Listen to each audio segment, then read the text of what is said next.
Chapter 227. Unfulfilled responsibilities. It is indeed rare for such a multitude to find refuge in this temple.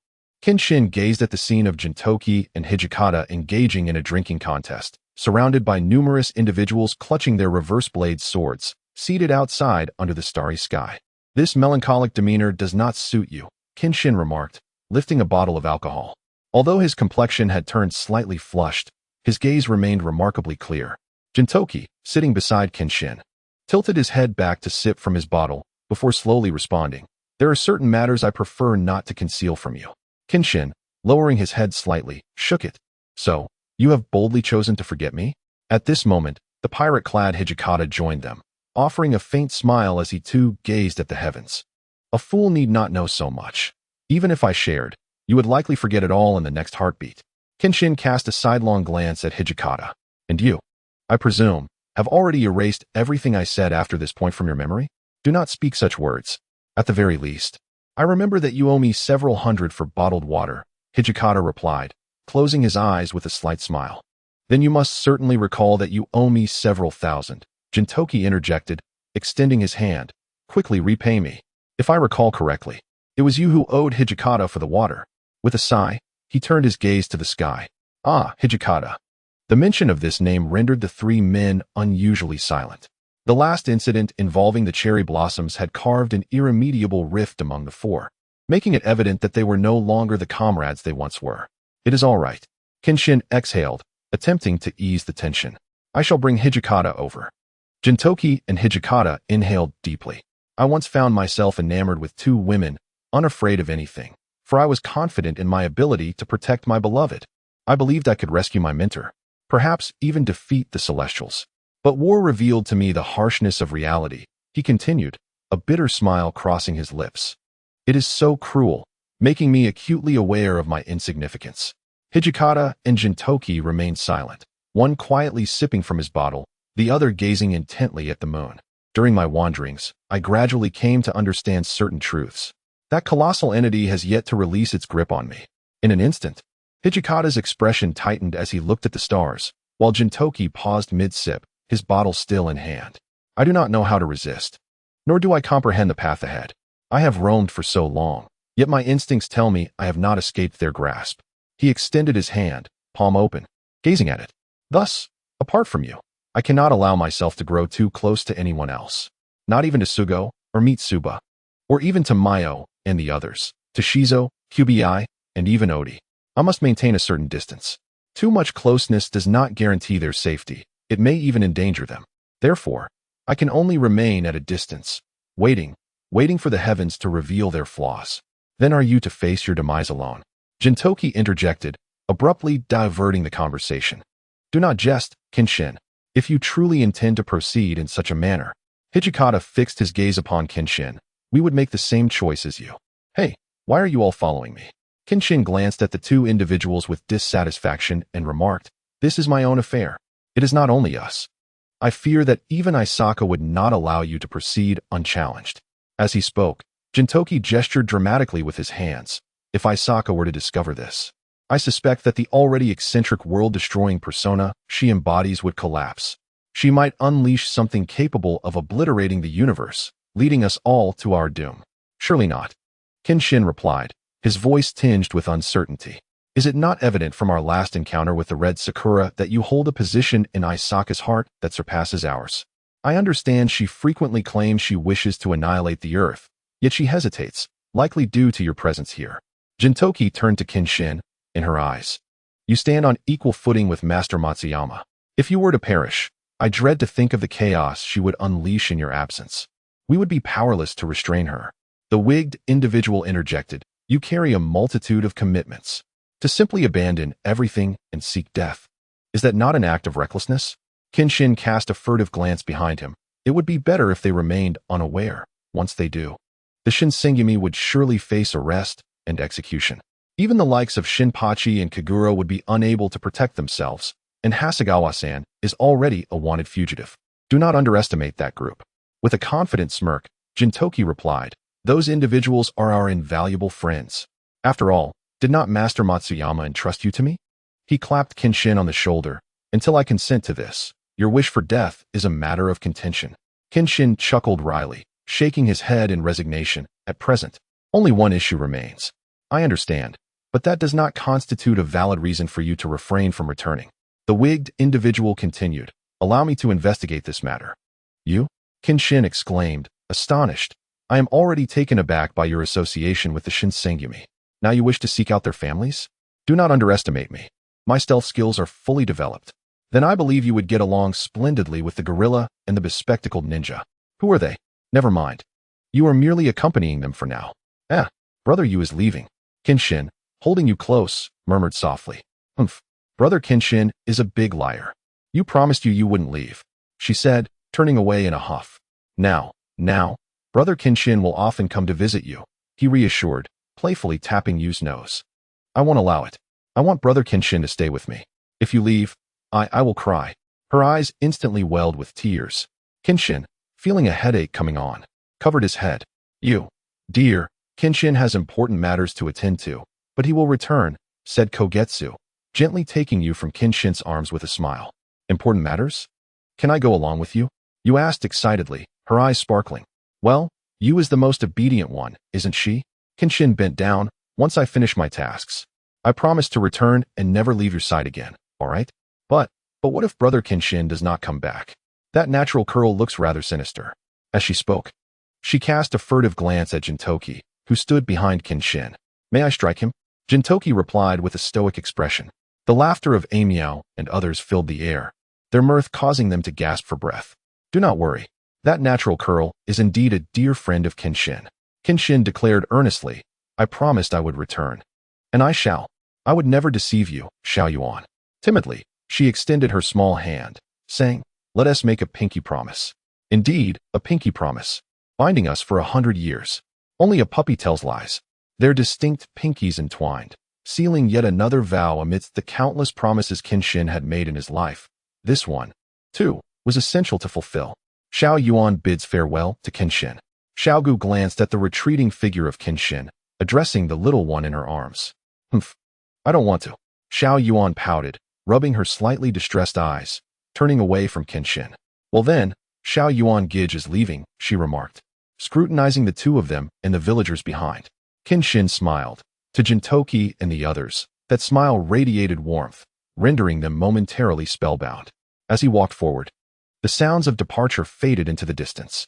Kenshin maintained his smile. Kenshin Nisan, I will await your return. A voice, carried by the gentle wind, reached his ears. Kenshin closed his eyes and softly replied, yes. The next chapter promises thrilling developments. The subplot of Mido's tale, resonating with the final narrative arc chapter 228. Kenshin, Leaf, and 3 Hearts. Will they return? Standing before the Heartful house, the once bustling crowd had dwindled to a few. Granny Dunga was preoccupied with matters, and Catherine had accompanied her. Those remaining stood behind Kenshin, while Gintoki approached and stood alongside him. We have arrived. Indeed, it has been a remarkably swift journey. Kenshin paused, gazing at the encouraging expressions of those behind him, feeling a sudden jolt within. He pushed open the door to Heartful house, the wind chimes producing a soft, ethereal sound as he stood at the entrance. Taking in the unchanged decor, his heart stirred. My apologies, but Heartful house has actually been temporarily closed. A figure emerged from behind the curtain, only to drop the iron tray upon seeing the silhouette at the doorway. Their gazes reflected each other's astonishment. It seemed as though an eternity had passed. She once believed she wouldn't survive long enough to see him again, and the prospect of a reunion felt utterly uncertain. Even if they did meet, she thought, it would merely be a fleeting moment before she vanished. He had thought that his unilateral departure and refusal had devastated the girl's heart, yet witnessing her weary countenance rendered him utterly speechless. You have returned? I have returned, echoed the identical words simultaneously, leaving both individuals momentarily taken aback. This seemingly simple exchange, reminiscent of inquiries about a meal, subtly bridged the gap between two hearts that had already begun to quiet. In their surprise, they instinctively glanced at one another. A melodic laughter erupted, one stifling a giggle while the other, bashfully scratching his head, chuckled softly. Warm sunlight bathed the room, filtering through the surrounding glass windows, casting a gentle radiance that seemed to envelop them in a golden glow. Why here? Kenshin inquired, lowering his hands as he stepped closer to the threshold. Having just recovered from a serious illness, you must take good care of yourself. Because some foolish person has left my heart in turmoil, she replied, gazing intently at Kenshin. The thought of letting him slip away again weighed heavily on her conscience. Fools are often resilient, she mused, stepping forward to rest her hand on Kenshin's face. So this great fool has finally returned, she continued, her relief palpable. Such a great fool, barely saving your own life. Seeing you care so little for yourself is truly infuriating. A flicker of sorrow crossed her gaze, yet she did not withdraw her hand from Mitsu's grasp. A great fool is simply a great fool. If you hadn't come back, I would be heartbroken at never seeing you again, she said, gently tucking a strand of hair behind Kenshin's ear, revealing the cross-shaped scar. This foolish one believes they are unremarkable, but I must tell you, if you were gone, could I accompany you on your journey? Her body trembled suddenly, as the restless air stirred up motes of dust, which danced in the sunlight that graced the girl's face. Her bright eyes unabashedly met his gaze. The almost confessional tone of her words left Kenshin momentarily frozen. Does it hurt? He asked softly, as he tenderly traced the cross-shaped scar, a reminder of a painful past he wished to forget. A shadow of an experience that threatened to drown him in darkness. Do you know, she began, in the medicine you brought back, I sensed a certain emotion. She brushed her fingers over the deeper scar. It felt like watching a film, replaying your past before my eyes. Mitsu couldn't help but laugh. But I never imagined that the young Kenshin was so prideful. Indeed, that was merely a rebuttal to the first encounter, he replied, meeting her gaze for the first time as he grasped her hand. And then it all made sense. Although I do not fully understand why I can see what I see in you, I feel it, he said, placing his hand against Kenshin's chest. It must be the two of us girls guiding you out of this consuming darkness. No, Mitsu interjected, firmly gripping her hand. That is a choice I made and willingly bear. In my eyes, Mitsuba is a fortunate girl, with no necessity to be with me, nor to rescue me. After all, I am so formidable that I require no salvation. Yet, why does such a powerful sword heart reveal a visage of despair?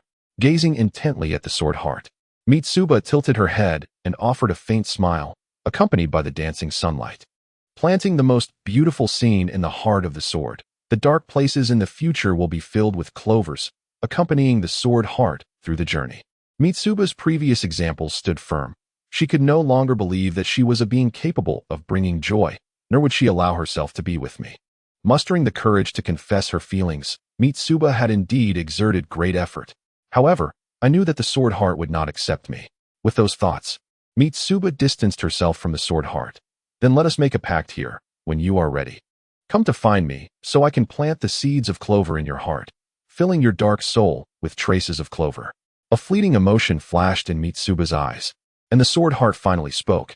If I can, I truly can wait for that day. If you are still waiting for me, I will surely accept the clover seeds with my own hands. The sword heart, forever intertwined with the shadow of Mitsuba, will never let go. Oh, the sword heart is quite the deceiver. One must not trust him too much, Mitsuba said, stepping closer, her nose nearly brushing against the chin of the sword heart. So, there must be some proof, right? Mitsuba pulled him closer, for since the dark days of the rebellion, she was the first girl he had encountered on his wandering path, and the one he could never forget. Unable to provide her the happiness she sought, he could only leave her from afar. Even if he were to be hurt by his reverse blade, he would still injure those around him. Yet, as a girl, having confessed so boldly, what more could he hesitate about? As sunlight intertwined, the two embraced, casting a shadow on the ground, tightly connected. With Mitsuba's waist in his grasp and the sword heart's back encircled, there remained no distance between their heads. The warmth of their lips brought their hearts together for the first time. Thoughts of evasion vanished. This was the first time in many years that the sword heart felt confidence in himself again. He yearned to wield his sword once more, to protect the one he loved most. In truth, after all that was said, they had merely established an agreement. Hey, this isn't a confirmed relationship, remarked Gintoki, casting a sidelong glance at the sword heart. If I do not reach that day, I will not seek her out, and if she cannot wait for me, I too shall not choose her. The sword heart slowly savored the ice cream in his mouth before addressing Gintoki. I believe it is time for you to find a girlfriend and discuss your lifelong matters. A girlfriend? Gintoki swiftly waved his hands. I haven't lived the carefree bachelor life long enough to be tied down by something as trivial as that. I won't hang myself from a tree over such matters. Actually, I think it's enough if someone can manage your finances, the sword heart replied expressionlessly. Then that troublesome Shinpachi 1T come here to work, Kagura 1T feast at my place, and Granny Dinga 1T be searching for you here every day? What more can be said but to silently indulge in the strawberry sundae before me? Yet, truth be told, the nefarious author has bestowed a peculiar benefit upon you. It is well known that in the filming venue, you are renowned as the kiss of death, implying that your kisses are invariably followed by demise. However, this time, a boon has been granted. Who knows? Perhaps he has found companionship or has been ensnared by the affections of another. In any case, the look of smug satisfaction upon his face suggests that he has encountered some fortuitous event.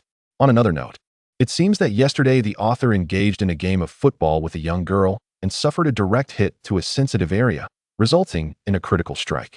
Is it possible that the Armstrong jet-powered cannon has misfired? At this juncture, both individuals simultaneously raised their hands in a gesture of exasperation. Amen. Get lost. I am not so fragile. Just you wait. I shall return one day to inflict a grand tragedy upon you both. Chapter 229. The Cursed Blade. Yet again, it is a cursed blade. Hey, the illustrious vice-captain of the Shinsengumi has come to the humble establishment of a mere commoner. What brings you here? With a lollipop lodged in his mouth, Kenshin regarded the visibly anxious Hijikata.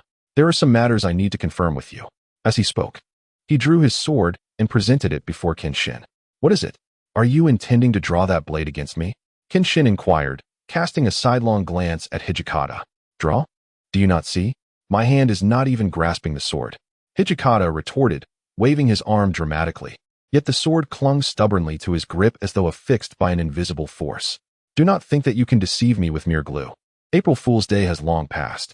With a sigh of resignation, Kenshin placed his hand over the hilt of the sword in Hijikata's grasp. I must tell you, I used that very trick to deceive someone last year. Kenshin's eyes widened in surprise, his expression shifting to one of intrigue. Where did you acquire this sword? It is indeed a cursed blade. Initially, I was skeptical of what my father had said, but upon acquiring it, I found it subtly altering my character.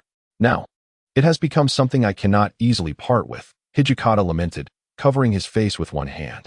I do not know how much longer I can endure this. Indeed, it is a cursed blade. I can sense the malevolent spirit and curse residing within it. As he held the sword, he examined it closely, casually swinging it with a flick of his wrist. Hey, do not wield it carelessly. You might end up like me, Hijikata exclaimed, snatching the sword from Kenshin's hands and sheathing it with a fervent shout. Well, what does it matter? The cursed blades I have encountered far surpass this one in complexity. Kenshin replied, looking at Hijikata. You mentioned you cannot last much longer.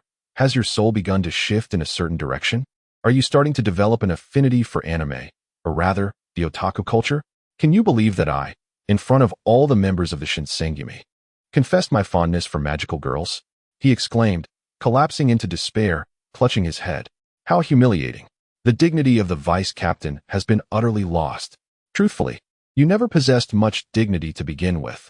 Otherwise, Yamazaki would not constantly engage in badminton, Kenshin remarked, casually resting an arm on the sofa. I have heard that there is unrest within the ranks of the Shinsengumi. Ah, that fellow has returned. Although Ito Yataro's return is not without merit, I cannot shake the feeling that he has ulterior motives. With that said, glancing at Kenshin, I express my frustration. Yet here I am, entangled in such matters. What of Sugo? It appears your disciple has allied himself with that scoundrel Ito. Carefully observing Kenshin's reaction, Hijikata continues. Fear not, he has his own thoughts. We must place some trust in him, Kenshin replies with a sly smile. Besides, if he proves disobedient, we can always summon Mitsuba back from Musha. Over my dead body. I must not allow Mitsuba to witness me in such a state, Hijikata proclaims, rising from his seat. If that day were ever to come, I would no longer be Hijikata. I entrust you with this should I find myself unable to save myself. Get lost. Tend to your own affairs. If you cannot handle it, I shall be forced to slay you myself. Kenshin waves his hand dismissively, his expression revealing a mixture of trouble and annoyance. Haughty fool. Hijikata thinks bitterly, brandishing his sword as he turns to leave the Shimio house. After a moment of silence, Kenshin exhales deeply. A cursed blade, indeed. Hurry, Shinbashi. Eliminate that detestable number 7. Watching the television, Shinbashi passionately defends his position against the opposing argument. Kagura, seated before the screen, fervently pumps her small fists in excitement, though her gaze remains fixated on the tantalizing barbecue bread below. Clearly, Shinbashi is merely an afterthought. How can that be? He is, after all, a real person, unlike you. Shinbashi retorts angrily, striking the head of the envious sergeant. Though we may be improbable, you all are merely deluding yourselves if you think otherwise. A man in sunglasses remarks coolly. What? Do you look down upon our captain? Sergeant roars, rising in indignation, a fleeting thrill of liberation flickering in his eyes. What are you even worth? He sneers, as representatives of the two-dimensional faction charge forward. Thus, the two sides descend into chaos before the live television audience. With a gentle chime, the toaster announces readiness, and Kagura excitedly retrieves the bread. It's done. You were toasting bread, not recording, Jinsen remarks, a bewildered expression crossing his face as he glances at the television. If Shinbashi finds out, he'll jump into the river. Suddenly, a tremendous cloud of dust erupts from the screen, sending both combatants soaring. As the haze settles, the cameraman shifts the focus toward the entrance. The two-dimensional figures, engrossed in their anime, are no different from the three-dimensional individuals who fawn over photo collections. A figure emerges from the dissipating dust, gradually revealing themselves. Oh, is that a member of the KOS organization? How dare you infiltrate? The colorful-clad representatives of the two-dimensional realm rise collectively, glaring at the newcomer. Who are you cosplaying as? You fool. Is that garb meant to represent Himura Kenshin? No. Silence. I implore you to be quiet, or face dire consequences. Shinbashi internally screams, having recognized the identity of the individual before him. Kenshin-san. The realm of cosplay is quite simple, really. I can unleash my true powers at any moment.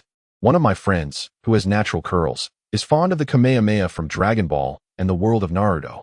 Yet, I find myself more enamored with Bleach. As I speak, I casually scratch my head. No offense, I'm merely in search of someone. Whoever it is you seek matters not. They retort. Your cosplay has already shattered our worldview. While some creations are indeed exquisite, the majority have utterly dismantled our perceptions. There exists an irreconcilable enmity between our worlds of the second dimension and yours. With that, a group surged forward. Die, all of you. Exasperated, I shrugged my shoulders. Newcomer. Step back with your entourage. Kenshin, I am rather displeased at the moment, I declared, abruptly lifting my foot, causing the floor to rise and sending those second-dimensional fellows flying or crashing to the ground. Have you lost your minds? Look at my attire. I am none other than Himura Kenshin. Do you comprehend the disparity in our combat prowess? As I spoke, I dramatically lifted the edge of my black cloak. In a swift transition, the cloak enveloped me fully. Benkai, Tenkai Kitsuzan, I proclaimed, brandishing my reverse blade with a flourish. Shall I don my mask now? You lot are quite the jesters. With that, I leapt from a nearby chair, seizing one of the concealed figures. Oh ho ho, I trust one haven't done anything untoward, said the man with a sword on his back, his expression betraying a hint of discomfort. A complex emotion flickered in my gaze as I grasped his hand. This is truly a nuisance. Accompany me. Otherwise, I shall sever your appendage. The initially defiant man in sunglasses found himself frozen in place, slowly trailing behind me. A voice echoed distantly from the Odd Jobs agency. Oh. Thus a legend in the cosplay realm was born. From this day forth, it is said that if one wholly immerses themselves in the spirit of a character, they may summon their powers in a parallel world, becoming an invincible force. The cosplay organization is indeed the most enigmatic of entities. Who knows how many formidable cosplayers lie hidden among you by the organizations of the second and third dimensions. Chapter 230, The Apprentice Who Invites Misfortune.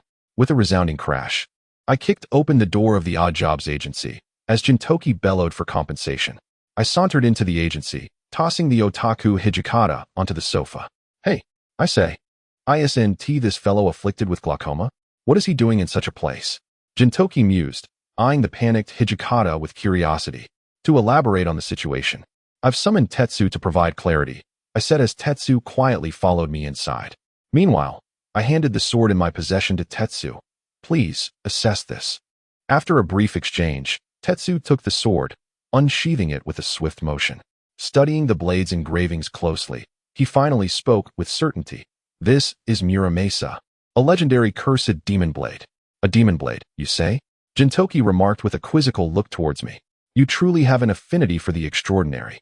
Why do countless cursed blades flock to you as fervently as cats to the scent of fish?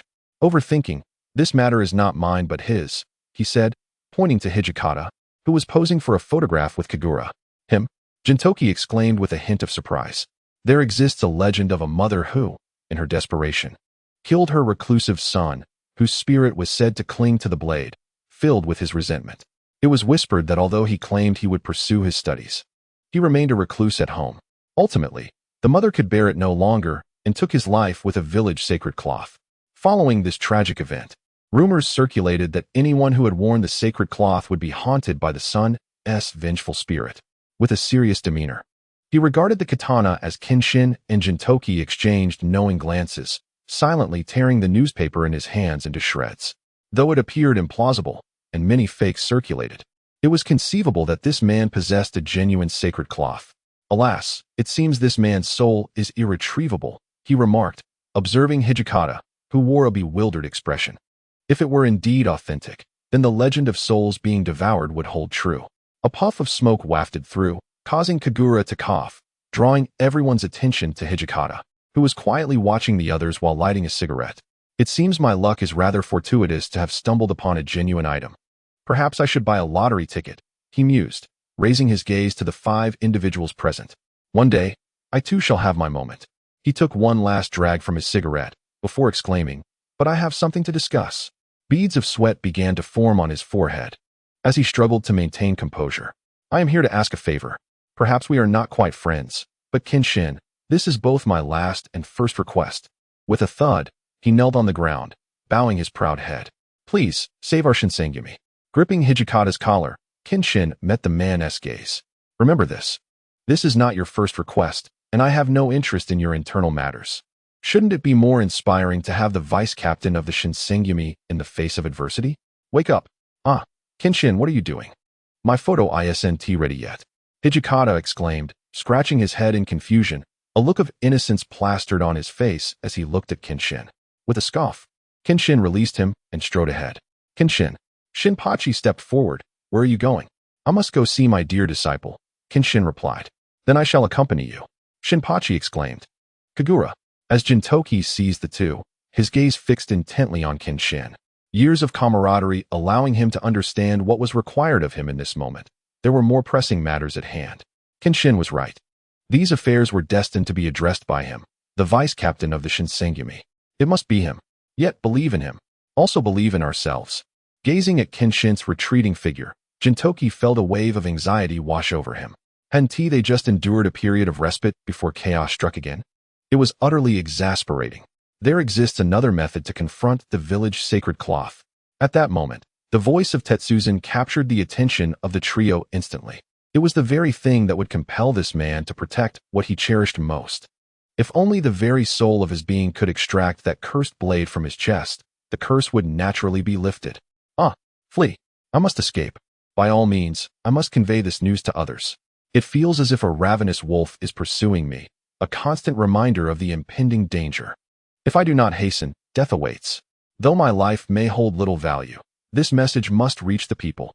A sudden haze enveloped my vision, and I realized my chest was dampened. What is this shadow before me? Collapsing to the ground, I struggled to gaze up at the looming figure, and Yamazaki growled, on my Oji. Human Slayer. Kawakami Manji. Extracting the blade embedded in Yamazaki's chest, Manji stood coolly aside, while Yamazaki fought to twist his neck. Ito, you scoundrel. Have you allied with the enemy? Yamazaki exclaimed. You, Yamazaki, are too simple-minded to comprehend. Ito retorted, leading his Shinsengumi onto the path. Do you understand? Since ancient times, black and white have coexisted in mutual dependence. Thus, necessary cooperation is indispensable. As partners in pursuit of profit, some proof is always required. Only I can lead the Shinsengumi to become even stronger, more formidable. With a smile that seemed to command the world, he looked down upon Yamazaki. Thus let me, Ito Yataro, become not just a figure in Edo, but the very arc guiding this world.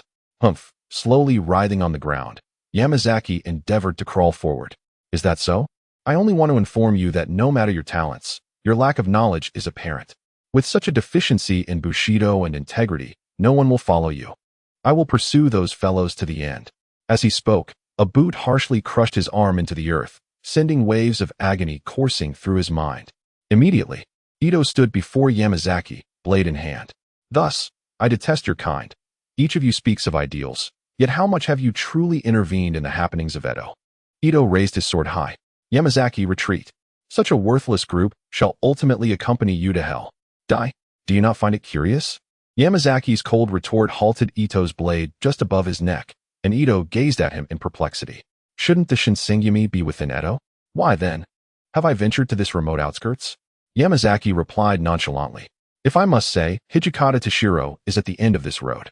Rest assured, once you depart, I will swiftly send him to join you." Ito sneered, preparing to strike once more. Yet, Kawakami Manji intervened, seizing Ito's arm with a grip as unyielding as iron.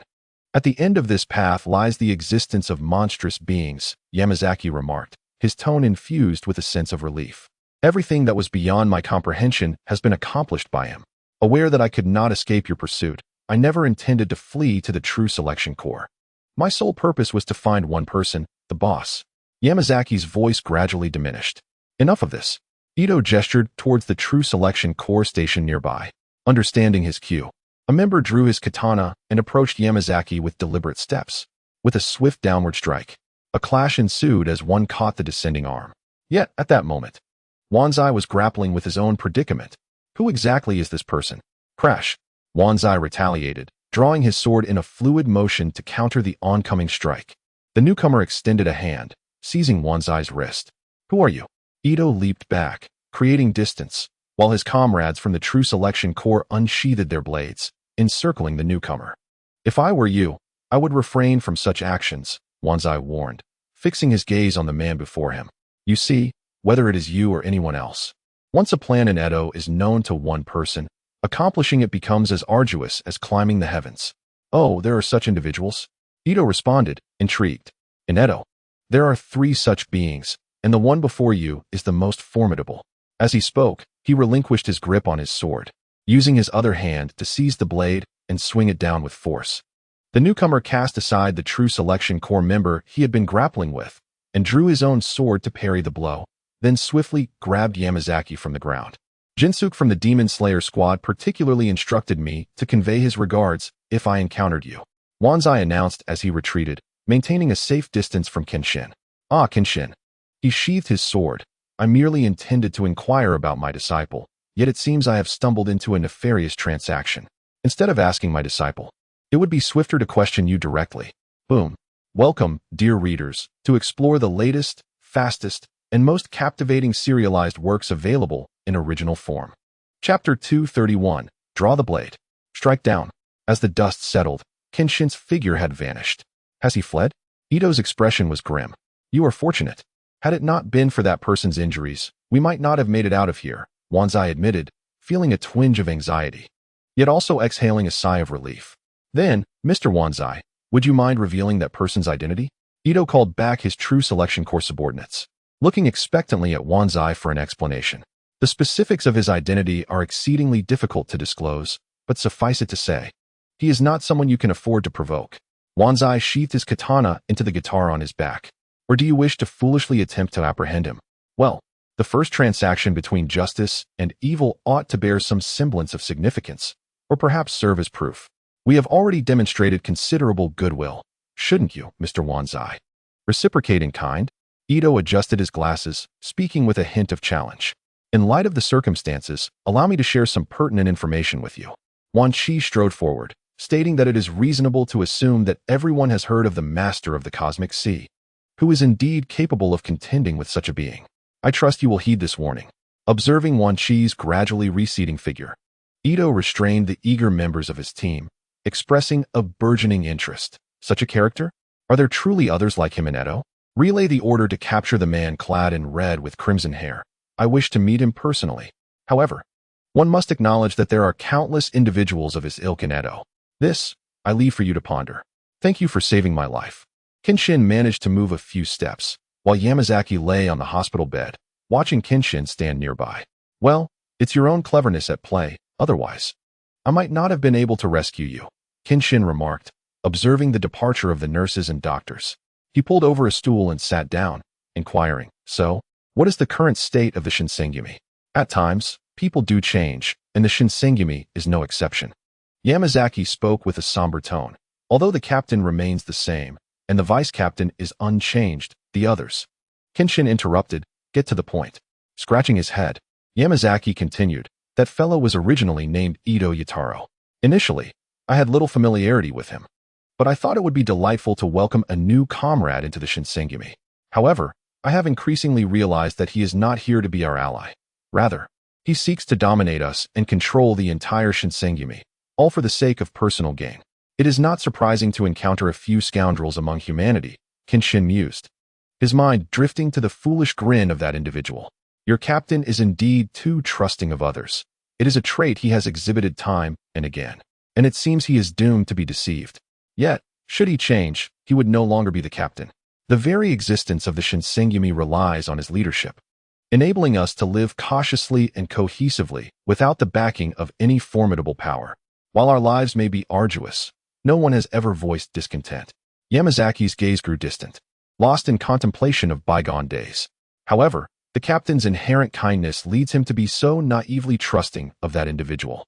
At that moment, the vice-captain, gripped tightly by his futon, was suffering silently, enduring a torrent of frustration and self-loathing. "Your vice-captain is currently in my care," Kenshin interjected, shifting the tone of the conversation. "Yet, it is of little consequence. That man is no longer the vice-captain he once was." "What do you mean?" Yamazaki inquired, perplexed. "How shall I put this?" "He is presently in a precarious situation, engulfed in turmoil," Kenshin struggled to articulate. "In essence, his very essence is undergoing transformation, becoming akin to those characters on the television." He gestured toward the screen, where a vibrant parade of animated figures was playing out.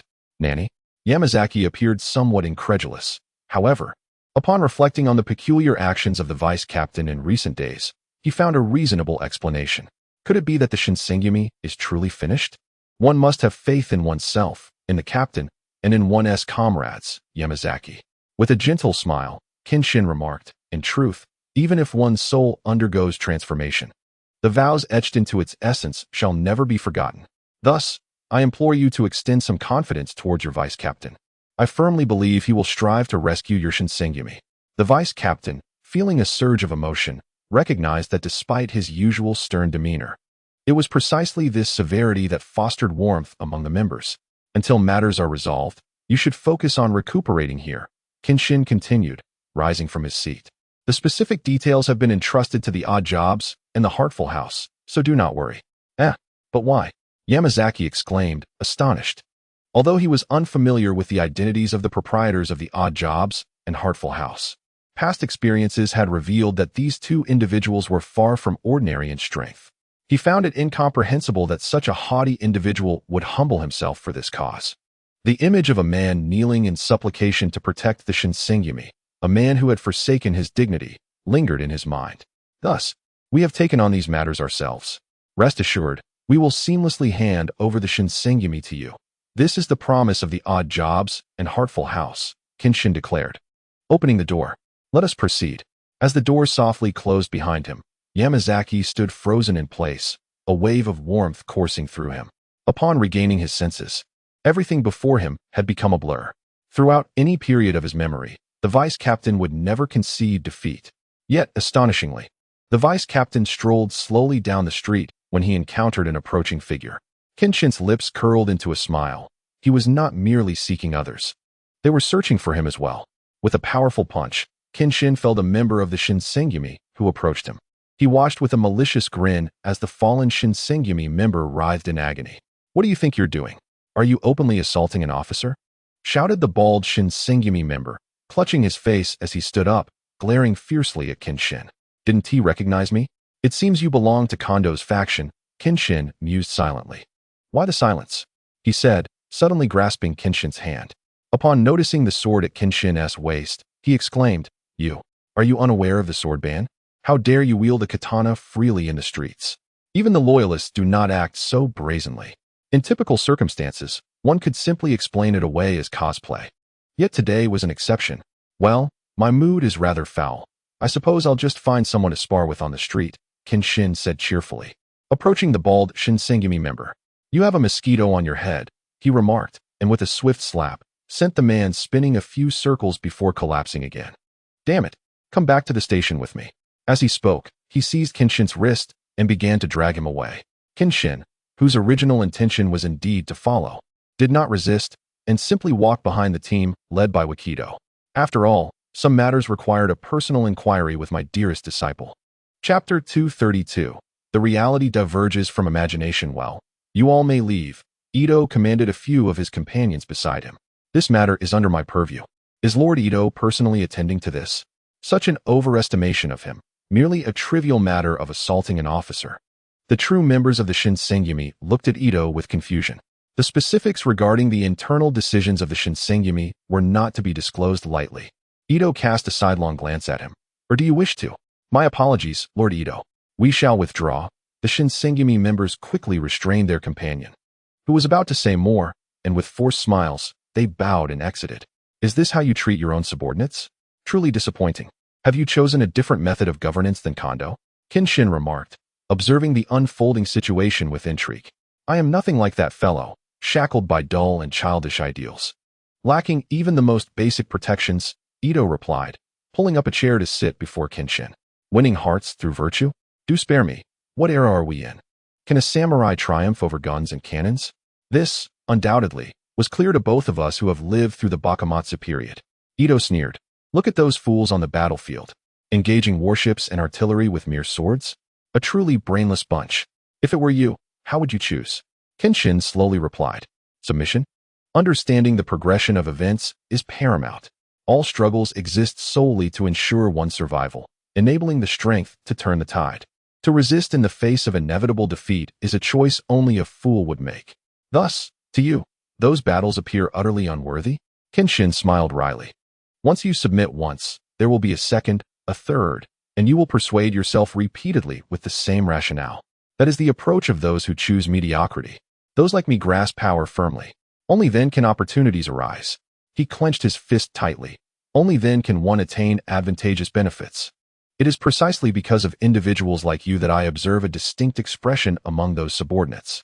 For Kondo, there is genuine respect, but for you, Kenshin scoffed. A portion of them merely fears you, while another segment pursues the same goal, self-interest.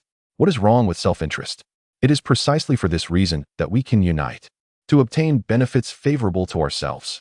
Ito's gaze fixed intently on Kenshin. And on this path, anyone who dares to obstruct me shall be crushed. Thus, the Shinsengumi now exists in name only. Kenshin rose from his seat. I have encountered many like you, adorned with grandiose justifications. But what is the true intention behind it all? The only one absent from the Shinsengumi now is perhaps your hidden affliction. As he spoke, Kenshin was abruptly seized by the collar by Ito. What do you understand? That scoundrel Hijikata has always looked down on me. He has consistently opposed everything I do, while he himself is accepted regardless of his actions. Why should that be? I, Ito Yataro, am not inferior to him in any respect. Because you chose self-interest just now. Kenshin remarked with an impassive expression. That is precisely why you find yourself at odds with these sincere individuals. Are you suggesting that every member of the Shinsengumi is akin to Kondo? Huh, what a ludicrous notion. How could I possibly assemble such a formidable group? What of Yamazaki? And Sugo? What about the patrol leader, Wakido? And the hedgehog who comes to me every night to lament? Not to mention the flat-headed fellow who, despite being constantly beaten by Kagura, persistently tries to entice her with lollipops? Are these individuals in your company? As he spoke, Kenshin let out a cold laugh. In the end, none of those comrades are with you. Shut your mouth, you fool. With that, Ito raised his arm, preparing to strike. Boom. The door was forcefully shattered, diverting Ito's attention as several anguished Shinsengumi members writhed on the ground. Sugo entered with a stern expression, taking slow, deliberate steps. Hey, Sugo, what are you doing? Ito's face contorted with displeasure. Remove your hands from that man, he said in a low voice. Grabbing Ito's arm, he forcefully pried it away and cast it aside. Do you even comprehend what you are doing, Sugo? Ito's tone grew increasingly somber as he moved his arm. This man merely assaulted an officer. It's not a trivial matter. A fine would suffice. Sugo seized Kenshin's arm. I've already covered the expenses. I'm taking him with me. With that, he strode past the fallen Shinsengumi members and marched out, leaving Ito with a grim expression. Struggling to rise, Captain Ito finally managed to speak with great difficulty. Enough talk. Execute the plan. He waved his hand to halt further discussion. Those two outside haven't gone far. We mustn't risk them overhearing anything that could lead to greater losses. Understood. Speaking of which, you've come to me with such behavior. Your master truly. Sugo shook his head in exasperation. Well, I merely wish to understand your thoughts, Kenshin replied, hands clasped behind his back. My thoughts? To be honest, I wish that scoundrel Hijikata would meet his end soon, preferably never to be seen again. A flicker of murderous intent flashed in his eyes, quickly masked by resignation. But if he were to die, it would surely sadden my sister. And you, always causing such chaos.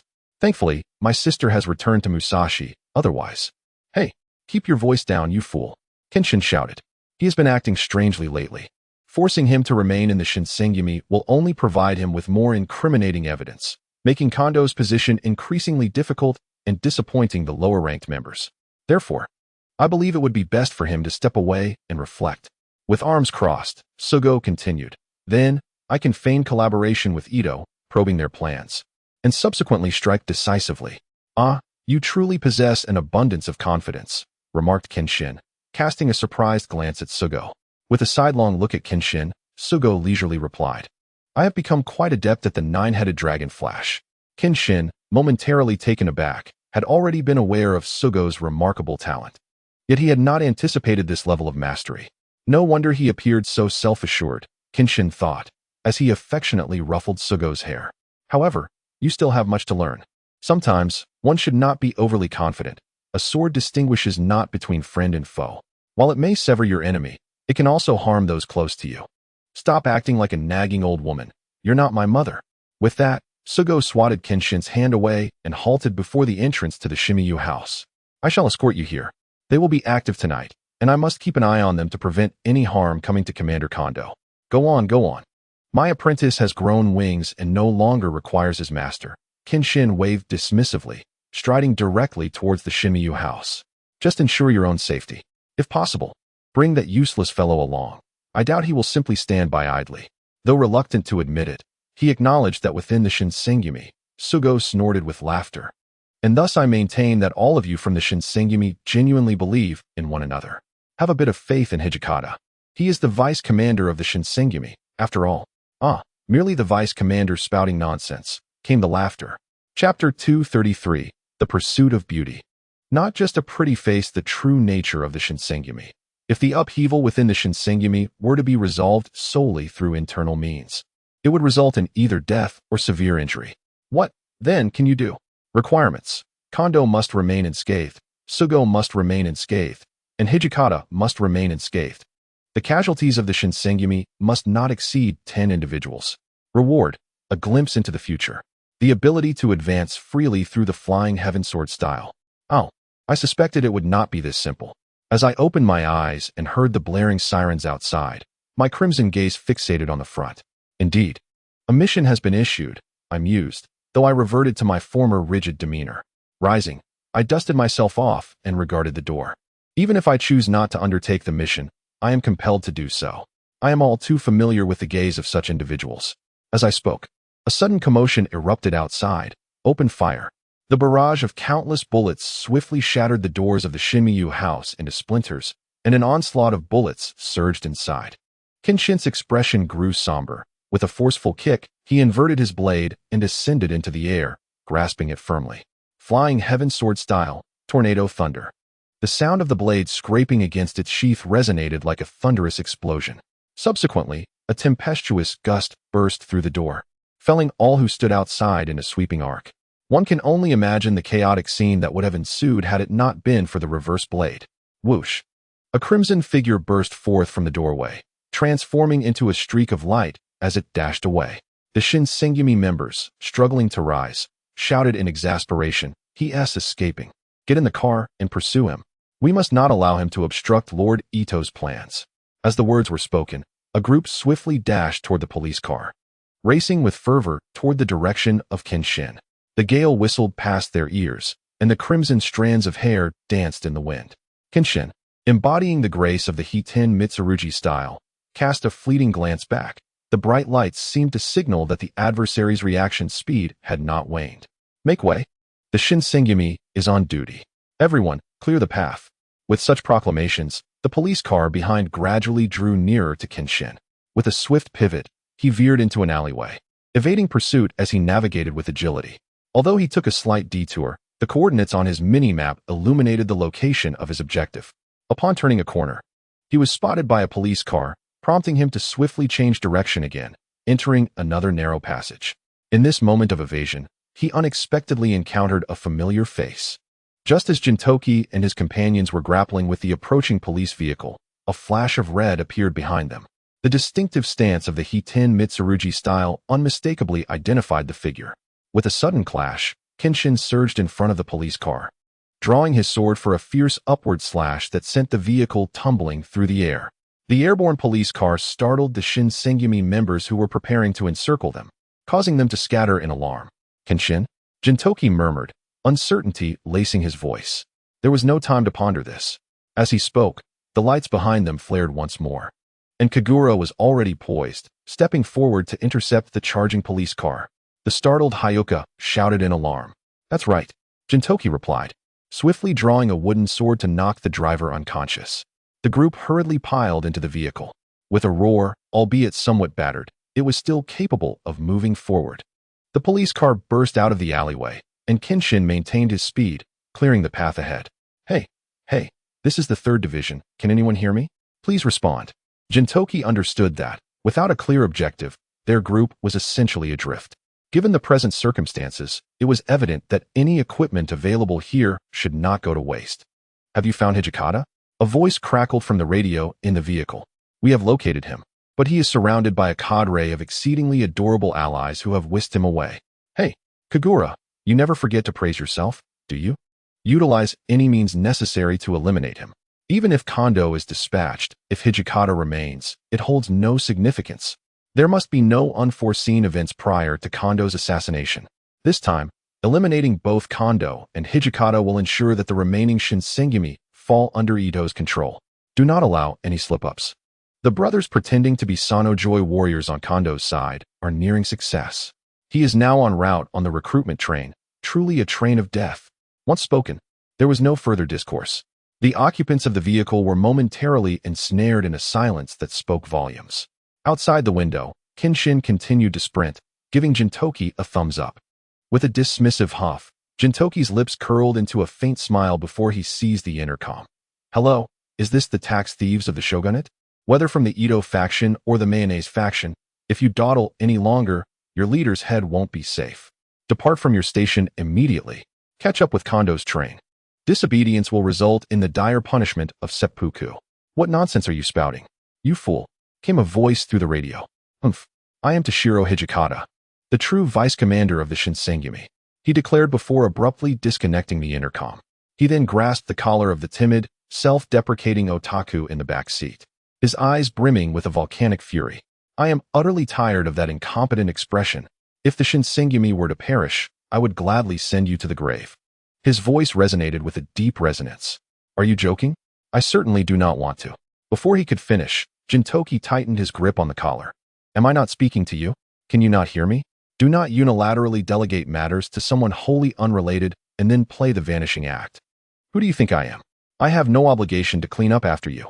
His pent-up emotions erupted in an outburst. Are you the type to ask for favors? The kind who abandons the Shinsengumi to die alone? If one must perish, it should be in defense of something precious, sword in hand. Is that not your way? His voice escalated to a near roar, prompting Kenshin outside to glance in. It hurts. I said it hurts. But what pain he referred to remained a mystery. No one knew. Only the man who broke free from Gintoki's grasp, gasping for breath. Did not Shinpachi, observing this scene, ponder in his heart, Gintoki, will we still have time? As he spoke, Kagura's words were interrupted by Kenshin's voice. Rest assured, at least there is one person awaiting our return, and this fellow. He fell silent thereafter, drawing near, blade in hand, his bangs concealing his gaze, yet the opposing group stood on high alert.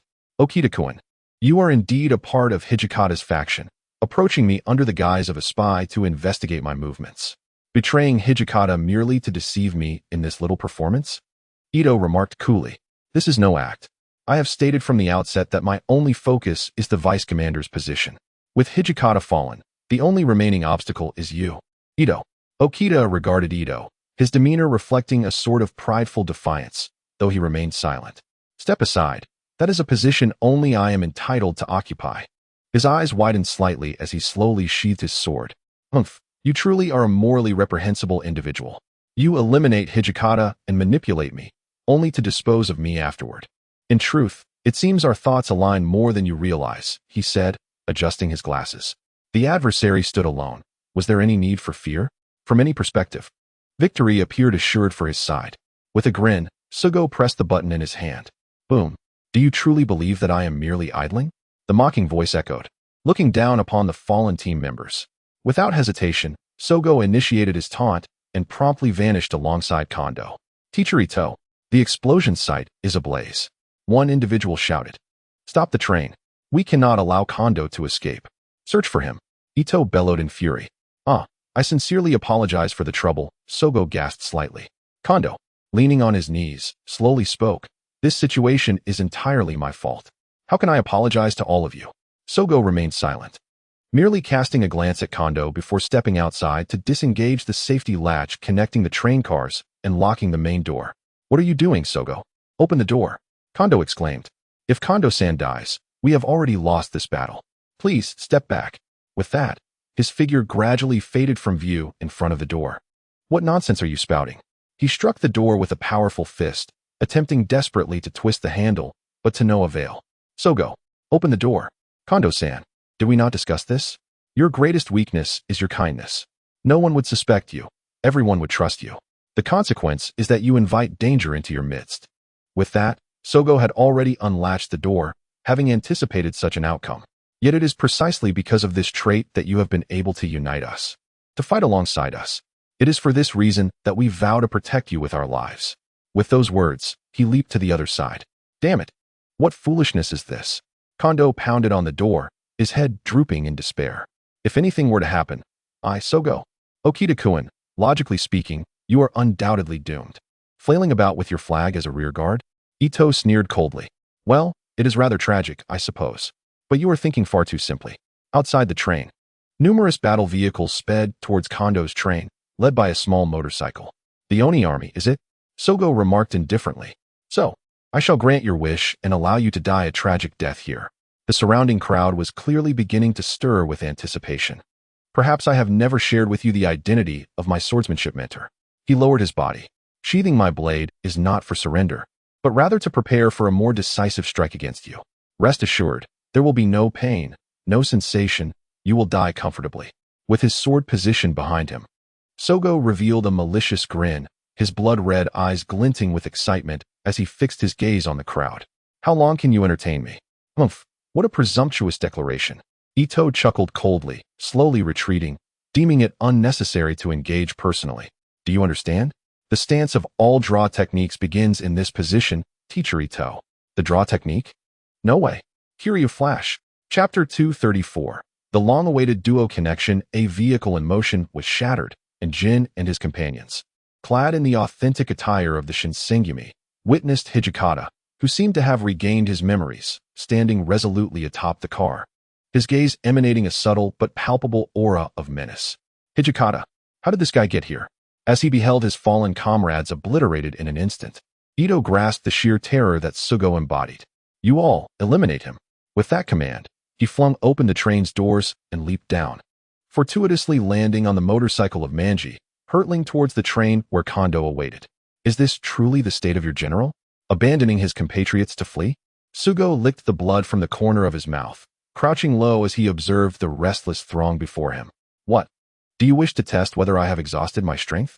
Feel free to come and try. You arrogant fool. Do not be so conceited.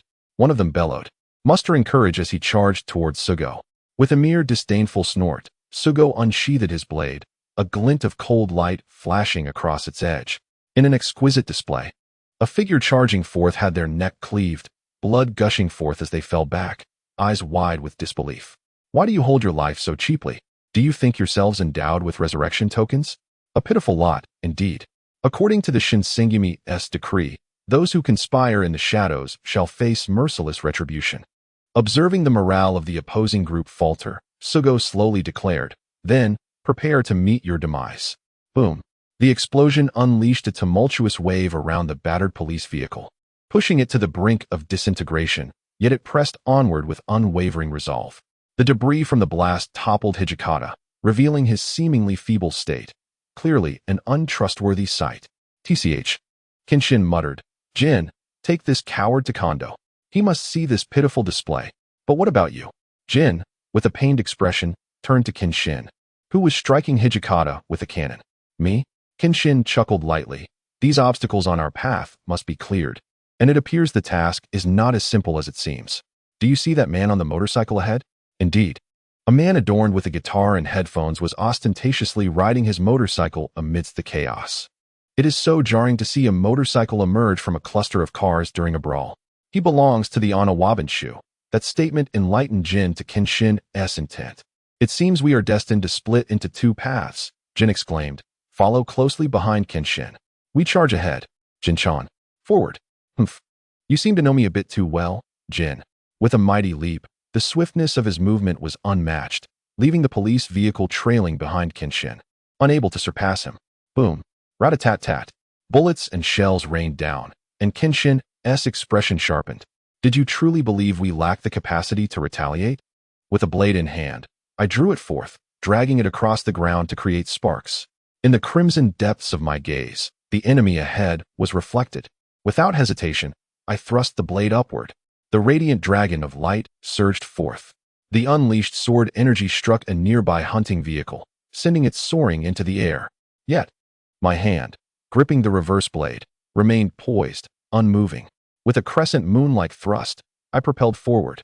In an instant, a crescent arc shot out, directly impacting all hunting vehicles along its trajectory, scattering them like leaves caught in a tempest, leaving behind a long trail of cracks and dust. "Yato, go forth," I commanded. And from within the police vehicle behind us erupted a fierce roar. The tires screeched, releasing heat as it surged forward, swiftly outpacing most of the hunting vehicles. Not a chance. The vehicles that had regained their composure redirected their cannons toward the police car. At that moment, a figure leapt from a nearby train, landing on one of the hunting vehicles. In the eyes of those paralyzed by fear, he swiftly dispatched the foes on the vehicle and then leaped back to my side. "Though I recognize your exceptional talent, I underestimated your ability to match my speed," I remarked with a smile as we continued our rapid advance. Indeed, while the sheer power of the flying sword style may not be overwhelming, its true essence lies in the unparalleled velocity it bestows. "As you once enlightened me," responded Sogo, nonchalantly sheathing his blade, mirroring my stance. Flying sword style, dragon flash. X2. With a resounding clash, the hilt of my sword struck the chest of the enemy wielding the cannon atop the hunting vehicle, sending the blade soaring high. Before anyone could react, two figures swiftly caught the spinning blade midair. Dragon hammer flash, carnage. X2. With a thunderous blow, my blade cleaved through the hunting vehicle, splitting it in two.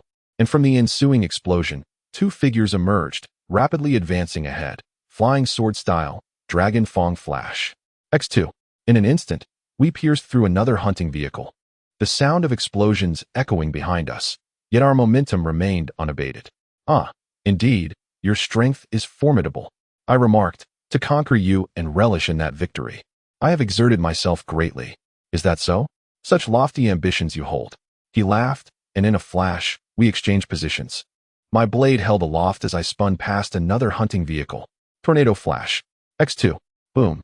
The explosive shockwave whipped our hair about, and Sogo, gazing at me, vowed not to be bested this time. Even if he was my mentor, I too sought to prove my strength. Gradually, the train carrying Kondo came into view. "Ah, everyone, hold steadfast. We are nearing the rescue of Kondo Isami.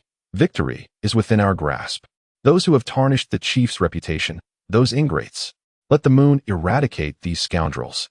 "Hey, who are you, giving such a dramatic speech?" "Who am I? I am the vice commander of the Shinsengumi, Hijikata Toru. Kondo-san, we entrust our lives to you, and you too bear a responsibility. That is to survive. No matter what befalls, you must endure. Even if countless comrades perish before you, and you endure the utmost humiliation." You must survive. As long as you remain, the Shinsengumi shall not perish. We join the Shinsengumi out of our admiration for you. Do not burden yourself with trivial matters. Simply live in your own way. We shall protect you without a hint of complaint. With a cigarette lit, Hijikata exhaled slowly. His demeanor transformed as he gazed at Kondo. You are the soul of the Shinsengumi, and we are the swords that guard you. A voice echoed from behind, questioning what a sword, once broken, could still protect. Before anyone could react, an even more terrifying sound surged forth. What is that? What manner of monster could it be? The attention of all was drawn to the sight of two clouds of dust racing towards them at breakneck speed. Now, it's time for the master and apprentice trial. Sogo exclaimed with a grin, flying heaven sword style, ultimate technique, slash heaven, just as I wished. Sogo positioned his katana atop Kenshin's reverse blade, channeling half of his energy into himself, flying heaven sword style, ultimate technique, slash heaven. Boom. With a single swing, the obstructing hunting carriage was obliterated. As Sogo laughed maniacally while Kenshin smiled, they charged forward, wielding a colossal sword of energy. It was indeed a long-awaited collaboration between master and apprentice. Humph. So we must settle this once and for all. Hijikata stood atop the carriage, the fierce wind tearing at his garments. Casting a casual glance at Ito behind him, let me off this vehicle. I've heard your tiresome prattle. If so, draw your sword quickly, Gintoki remarked, gazing into the distance. As Hijikata shouted angrily, he continued slowly. It seems the cursed blade is about to consume you again. Enough of your ramblings. Does the will to duel surpass the curse? Breathing heavily, Hijikata felt a sense of satisfaction, for he had proven himself. He had demonstrated that he would never be easily vanquished. His gaze fixed intently on Ito, the blade in his hand glimmering ominously with murderous intent. Vice Captain of the Shinsengumi, Hijikata Toshiro. Chapter 235. Listening to the lamentations of the weak Sogo. Go. With a low growl, Sogo leaped, and Kenshin raised his reverse blade horizontally, propelling Sogo onto the train with all his might. Upon landing, he beheld Hijikata straining to hold the gap between the police car and the train, clearly struggling. Sogo grinned wickedly, delivering a side kick that sent Hijikata flying onto the train. The rhythm of that man's soul had changed. It had transformed from childish nursery rhymes to hard-edged rock music. Sogo glanced sideways at Ito, who was filled with murderous intent, drawing his blade towards Hijikata. You too? Mr. Ito, it seems your elegant classical music has morphed into savage heavy metal. Hijikata, Ito. The two, roaring with fury, clashed mid-air, but in an instant, Ito suffered a wound to his shoulder. Witnessing this, Ito's gaze turned even more terrifying. Did this not indirectly suggest that he was indeed inferior to Hijikata? How infuriating! As he spoke, he turned to his companions, Ito and Hijikata, and once again they exchanged blows. However, the train ahead was gradually slowing down without any power to accelerate, while the train behind was gaining speed. Ultimately, the fissure that had opened between them was once more squeezed shut, along with that poor police car. Hijikata, you are the only one capable of understanding my abilities, yet you still choose to be my enemy. With a disdainful glance at the shattered police car that separated them, Ito remarked, if the chief were yours, perhaps I wouldn't have rebelled, but that's merely a hypothetical. Just as you understand my talents, I am well aware of yours. With that, he thrust his sword from its sheath and struck fiercely, breaking through the barrier and revealing Hijikata, who mirrored his stance outside. It was time for a decisive battle. Silvertime, having just regained his footing, shook his head slightly, still dazed. He could only hazily see a figure resembling a human charging towards him. Without a second thought, he swung his sword downward. A tremendous force collided, sending Silvertime flying, while the figure was also halted by his formidable resistance. After tumbling on the ground, the motorcycle they were riding crashed sideways into a rock, producing a thunderous explosion. Heh! Is the intriguing melody of the White Knight demon lying dormant here? Wanshi sneered, observing Silvertime, who was panting as he stood. Have you truly fallen so far that you cannot sense the crisis behind you? Before he could finish, a powerful gust of malicious wind rushed towards the back of Silvertime's head. Simultaneously, a glimmering red sword was aimed directly at his skull. In this critical moment, however, Silvertime maintained a smile at the corner of his mouth. Just then, a streak of light dashed over, intercepting the sword and sending it flying. A cold red figure leaped into the air, catching the reverse-bladed sword and glaring down at the assailant. With a fierce strike, a loud thud echoed as dust erupted, sending the blue figure retreating swiftly. What do you mean by fallen? I firmly believe my comrades will protect my back. I have always believed in him. Silvertime gradually smiled, his laughter growing louder and resonating throughout the surroundings. The White Knight demon, Waki, tightened his grip on the sword. To meet the two legends once more is truly an unfortunate blessing. Yet, I am excited. As he spoke, the blue figure slowly emerged. Ah, it seems we meet again, Kenta? Kenshin grinned. So you have indeed come looking for me? You don't seem surprised. Did you foresee this? Kenta rested the red cherry blossom sword on his shoulder, gazing with interest at Kenshin, who stood back to back with Silvertime. You wish to prove yourself, don't you? Raising the reverse-bladed sword, he pointed it at Kenta. Thus, your only means of proving this is to defeat me. How interesting. This is a complete departure from last time. Have you finally developed a desire to fight? With wide-open eyes and dilated pupils, Jiantai gazed at Xian with fervor, exclaiming, I have longed to engage you in battle even in my dreams. In the vastness of the universe, slaying countless worthless foes proves futile. It is only you. Only you. My apologies, Mr. Gintai, though I do not wish to disrupt your fighting spirit. Do not forget the purpose for which we brought you here. As he spoke, Wan Shi lunged forward, thrusting his blade directly at the chest of Inshur. In a swift motion, Inshur parried the blow and retaliated with a downward strike, the immense force sending Wan Shi hurtling backward. This is the first time you have looked at me so intently. Yet why does it feel so detestable? I abhor that gaze of yours. As he spoke, the frenzied blue figure dashed forward, leaving a trail of afterimages. Xian maintained his stance, waiting until their blades clashed. With a flash of brilliance in his eyes, the reverse edge of his blade produced an unmelodious sound as it scraped against the opponent's blade, visibly slowing Jiantai's movements. The missed strike of the dragon tornado flashed horizontally, striking Jiantai's face and sending him spiraling away once more. Do you truly believe that winning against me once grants you dominion over me? Xian sheathed his sword, his expression impassive as he observed Jiantai rising. Now, you shall comprehend the true extent of the chasm that lies between us. Cease your grandiloquence, Xian. That patronizing tone, as if you are imparting lessons upon me. I find it utterly intolerable. The blade of Hong Ying scraped against the ground, igniting a flurry of sparks, while Xian remained steadfast in his aerial sword style, eyes fixed on the oncoming Jiantai with unwavering focus.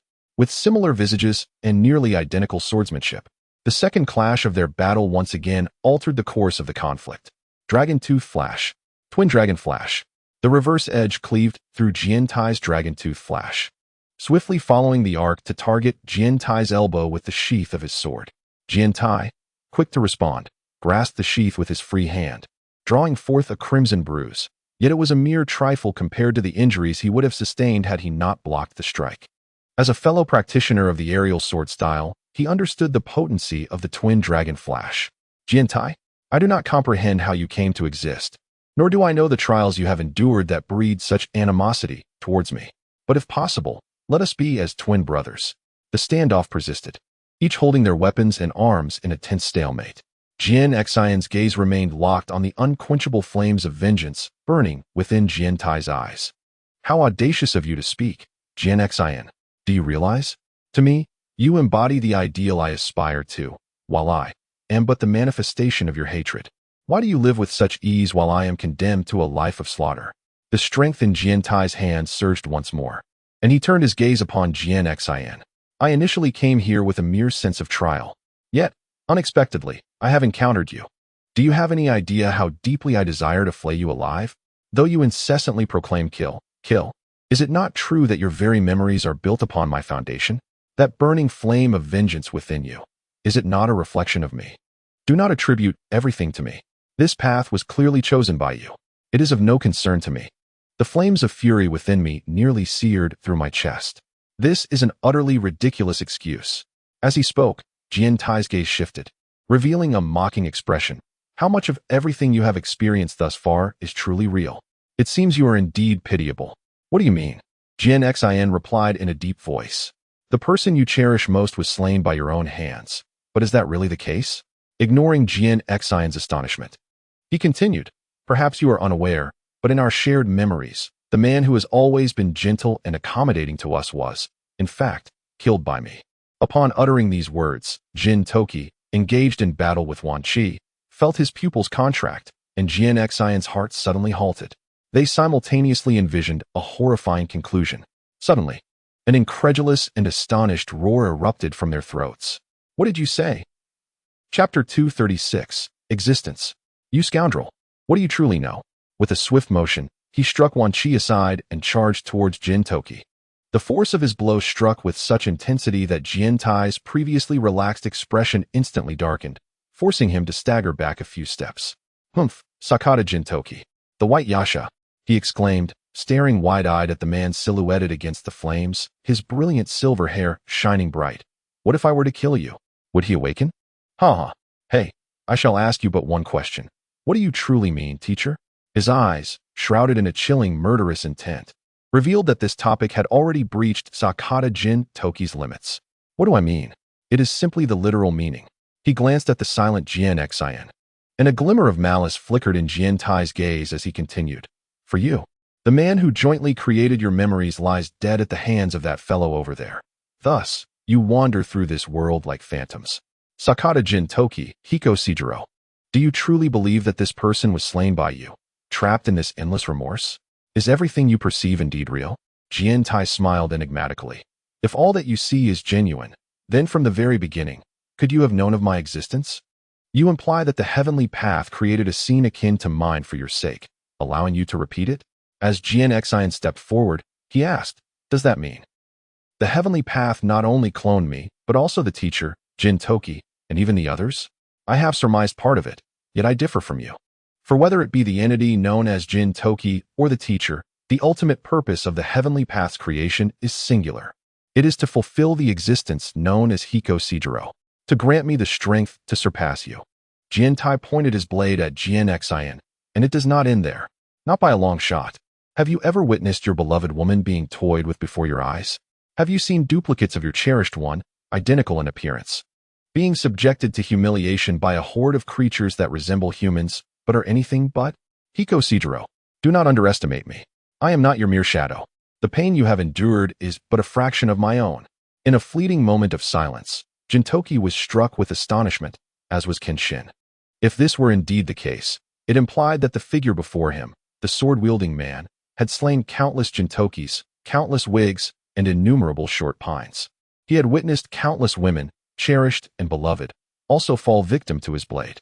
Kenshin's grip on the reverse blade sword tightened, his fingers growing pale as the flames surrounding him surged with newfound vigor, as if fueled by an unseen force.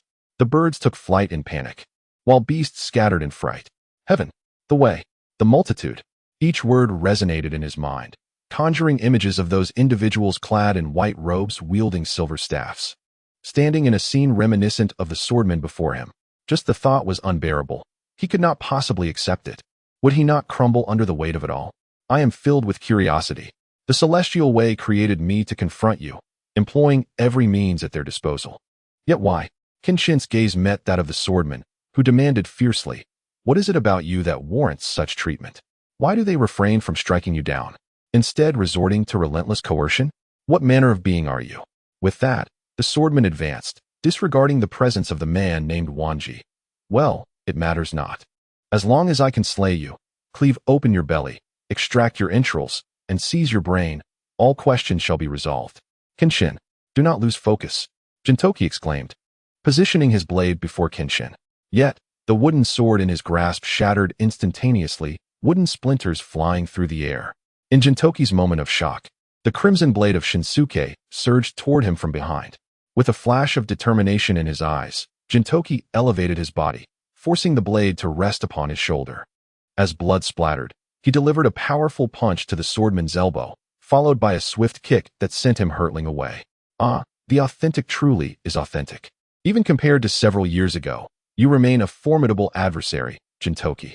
Wiping the blood from the corner of his mouth, the swordman sneered, "But I am not your opponent."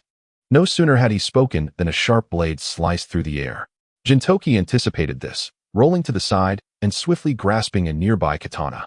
The two clashed fiercely in combat. "But I do not understand. Given the treatment you endure, why do you remain loyal to the celestial way?" In the wake of profound provocation, Kenshin surged forward, his reverse blade sword swinging down with lethal intent. Yet the swordman stood resolute, accepting the blow with his body. With a resounding crash, Kenshin's foot sank into the earth, pain radiating through his shoulder. Yet the swordman laughed, unabashedly. "Himura Kenshin, do you wish to kill me?" Then turned the reverse blade around. "With a blunt blade, how could you ever triumph over me? How could you conquer the celestial way? Such matters are of no consequence. However, if you truly embody my essence, I know myself. I shall fight with every ounce of strength to drag the celestial way into the depths of hell." In saying this, he exerted force once more, his feet sinking into the ground. Using the reverse blade, one finds themselves oscillating between the inability to relinquish it and the necessity to do so. It is precisely your indecision that has led both me and the celestial way to compel you, to urge you to abandon the use of the blunt sword. Look at yourself. In moments devoid of the reverse blade, you could protect nothing. After choosing the reverse blade, you remain utterly defenseless, even against a reverse blade sword. Do you not realize the harm it may inflict upon those who stand before you? Himura Kenshin, you foolish imbecile. It is precisely because you are Himura Kenshin that I cannot evade. Are you questioning my very existence? Are you doubting your own? We were originally the same. We embarked upon various divergent paths. Can we truly blame anyone for that? Just like the five of us. The delusional girl intent on world destruction. The unscrupulous employer who never pays wages. The dim-witted anti-foreigner warriors. The utterly clueless spaceship captain. And, of course, the lethargic samurai who idles away his days. We all commence from the same starting point. Yet the outcomes of our choices differ vastly. We have never cast blame upon anyone. If you find yourself incapable, you must understand, you are not alone. Boom. The moment those words were uttered, a violent explosion resonated from a distant bridge. What? Humph, after all this time. Ito will surely accompany his beloved Shinsengumi to their destruction, Wanshi remarked nonchalantly.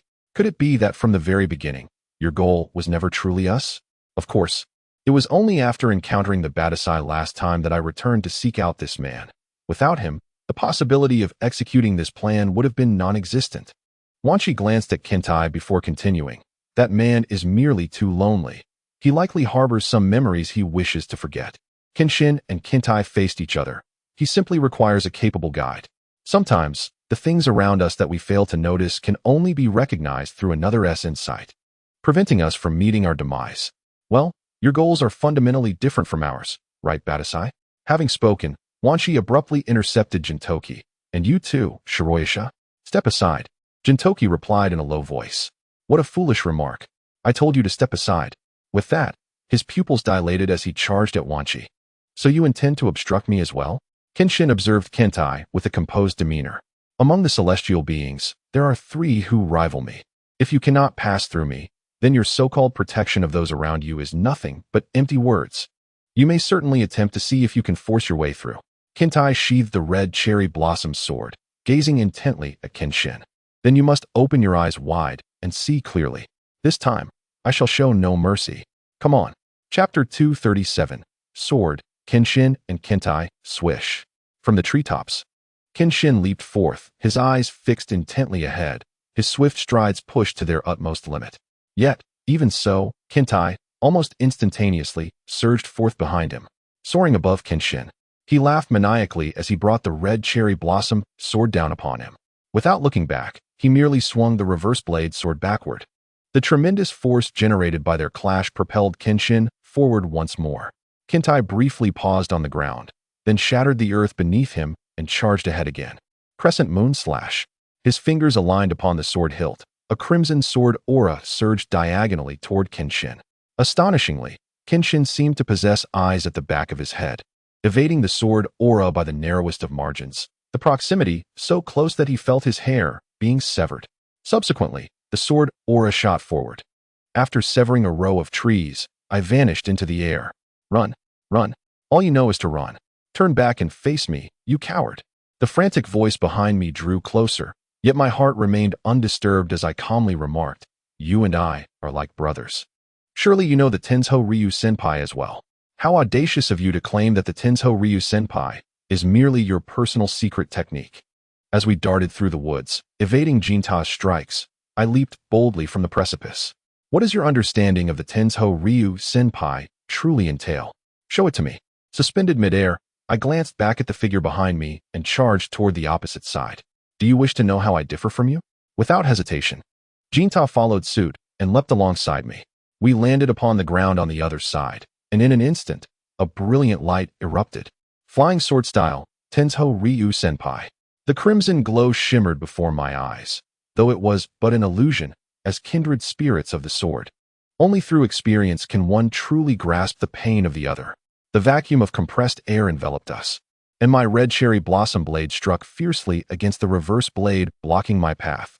In the midst of our fierce exchange, our emotions coursed through our strikes, resonating within each other's hearts. Boom!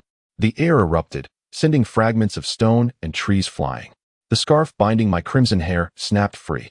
My blood-red locks danced wildly through the air, embodying chaos. The deep-seated hatred etched into my heart surged forth. What tale does this embody? I personally slew countless beings, Gintoki, Koyomi, the false-haired, and Haruma, along with countless others, including my beloved teacher, Matsunoya. I know all too well that they were not the woman I cherished, nor the girl with whom I shared my life and memories, yet they all bore identical faces. They were humiliated, enslaved, treated as the most worthless of commodities. And all of this unfolded before my very eyes while I remained caged, powerless to intervene. I could do nothing. Himura Kenshin. The might of the Tensho Ryu Senpai is not something a single soul can withstand. Even I, Kenshin, am no exception, having faced the full brunt of that strike. The red cherry blossom blade shattered my defense, leaving a long gash across my chest. You dared to endure the Tensho Ryu Senpai head-on, seeking to connect our hearts? My visage shifted, resembling the most hidden stories of my heart laid bare in the light. Ginta's face contorted with fury. You fool, if you wish to die, I shall grant you that wish. I bear no grudge against you. Whether you seek to kill me or break my limbs matters not to me. However, the memories you have sealed away have only strengthened my resolve to obliterate the Ten Dao. Unfazed by the wound upon my chest, Ginta spoke the truth. My own suffering pales in comparison to his. Ahaha, do you understand? The influence of the Ten Dao permeates the entire universe. Beyond Earth, they possess several planets as their strongholds. How will you bring about their destruction? Himura Kenshin, what can you achieve alone? It is akin to the Boshin War of yore. What can you achieve on your own? Do you truly believe I am alone? As I spoke, the image of the bridge gradually came into view. I am surrounded by countless companions, be it during the Boshin era or now. I have never known solitude, for I am aware, no matter my circumstances, behind me, beside me, there will forever be a band of fools standing by. This is what a lazy, unpaid natural curl has revealed to me. With a shout, Gintoki lunged forward, propelling Wanji in front of him as a shield against the blade. Had it not been for the guitar that stood defiantly in their path, he would surely have been grievously wounded. Boom! With a tremor of his hand, he sent Wanji flying, and turned to witness the blood trickling from Kenshin's forehead into his eyes. Kenshin, the one who had always stood before him, his silhouette, steadfast as ever, was adorned in crimson. Kenshin and I grew up together, attended school together, fought together, dined together, even after parting ways. Fate brought us back together in life. Thus, whatever trials may come, there is no reason that I should bear them alone, even if it means facing death, even if our adversary is an unbeatable foe, even if it is the mightiest of bosses. I shall endure alongside this fellow, this eccentric, my creditor, Sakata Gintoki. Himura Kenshin, you are truly infuriating. As he spoke, a flicker of barely perceptible envy crossed Jintai's gaze, soon replaced by a deeper darkness. But what can you truly accomplish? Can you protect those within those two trains? Protect? Such a notion has never been necessary. Do not underestimate them. Just as the words left his lips, a roar echoed through the air, followed by a return to silence. The words of the anti-foreigner warriors still resonate. Ha ha ha. With that, Gintai sheathed his sword. Sakata Gintoki, you are an indelible mark upon this life. Treasure your existence, for one day, I shall slay you. With that, his figure gradually vanished into the shadows. At that moment, the sudden sound of gunfire drew the attention of Gintoki and Kenshin back, as they beheld a helicopter unleashing a barrage upon the train. Kagura, Shinpachi, their pupils dilated. Gintoki roared in fury and dashed forward. Crescent Moon's charge. The blade before me, entwined with the winds of energy. The sword's aura cleaved the helicopter in twain, transforming it into a blazing fireball that plummeted from the sky. The reputation of the sword-drawing dojo is well-deserved. Wanji coughed twice, struggling to rise as he gazed at Kenshin. You are a subordinate of the short-seater, are you not? Then, could you inform me of the whereabouts of the short-seater at present? Kenshin regarded Wanji with a calm demeanor. As for Lord Jinsuk, he had entrusted me with a task. Should I encounter you in Edo, I am to deliver this. He produced a neatly folded cloth bundle from his bosom and handed it to Kenshin. Is that so? I shall accept it. Kenshin took the bundle and tucked it away. You should go now. Soon, when the Shinsengumi quells the rebellion, you may find it impossible to escape. Thank you, he replied, as he staggered into the darkness. Must it be so? Insang spoke as Shinbaji gazed at Inshur beside him. Indeed, such grievous injuries would lead to death even if left unattended. Inshur replied calmly. Precisely for this reason, he must be executed.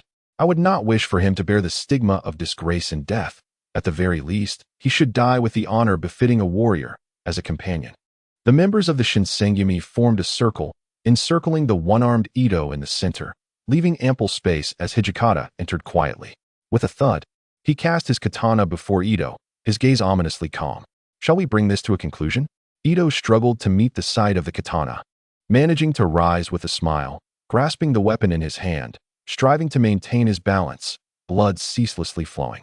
Hijikata, Ito. In this moment, Ito likely understood his time was short. Thus, to meet his end beneath the blade of his adversary was not an unworthy choice. Suddenly, a reverse blade thrust into the scene, separating the two. The reverse blade struck both katana, sending them spinning into the ground. Kenshin seized Ito, forcing the bitter liquid into his mouth. Hey, who are you? How dare you interfere? Everyone, silence. Kondo stepped forward, fixing his gaze on Kenshin, voice grave. What is the meaning of this, Kenshin? Oh, nothing much. I merely wished for him not to die so easily. Having consumed my tonic, he ought not to perish just yet. With a casual demeanor, Kenshin retrieved the reverse blade, sheathing it. Hey, Kenshin. But before Hijikata could finish, he was interrupted. Do you all share this sentiment? While good people may not be scarce in this world, those who can transform from villainy to virtue are few and far between. Allowing this national treasure to perish feels like a grave loss. Is his condition slowly improving? Ito remarked with surprise. What should we do about this, teacher? At this, the fallen comrades were recalled, their eyes narrowed. In truth, Ito was my entrusted spy, as you have all witnessed. This incident is a result of the actions of the Sano Joy faction. Ito was an old friend of mine, which allowed me to enlist him as a spy. However, witnessing this outcome grieves me. Kenshin gestured, helping Ito to rise. Kenshin left Kondo momentarily speechless, unable to articulate a response. Enough of this chatter. If you do not believe my words, Yamazaki, you speak, Kenshin shouted, prompting the shy Yamazaki in his sick attire to step forward. Well, everything Boss Kenshin said is true. I can attest to that. Were it not for Teacher Ito, I might have met my end as well. He laughed, bowing deeply to the dazed Ito. You all stared in astonishment at Yamazaki, Kondo, and Hijikata. In the midst of profound understanding, the team members, along with the ever-smiling natural curly-haired Ito, evoked within Kenshin an inexplicable surge of emotions. Kondo entrusted you to me, he murmured quietly, ensuring only Kondo and Ito could hear. This loneliness is self-imposed, yet in truth, you are surrounded by a reliable group of comrades. Kenshin, recalling Jay's sudden disappearance, felt a pang of anguish. I have painstakingly ensured your safety. Hey, Kenshin, leave it to us, Teacher Ito. They laughed heartily, tears of joy streaming down their faces. We're heading home. By the way, Hijikata, don't forget to give me the commission money from the odd jobs and Shinya's shop. And remember to treat me to a meal. What? When did I ever have a commission? Hey, are you trying to dodge your debts? As the owner of the odd jobs, I can't let that slide. Come on, hand over the money. Hey, publicly assaulting a police officer. Do you want me to arrest you? Ugh, a debt-collecting officer. Shinpachi, what nonsense are you spouting? Do you really want me to arrest you? Just give it to Hijikata. If it comes to that, you can give that figurine to Shinpachi. He needs it just as much. Kondo-san, is it really alright to bribe Shinpachi so openly? After all, you're merely dealing with his sister. Yes, indeed. As long as it's like this, Ameo. Chapter 238. An excess of pure intent, with eyes sparkling with joy. Kenshin watched as Yamazaki rushed after a guy who resembled a celebrity, donning a wig. Kenshin's eyelids twitched as he thought, Yamazaki, have you finally reached your limit with those fools in the Shinsengumi and resolved to become a loyalist? Well, you should manage to fit in there. I will convey this news to Hijikata without omitting a single detail. Hey, Kenshin. Silver Time burst through the door, seizing Kenshin and attempting to drag him away. However, Kenshin merely regarded him sideways, his feet firmly planted. Speak. Last time, I went to great lengths to rescue you from the river and dealt with that gang issue. What are you up to now? Kenshin recalled that troublesome gang incident from a few days prior, which had taken considerable effort to resolve. It's nothing. It's just that you're always cooped up here. I believe it's unhealthy to remain indoors all the time. So, I think I should take you out for a stroll, perhaps to participate in some competition. Silver Time coughed, maintaining an indifferent expression. The so-called competition is merely a gamble against others, or perhaps a mess of your own making. Those are the only two possibilities I can conceive. Kenshin astutely unveiled Silver Time's true intentions. What is going on with you? Well, it's quite a troublesome story. Silver Time chuckled awkwardly, scratching his head. You know odd jobs doesn't he receive commissions every day, so we often venture out to take on various tasks. Today, we went to promote beer and... All in all, in conclusion, we have managed to send the entire team preparing for the competition to the hospital. Staring in disbelief at Gintoki, Kenshin slowly remarked, in a certain sense, you truly are a genius. Ahem, let us hasten, for they await us over there. Thus, Kenshin arrived at this location, the Edo football stadium, accompanied by the quirky individuals Gintoki had gathered, Ameo, Kandu, Shinpachi, Kagura, Koiki, Madao, a wild wig, and Elizabeth, in addition to himself. Is this ghastly team truly your doing? I might as well be dead, he exclaimed, clutching Gintoki and wailing in despair. Fear not, for as long as we are present, any ball shall find its way to the net. As you can see, our knowledge of football is boundless. With that, Elizabeth immediately revealed the wig, proudly brandishing a banner of Captain Tsubasa. Hey, the one beside you has already betrayed you, cried Kanra, clutching his head in frustration. You all must have only watched Captain Tsubasa. Not Captain Tsubasa. It's Captain Koyuki. Oh heavens. I am losing my mind. This is entirely a ragtag group of novices. They are utterly oblivious to the rules of football, he shouted, pointing at the crowd before him. Not a problem, Kenshin declared. Donning the red number 10 jersey, the king of football shall be mine. This is completely unrelated to basketball. Even wearing the number 10 jersey is of no consequence. Kanra bellowed in exasperation. And what on earth is the king of football? Have you been reading too much Jump? I wonder how Ichigo is faring. Has he embraced his dream of becoming Hokage or the Pirate King? Or has he finally mastered the Genkidama? Kenshin patted Gintoki on the shoulder and inquired, Oh, I can now transform into a Super Saiyan. I am brimming with energy. Gintoki exclaimed, striking a dramatic pose. Well, at this moment, I hope you can unleash the Kamehameha with your feet. Kanra shouted, charged towards the goal.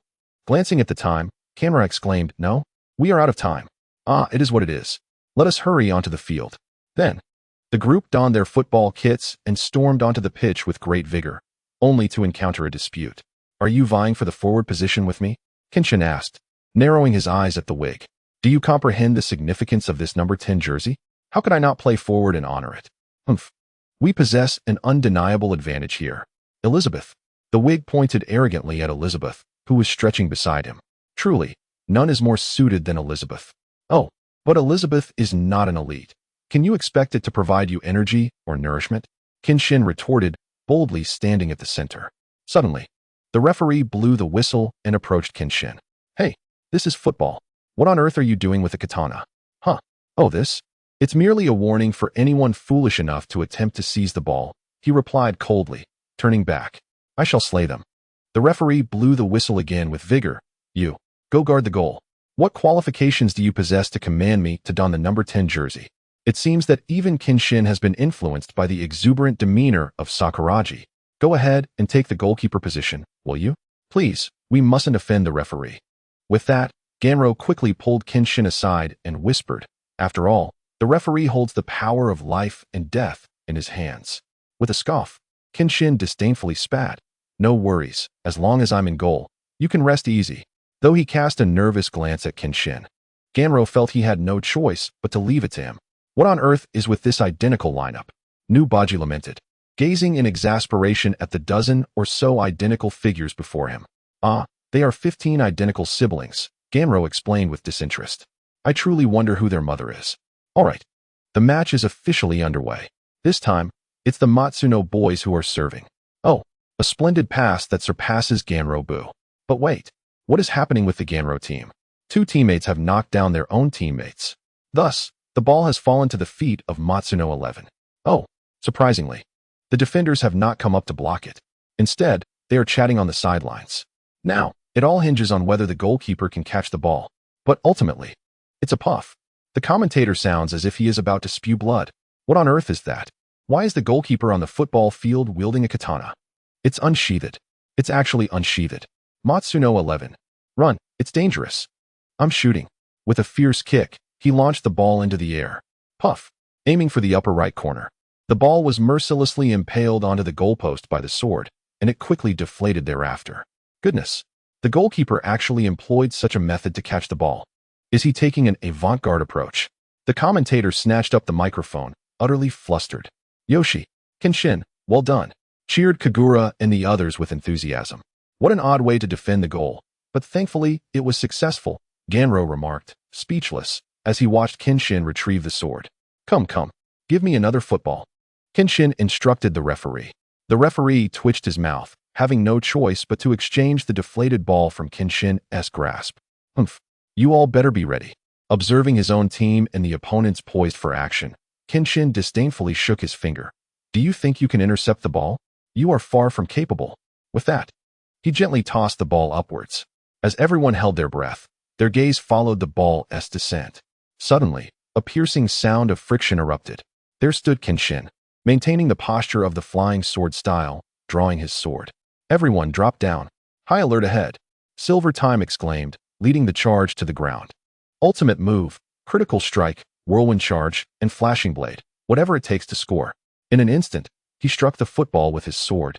His precise control of force ensuring the reverse blade did not cleave the ball in two, but rather sent it soaring like a baseball.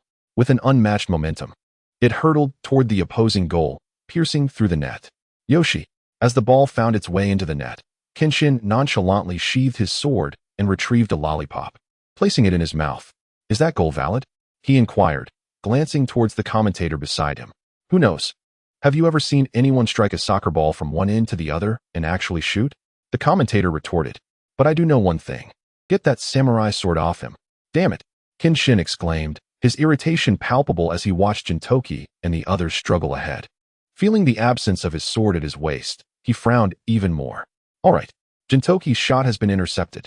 Matsuno Sandman breaks through with the ball. Oh, he sidesteps Ganroach. And there's Shinpachi. Kagura. He passes to Matsuno Kumin. Then, he brushes past Ameo. Well done, Matsuno Ikumen. He has thwarted Kondo's attempt to intercept the ball. Oh, is he going to shoot?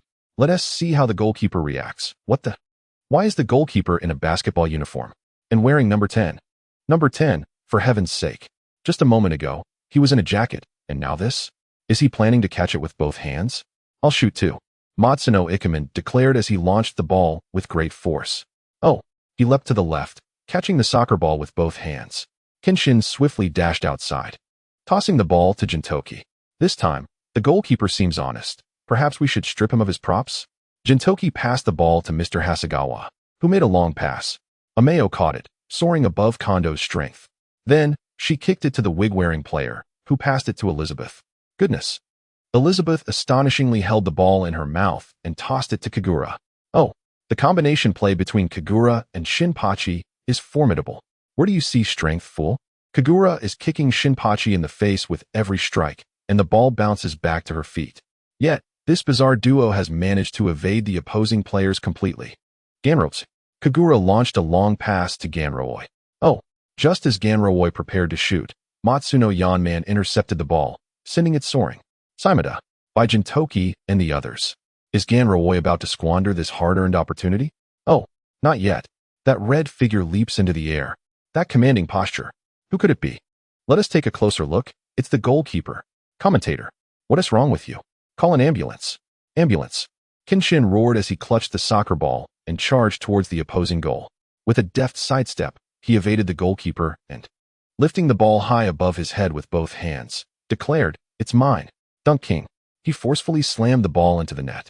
"Oh, oh, oh," by Gintoki and the others. "Are you all right, commentator?" Cough, cough. "Fortunately, what is happening now?" "Well, take a look for yourself." "Ah, the goalkeeper has let the ball pass. What is he doing now?" "Huh, did he say something?" "Dunk King indeed." "Commentator, come back." "Doctor, don't leave. Come back."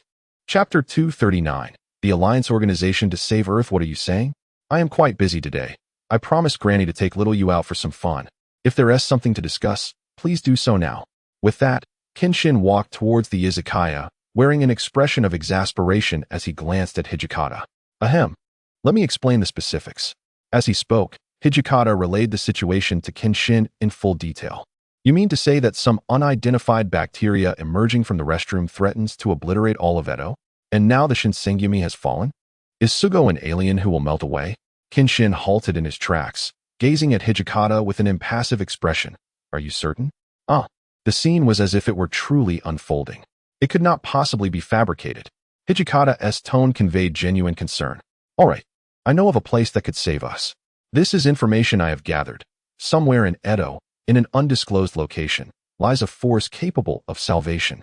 Among them are knights in masks who prefer to remain concealed, alongside righteous allies. Furthermore, there are valiant heroes of light, akin to giants. I believe this is a perfect fit for you. You shall find the path to your desired salvation there." "Really? Such a terrifying organization exists within Edo?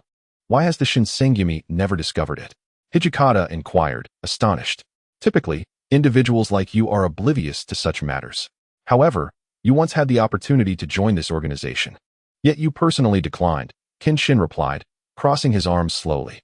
"It sounds incredibly powerful," Hijikata mused, stroking his chin thoughtfully. "You have always been blind to Akihabara. Yet how could you know? Beneath lies the most formidable prevention of this world. What celestial beings could possibly enter Earth if not for their willingness?" Kenshin clenched his fist and raised it towards the sky. "Is that so? In that case, I shall personally pay a visit." "Thank you, Kenshin." Upon hearing Kenshin's words, Hijikata struck his palm with a fist and then turned, waving goodbye to Kenshin as he vanished into the crowd. Kenshin's words undoubtedly contain references to Kamen Riders. Fate's Shiro Amiya, an Ultraman, with over 99 likelihood of jesting. Stifling a laugh, Kenshin observed little Yu, who casually articulated this observation. He hurriedly covered her mouth. "Little Yu, lower your voice. It would not be amusing if he overheard." "But why is Lord Kenshin teasing that man?" Little Yu questioned, tilting her head in confusion as she slipped from Kenshin's grasp. "Well, he merely spoke nonsense to me first, claiming that restroom bacteria are about to conquer Earth." Kenshin shook his head in disbelief. "I can now confirm that this fellow is undoubtedly a Virgo. There is over a 70% chance that Lord Kenshin's words are of an S nature," Little Yu remarked, slowly following Kenshin with a broom as they passed shop after shop along the bustling street. "Ahem, Little Yu, who informed you of such matters?" Kenshin inquired. "I, a person of great virtue, am entirely unaware of what S signifies." As he spoke, Kenshin deliberately coughed twice to mask his feelings, then gazed ahead and said, "From now on, do not call me Lord Kenshin. Simply call me Kenshin." "Understood, I will record this in the database," came the response, accompanied by a flicker of light in the crimson eyes. "Father's craftsmanship is truly remarkable. He has always been known for producing rudimentary machinery. Yet when he puts his mind to it, he can create something quite impressive. How frustrating. The last time I inquired, he insisted it was impossible." Kenshin's teeth clenched in irritation. "He has caused me to squander hundreds of thousands of dollars. The scoundrel." "Where are we headed, Kenshin?" asked Xiaoyu. "What about you? Do you have a destination in mind?" Kenshin inquired. I am uncertain. As a mechanical maid, my duty is to work. And I do not comprehend the essence of leisure," Xiaoyu replied. Despite being an exquisitely beautiful girl, her inner world remained so profoundly hollow. "Well, even though our outing may be tedious, it is still an opportunity for exploration," Kenshin said, seizing Xiaoyu's hand and hurrying forward. "Xiaoyu, how do you feel?" Kenshin asked as he emerged with an ice cream in hand, addressing Xiaoyu, who was fixated on a stubborn screw. "According to the database, that man possesses a 100% likelihood of being a scoundrel," Kenshin remarked. Even Xiaoyu, typically devoid of emotion, couldn't suppress a hint of scorn. "No, I didn't mean him. I meant Icarus." Little Icarus, Kenshin exclaimed animatedly. You must be able to sense Icarus's presence as well, right? Understood. At that moment, Kenshin, your breathing quickened, and your heart rate was evidently abnormal. The database indicates you are in a state of excitement and exhilaration. You harbor a fondness for that humanoid-made angel robot. Xiaoyu stated matter-of-factly. Let us keep such discussions here. Do not mention them in front of Amiao and the others. Kenshin said, a hint of anxiety causing him to avert his gaze. They might very well take my head for expressing affection for a virtual character. What is it about her that I lack? Understood. I will add this to the most confidential vault, he said, his eyes shimmering once more. Xiaoyu, what I mean is that Icarus shares similarities with you. Perhaps you should ponder this further. Has she not been born? Does she not possess the same rights to joy and sorrow that we do? There is no need to remain bound by antiquated mechanical constraints. You are no longer merely a machine. You possess a fervent power core and the ability to feel warmth. You should express your desires openly, Kenshin declared, looking at Xiaoyu beside him. Let those mechanical shackles be damned. Come, let me take you out for a meal. Is that so? However, I do not fully comprehend what human emotions entail, Xiaoyu replied, tilting her head once more. I am taking you out to eat now. Does that bring you joy? Kenshin asked. Yes, the database informs me that I should be quite happy. No, not the database, but rather a joy that emanates from the heart. From the heart? Well, primarily through connection. As she spoke, Xiaoyu collided with a suddenly appearing individual, staggering to one side.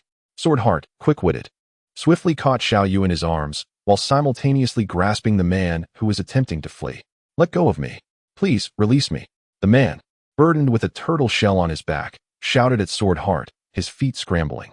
Hey, isn't that rather impolite? You bump into someone and think you can just run away? A simple apology wouldn't be too much to ask, would it? Sword Heart remarked, pulling the man back forcefully, bringing him face to face with himself.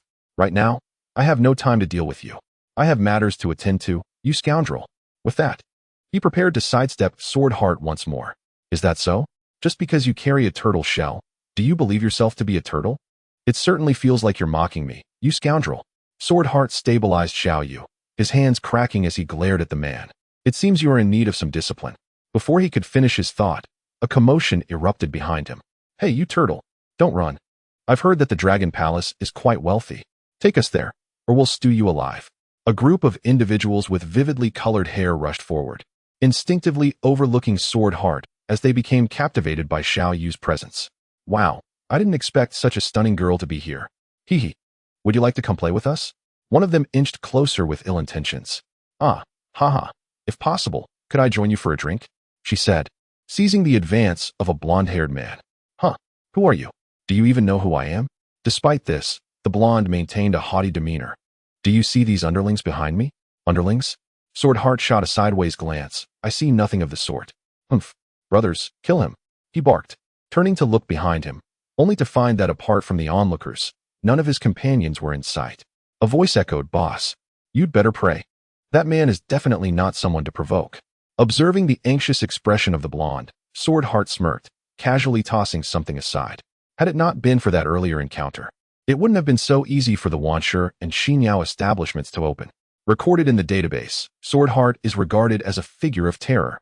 It seems that there is still a long road ahead.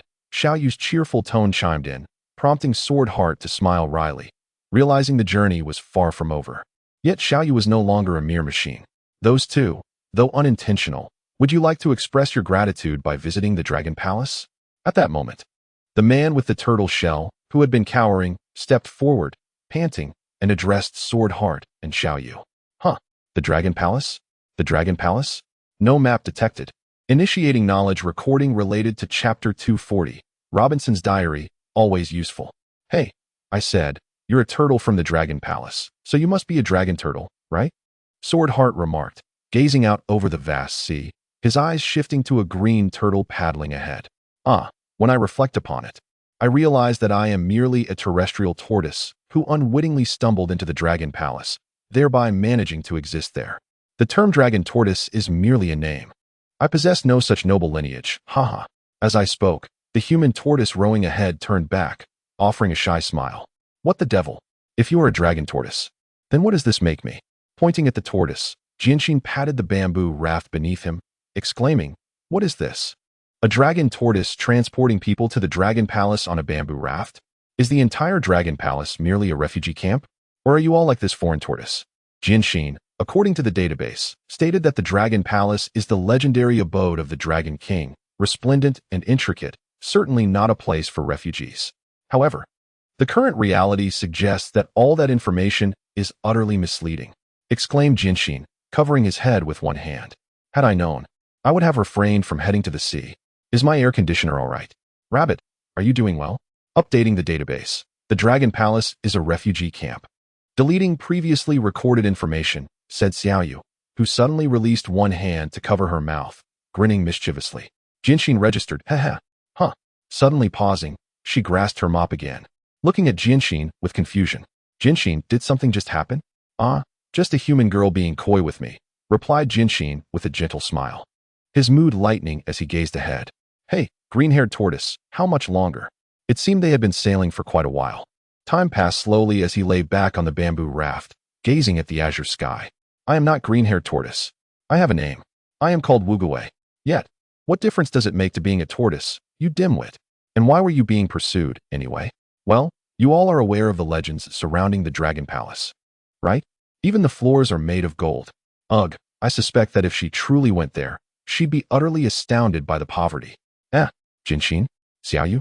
Hearing such voices nearby, Kenshin sat up straight, rubbing his head as he turned to the side. What?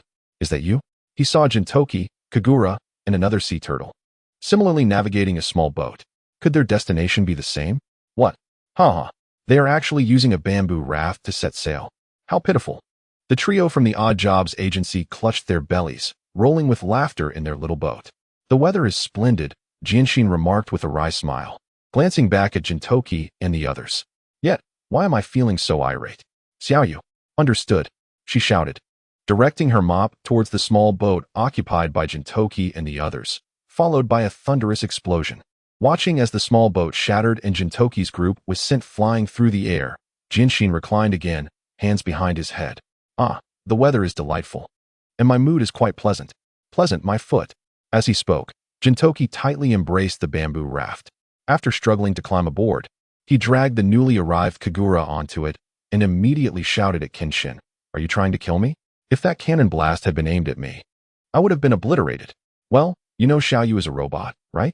It's necessary for her to expel some bodily impurities from time to time, he continued, shoving Gintoki aside.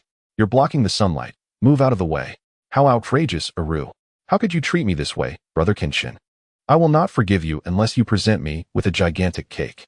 Kagura exclaimed, bouncing on the raft and pointing at Kenshin. By the way, why is Miss Xiaoyu here, and why is she with brother Kenshin? Shinpachi quietly arranged his damp hair and put on his glasses. Granny said Xiaoyu has been working tirelessly, completely unaware of the need to relax, so she entrusted me with taking her out for a stroll. He glanced sidelong at Kenshin. I initially intended to ask someone else, but their character is quite dubious. My character is as pristine as that of Shiro-chan, declared Gintoki, pulling a small fish from his clothing and casually tossing it into the sea. What is going on here? I was just taking Xiaoyu around. And who knew we would save this turtle? It said it wanted to repay us by taking us to the Dragon Palace, he said, gently patting Kagura's head. What about you? This lecherous turtle mentioned something about a hush fee. As he spoke, Gintoki and Kenshin observed the two chatting turtles. With a swift motion, they each stomped down on a turtle, looking down at them from their elevated position. Hey, isn't the Dragon Palace supposed to be a legendary and rare place? Indeed. The two turtles replied, struggling beneath their feet. Hey, Kenshin, Gintoki. Just then, a speedboat surged through the waves and stopped beside the small bamboo raft. Shokuho and Ameo, seeing the crowd on the raft, cheerfully inquired, What are you all doing in the middle of the ocean? Before they could finish, a golden turtle radiating a dazzling bronze hue appeared on the speedboat, holding a marlin in its hands. Miss Ameo, Miss Kyubi, we caught a fine marlin. How about we prepare it on the way to the Dragon Palace? Gintoki and Kenshin exchanged incredulous glances at the anthropomorphic turtle. A bronze turtle? And it has chest hair? Isn't she supposed to be partying with Kyubi? Shinpachi exclaimed, his eyes widening. In fact, we saved this gentleman's daughter from harassment on the way. And as a token of gratitude, we must be taken to the Dragon Palace, Kyubi said, now dressed in a casual kimono, with a samurai sword at her waist. Addressing the group below. All right, the Dragon Palace is currently overcrowded. If we don't hurry, we won't make it. She pointed forward, and the speedboat accelerated. If everyone has no further business, please return to the land quickly. The ocean can be perilous. Distantly, such sounds reached the ears of the crowd. Sister, please take us along, the eldest sister implored, while the newly formed duo, frozen in place, could only weakly lower their arms. Turning their heads, their eyes glimmered with a cold light, fixating on the two turtles beneath them, who remained silent, merely exchanging nervous glances. Hey, Jin-san, and the boss, came a voice. As a great wave surged forth, sweeping the small bamboo raft far away, soon revealing a warship in the distance. Hey, how can such a formidable sea turtle be bullied? Mused the inner thoughts of Byakuya and the others. In truth, it was this very turtle that had saved me when I leapt off the cliff. Don't you have a job? Why would you contemplate suicide? Ah well, wasn't that part of my original setup? Get lost, retorted Jin-san and the others. Before the conversation could continue, a colossal shadow darkened the sky. Hey, are those four-legged, fire-breathing turtles? No, wait. They seem more like ancient tortoises. Fake hair. At this moment, it was evident that Jin-san and Byakuya were utterly distraught. Are there truly this many peculiar species at sea? It appears I must update the database. With that, Xiaoyu fell into a daze. Hey, Miss Xiaoyu. These are abnormal records. Do not document them. You will become an abnormal person. Ah, Jin-san, Byakuya, what a coincidence to encounter you here. As a gesture of gratitude for the rice dumplings and corn I bestowed upon them, we are now preparing to head to Tianju. Came a raucous laugh from the fake-haired figure. No, I really do not wish to see you. Moreover, how are you with Momotaro? Are you both planning to confront the sea demon? Is there even a sea demon in Tianju? It's just a bunch of old bald men, idling about and boasting all day. Have you finally come to your senses and decided to trim that ridiculous mane to increase your intelligence? Retorted Jin-san and Byakuya. Before finishing their words, a tremendous explosion struck the belly of the soaring turtle or tortoise. Shut up. Only Mr. Hasegawa can reach the Dragon Palace. I shall ensure he sees the light again. With that, another barrage of cannon fire erupted. No, I believe that seeing the light is just a ruse to deceive you. Standing atop the bamboo raft, the corners of his mouth twitched as he gazed upward, amidst the furious war cries of the fake-haired adversary. Be silent. How dare you act recklessly before me, the king of the sea? You have quite the audacity. Everyone accelerate. Charge forth and smash them. With that, the speedboat carrying Ameo and her crew surged back at an even greater velocity. No, I think you are merely offering your head as a gift. It won't make much difference. The already exasperated Byakuya and the others observed the chaotic three-way battle. Boom. Amidst the final barrage and flames, the soaring turtle plummeted into the sea, subsequently crushing the warship and unleashing a violent explosion that consumed everything in its vicinity. Byakuya? Accompanied by a slight tremor. Byakuya reluctantly opened his eyes, gazing vacantly at the sky. As he felt his body still being shaken, he turned his head to see Xiaoyu, immobilized on the sandy ground, mechanically repeating a motion, pushing Byakuya's body with her left hand. Xiaoyu. The clarity in his gaze returned in an instant. Swordheart hastily rose and embraced Little Jade, only to find her drenched. What happened to you, Little Jade? Little Jade? She had been submerged for too long, perhaps a bit short-circuited. Yet, with a smile that revealed her humanity, she added, however, I am quite pleased if you are unharmed. How infuriating. Such an incident should never have occurred. With a slight bite of her lip, Swordheart hoisted Little Jade onto his back, the metallic scent that belonged to her wafting into his nostrils. He could also hear the faint crackling of electrical sparks erupting within her body. Though the waterproofing was quite effective, the prolonged exposure to water had taken its toll. I have done my utmost to bring you here, she lamented, her eyes dimming. Now, I am unable to move. According to Robinson Crusoe, you should abandon me and seek an escape. Do not jest. With a scoff, Swordheart carried Little Jade deeper into the forest. While Robinson's memoirs may reside in your memory, perhaps you have overlooked another detail.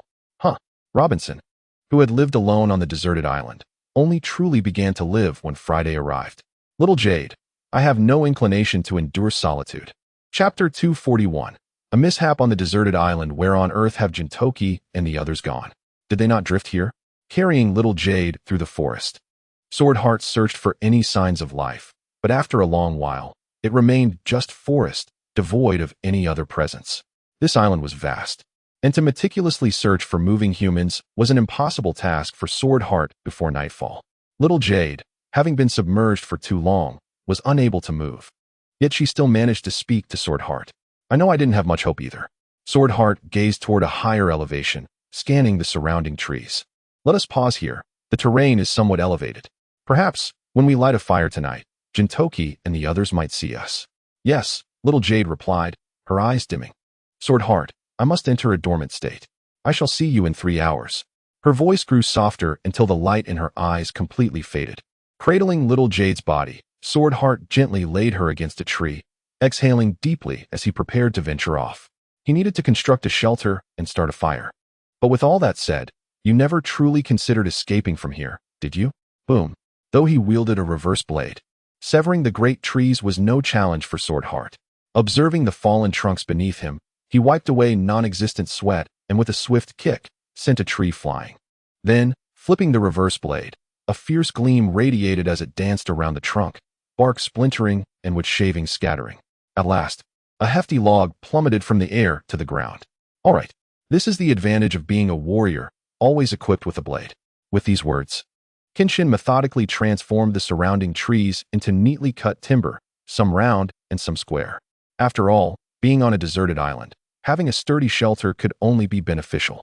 He transported the wood to a higher ground and erected several long logs upright, leaping up to deliver a powerful kick, driving the logs deep into the earth. 8 logs stood in a rectangular formation, and he then joined the square pieces of wood together, using a slender beam to construct the roof. The remaining timber was utilized to enclose the perimeter, forming wooden walls. It was thanks to Kenshin's extraordinary physique that this task proved so effortless. In merely about an hour, he had constructed a simple wooden house. Next came the quest for dinner. With that thought, Kenshin carried Shoyu into the house, gently placing her on the wooden bed before closing the door. Fortunately, this was an uninhabited island, likely undiscovered, allowing for an abundance of wild animals. After a brief search, Kenshin managed to catch several wild rabbits, holding 2 in one hand as he made his way back to the wooden shelter. Suddenly, his steps halted. His ears perked up as he discerned an unusual sound. Gunfire? Hanging the captured rabbits from a tree, Kenshin cautiously advanced toward the source of the noise. Uncertain of what awaited him on the island, he proceeded slowly and deliberately. Could it be a situation akin to Jurassic Park? Or was there a giant gorilla on the island? His mind raced with fanciful thoughts, perhaps the whimsical nature of youth at play. Abruptly, the scene before him opened up to reveal several submarine-like structures resembling turtles stationed along the coast, with numerous armed individuals bearing turtle shells standing on the shore. In the center, a group of humans was bound and forced onto the turtle submarines.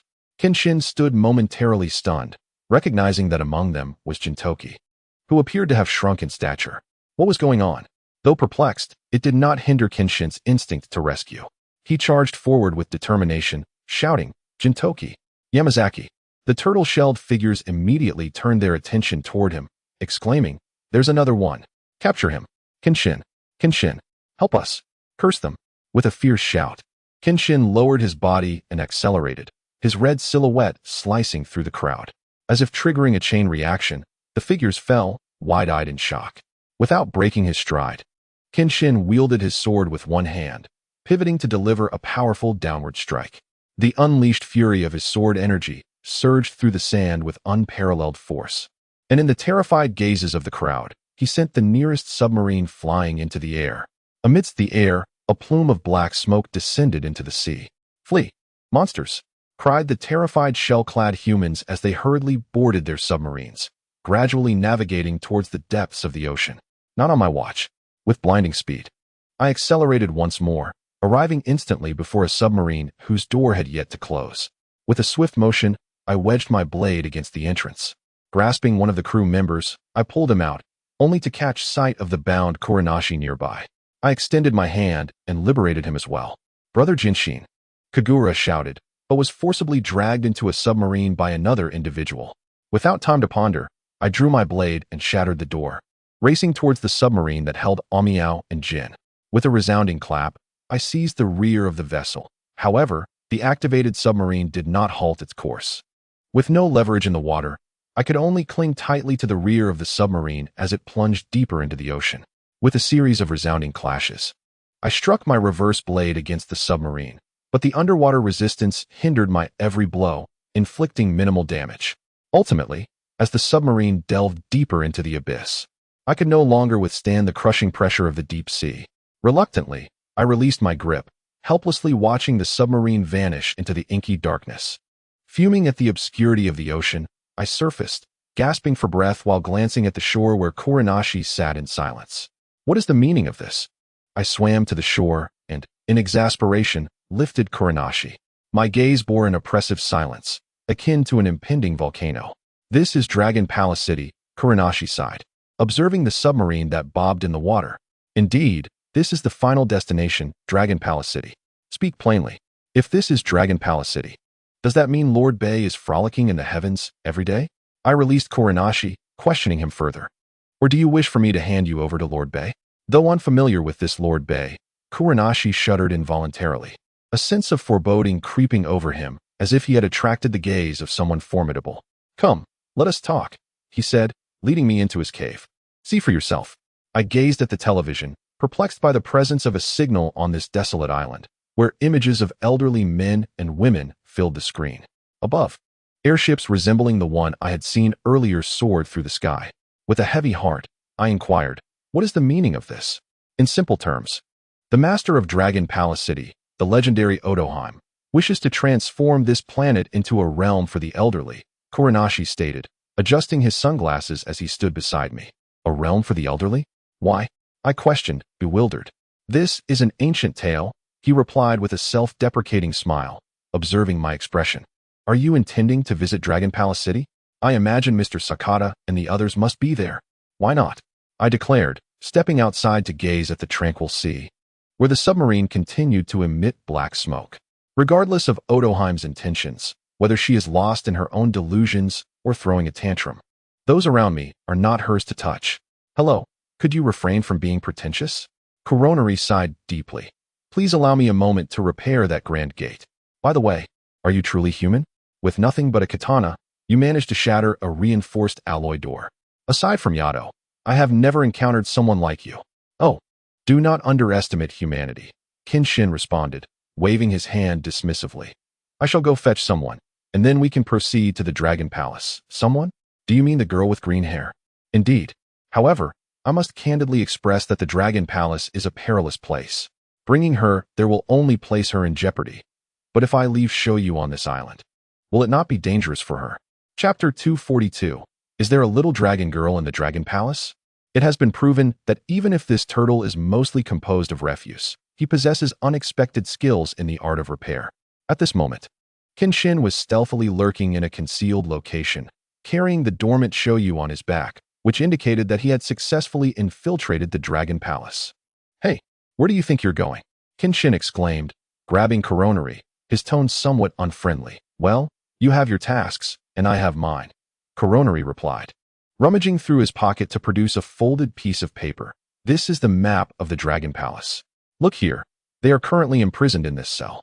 But be cautious, do not let the Yusho Box G infect you, or you'll end up like that old man. Receiving the map, Kenshin inquired, so where are you headed? Or how shall I contact you? That is simple. I will create a distraction ahead. Just rescue the person and head towards the highest building in the distance. I will be waiting for you there, Koronari said, pointing toward the magnificent structure. But aren't you supposed to meet someone? Why create a distraction? Kenshin asked, puzzled. Well, merely meeting that esteemed individual is already a form of distraction. I SNT it. Koronari replied, a hint of self-deprecation in his demeanor, then waved goodbye to Kenshin before disappearing around the corner. It seems this fellow is not to be underestimated, Kenshin thought, tightening his grip on the dormant Shoyu and unfolding the map in his hands. Upon accepting the map's layout, it manifested as a holographic projection. Suddenly, the physical map vanished, revealing a pale blue hologram visible only to Kenshin, allowing him to view the surroundings in panoramic clarity. All right, now to locate where Gintoki and the others are, he murmured while scrutinizing the holographic map. Ah, they are over here. With that, he melded into the shadows of the alley. Ah, how delightful. Who would have thought I would spend this summer in the Dragon Palace? Remarked a woman, presumably a Miao's colleague, as she stood before a transparent glass. Gazing at the fish swimming in the deep sea, her arms wrapped around herself in joy.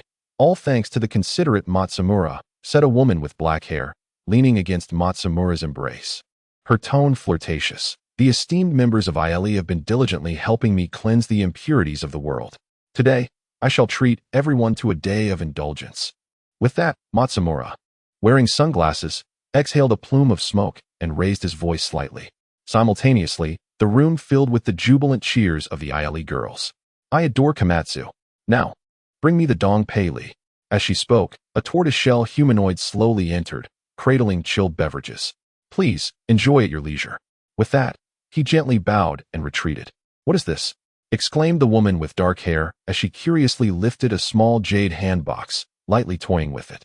The handbox graciously released a copious amount of fog that could induce aging. As the mist began to envelop the room, Matsunari, who was in a corner taking a phone call, was abruptly pulled away by a hand, seeking refuge from the dense vapor in a concealed passage nearby. Hey, you little rascal, do you know who I am? A gun was pressed against his forehead. Kenshin glanced back, observing Matsunari looking down at him with a menacing gaze, fully embodying his reputation as the god of destruction. Humph, you'll find out if you take a look for yourself. He pressed his back against the wall, creating space to peek out. Matsunari caught a glimpse of the scene he had just been part of.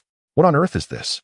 His eyes widened in disbelief at the sight of a room full of elderly women. In that moment of shock, several tortoiseshell humanoids entered, seizing the elderly women and ushering them outside, destination unknown. Now you understand, don't you? Just moments ago, while you were on the phone, given your status in Edo, it was likely a report on the current situation of Edo. Kenshin spoke slowly from the shadows, watching as Matsunari retracted his body. Edo? What is its condition?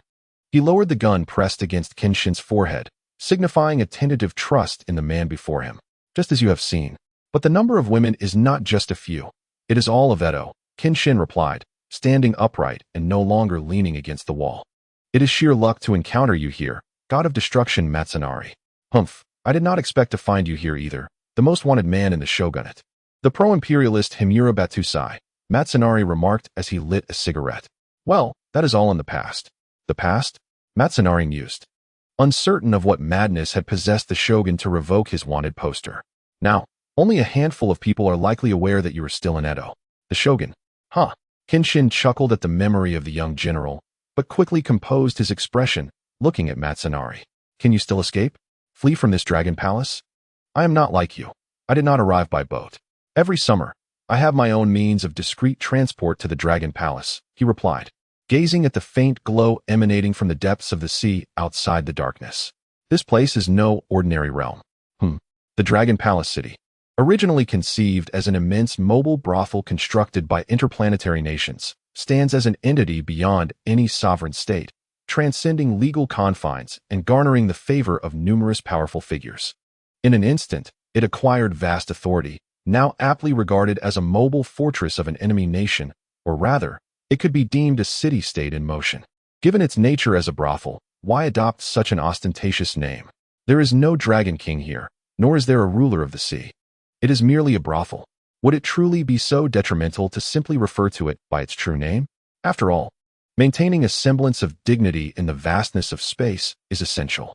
To openly declare it a brothel would be to lay bare one's intentions, would it not? Even a general, it seems, must endure generations clad solely in modest undergarments. Is anyone there? There seems to be a rather sophisticated jest at play. With that, I shall refrain from further discussion. As he tightened his grip on the small figure on his back, Kenshin cautiously peered outside. I have other matters to attend to, so let us part ways here. You carry a woman on your back? Do not tell me that the illustrious Batusai has come to Dragon Palace City merely to claim a woman. Perhaps that scenario is not entirely implausible. For instance, if a woman whom he cherishes is ensnared by Dragon Palace City due to her beauty, and the man embarks on a perilous journey to rescue her, mused Matsumoto, stroking his chin with certainty. Enough of this. The girl is merely unconscious. I cannot leave her here carelessly. I have promised to protect her. Kenshin, appearing somewhat anxious, adjusted the small figure on his back, uncertain of when she might awaken. Matsumoto, undeterred, brandished a firearm. Although I remain unaware of your true purpose in Dragon Palace City, You must understand that it rivals the famed Yoshiwara, and the forces at play behind it are far from simplistic. If you intend to cause a ruckus here, it would be wise to consider your actions carefully. TCH, after all that, is there really a difference if you plan to return with a battleship to bombard this place? Kenshin replied coolly, casting a sidelong glance at Matsumoto. Do as you wish. It seems the next opportunity for amusement will be at Yoshiwara. Matsumoto, wielding his dual pistols, declared, Batusai, do not draw too much attention. I have seen enough of you on television lately. Ah, the trees may long for calm, yet the winds persist. Chapter 243. Now, not only are we unable to escape, but we also lack any means to restore them to their former selves. Shinpachi lamented, observing the severely aged Gintoki and the wig. While contemplating their own dwindling combat strength, he sighed in resignation. It's all right. I just saw Kenshin and I outside. If it's him, we will surely escape, Aru. Kagura exclaimed confidently, raising her small fist. But this is located deep beneath the sea, right? Kenshin-san does not possess a submarine capable of descending to these depths alone, and after searching for some time, Miss Odos is nowhere to be found. How frustrating. Shinpachi groaned, covering his head. At this moment, it remains uncertain how many others have yet to age, capable of forming a formidable fighting force. Xiaoju surveyed the surroundings. Addressing those present, the primary concern now is not whether Xian can arrive, but rather whether we can extricate ourselves from this place. Even if we escape, what will we do with those two? Madao pointed at the aging Gintoki and the wig-wearing companion. And why, I wonder, are they so engrossed in watching sumo? You're one to talk. I was pondering why a prison would have a television. Exian Baji exclaimed, hastily covering his head upon hearing Madao's remark, lamenting his situation. Hey, Lady Yuki wishes to see you, announced the humanoid turtle, wielding a spear as he scanned the area. According to Lady Yuki, she harbors a particular disdain for young and beautiful girls.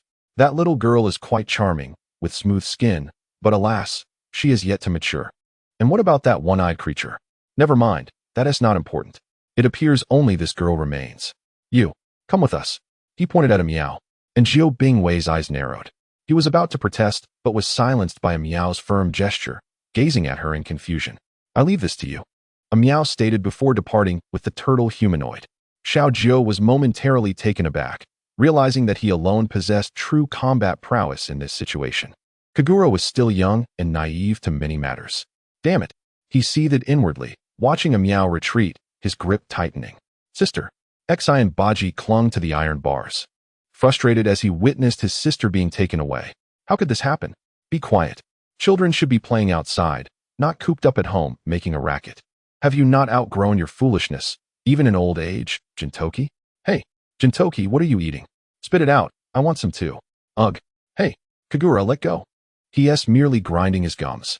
Observing a pair of patrolling guards depart, Exian acted swiftly, seizing the last one. As the guard struggled, Exian delivered a swift strike to the back of his head, rendering him unconscious before dragging him into the shadows. Moments later, with a turtle shell on his back, he felt Xiaoyu pressed tightly against him, effectively resembling a turtle shell with two heads protruding. Hey, what sort of attire is that? It certainly attracted attention.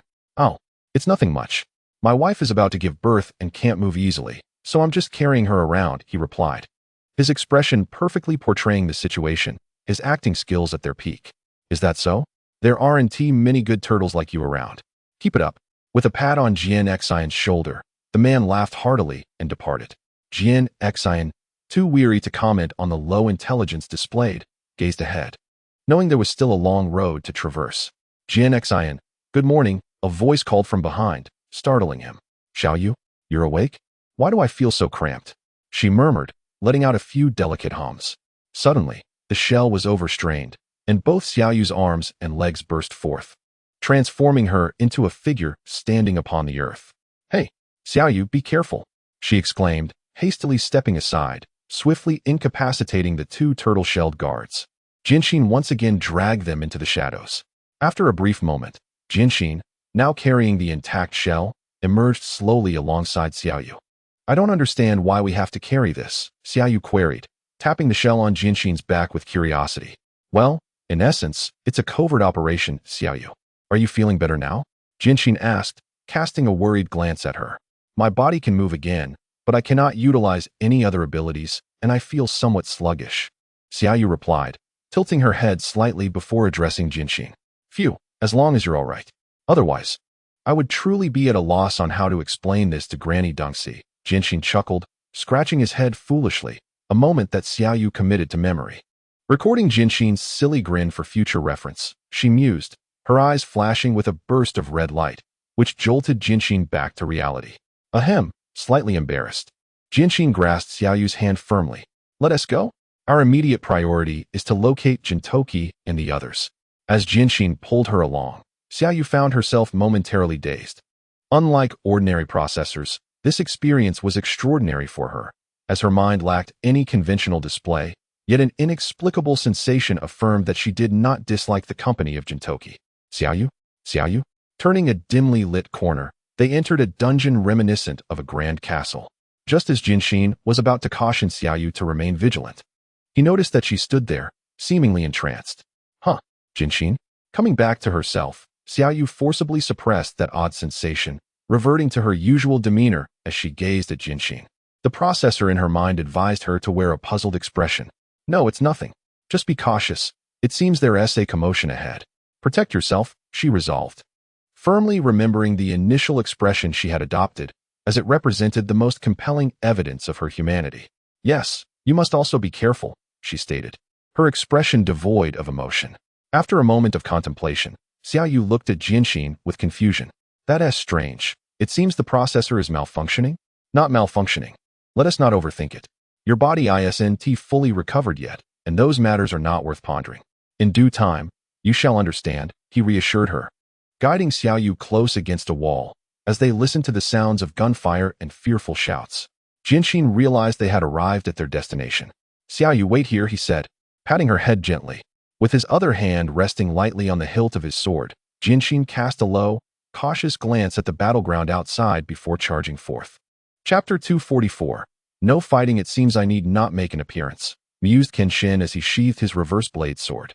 Indeed, despite often being criticized and always rushing to the forefront, they were not without their strengths. Kenshin, exclaimed Kagura, who had swiftly dispatched her opponent and now dove into Kenshin's embrace like a fledgling returning to its nest. I knew you wouldn't abandon me. How could I bear to let someone as adorable as you be captured? He replied, gently stroking Kagura's small head, which elicited a contented squint from her, reminiscent of a playful kitten. Kenshin-san, it is truly wonderful to see you, remarked Shinpachi, who helped support Gintoki and the wig. This is Gintoki, or perhaps Katsura-san. But they have both succumbed to that peculiar gas, transforming into this state. Is that so? Kenshin observed the aged Gintoki and the wig, falling momentarily into silence. The others, witnessing Kenshin's solemnity, could not help but lower their heads in sorrow. Well, Gintoki, I never imagined you would shrink so much as you aged, he said, lifting Gintoki with one hand. Oh, this is quite amusing. What kind of expression is that? After all, aren't you also playing a nurturing game? After a brief moment, he spat towards Kenshin. Fortunately, I had foreseen this. Old man, you may as well remain there and play, he said, setting Gintoki down. Meanwhile, the wig, comparing gestures, could only sigh in exasperation, for the essence of foolishness remains unchanged, even in old age. Miyo? Kenshin glanced around, noticing the absence of Miyo, his expression turning grave. She was just taken away, stated Jubiai, resting his harpoon on his back. Did you not see her when you came from that direction? Taken away? Yet, I did not notice anyone from where I came, Kenshin remarked, tapping his head. I forgot someone. Osuki, come forth. Under the gaze of the onlookers, Osuki slowly emerged, standing beside Kenshin. It is truly wonderful that everyone is safe. Kagura, Shinpachi-san, Hasegawa-san, Jubiai-san, Gintoki-dano, Katsura-san. Osuki-san, it is splendid to see you. We were worried when you were swept ashore, and since you cannot enter the water, we searched for you for quite a while. It is a relief to see you unharmed. Shinpachi exhaled, feeling a weight lift off his shoulders. Thanks to Kenshin, I was able to be saved, Osuki smiled softly. A gesture that surprised everyone except Kenshin. Kenshin-san, what is happening with Osuki? She is likely undergoing a transformation unknown to others. Osuki is not a robot. She is human, Kenshin replied. Yet, regardless of the circumstances, not being able to engage in intimacy does not quite deem one human, Hasegawa remarked blandly, only to receive disdainful glares from all around. Filthy adults. Perverse thinking. The shame of adulthood. Madao's bizarre thought processes. Ugh.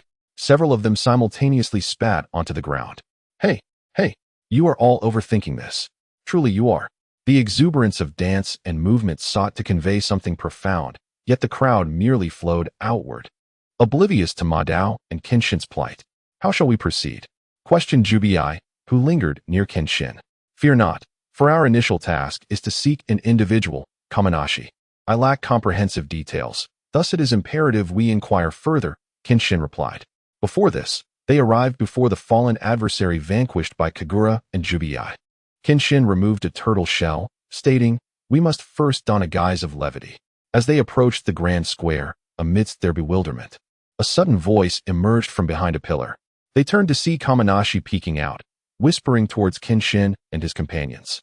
Finally, Kenshin had located his objective and hastened towards Kamanashi with Jubii and the others in tow. Did you witness the turmoil? Did you instigate it? Kenshin inquired. No, before anything. I must find a way to take you there to halt Otoheim's reckless actions. Kamanashi shook his head, gesturing towards the largest and brightest structure ahead. In truth, I was once the captain of the Dragon Palace's elite guard. The Otoheim of yore was not of this nature. The Dragon Palace was originally a realm of peace. Yet, everything changed upon his unexpected arrival on Earth, upon meeting that man. Could it be Urashimataro? Shimba seemed to grasp a revelation. Indeed, following his arrival, all underwent transformation. Perhaps it is more accurate to say that time altered him. After an extended stay in the Dragon Palace, upon his return, he found that everything apart from himself had ceased to exist. Kamanashi recounted the history he had witnessed. Such a resplendent jewel. Such an ethereal Dragon Palace. Why did it succumb to the depths of this small island? Why did it become engulfed in boundless darkness? To prevent such tragedies from recurring, the sovereign Otoheim submerged the Dragon Palace into the unfathomable abyss, never to rise again. Once, she was a woman of remarkable grace, nobility, and beauty, yet unbeknownst to many. She underwent a profound transformation. As Kamanashi spoke, a hint of melancholy enveloped him. Shimba, astonished, absorbed this new knowledge. So the notion of one day in the heavens equates to a year on earth is indeed rooted in truth, Kenshin mused. With the passage of 2 millennia, Otoheim grew increasingly obsessed with beauty, dispatching numerous fleets in search of means to preserve her allure. Vast resources were squandered on absurd research, plunging the nation into destitution. Yet, inexplicably, they developed the counterproductive Tamadabekoji. Ultimately, Otoheim abandoned her quest for eternal youth, opting instead to reshape her surroundings by surrounding herself with those even less fortunate than herself, transforming Earth into a realm dominated by the elderly. Indeed, Yuki does not permit the existence of anyone fairer than herself, sighed Kamanashi with a heavy heart. This is, in essence, a form of self-abandonment. As he struggles to find a way to console himself, it is truly perplexing, remarked Jubii, tapping his forehead. Thus, I have sought you out to join me in the rescue of Lady Yuki. That gentle and kind Lady Yuki shall not vanish. She is merely lost. As he spoke, Kamanashi's back seemed to bend under the weight of his shell. After a moment of silence, the group turned their gazes toward Kenshin. Are we to repeat this ordeal? In my records, it appears that Gintoki and Kenshin have been tirelessly engaged in such matters, noted Shoyu, standing behind the others and drawing their attention. Although I am unaware of Gintoki's intentions regarding wigs, according to my usual principles, Kenshin scratched his head, contemplating. If I refuse, how can I be certain that upon regaining his youth, Gintoki won't threaten me with a blade or coerce me into joining his ranks? Let us divide into 2 paths, Kenshin declared, resolutely moving toward the aged Gintoki and the wig. Kamanashi's words suggest we delay, while Kagura and Shoyu, I entrust you with the task of retrieving Ameo. During this time, Shoyu will accompany you to locate her whereabouts. Hey, delay? Kenshin, do you overestimate me?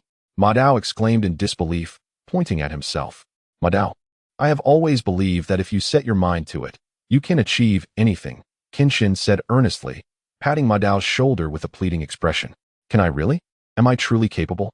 Madao asked, pointing at himself, uncertainty flickering in his eyes. Indeed, you are. For that has always been a phrase that Gintoki used to deceive me. New Bachi shouted internally. New Bachi suggested, Let us first restore Gintoki and the wig before addressing anything else. Kenshin, being the taller figure, hoisted the wig onto his back, while Nubachi carried the significantly shrunken Gintoki. Everyone, take care of yourselves. Kenshin slowly surveyed the group and uttered in unison. They then divided into 3 paths, each heading toward their respective objectives. Chapter 245. The expressionless Shinpachi observes Yua. Kenshin, save me. With a swift strike, he repelled a turtle-like creature, the hilt of his sword crashing against the shell, shattering it before delivering a powerful kick to send it flying. With the reverse blade embedded in the ground, Kenshin pivoted, swiftly dispatching the surrounding foes, and finally leaped into the air, raising his sword to deliver a fierce blow upon the steel floor. Thud! Although he could not shatter it, the overwhelming tremor caused the surrounding turtle creatures to lose their balance and fall to the ground. Seizing the opportunity, Kenshin tightened his grip on the wig behind him and turned the corner with Nubachi. Chase them. We cannot allow them to escape. As they spoke, the group of individuals who had finally managed to rise to their feet shouted fervently, brandishing their machine guns as they formed a line and charged forward. Upon rounding the corner, with the blade held firmly in his right hand, a half-circle arc was drawn, stirring an unexpected tempest within the seemingly confined space. Crescent moon charge. Oh. It was fortunate that the swift reflexes and the absence of murderous intent in Jinshin's heart meant that this seemingly grand sword aura merely dissipated upon striking the steel wall, as if it had never existed at all. The turtle-like figures sprawled on the ground were momentarily taken aback, failing to comprehend the unfolding scene. Such a battle, however, did not escape the watchful eyes of the cameras scattered throughout. Oh, do such beings still exist among the Earthlings? The elderly E.G., observing Jinshin's skirmish with Xian Baji from the monitor, was taken aback, covering her mouth with her fan. Yet, despite her astonishment, she could not conceal the signs of age that had settled upon her once youthful visage and her increasingly plump form. Are you truly surprised? It seems that years spent dwelling beneath the deep sea have aged your mind even more than your body. As she spoke, Amiao cast a fleeting glance at the monitor, allowing herself a barely perceptible sigh of relief. Humph. Grasping Amiao's chin, E.G. gazed into her youthful and beautiful face, her eyes filled with a deepening hatred. Do you, with your youth and beauty, comprehend the essence of suffering? The feeling of withering away alone over millennia, unable to die. No matter how beautiful one may be, the day of aging will inevitably arrive. In his youth, In Sang was quite handsome, but now he is merely a diminutive old man. Even as E.G. held her chin firmly, Amiao found words to defend herself. Though time may wear on, true beauty remains unchanged in the eyes of genuine individuals, eternally etched within the heart. Is beauty truly eternal? Releasing Amiao's chin, the disgust in E.G.'s gaze gradually morphed into derision. Then, as a mere skeleton, can you still so fervently assure me that beauty is everlasting? Can you guarantee that amidst the endless corpses below, he would recognize you at a glance? With a dismissive gesture, Amiao was slowly hoisted upward by a rope, while the ground beneath trembled, revealing a slowly opening trapdoor, leading only to the deep blue sea and the menacing sharks. If he truly could recognize you, I would gladly concede. With a wave of her hand, E.G. unexpectedly lowered Amiao, and the sharks below, having witnessed similar scenes countless times before, circled around her dropping form. Perhaps the most effective feeding method they had discovered over the years. Have you managed to escape? Hiding behind the others, Xian Baji gasped for air, watching the patrols rush by outside, genuinely relieved. Goodness, today's youth are utterly useless. In my day, I not only donned a turtle shell, but also delivered milk for teacher Wu Tian. The elderly figure leaned against the wall, stroking his chin as he spoke in a tone reminiscent of an elder imparting wisdom to children. Who is teacher Wu Tian?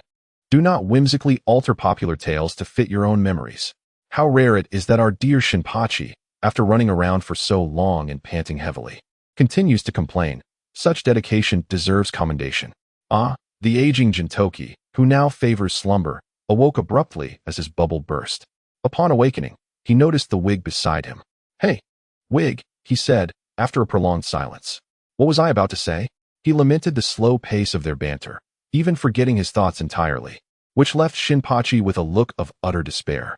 Hey, take a look at what this is, Kenshin remarked, peering into a room and gesturing towards something inside. Observing this, Shinpachi, along with the wig-clad Gintoki, ventured inside. As they crossed the threshold, a chill enveloped them, and they soon beheld a massive transparent container. Is that a person? Shinpachi asserted with certainty.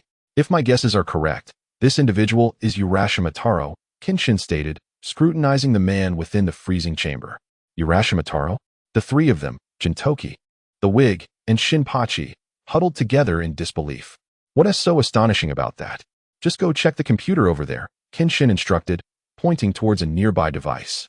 As Shinpachi and the others approached, they inadvertently managed to activate it with their haphazard button pressing.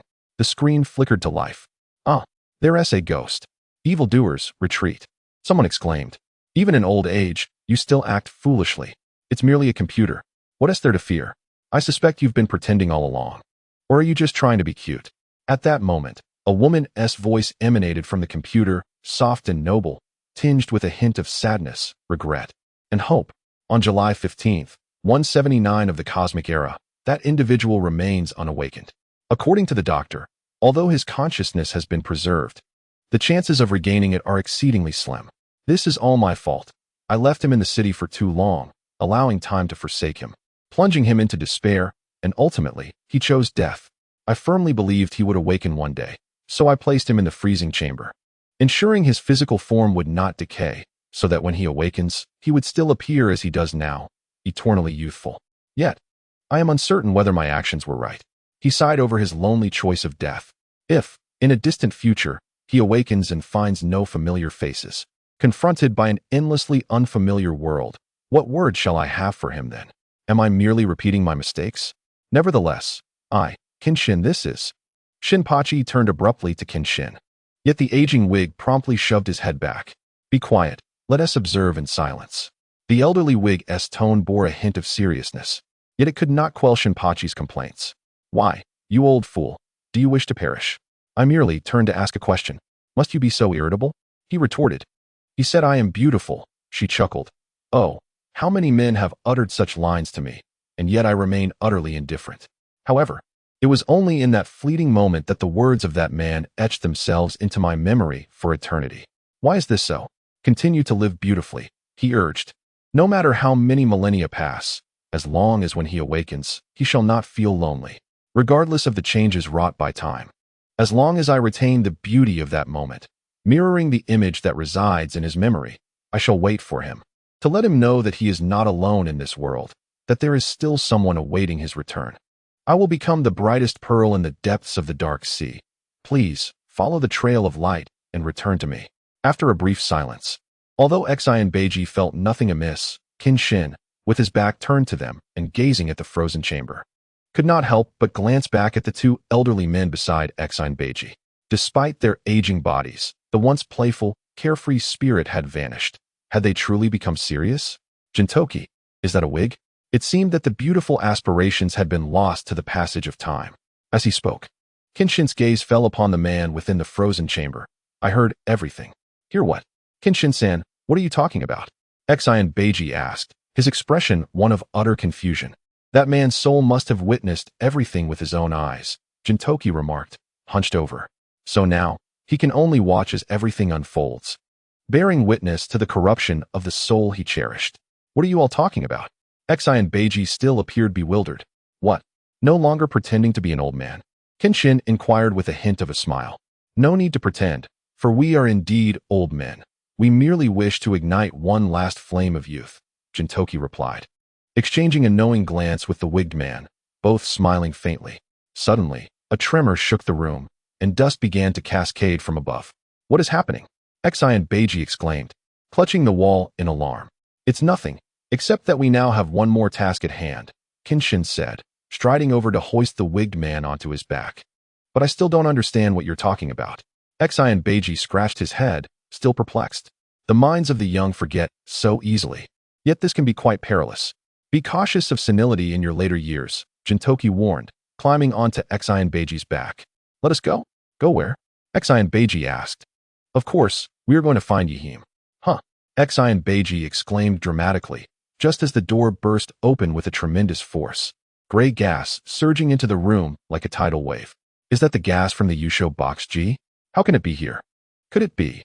Xian Beiji could only watch in terror as the gas approached, and before he could react, A hand seized him and hurled him backward, while he himself was engulfed in the endless gray currents. Kenshin-san.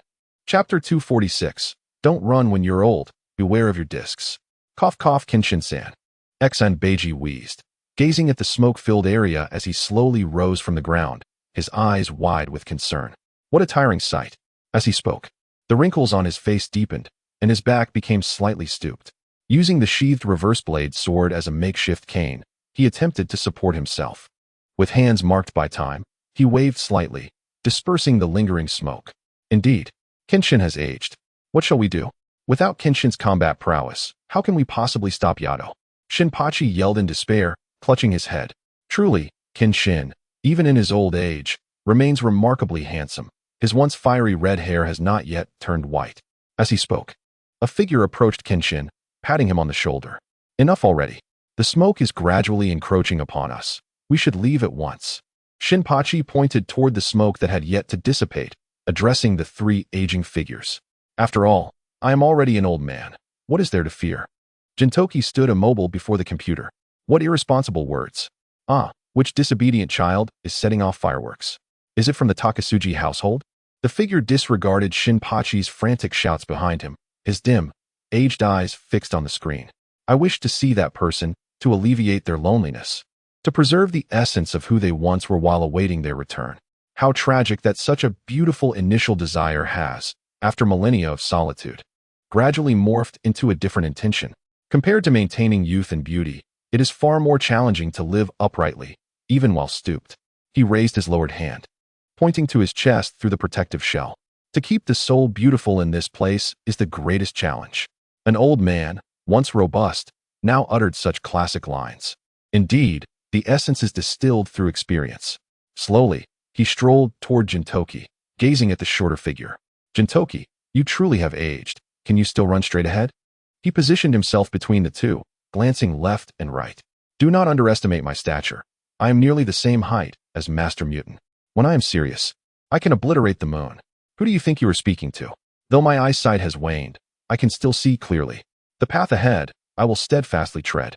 With that, the three turned their bodies toward the door. Is that so? Then let us proceed. Kenshin, leading the way, slung his unwieldy reverse blade sword onto his back, further stooping his posture. Let us go rehabilitate that 3,000-year-old woman. Gintoki and the figure reached out, supporting Kenshin's shoulders, allowing his bent back to gradually straighten. It was as though Gintoki had never changed. No, the three elders remained before him.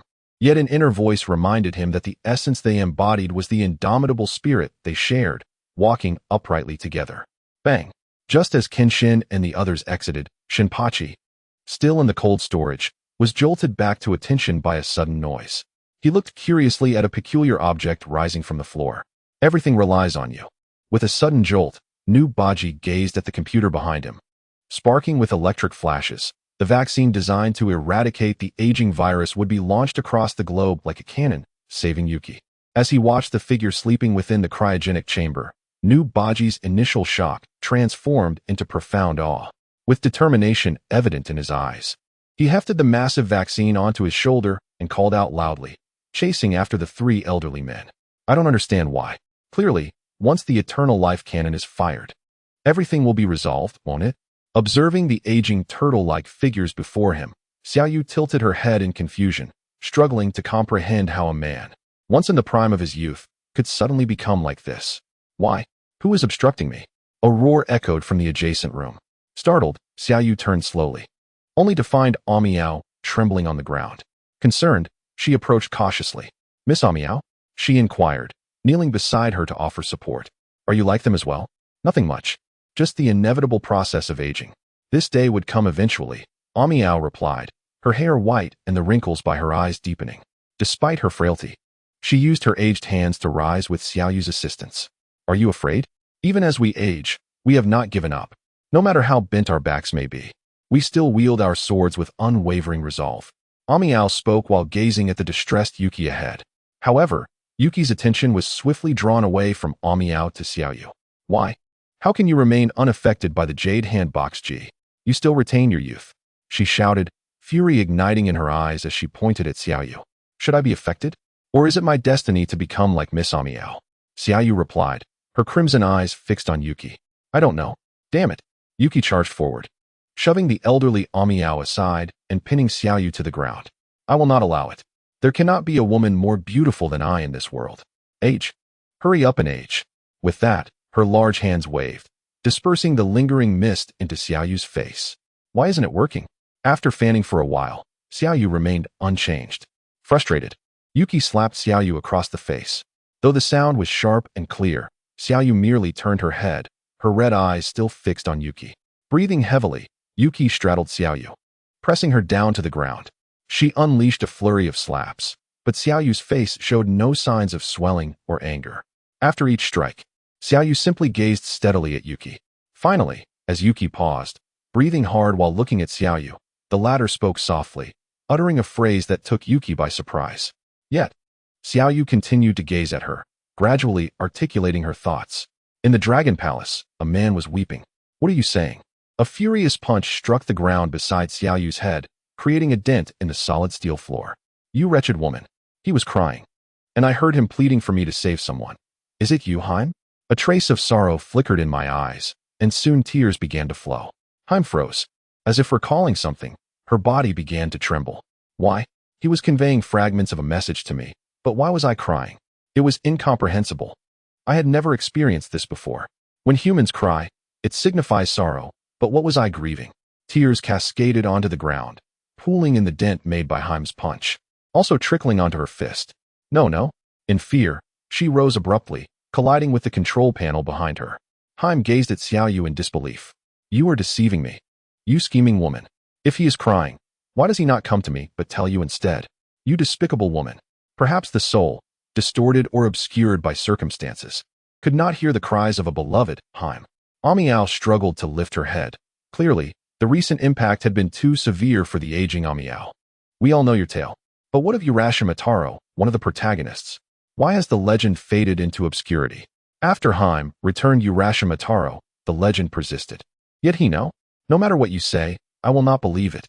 With a roar, or rather a scream of fear that invaded her heart. The shout was merely a futile attempt to bolster her courage. The aged Amiao, along with the prone Xiaoyu, surged forth. Why? What do you wish to tell me? Xiaoyu slowly rose, casting her gaze upon the control panel.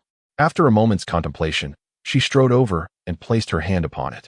Her expressionless face bore a hint of human-like sorrow, and then, with one hand, she pressed into the control panel. A thunderous sound erupted, filling the room with blinding light. Welcome, dear readers, to the latest and most thrilling serialized works. Chapter 247, The Elder Who Refuses to Yield. You say you're not old, yet you run so slowly. I haven't even exerted my full strength. Gintoki remarked, executing a challenging drift around the corner, glancing back at the man with the wig.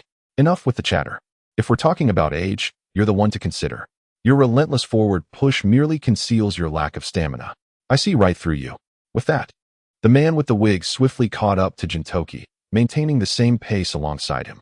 How long will this tedious banter continue? The Soul Society awaits my rescue.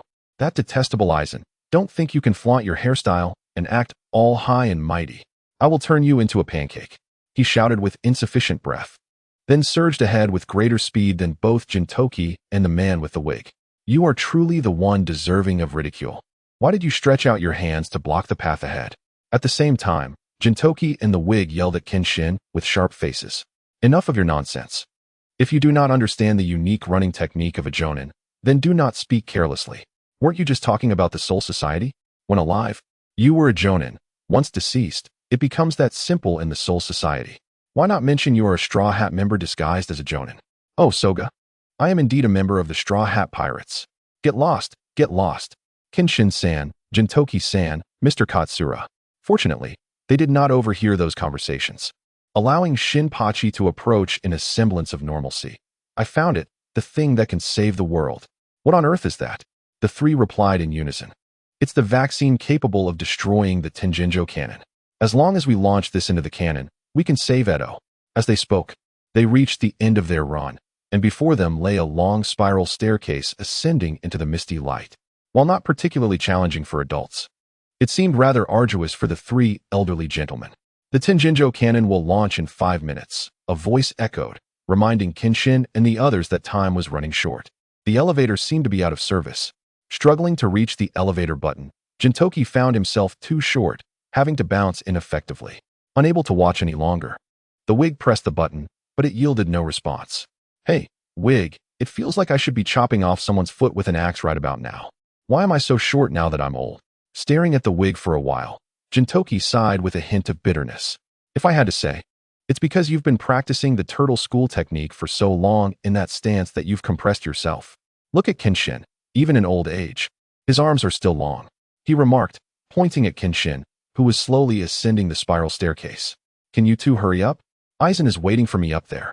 I cannot falter here, not even with my soul. With determination, he took a step forward but suddenly halted before stepping onto the second stair. Thus, under the watchful eyes of the others, Kenshin remained motionless. I will also unleash Kengan-san, he declared, yet still did not move. Calculating Kengan-san? How can you even speak? Isn't your soul out of your body? What are you saying? Shut up. Keep maintaining that profound demeanor. Why are you more verbose now that you're old than those two? Shinpachi, burdened with the vaccine, could not help but vent his frustrations. All right then, he said, closing his eyes as he stood before the staircase, suddenly opening them. Oh, Frisia, I have come to defeat you. What battle-hardened warriors are here? How long will you cling to this grudge against the turtle school technique until you take it to your grave? By Shinpachi. As the elderly detest climbing stairs and the incessant chatter of their wives, there stood an old woman, profoundly in love with her wig, at the stairway, whispering, "What kind of theory is this? Moreover, where did you acquire a wife?" Thus, three individuals, each harboring their own dreams, accompanied by a rather ineffectual critic, embarked on the journey towards the climactic battle. Roll, to the climactic battle with your grandfathers. After a considerable distance, a cacophony erupted below. Stop them. If you old geezers allow them to reach the launch site of the Heavenly Origin's old cannon, we are doomed. It turned out that Yuki had arrived with the patrol squad from Dragon Palace. However, given the considerable distance, the Dragon Palace patrol, transformed into old men by the Yusho Box G, found themselves powerless upon witnessing the scene. The few above were drawing perilously closer to the cannon's launch site, and Yuki, in a state of panic, pushed through the throng of elderly men and surged forward. Oh no, Yuki is coming, cried the frightened critic, only to see Yuki tumble heavily to the ground. It was revealed that the elderly Mr. Hasegawa, along with Kagura, Shokyu, and Kamanashi, had mingled within the crowd, buying them precious time. What are you waiting for? Can't you even climb this flight of stairs? You're truly getting old, you three old men. Ridiculous. Even if it were twice as long, I would never concede to the youth. After their furious outburst, the trio resumed their vigorous sprint. I am destined to defeat Aizen, Frisia, and the Pineapple Fruit Warrior. What nonsense.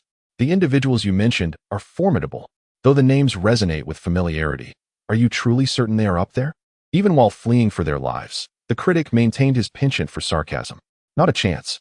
Perhaps witnessing years of hope on the verge of collapse ignited Yuki's fury. With a tremendous force, she sent Hasegawa, Kagura, Shokyu, and Kamanashi flying, and then, with strides that surpassed the speed of the sword-wielders several times over, she surged upwards. Darn it! Kenshin tightened his grip, abruptly halting with a cloud of smoke rising beneath his feet, and unsheathed his reverse blade sword. Yet, as he drew it, it fell helplessly to the ground, revealing that Kenshin's aging had far surpassed that of Gintoki and the wig. Kenshin. Upon witnessing his halt, the critic realized Kenshin's intent. This is unwise. You are far too aged for such recklessness. Being old does not equate to being powerless, he proclaimed, laboriously lifting the reverse blade and embedding it into the ground to retrieve the scabbard from his back. Hurry, we have no time for idle chatter. Kenshin. The critic had yet to finish when he saw the wig and Gintoki sprint ahead. Let us go. But Gintoki, what about Kenshin? He is not as fragile as he appears. Do not be deceived by his current age. In his youth, he could have easily fought against the residents of the Yunnan Mountain Nursing Home and trodden upon the Beihai Kindergarten. What an extraordinary moniker he possesses. Old man, step aside. As the group led by Gintoki drew nearer, they were confronted by this feeble elder, brandishing a katana in an odd stance. Etsuki had no desire to engage in idle chatter with him. Just as she contemplated pushing the old man aside, she remembered that the flying sword flow, cough, cough. This strike could only be executed once, and even the strength to wield the sword was derived from her knees. Nevertheless, Kenshin held confidence. This strike would suffice. With a resounding impact, Etsuki was struck back, stumbling and colliding with the nearby railing. Witnessing this, Kenshin dashed forward. The railing finally exceeded its limit, shattering under the pressure. And with a reluctant roar, both Kenshin and Etsuki were sent flying, plummeting towards the long staircase, descending into the profound darkness below. Kenshin. Witnessing Kenshin's fall, Shinpachi's eyes widened in anguish as he emitted a loud cry. Together, they maneuvered the vaccine missile's wig, and Gintoki's body shuddered slightly, his slow footsteps halting. Gintoki, do you believe he will perish? The wig stirred, gazing at Gintoki. Of course, the expression in his dead fish eyes remained unchanged. Had he not aged, he would have been teasingly digging in his ears while watching the wig. Thus, Gintoki merely shuffled forward, making his way toward the Cannon's launch site, slowly. Ever so slowly. Indeed, what a foolish question, haha. As he chuckled, the wig also began to move, heading toward the Cannon's mouth. The intertwining sparks gradually subsided, and Ameo, with great difficulty, lifted her head to gaze at the small jewel at the center of the electric currents. Is that so? So this is the story, she mused. Retracting her hand and placing it over her heart, she felt a profound sadness and an overwhelming desire to weep. Yet she was also filled with joy for them. Staring intently at the control panel, where sparks erupted, the small jewel smiled sincerely. I know what must be done, Mr. Urashima. With that, the sparks before her extinguished completely. Had I always possessed this? Her fingertips began to emit a faint glow, and after observing for a long while, she let out a chime-like laugh, distinctly different from before, though she could not articulate how it differed. Small jewel? A weak voice called out. Following the sound, she saw Ameo struggling on the ground. Rushing over, she helped Ameo to her feet. Miss Ameo, I understand now, she said, slowly moving forward. You said I am human, correct? Human? Ameo paused, turning to glance back, and in that moment, she beheld the small jewel's radiant smile. This sight caused Ameo to freeze, her inner doubts vanishing in an instant, leaving only one phrase lingering in her throat, slowly emerging. It has always been so. Welcome, dear readers, to indulge in the latest, swiftest, and most captivating serialized works available in the realm of originality. Chapter 248, Octopus Brother Yuo. No, stop it. How could you do this? Helplessly hanging onto the railing, Yuki watched in despair as the vaccine missile was slowly grasped by the mechanical arm and drawn towards the missile opening, her voice echoing with heart-wrenching cries. Stop! Hey, Yuki, do you truly understand? Without turning around, Gintoki grasped a nearby hammer, wielding it alongside a wig, reflecting the pain of a man witnessing the transformation of his beloved into such a state. What? Is that even possible? Her eyes shone with disbelief, and Yuki shouted, You mean to say? I'm sorry, but we cannot allow your desire to condemn the entire world to death. Gintoki strained to lift the hammer high. At the beginning, we did nothing. This journey and time were beyond our capabilities. Essentially, we are merely old men. With that, the wig also assisted Gintoki in raising the hammer. So please, change it back. Boom. With a thunderous roar, the hammer was hurled with all their might, barely cracking the underside of the vaccine missile. As it entered the cannon, a brilliant light erupted, illuminating the skies over Edo, while the shining dragon palace glowed radiantly. Amidst this spectacle, the aged people gradually regained their youthful appearances. Boom. However, two opposing forces collided and launched within the cannon, evidently surpassing its limits, resulting in a violent shattering. The shockwave propelled the few present into the air, obliterating the cannon's rear entirely. From this vantage point, one could glimpse the radiant sky outside Edo, accompanied by the jubilant cheers of those who had reclaimed their youth. Sparks of electricity crackled intermittently, transforming the area into a desolate wasteland. Fortunately, the rejuvenated Gintoki and the wig, though somewhat injured, were not gravely harmed. Gintoki-sama? Gintoki-sama? At that moment, the youthful Ameo and Shoyo arrived, with Shoyo rushing over in concern upon seeing Gintoki seated amidst the ruins. Shoyo, it's such a relief that you're safe. Gintoki chuckled, reaching out to pat Shoyo's head affectionately. Though Gintoki usually lacks seriousness, this time he is unexpectedly dependable, Ameo remarked, joining Gintoki's side with a smile. Of course. I've always been reliable, haven't I? Gintoki proclaimed, seizing the wig and rising. Gintoki. Just then, the rejuvenated Kagura and Shinpachi rushed over, leaping into Gintoki's embrace.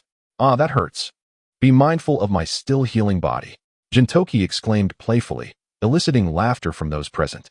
Yet, Shoyo quietly approached Yuki, who was pinned beneath a massive steel beam, gazing solemnly at her. If you wish to laugh, then let your laughter resound.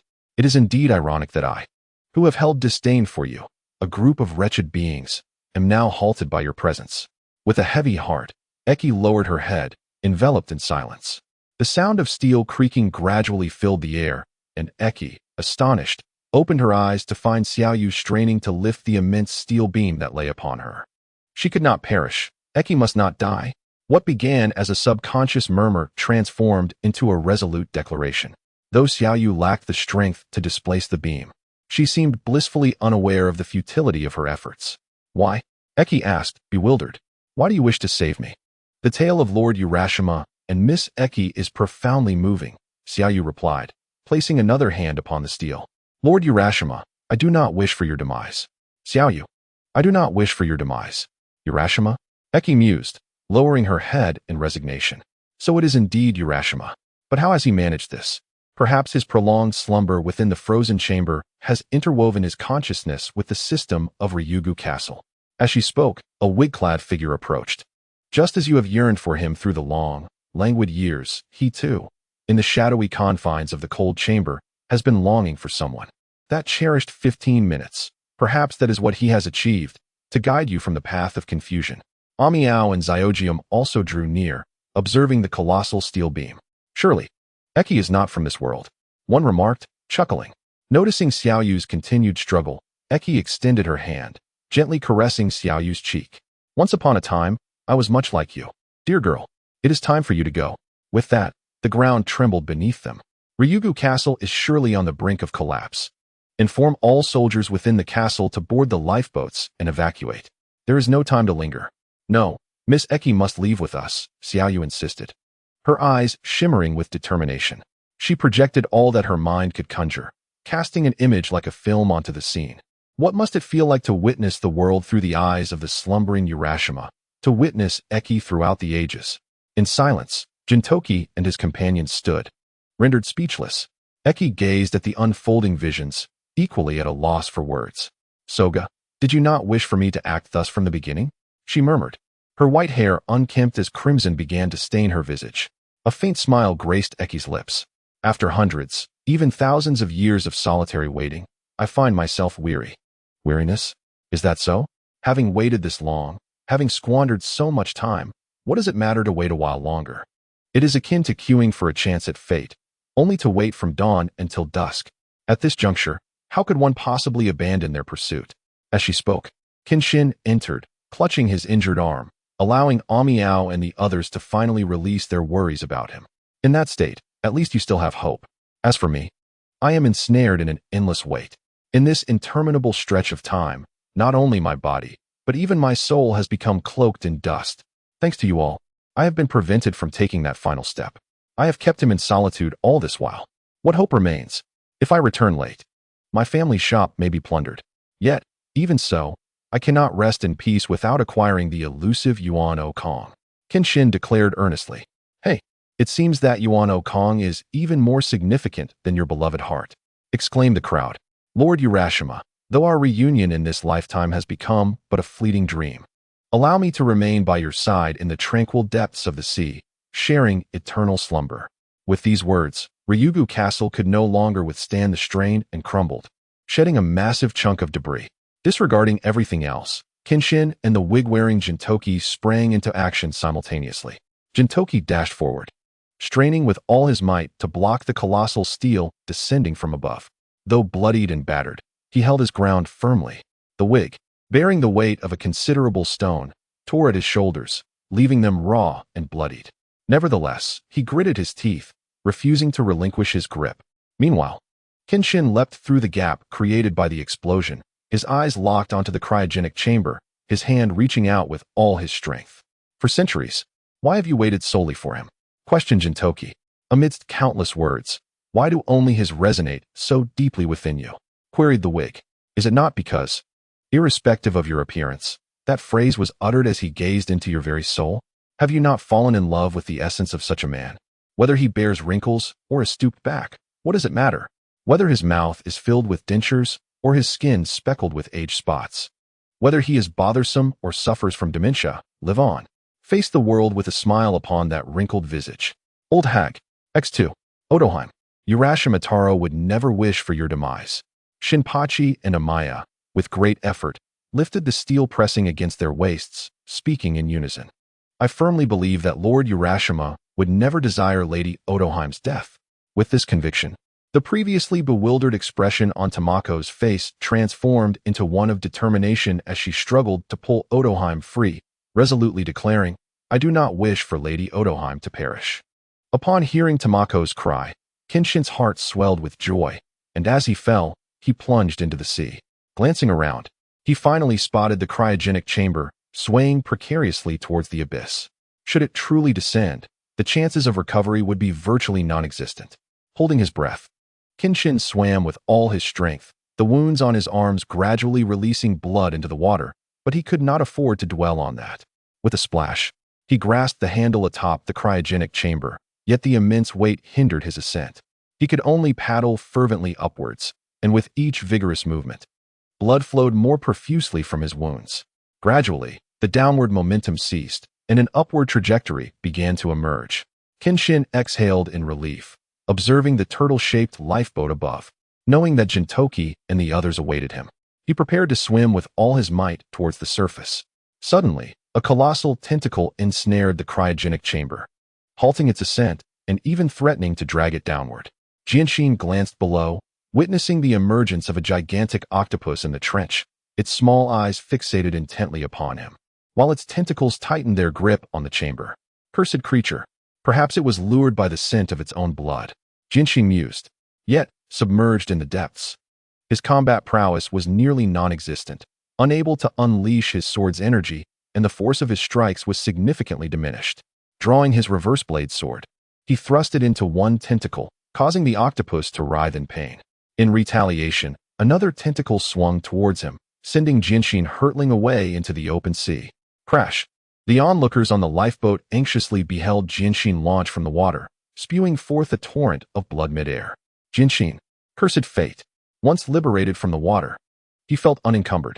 With his sword in hand, he concentrated the immense energy into the reverse blade. Surrender to me. Go play with SpongeBob, octopus. With that, he plunged back into the ocean, witnessing the immense octopus begin to ascend.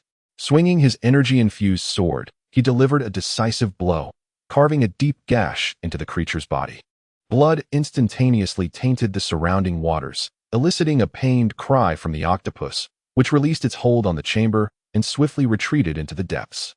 With a painful expulsion of blood-tinged air, Genshin felt several ribs fracture from the brutal strike of the tentacle. Dragging the cryogenic chamber, he struggled to swim towards the surface. As his consciousness began to fade, something grasped his hand. In his final moments of awareness, he beheld Gintoki, Kagura, and others, their concerned expressions lingering in his mind. Chapter 249. The Profligate Man and the Stubborn Woman. Are you all right?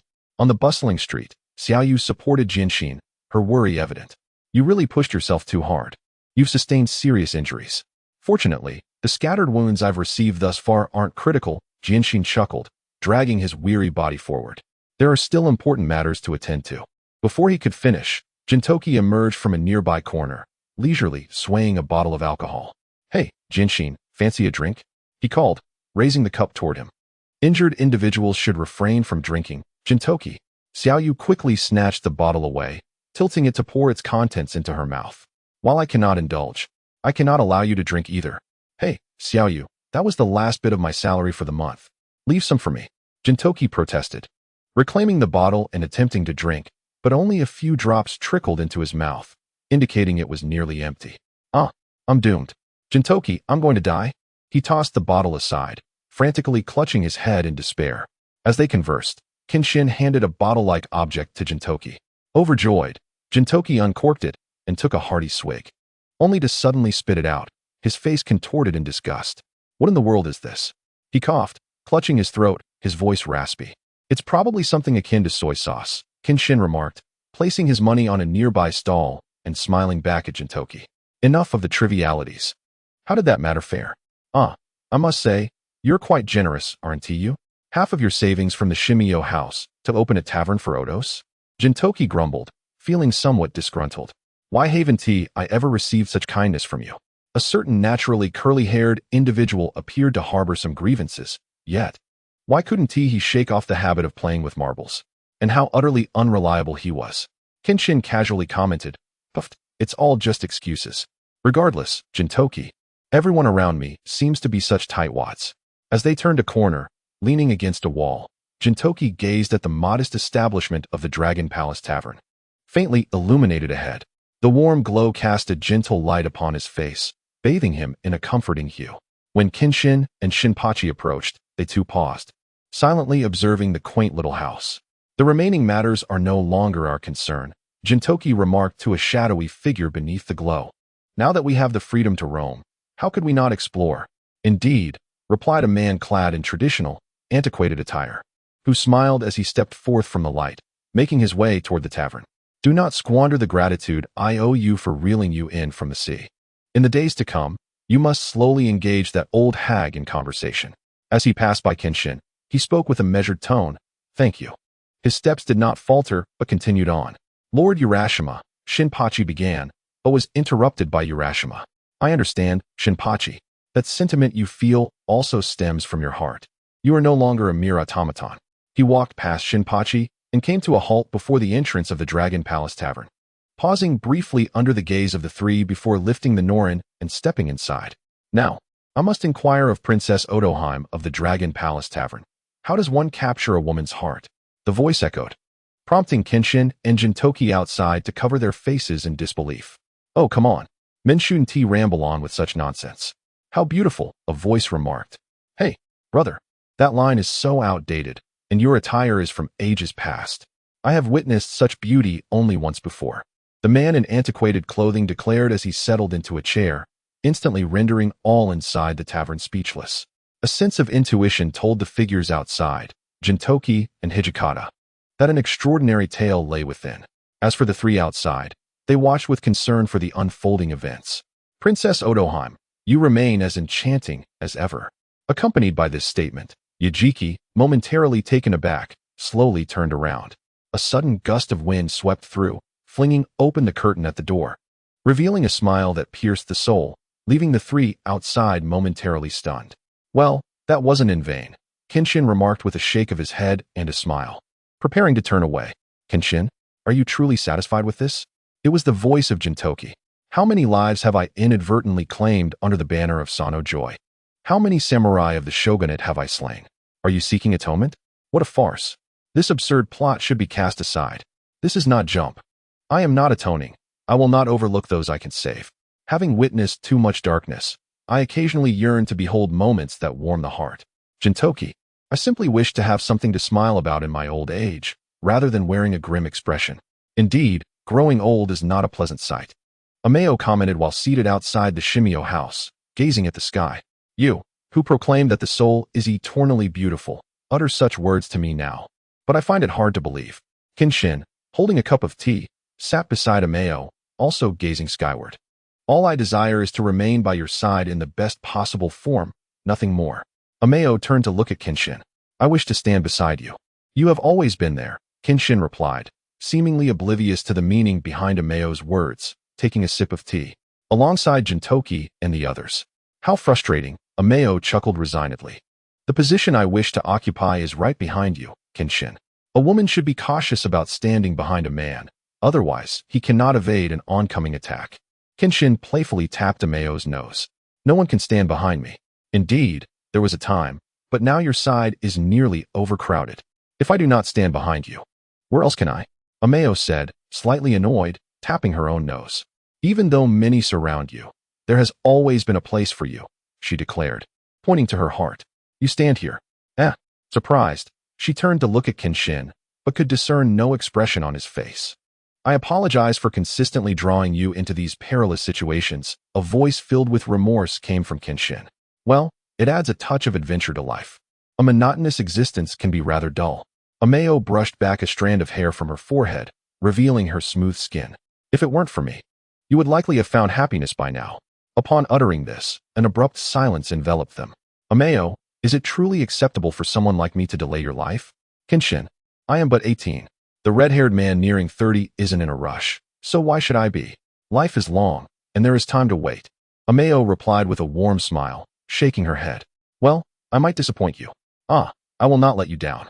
Ha ha ha, what on earth are we talking about? Both erupted into laughter simultaneously, as if the previous dialogue had not transpired between them. As the chill of winter settles in, let us hasten back. 4-Ba-Ji must be anxiously awaiting us at Hung Dao Chong, Kenshin declared, rising to his feet. Indeed, until tomorrow then, Kenshin. Waving goodbye as both turned to embark on their respective paths. Kenshin, whether it be 10 or 20 years, I shall await your return. If one is capable of uttering such words about an everlasting beautiful soul, then I have ensnared you, and you must come to terms with this, she chuckled. Given a Miao's disposition, once she makes a decision, it is nearly impossible to alter. What merits do I possess? Being merely a lazy proprietor who has squandered half his savings recently, a wasteful man indeed. Chapter 250. Do not inquire about the title's additional punctuation. Hey, Kenshin, save me.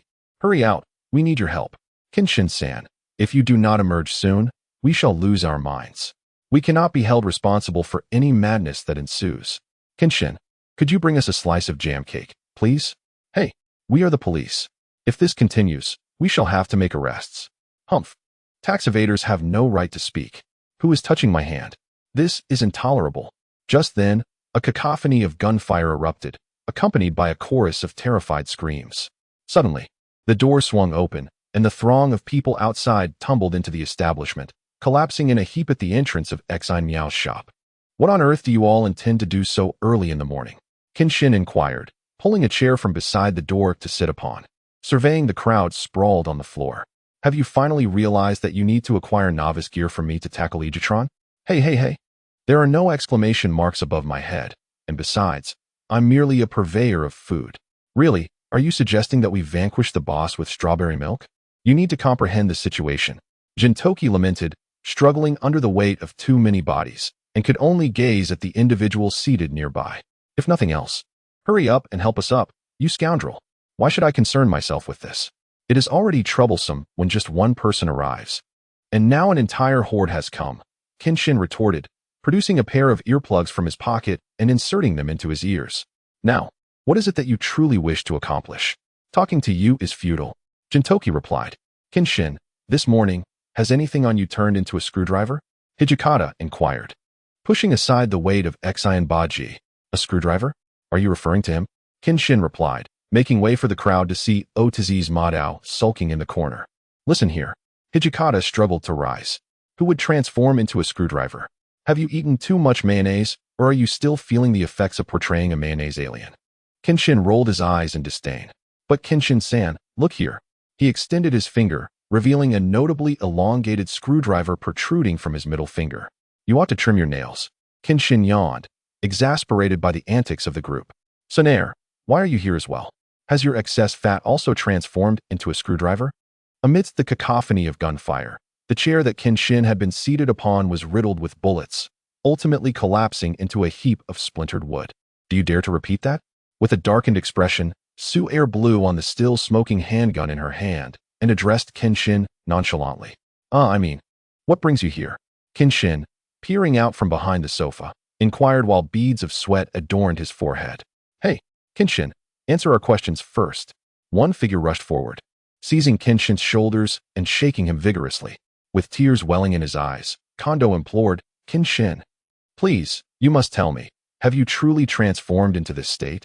With a swift kick, Su'er sent Kondo sprawling to the ground, indignantly pointing at him. Do you not understand the order of things? No cutting in line. Be careful, or I might just make a hole in you. All right, let us get to the point, Kenshin said, brushing off the dust from his attire before stepping out from behind the sofa. So, let me get this straight. All of you have transformed some part of yourselves into screwdrivers? Ugh, they do look quite similar. Jin, you appear perfectly fine, he remarked. After a moment of silence, accompanied by Shin's curious gaze, the others followed suit, their expressions shifting to one of sympathy and pity as they looked at the area just below the navel and above the thighs. Suppressing a laugh, Kenshin finally spoke. I believe I have a grasp of the situation. This occurrence in Edo is not an isolated incident. I had assumed you might have gleaned some information from newspapers or television, but apparently, you were completely oblivious. Ha ha. Only after the fact do we realize the gravity of it, he said, eyes wide with an exaggerated expression of disbelief. In summary, you have all been altered by extraterrestrials. I trust you are mostly aware of this by now. As he approached the nearby window, Kenshin continued, in fact, last night when I returned, well, during my outing for drinks, I encountered a UFO. As you know, flying UFOs are prohibited in Edo without a flight permit, and violations incur hefty fines. Then, they descended and illuminated me with a beam of light. Yes, and then, were you transformed as well? The group inquired eagerly. Afterward, they began chattering away, brandishing forks and knives with ill intent, prompting Kenshin to declare, I simply shot a massive hole in the UFO. He gestured toward the nearby bed, where wisps of black smoke still lingered in the air. Hey, just how blind must we be to overlook such conspicuous smoke? Was it invisible prior to triggering your NPC? Shin snapped in frustration. Well, I did mention earlier that though I am a purveyor of food, I am still a green NPC, a distributor of novice equipment. Come, everyone. Take a nut to battle the Gale Wolf, he said earnestly, distributing nuts to those present. In that case. As he spoke, Gintoki and Hijikata exchanged a glance, their hands tightly gripping the nuts. How exhilarating it is to experience the thrill of winning. Well, I suppose that's that, ha ha ha. With that, the two transformed into a cloud of dust and charged forth. However, at this moment, my objective is to abduct that lucky fellow. Hey, Gintoki, Mr. Hijikata, not only must we kidnap him, but we must also demand a ransom. Ha ha ha. So go, don't be so terrifying. We only need to dismember them, right? Ugh. Ha ha ha. Hey, calm down. We still need them to help us get back to our original forms. The group gradually distanced themselves, fading from Kenshin's line of sight. So, Keiru, what brings you here today? It seems there's no such thing as a trivial visit to the Three Treasures Hall, he said, casting a sidelong glance at Keiru, who had been silently observing for quite some time. If you can compose such songs, you must possess some creative talent, right? With her hands on her hips, she stared at Kenshin. Is there really a difference? Most of my music is just that kind of you vibe. Whatever. I just need to find you for something important. TCH, why not go look for Kuriko, that Lilicon? Kuriko is busy right now. We're actually here to find him. Why do you get to call him Kuriko while I am addressed by my full name, Kenshin? I'm not pleased. I don't want to go anywhere today. I want to stay here and watch. Watch. Is that so? Should I announce your disheveled appearance on television, Uncle Kenshin? It's not really a big deal. You know about Teramachi, right? We are actually quite good friends, both emerging as new generation pop idols. We've known each other for a long time and looked out for one another. A few days ago, A2's music editor suffered a serious injury, so she couldn't make it. Consequently, A2's new album fell into a crisis. And so you thought of me? Isn't this something better suited for Kuriko? I'm not really specialized in this area. It's nothing. Just casually whip up a couple of songs like Bird's Poem or something. Don't make it sound so easy. Where am I supposed to find songs like Bird's Poem? I don't care. You're coming with me now, or else I'll sulk. Fine. You're my boss. I'll go with you. Hee hee. I'm glad you understand. What a pity. You were so adorable as a child. Yet you've grown into this. Truly, the heavens are blind. Chapter 252. The Three Small Matters of the Journey. My waist has nearly healed. I just need to avoid any strenuous activities. The doctor adjusted his glasses and pointed at Kenshin's waist on the X-ray, saying, however, it is quite strange that it broke in 2 segments consecutively. I've been pondering that as well. Ha ha ha. Kenshin chuckled dryly, glancing at Keiru, who was pouting beside him. All right, as long as you refrain from any vigorous activity, you should be fully recuperated in about half a month. With that, the doctor took down the X-ray images. Got it. Supporting his waist, Kenshin stood up and shouted to Keiru beside him. Let us go, you demon girl. I must inform you beforehand. Were it not for Black Brother's insistence, I would not deign to follow you. Hands on hips, trailing behind Kenshin, Katsuya remarked awkwardly. TSK. At 18, one should shed such childish pride. The attributes are mismatched, you fool. Upon exiting the hospital, Kenshin once again shouted at Katsuya. Kenshin, is that you here as well? Gintoki and Shinpachi appeared at the hospital entrance, observing the noisy exchange between Kenshin and Katsuya. Gintoki and Shinpachi, what brings you to the hospital? Kenshin inquired curiously. Well, winter is approaching, remarked Gintoki. Wait, what does visiting the hospital have to do with the impending winter? Kenshin retorted. Well, the incident began when a gravely ill elderly man suddenly collapsed, striking down his caregiver's son before leaving the hospital. Consequently, his family sought our assistance in locating their missing ailing father. You all handle your matters. Furthermore, Kenshin, you are absolutely forbidden from accompanying us. Katsuya forcefully interjected, cutting off Gintoki's forthcoming words. Hey, why can't I go? What's so great about accompanying you? You violent woman, Kenshin exclaimed, pushing Katsuya aside in exasperation.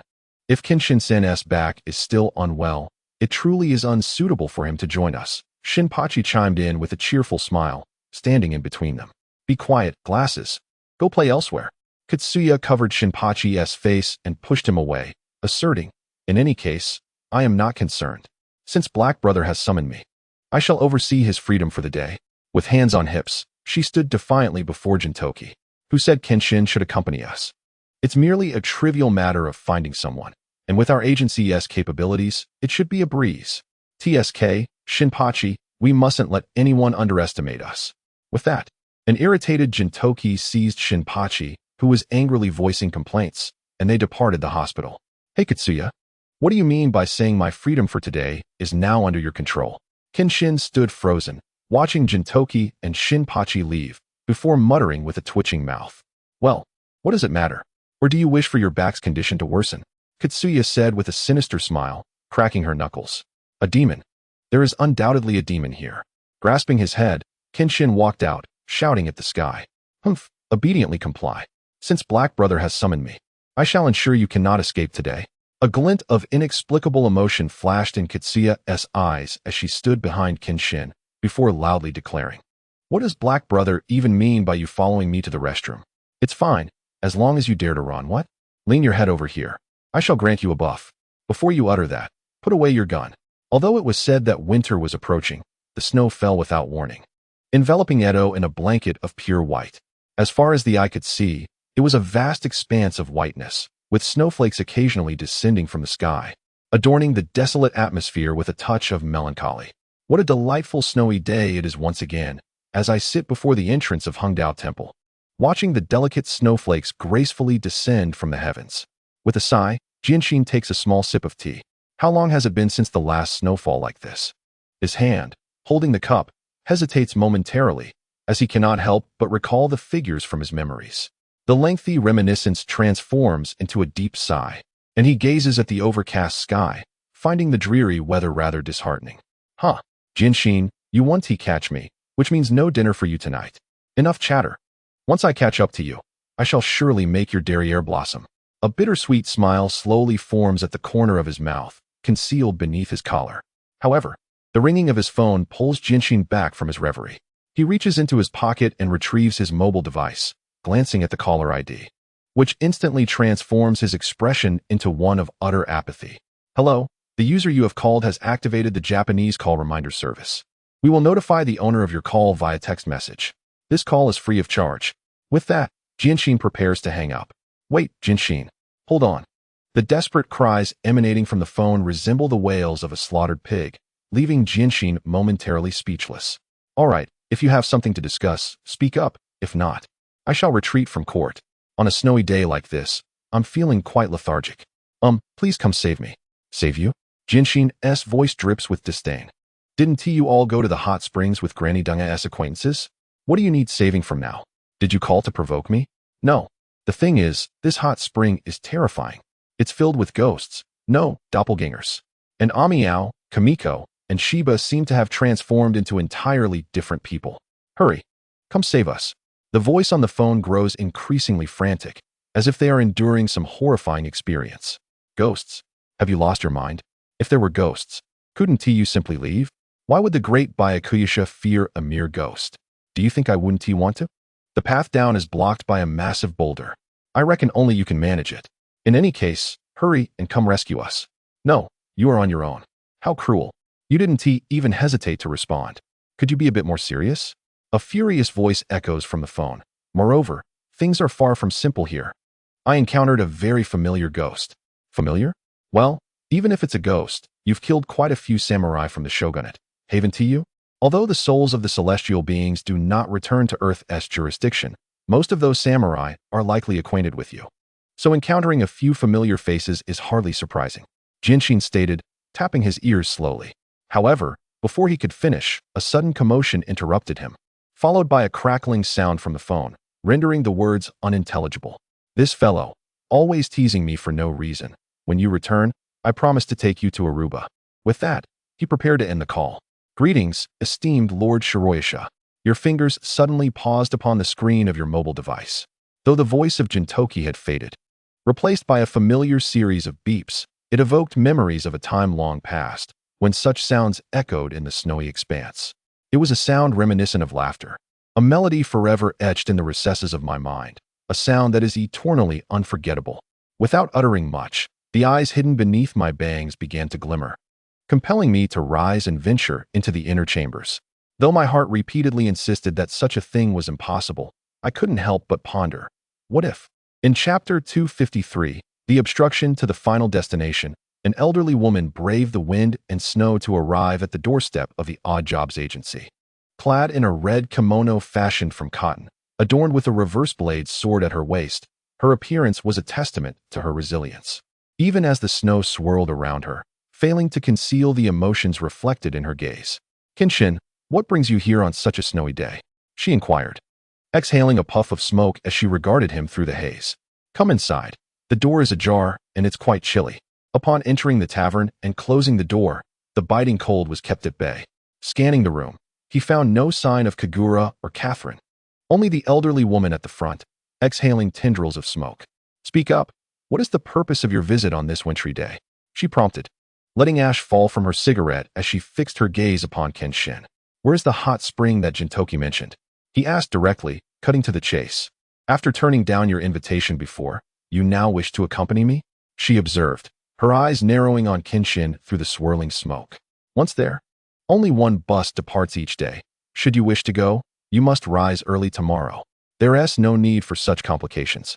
I can go there if I merely know the address, Kenshin replied, pouring himself a drink from the cup before him and savoring a slow sip. Mind you, that drink requires payment, she retorted, exhaling smoke once more, her gaze fixed ahead rather than upon him. I understand. Charge it to Gintoki, he replied without hesitation. That lad is truly unfortunate to have someone like you adding to his burdens. She chuckled lightly, shaking her head. On a day like this, you intend to ride your little motorcycle over there? If the motorcycle proves unfit, I can always walk, Kenshin replied with a mild smile. How stubborn you are. It has been quite some time since I have witnessed such determination from you. All for the sake of a hot spring? The elderly woman remarked with intrigue. No, it's merely that Gintoki called to mock me, and I am quite displeased. I wish to confront him, Kenshin clarified. You would brave such fierce winds merely to strike him? How resolute you are, she mused, seemingly buying into his rationale. She then retrieved a bottle of alcohol from the shelf behind her and placed it on the counter. Is your intent to inflict harm upon him? That simply won't do. He owes me quite a bit in rent. Survive as long as you can, she mused, her gaze concealed beneath her bangs. Deep down, she acknowledged that perhaps Oba-san had discerned her reluctance to articulate her thoughts. Given the current weather, it would likely be dark by the time you arrived. You might as well stay at the hot spring inn. As she spoke, Oba-san handed over a piece of paper, Xianwangxiang. A hot spring inn run by an old acquaintance of mine. It would take several hours by bus, and if you were to ride a bike, it would take an eternity. There's no helping it. Oba-san, you know how I am, she said, pausing her drink at her lips. I can be rather stubborn. Well, it amounts to 1,000 yen. Thank you for your patronage, Oba-san replied, extending her hand. Just put it on Gintoki's tab. It hardly matters, she chuckled, shaking her head in amusement before rising to open the door. Kenshin, Oba-san called out, halting him. As the cold wind rushed in through the open door, it swept into the izakaya. Kenshin remained poised at the threshold, not budging. No, it's nothing. Oba-san waved her hand dismissively. Let's go. Kenshin softly acknowledged and closed the door behind him, stepping into the swirling snow. How long will you linger here? The people around you have halted their lives entirely for your sake, Oba-san remarked, extinguishing her cigarette and exhaling the last plume of smoke into the void. They are even more stubborn than you. What are you pondering, Gintoki? At Xianwangxiang, Gintoki sat on the corridor floor, draped in a blanket. Strangely, he felt devoid of the previous urge to shout and complain. Instead, he munched on dried persimmons, gazing silently at the mountains blanketed in snow. At that moment, a frail spirit clad in white peered in, manifesting on the floor beside him. Do you know why I am so calm right now? Gintoki asked, shaking his head in amusement. I just made a phone call to someone. Oh, was it to a lover? Or perhaps your parents? Did you ask your lover to find another man? Or did your parents arrange for your funeral? The spirit teased lightly. Not at all.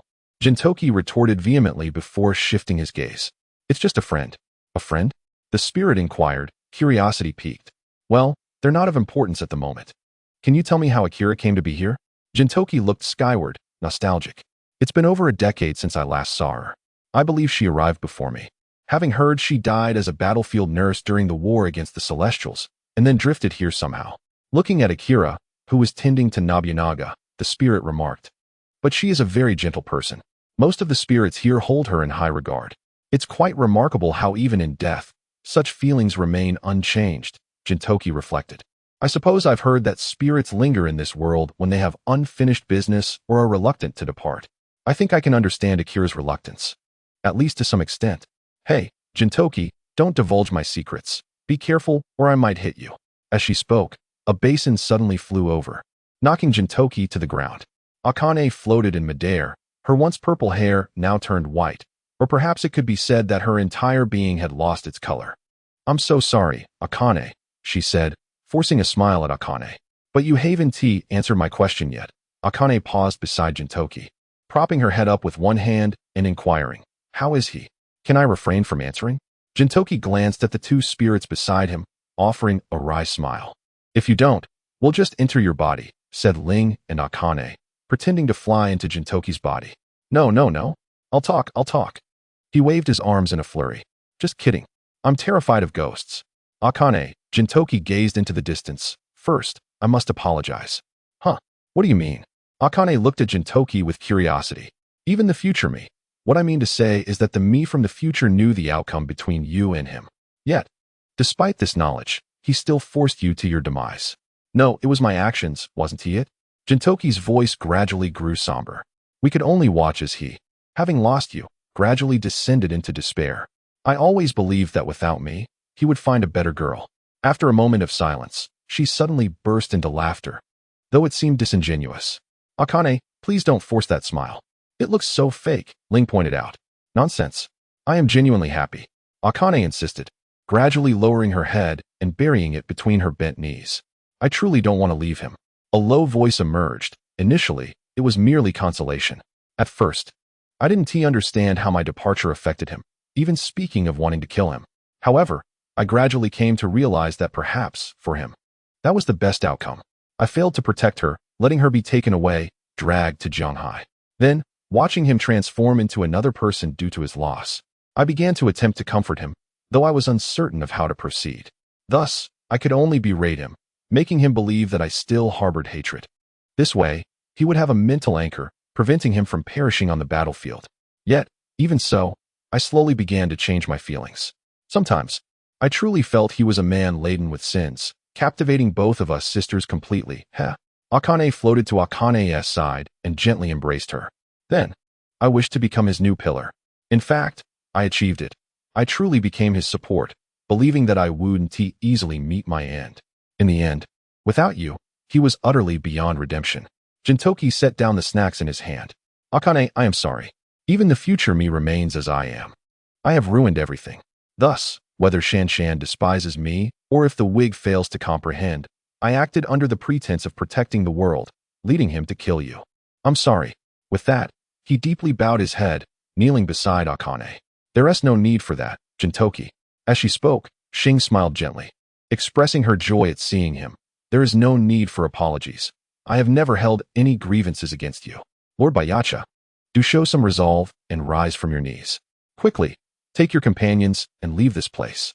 No, Sister Xing, Gintoki replied, standing up, the remnants of his former melancholy dissipating entirely from his gaze. I once made a call that you prevented, but my intention was not what you might think. I wanted the one I called to hear your voice. Visible to the naked eye, Xing's ethereal form trembled slightly, and her quivering words slowly emerged. You mean, to hear your voice? I believe nothing can hinder him from coming here now.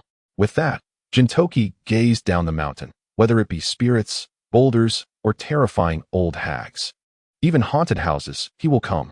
In Gintoki's extraordinary perception, the faint light, akin to a grain of rice, shone brilliantly in his eyes.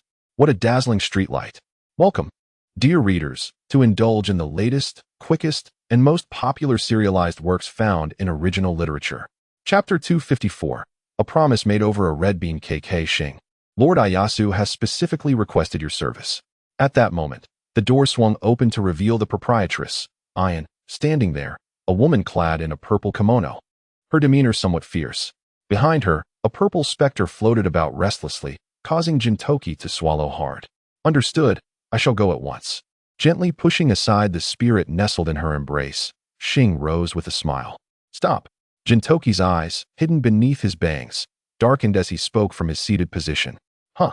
What did you say? The proprietress turned back, surprised, looking at Gintoki. In this world, aside from one person, no one can claim her service. He pointed at Shing. If I am merely an outsider in this matter, then as someone who once shared life and death with her, I shall not permit it.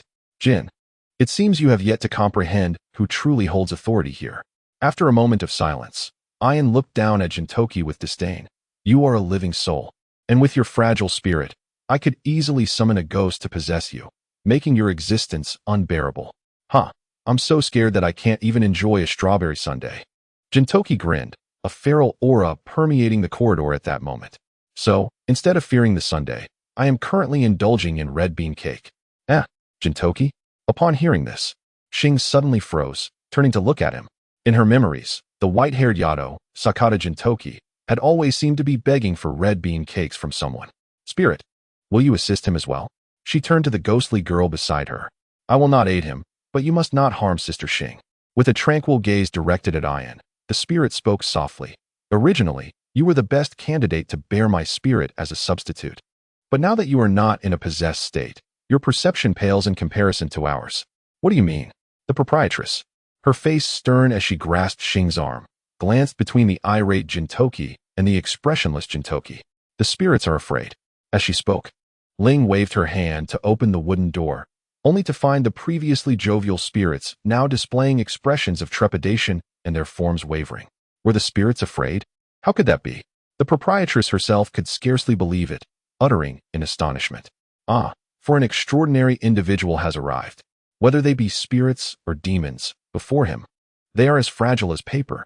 Upon finishing his statement, Gintoki swiftly knocked away the proprietress's arm, seizing Akira's hand, ready to depart.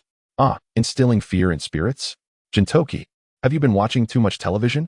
In an instant, the malevolent spirit lurking behind acted, seizing Akira's other hand. Its deep-seated resentment began to corrupt Akira's arm, visibly advancing towards her ethereal form.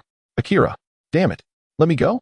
At the sound of Akira's muffled groan of agony, Gintoki turned back to witness the unfolding scene, and in a fit of rage, he struck out. However, he was ensnared by the violet malevolent spirit, which sent him flying. Gintoki, it appears you require further enlightenment.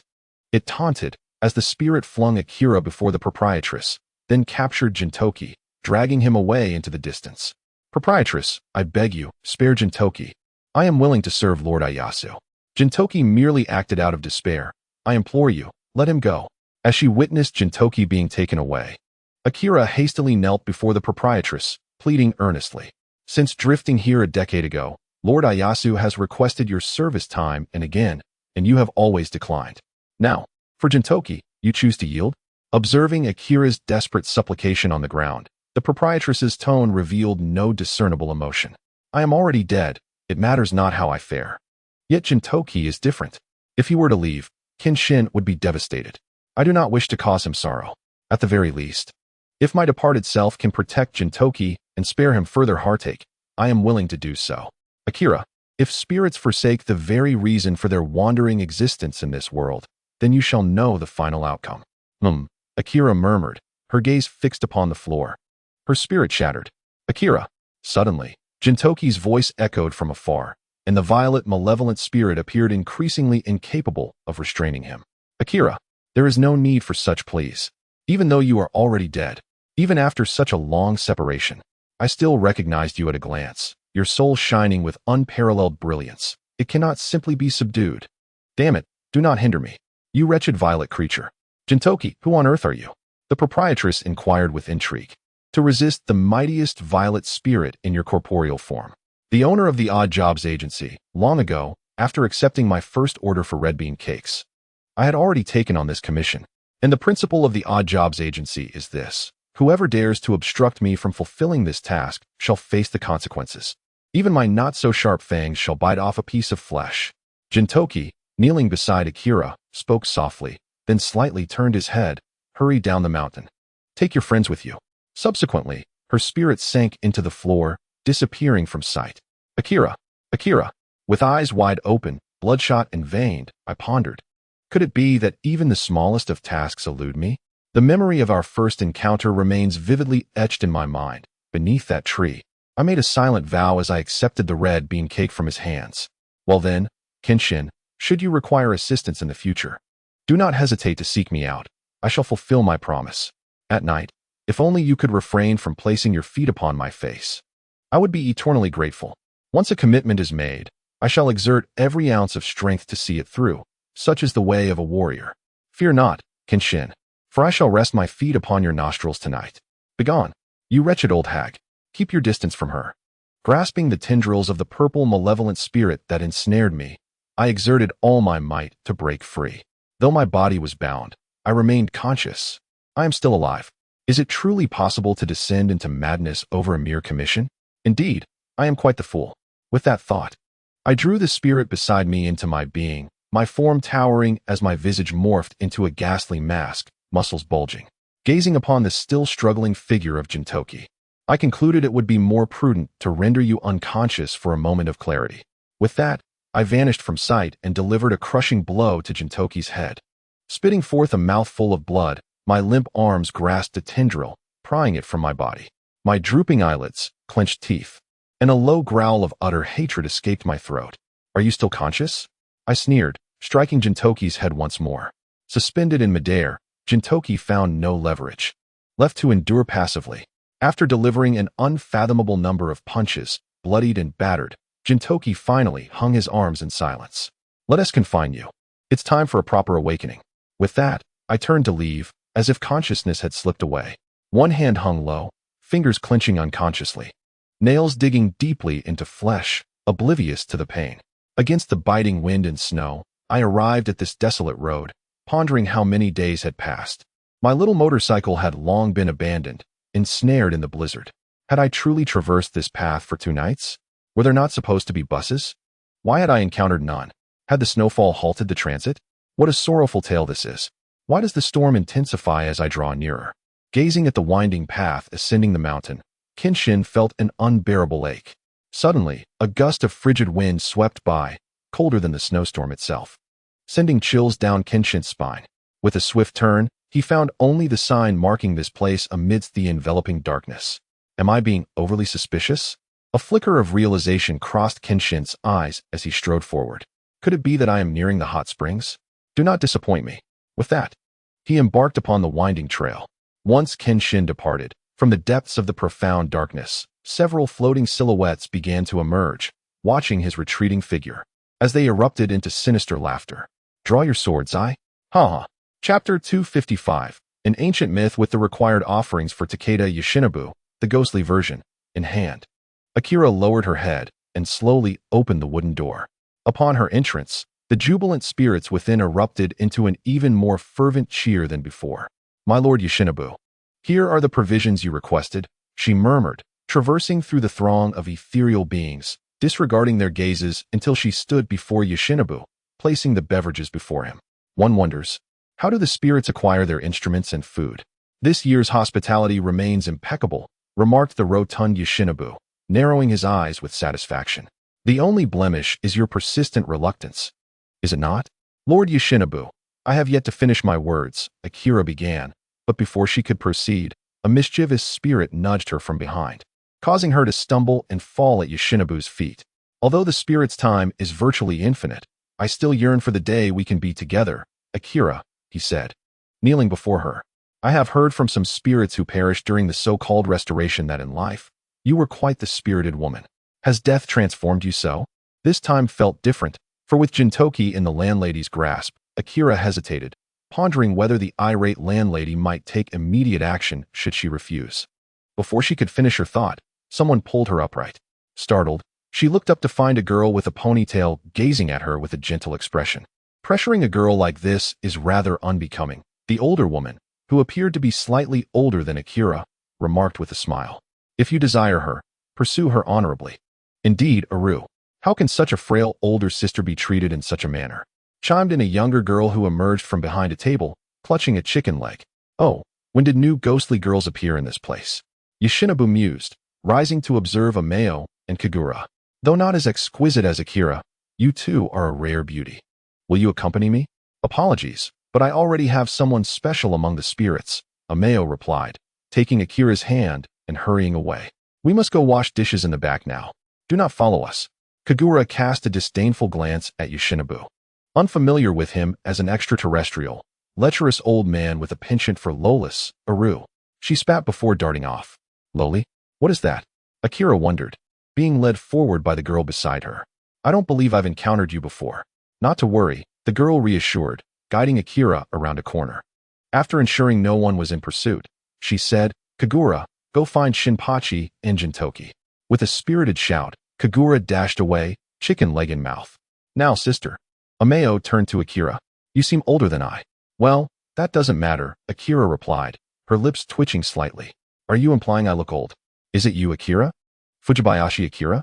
During the tumultuous era of the Bakamatsu, a battle nurse gazed intently at Akira, her hands firmly grasping her shoulders. With a glance that seemed to pierce through the veil of time, she remarked, Ah, what an antiquated title indeed. It must be the Akira that Kenshin often speaks of. Her eyes sparkled with urgency as she continued, What brings you here? Shouldn't you have ascended to enlightenment by now? Kenshin? Akira paused, momentarily taken aback, before turning her gaze toward the nurse. You know Kenshin? Could it be that, indeed, Kenshin presently runs a confectionery shop in Edo, and I am his friend? The nurse replied, her voice filled with delight. It is quite a rare occurrence to encounter you here, Akira. Ah, there is no need for such astonishment at my presence. Akira replied modestly, a hint of shyness coloring her cheeks. Yet, she recalled the nurse's previous statement. You mentioned you are a close friend of Kenshin's? I suspect there is more to the story than that. Not at all. The nurse blushed slightly before shifting the conversation. But tell me, what brings you to this place? I'm not certain, Akira admitted, lowering her gaze. I lost consciousness for a moment, and when I awoke, I found myself adrift in the sky. A melancholic air enveloped her as she continued. I wish to seek out Kenshin, yet an unseen force has been pushing me away from the battlefield, preventing me from reaching him. Eventually, I ended up here. Can you return? The nurse seemed to wrestle with her thoughts before resolutely saying, He is in a dire state. I believe only you can reach him. Can't Gintoki and the others help? Akira inquired. Such matters fall upon you. Perhaps the wounds you inflicted upon him were too profound. No matter what Gintoki and the others attempt, this is something only you can address. Then, her gaze brightened as she looked at Akira. Would you share your story about Kenshin with me? I yearn to learn about his past and the tales that bind you together. Feeling a touch of bashfulness, Akira hesitated before replying. Well, I suppose it wouldn't hurt to share. Really? The nurse's excitement was palpable. Yes, our story begins from the moment we first met. As Akira recounted her memories, she described a winding path obstructed by a massive stone, where Kenshin, having walked for what seemed like an eternity, found himself confronted by an insurmountable barrier.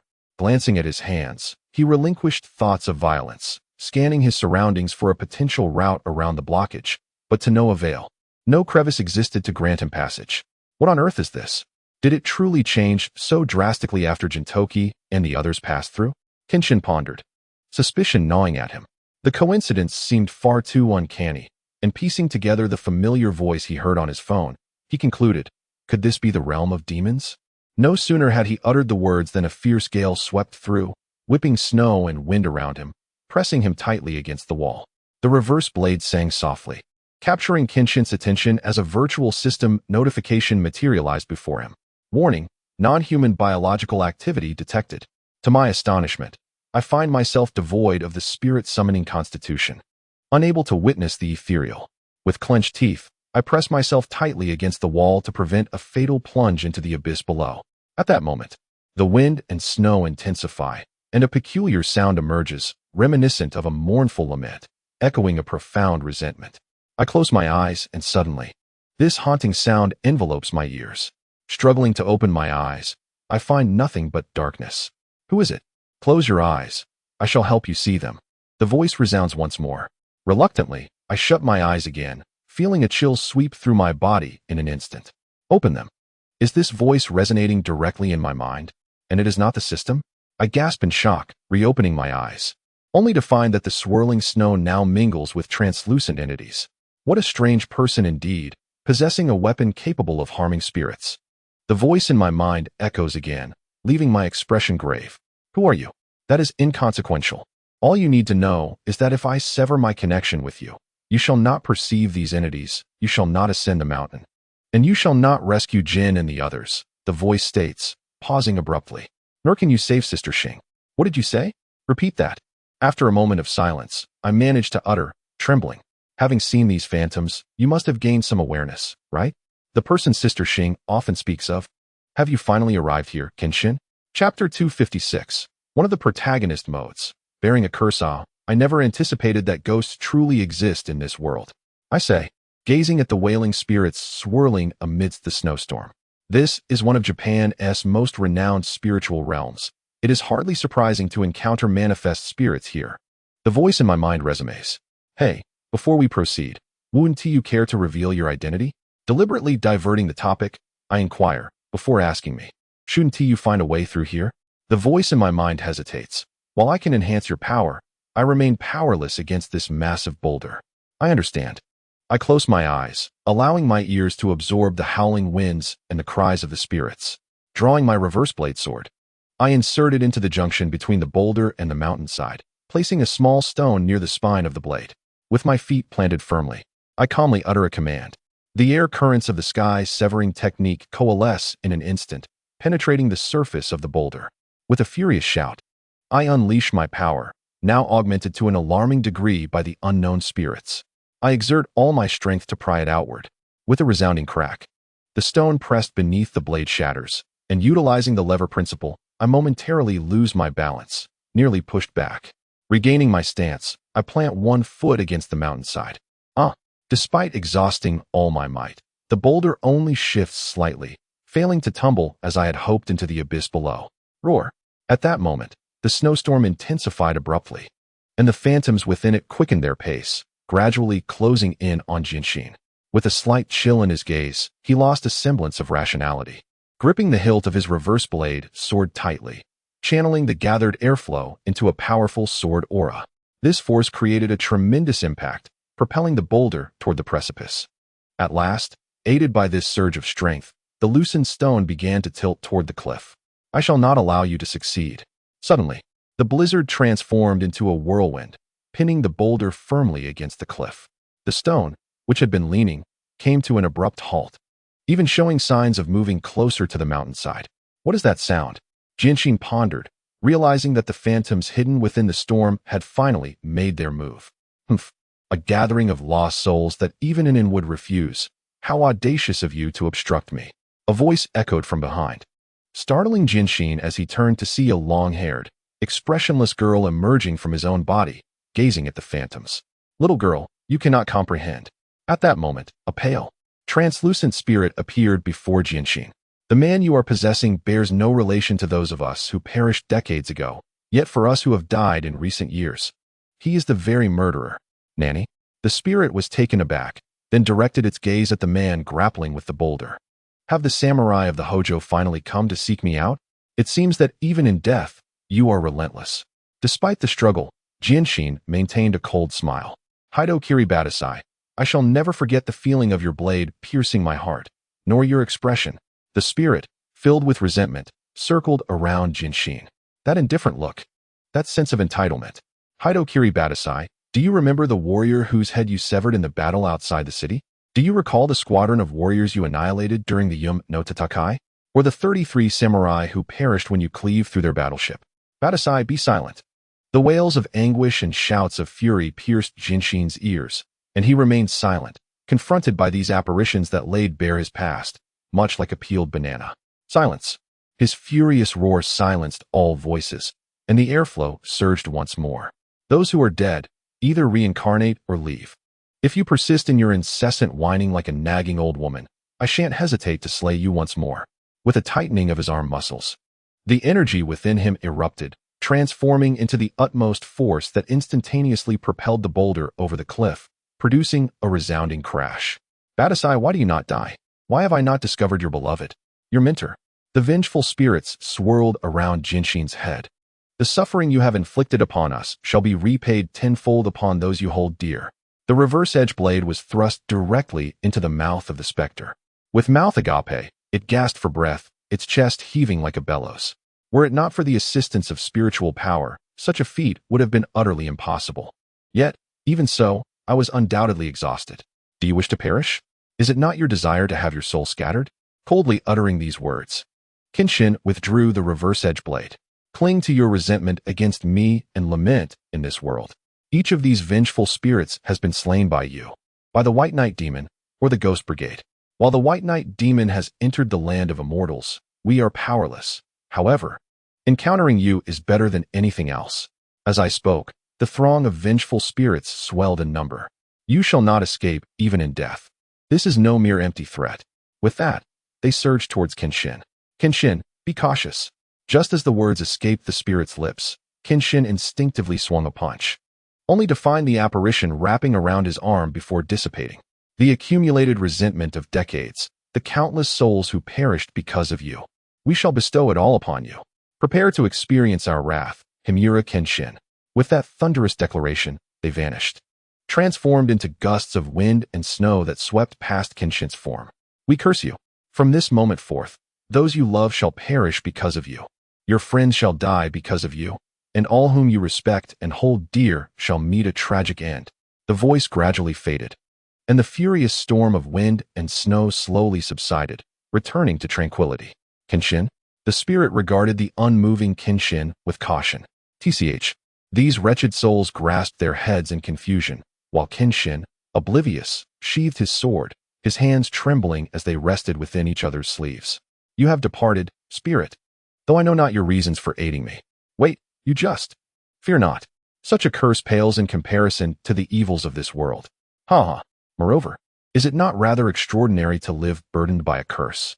A true protagonist's template, indeed. It's hopeless.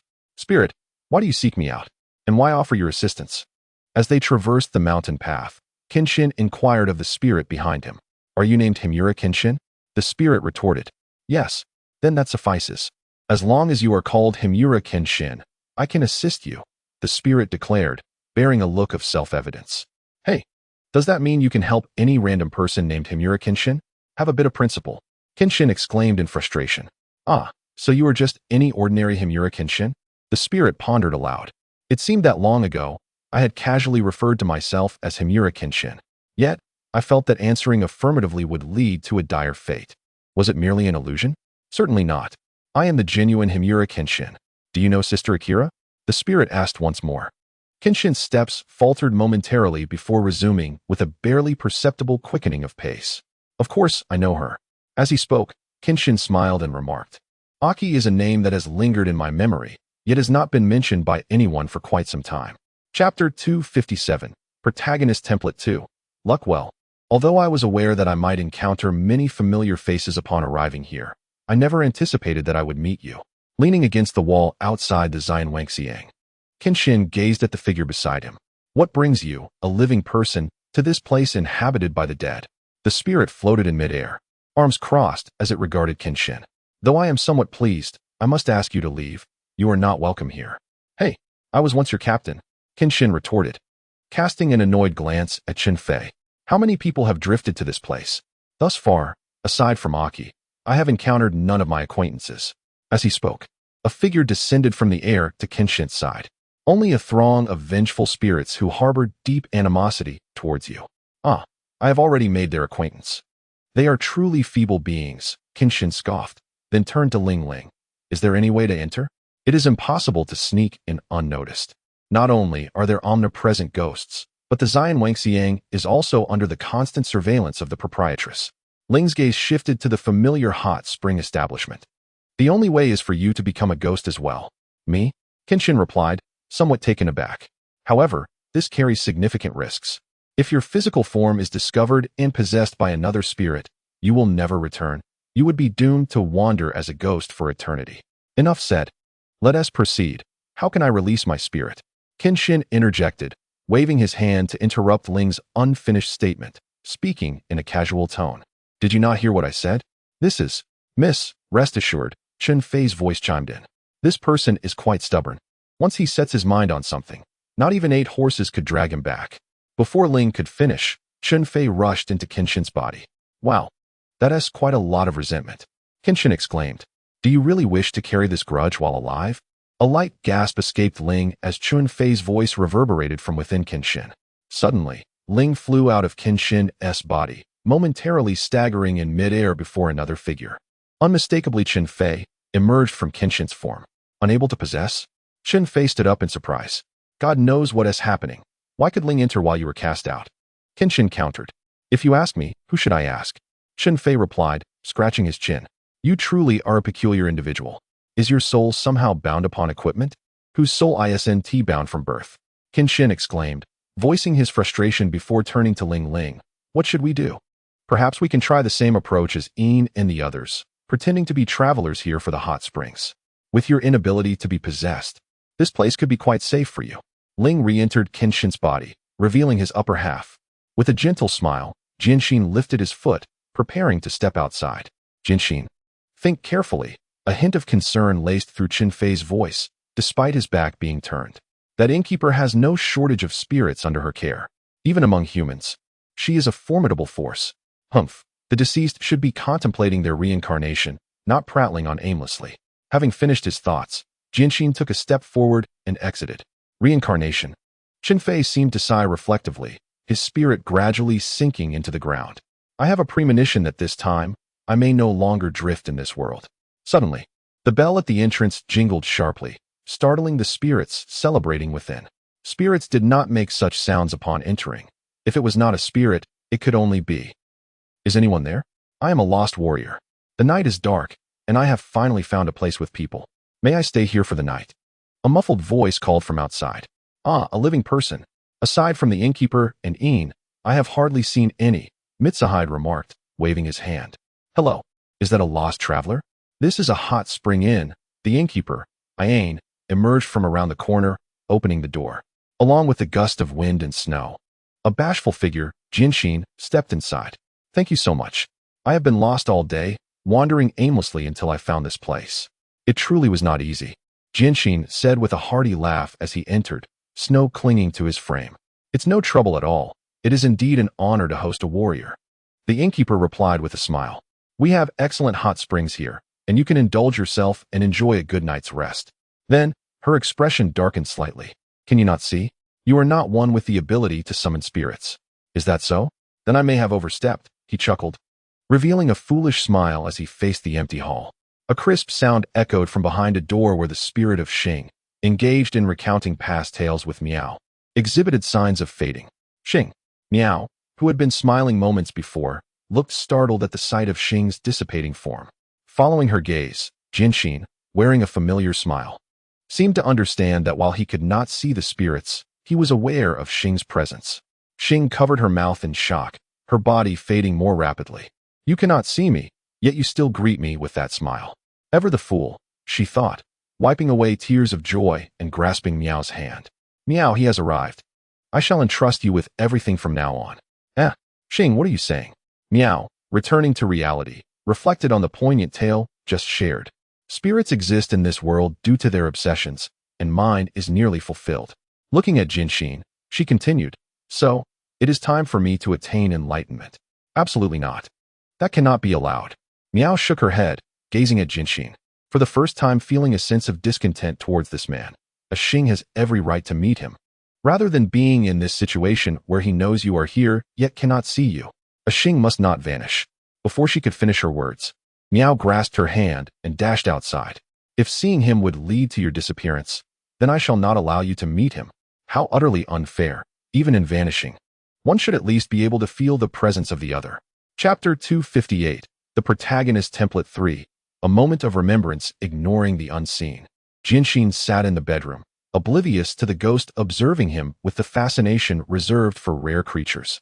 Embracing his reverse blade sword, he gradually drifted into a state of semi-sleep. Himura, from now on, I shall call you Jien.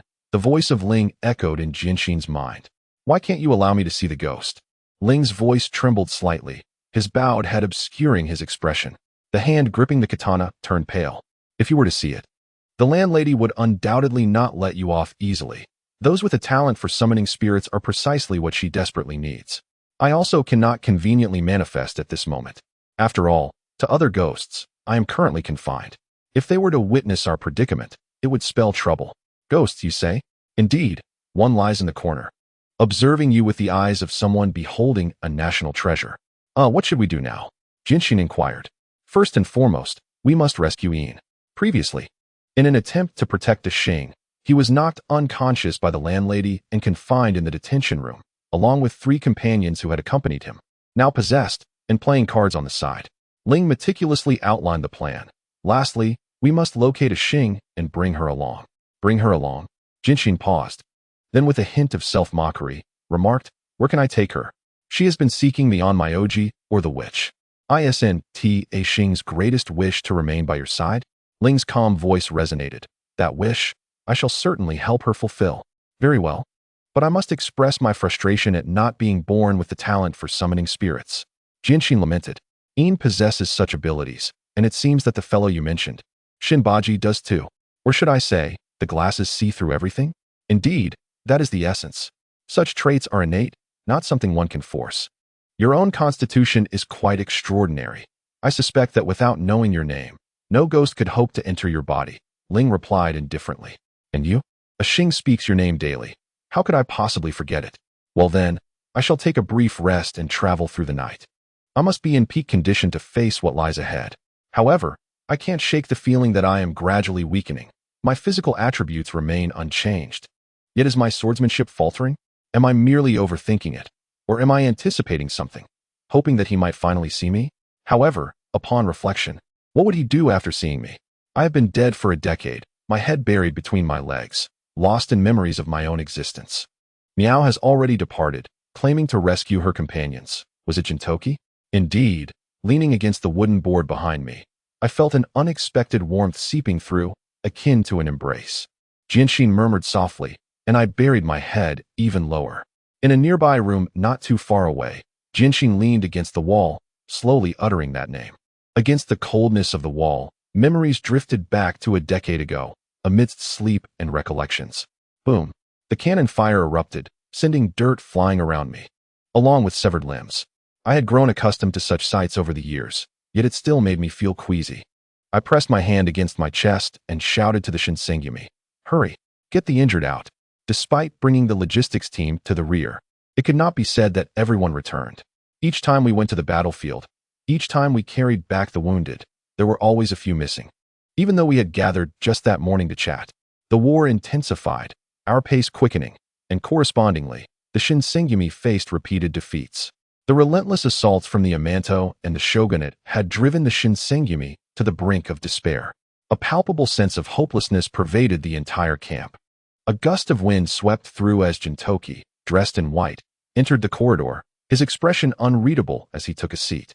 I sighed helplessly, approaching him with medication. Injured again? Extend your hand. Seeing Gintoki remain unmoved, I firmly pulled his arm out, tearing open his sleeve to reveal the gruesome wound where shrapnel had pierced his arm. How many times has it been? Why wear white on the battlefield? These injuries are self-inflicted, you know. I cautiously disinfected the wound with alcohol, speaking softly. It's troublesome. And nay, his face betrayed no emotion, and only after I finished applying the medicine did Gintoki remark, this battle has dragged on. The shogunate and Amanto are attacking frantically. Isai and Shizuma, as our shock troops, have already become mired in the fray. Gintoki led the charge, bolstering morale, while Genshin and I maneuvered across the battlefield. I understood. My hands paused momentarily while applying the medicine. With a bitter smile, I replied, but you must take care of yourself as well. If we can draw the attention of the Amanto and the shogunate to ourselves, it will grant our comrades more opportunities.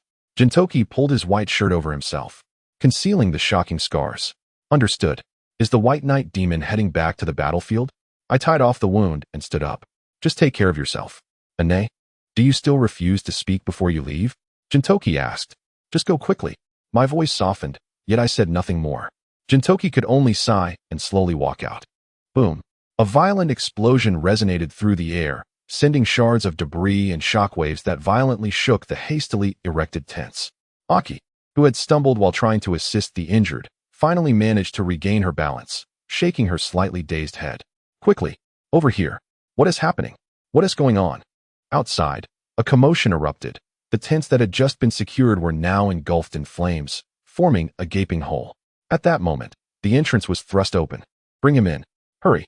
In Aki's eyes, the once indomitable Batisai, who had swept through the battlefield like a whirlwind, now appeared utterly disheveled. His body was cloaked in soot. The majority of his crimson hair singed away, and his clothing barely concealed his charred skin, remnants of fabric still smoldering. His tightly shut eyes and the smoke still rising from his form presented a grim sight. The katana remained clutched in his hand, never relinquished even unto death. Aki, please, save him. Save Kenshin. Gintoki, who had just returned from outside, was covered in dust and blood, his previously unflinching demeanor now fraught with anxiety. Akin to an ant on a hot pan, a cannonball had just struck the camp, and Kenshin had narrowly sliced through the explosive, resulting in his current state. Momentarily lost in thought, Aki recalled the man who had killed her sister and justified his actions with a litany of excuses. She should have loathed him, wished for his demise. Yet now, witnessing him lying there, teetering between life and death, her hatred dissipated, replaced by a flicker of compassion and a tinge of panic. Snapping back to reality, Aki noted the anxious expressions of those around her and quickly responded, "Come, place him here." Reflecting on the moment, she realized that perhaps her first significant transformation had occurred in that instant. Leaning against the wall and wooden boards, she felt a chill, yet also a faint warmth. Perhaps, deep down, she had always known that the person she yearned for was indeed the one she was supporting. Chapter 259, Protagonist Template 4. Loss of power, it was not an illusion. You were undeniably weakening. A voice echoed in his mind, a different tone emerging. You finally spoke up. I thought you had vanished. Kenshin, confronting this voice, retorted with unmasked sarcasm. Well, the previous transport to another planet was quite taxing. The voice seemed to carry a hint of distress. I never anticipated that you would be eroded by the power of the dragon vein. Coupled with the curse you recently encountered, the energy within you is likely dissipating. I know about the curse, but what is this dragon vein power? Kenshin inquired. It is the dragon vein power from another planet, incompatible with the dragon vein power inherent to this Earth. It's akin to the antagonism between Earth's will and that of Genova. Thus your strength is gradually vanishing in the clash between the two dragon veins. The system gradually elucidated. Initially, the sword energy was merely somewhat diminished, yet the severity escalated. For instance, that massive boulder earlier, in your prime during the Ronin era, you could have shattered it effortlessly with a single stroke of your sword energy. However, your recent display was akin to turning my body into a battlefield. Has the innate energy within me truly been obliterated by two superior forces? Genshin spoke solemnly, acknowledging both advantages and disadvantages. The energy within you is combating your curse. Should you recklessly wield this energy, the curse may erupt and affect anyone in your vicinity. Thus, you can no longer utilize sword energy. Conversely, the energy that dissipates during this struggle fortifies your physical constitution, melding into your muscles and bones. Must I then choose between gains and losses? Genshin smiled, inquiring, is there an alternative way to regain my energy? If I continue to weaken at this pace, I cannot guarantee victory against Jintai. The two forces are interlinked. As long as the curse persists, your energy shall remain inaccessible. Simultaneously, the alien dragon vein energy within your body must be reconciled with the assimilation of Earth itself. Resolving both will restore your power, potentially surpassing your former self. As the system relayed this, a segment of crimson text materialized on the ethereal panel. Of course, you may also choose to relinquish your energy in exchange for one of two outcomes. What? To eradicate your curse or to escape your destined fate. I comprehend the means to eliminate my curse. What fate remains unfinished? Genshin, you must understand, in the realm of Ronin Kenshin, there exist two possible endings. The voice took on an eerie tone. One is a blissful life depicted in the manga, while the other entails a premature demise before the age of 40 due to lupus erythematosus. Genshin inhaled sharply. Is that so? The Shosetsu arc of Ronin Kenshin? Thus, I would recommend, wait, if I forsake this power, what are my chances of defeating the celestial path? Speak. Almost negligible. I see, I understand now.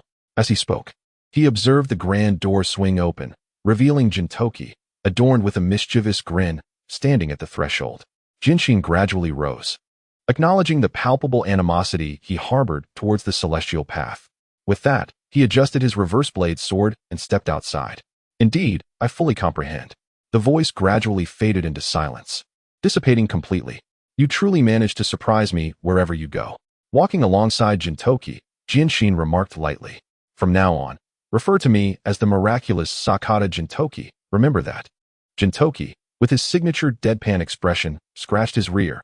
Since you've arrived, I have no desire to meddle in your affairs. The specter shall be handled by me and Kagura. You need only accomplish one task. One task, you say? Are you not afraid of ghosts? Genshin teased. Indeed, I am terrified. My legs tremble incessantly. Genshin glanced at Gintoki's lower half, confirming the tremors. Yet even in fear, I cannot allow the odd job's reputation to falter. I do not wish to prolong this decade-long commission indefinitely. Humph, the sign of the odd jobs agency is as insubstantial as your bank book. He remarked as the two of them turned the corner. Don't be afraid, Ghana. It won't make you wet your pants. With a dismissive wave, Kenshin pivoted and walked in another direction. You're the one who might end up crying out of fright. With a slight lift of his hand, Gintoki continued onward, unfazed. Yo, Dengeki, although what you sent was quite satisfactory, you never mentioned it would be a rabid dog that bites. At the reception of the hot spring inn, the proprietress, Ayan, was on the phone, and to her surprise, it was Dengeki's grandmother on the other end. She seemed a bit too spirited. The voice of Dengeki's grandmother echoed through the receiver. But honestly, it seems the fierce dog is much more suited to your establishment than the well-behaved Maltese. I suppose so, Ayan said with a sly smile. Though, I must admit, my hand has suffered quite a bit from the bites. Therefore, the introduction fee can only be half. Don't go back on your word. Dengeki's grandmother's voice suddenly rose in volume. Besides, I already knew you were short-staffed, so I sent another one over. You owe me a bit more for the introduction. Another one? Ayan paused, contemplating. The image of a lost samurai flashed through her mind. The one I'm introducing to you this time is several times better than the previous one. For some reason, Ayan felt an unsettling aura in Dengeki's voice. Is that so? It seems I have yet another poorly trained individual on my hands. She squinted. I'll take both of those men. Really? Suit yourself. Just make sure to return the women and the little girl. Hey, what about me? What about me? A voice piped up. The casual tone left Ayan momentarily speechless. However, you must be cautious, Dengeki's grandmother warned, her voice growing increasingly peculiar. Those two are monsters. It's up to you whether you can handle them. As the sounds of explosions and screams echoed through the phone, Dengeki's grandmother hung up and let out a cloud of smoke. Ayan, Gintoki has broken out of the punishment room. A ghostly figure rushed in, panicked. What? Startled, she quickly set down the phone and dashed away. Gintoki, how did you break out of the punishment room? Ling has already been locked up. His companions should still be playing cards. Could it be that man? The only one capable of aiding Gintoki's escape must be that red-haired samurai. Damn it. She sprinted, rounding a corner, and abruptly came to a halt, facing the obstacle in her path. Ayan, there are no beauties here to share a drink with me. Kenshin laughed, scratching his head. Is that so? If the esteemed samurai doesn't mind, I was quite the beauty in my youth, Ayan replied playfully. You have plenty of lovely ladies here. Might I bring one over to share a drink with me? She pulled out her wallet. Rest assured, I won't skimp on the payment. Really? So, which girl does the esteemed samurai wish to find? Well, to be honest, she is not particularly pretty, rather tsundere and violent, enjoys hitting people, and specifically aims for the head. She's quite insufferable. Kenshin grit his teeth and remarked, however, in this place, she can be considered the most beautiful one. I shall make her understand the sensation of serving me. Haha. Surely not. The girls here are all quite gentle. Indeed, that violent woman is named. As he spoke, he suddenly lifted his head, his crimson eyes flashing with a glimmer, accompanied by an audacious smile. The muscles of his face twitched, revealing a cross-shaped scar that coiled like a venomous serpent. Akira. Fujibayashi Akira. PS2. Ahem, I suppose this counts as my final flourish. After all, if I continue to be this formidable, the plot will inevitably unravel. However, though I may not wield sword energy, my physical prowess will remain formidable. Rest assured, for what is lost can also be gained. I will not grow weaker. Chapter 260, Protagonist Template 5, The Insubstantial Show-Off After a Moment of Silence. The innkeeper smiled and said, "Sir Samurai, you jest. There is no woman by the name of Fujibayashi Akira here. Is that so?" The calm response was followed by the sudden apparition of Ling's figure behind him. "Innkeeper, I have brought someone with me." Ling fixed her gaze intensely on the innkeeper. "Where is Sister Akira?" "Ah, Ling, have you finally betrayed me?"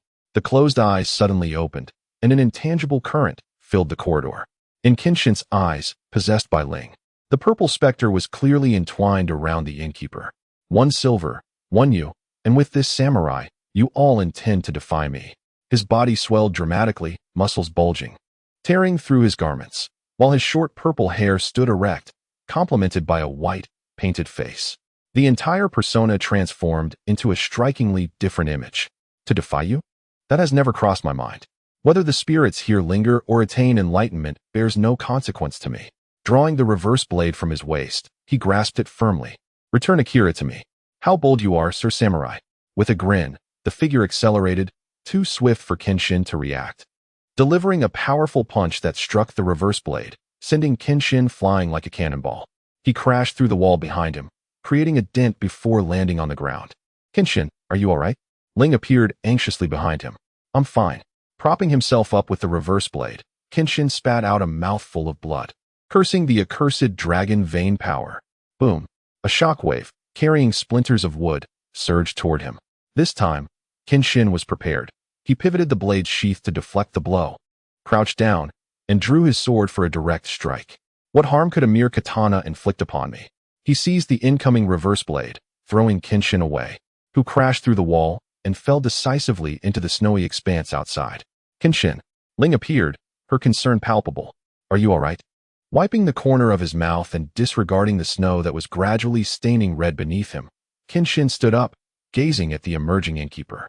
"You, who cannot rely on others, believe you can conquer me with mere human flesh. Samurai, how foolish you are."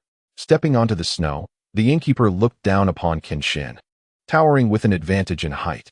"Cannot rely on others, you say?"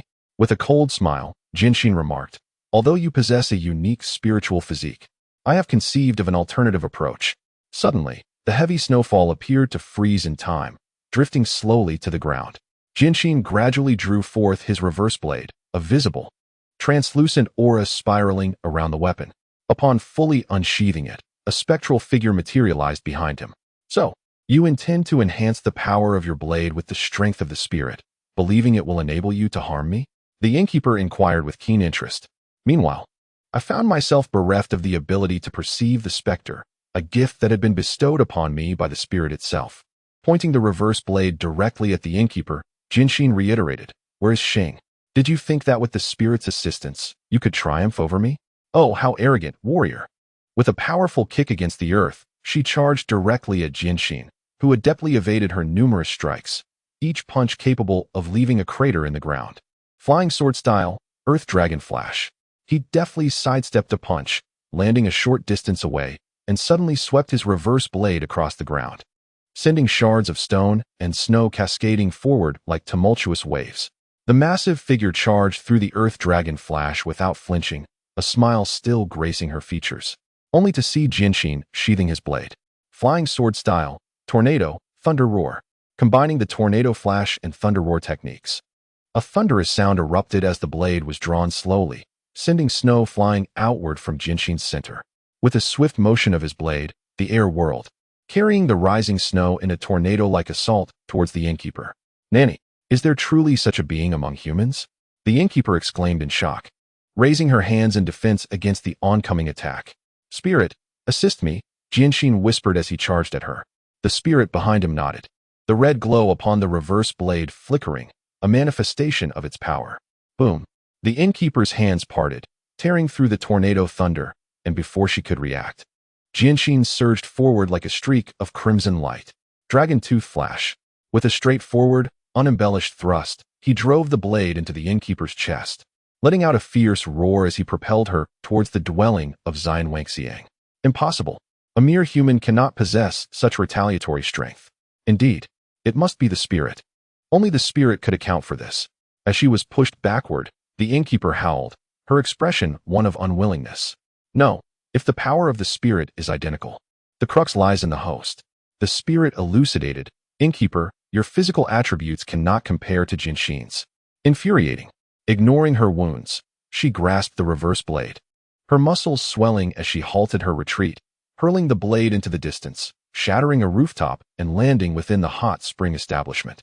That human must be the one referred to by other spirits as the Blade Master. Breathing heavily, her chest oozing blood, she seemed to recognize the tone of the spirit behind her. Blade Master? Once, during the tumultuous Bakumatsu era, there existed a valiant samurai, clad in crimson attire, whose slain adversaries transformed into vengeful spirits that lingered nearby. I have heard whispers of this man, regarded as a formidable foe. Humph, despite being a samurai of that era, he remains merely human.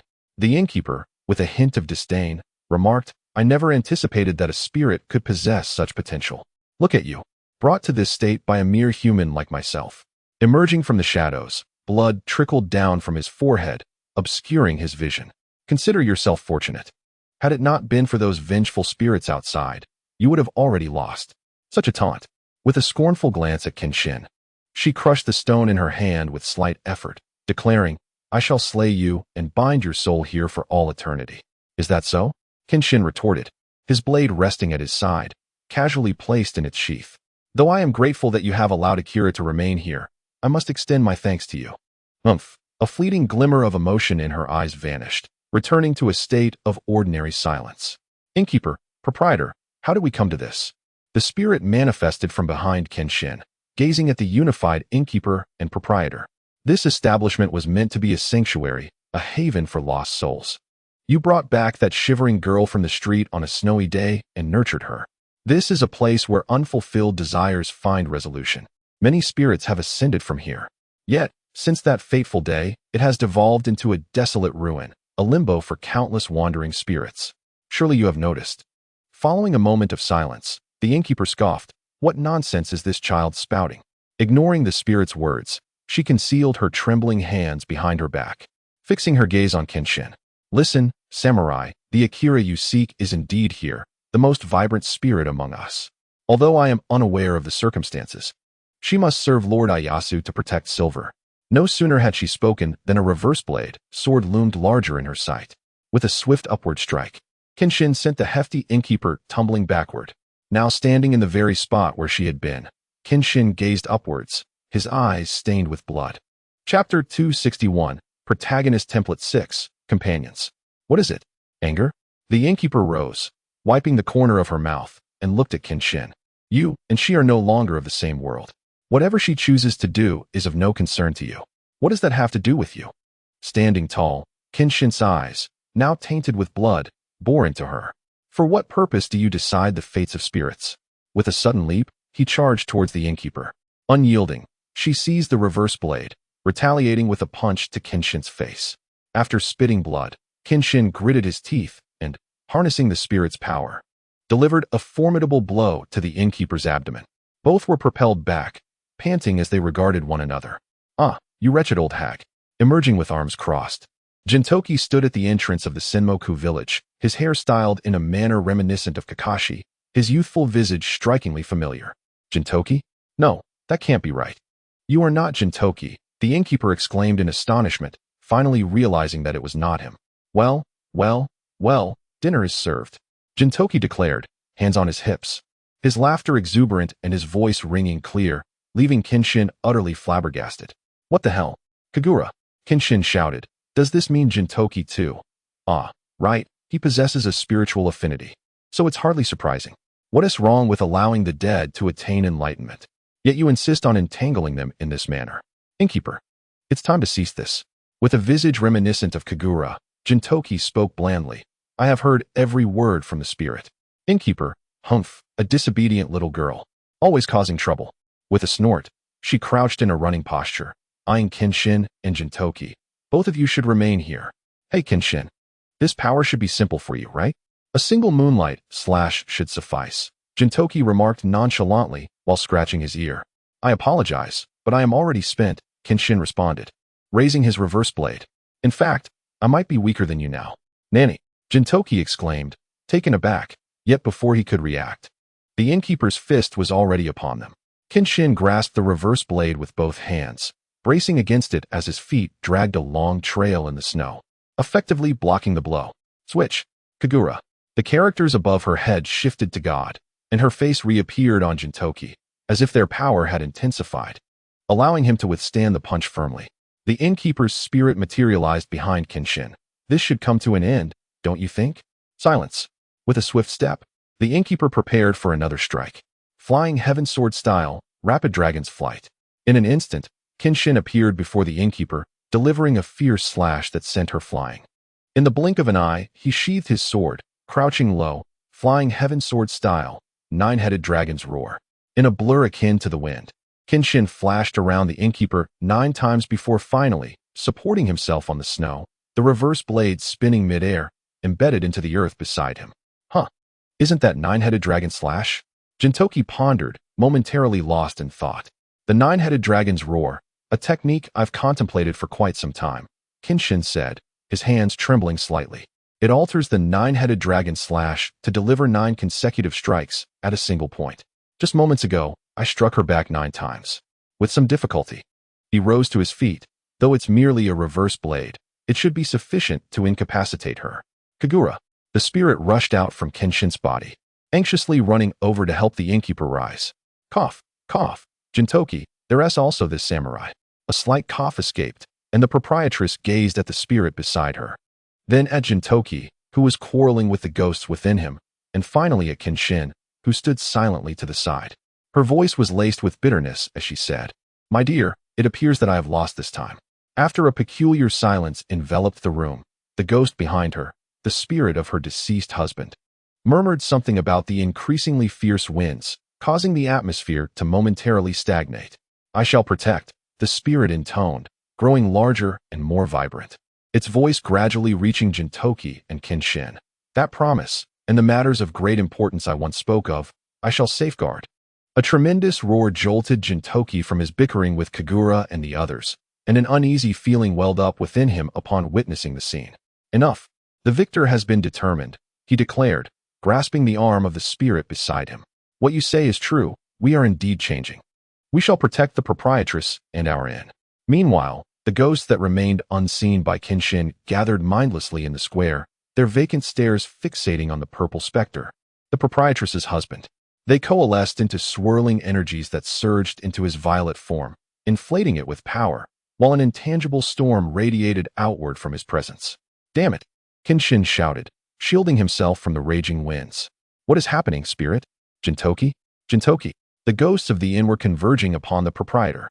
With great effort, the spirit managed to pull the proprietress back to Kenshin's side, entering his body as she spoke. There is no need for you to strengthen me any further. Allow me to perceive the spirits. Once Kenshin uttered this, transparent figures suddenly manifested before him, while behind him were the souls of Kagura, Shinpachi, and others. As the most terrifying event finally occurred, the proprietress murmured, Because of that obsession, once I admit my defeat, I lose control. As she watched the proprietor howl in protection of both herself and the inn, gathering the strength of countless spirits, the spirit closed her eyes. Not only this inn, but the souls of all beings in this mountain have been forcibly extracted. If this continues, it will transform into a realm of terror, devouring everything in its wake. Who has time for explanations? Hurry and rescue us, Kenshin. Hearing the anguished cry, Kenshin turned to see what was amiss. What on earth? Why has Gintoki also emerged from his body? Observing the spirit form of Gintoki, along with Kagura, Shinpachi, and others clinging desperately to a tree, Kenshin clutched his head and exclaimed, Where is your body? It was taken by that irrelevant Saburo. Gintoki shouted, gripping the tree tightly. Stop asking so much. Quickly, let us enter your body for refuge. That is impossible. I possess a body of pure spirit. No ghost can enter my form, Kenshin replied, a look of helplessness upon his face. You're lying. Kenshin, how did that spirit girl manage to enter your body? Gintoki retorted, desperation in his tone. As the new Baji echoed after Gintoki, he exclaimed, Heaven knows, but I am not in a state of reliance either. I can only say it is temporary. With that, Kenshin reached out his hand. Gintoki extended his hand to grasp Kenshin's, only for it to pass through. See, I'm not deceiving you. Damn it. At a critical moment, I can't rely on you at all. Gintoki's eyes filled with despair as he clung desperately to the tree, disregarding Kenshin. Boss lady. Suddenly, Ling's figure emerged behind him, accompanied by a thunderous shout. Kenshin turned sharply, only to find that the boss lady had been swallowed whole. Damn it, Ling. Be careful not to get sucked in. Kenshin shouted, loosening his grip on the reverse blade sword, propelling himself toward the gaping black hole. Damn it. That old hag still has years to enjoy. Why does she want to die so early? Grasping the boss lady's hand, Kenshin plunged the reverse blade's sword into the earth. Holding on tightly, mere steps away from the abyss. Together, we will be together, the purple malevolent spirit whispered. Together? How disgusting. Kenshin cursed as the reverse blade sword was pulled back by the terrifying suction. Frustrated, he realized he was powerless against the situation. Perhaps I should forcibly utilize it. A cold voice from the system echoed in his mind, extinguishing Kenshin's thoughts. Kenshin, hurry over here. Struggling to open his eyes, he saw Gintoki and the others, who were clinging together, extending their arms toward him, their ghostly forms swirling in the fierce wind. Give me your hand. Are you joking? Kenshin shouted into the wind, only to be met with a mouthful of dust, which he spat out. I'm holding onto the sword with one hand and the boss lady with the other. How can I give you my hand? Can you be a bit more reliable at a crucial moment? Who cares about that? Just come over here already. Why all the unnecessary talk? Gintoki bellowed, straining to reach out. However, there is a way. Kenshin chuckled darkly. Ling, are you willing to accompany me on a journey to hell? There's a chance we may never return. I understand. Ling, protected by the absolute spirit constitution within Kenshin, was not pulled away. As Kenshin finished speaking, Ling understood his intentions and silently entered his body. In an instant, Kenshin's eyes glimmered, and the muscles in his arm surged with power. Give it to me now. With a forceful swing of his arm, he flung the boss lady forward. Although the tremendous suction threatened to pull her back, Gintoki seized her hand firmly. With a resounding crash, the earth shattered where the reverse blade sword was embedded, finally succumbing to the immense force of the swing. The reverse blade sword, freed from the ground, was grasped by Kenshin, hurtling toward the black hole. Kenshin. X3. Boom. A fierce blade plunged into the earth, nearly burying half of its length within. Kenshin gritted his teeth, the howling wind in his ears accompanied by reluctant murmurs and low groans emanating from the abyss. Was there truly no escape? Must I perish here? Indeed. I should have anticipated this. I find myself in a dire predicament. Kenshin recalled countless memories, as if they were a revolving lantern illuminating his past. It seems that my conclusion is inevitable. A booming explosion reverberated as a shell landed beside Kenshin, the ensuing debris and shockwave hurling several nearby warriors and celestial beings into the air, wiping the enemy's blood from his face. Kenshin gazed upward at the battleship's main cannon aimed directly at him. With a swift gesture, he harnessed the airflow and unleashed his sword energy, cleaving the warship in twain. As it transformed into two fiery orbs plummeting to the ground, Kenshin did not pause, racing forward with unrelenting speed. How many times has this occurred this month? I have lost count.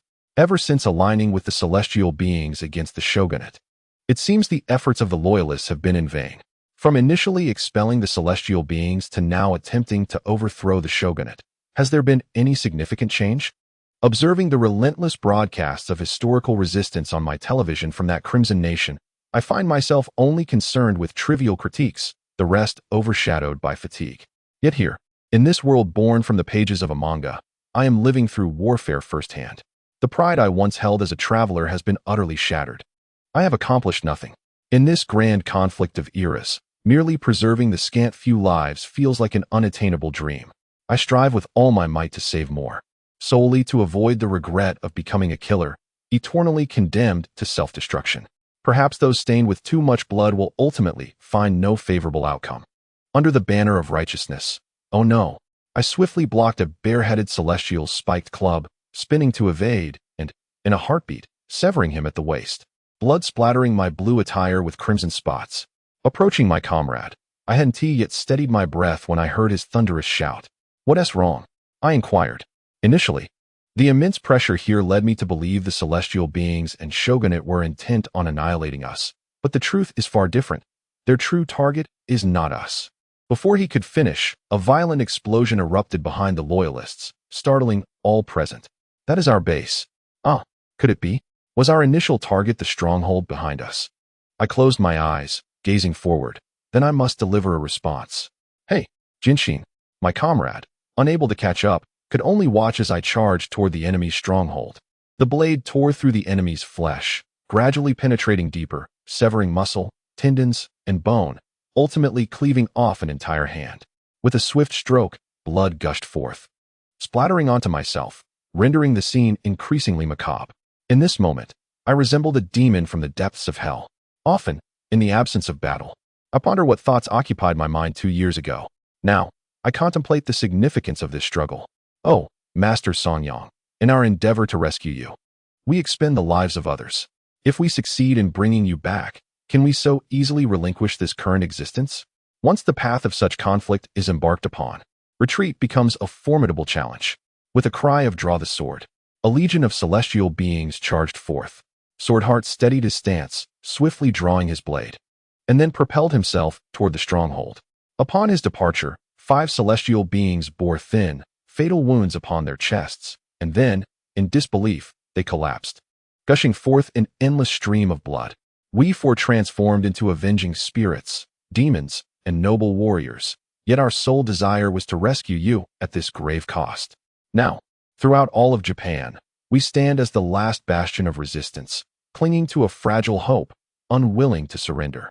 How many in the outside world await our downfall, eager to witness our humiliation, anticipating the day the shogunate displays our heads on pikes as a testament to their triumph?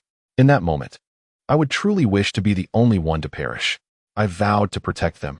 As a warrior molded by your teachings, I must fulfill this promise, no matter how inadequate I may be. Observing the throng of celestial beings and warriors encircling me, I could see the excitement and fear etched upon their faces as they fixated on my every move. Draw the sword. You have fallen into our trap.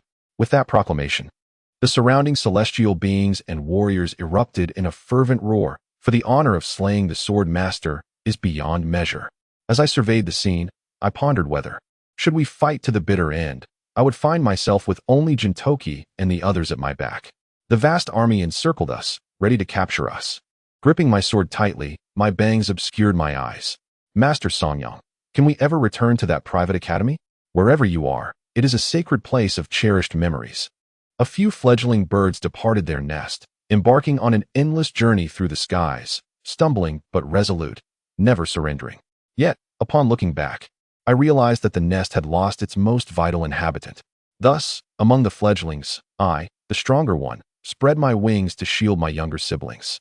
However, my wings were but small. Besides them, I could only watch as a lark was devoured by a serpent. The winds battered and the rain lashed at my wings, diminishing the sheltered spaces, and I found myself unable to soar any longer. Baka, what are you dawdling on the battlefield for? Resist. The crowd surrounding us stirred, slowly parting to reveal a gap, and there appeared Gintoki leading the loyalists as they surged into the encirclement. Hurry. A warm sensation enveloped his hand, the gentle heat seeping into his heart. Kenshin was taken aback, suddenly raising his gaze to find Akira, clad in leather armor and sporting a single ponytail, grasping his hand with an anxious expression. Kenshin, she exclaimed, are you aware that losing focus on the battlefield can lead to death? With that, she swiftly pulled him along. And look at your injuries. Do you no longer care for your well-being? I swear, before I let you perish, if you dare die, I will hang your corpse for all to see. Akira? From a distance, Gintoki's voice called out. Indeed, I will. Do you doubt me? He waved his small fist menacingly. Hang my corpse? Kenshin murmured, glancing at the woman beside him. Akira, you can barely wield a sword, can you? You'd struggle to slay a chicken, wouldn't you? As the head nurse in logistics, your duty is to save lives, not to torment my remains. Be careful, or I might haunt you for eternity. He drew her into his embrace, raising his sword to block the descending wooden clubs, kneeling under the pressure. Despite gritting his teeth, he managed to smile at Akira, who was indignantly biting his arm. Thank you for everything, Akira. Do you still remember your promise to me? A voice echoed in the void. as Gintoki and the others were suddenly startled by Kenshin being engulfed by a black hole. My life can only be entrusted to you, a soft voice resonated. The immense pull abruptly ceased, and Kenshin, wielding his reverse blade sword, looked back at Akira resting against him. Correct? It's wonderful that you remember. Transparent hands embraced Kenshin's neck, her small head resting on his shoulder. Kenshin, I've missed you. With trembling lips, he raised the reverse blade's sword and, with unerring precision, cleaved through the purple malevolent spirit, an intense radiance erupting as though something splattered upon it. Did he catch a glimpse of tears in Gintoki's eyes? Gintoki, did they seem to attain enlightenment? He asked, watching the violet glow transform into a verdant light reaching the heavens, the terrifying pull dissipating. Perhaps, Gintoki replied, observing the spirits soaring into the sky with a sense of nostalgia. Don't be so morose, a voice chimed in beside him, prompting Gintoki to turn and see an armored ghost. Who are you? He inquired. I am Chihiro, vice captain of the Jiang High Squad, a subordinate of the legendary Himura Kenshin, who perished in the Jiang High Annihilation battle. With arms crossed, he stepped forward. It is an honor to meet you, Batusai. Once his subordinate? Gintoki chuckled, shaking his head. And what of now? He gazed down at Kenshin, who stood firm with his sword sheathed. You must understand, the paths of humans and spirits are divergent. Chihiro replied with a wry smile. Kenshin understands, as does Akira. Thus, this is merely a final farewell. Gintoki, with a bittersweet smile, regarded Chihiro. I truly wish he had remained at the camp. So much has changed over the past decade. Perhaps had I stayed, things would have been different. Destiny is an enigmatic force, isn't it?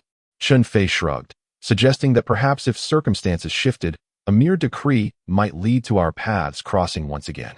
Such events, after all, are inescapable by Yacha. Stepping closer to the verdant glow, Shunfei mused, those of us who have departed lack any true conclusion. Thus, as comrades in the cause of the Ishin Shur, might you care for him? As the green hue gradually enveloped Shunfei's form, Gintoki locked eyes with him intently. Enough of this, he muttered, scratching his head, and with his vacant gaze, he trudged forward. Arigato, Shunfei replied with a serene smile before dissipating into specks of light that ascended into the heavens. Chapter 263. Which of the following is the true title?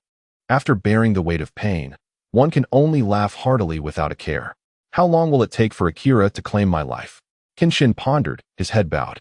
I cannot say. Your promise was but an empty check. How shall I redeem it? Akira chimed in cheerfully from Kenshin's back.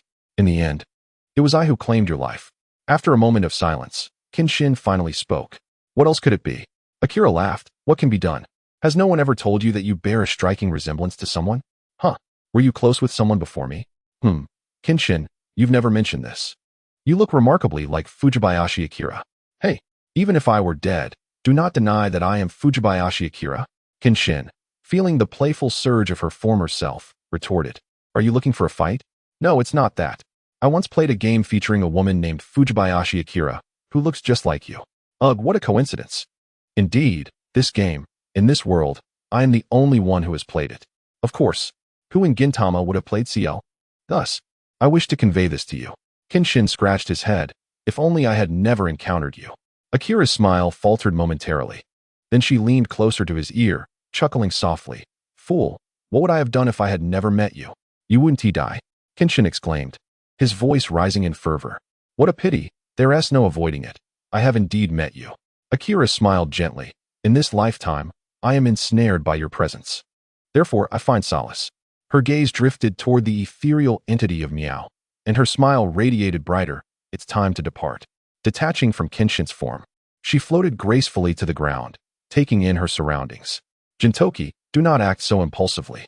With a playful remark, Akira lifted her foot and began to approach the green column of light, passing through Kenshin as she did so, with fingers deeply embedded in his flesh. Kenshin clenched his fists. Why, having finally met her, did he still feel unfulfilled? Was it too greedy to wish for her presence every day? To desire her by his side at all times? Spirit, a gentle voice echoed, and the essence within him manifested before Kenshin. I am Himura Kenshin. In a swift motion, he sliced open his meridian, blood gushing forth, staining the ethereal form of the spirit before the astonished onlookers. Understanding dawned. In silence, the spirit, imbued with blood, penetrated into the body of Kenshin. A hand suddenly grasped Akira, halting her forward motion, and then a greater force enveloped her, drawing her into the embrace of another. Kenshin? Staring at Kenshin, now transformed into a spirit, Akira was momentarily taken aback. This is impossible. You were clearly a soulless being. Only I and spirits can exist temporarily. Yet this entity possesses the power to extricate your soul. Knowing my name and drawing upon my blood, she can force my essence out. Kenshin, now a ghost, held Akira tightly. No, this cannot be, she protested, struggling desperately. Akira, Kenshin's voice rose, tightening his grip. Stay still, let me hold you just like this. Hearing Kenshin's words, Akira gradually relaxed her body, wrapping her arms around his back. How long will you continue to be stubborn? Doing this will leave you weak for several days. Weak for several days, Kenshin murmured, his ethereal voice carrying a hint of hoarseness. But Akira, I can never see you again.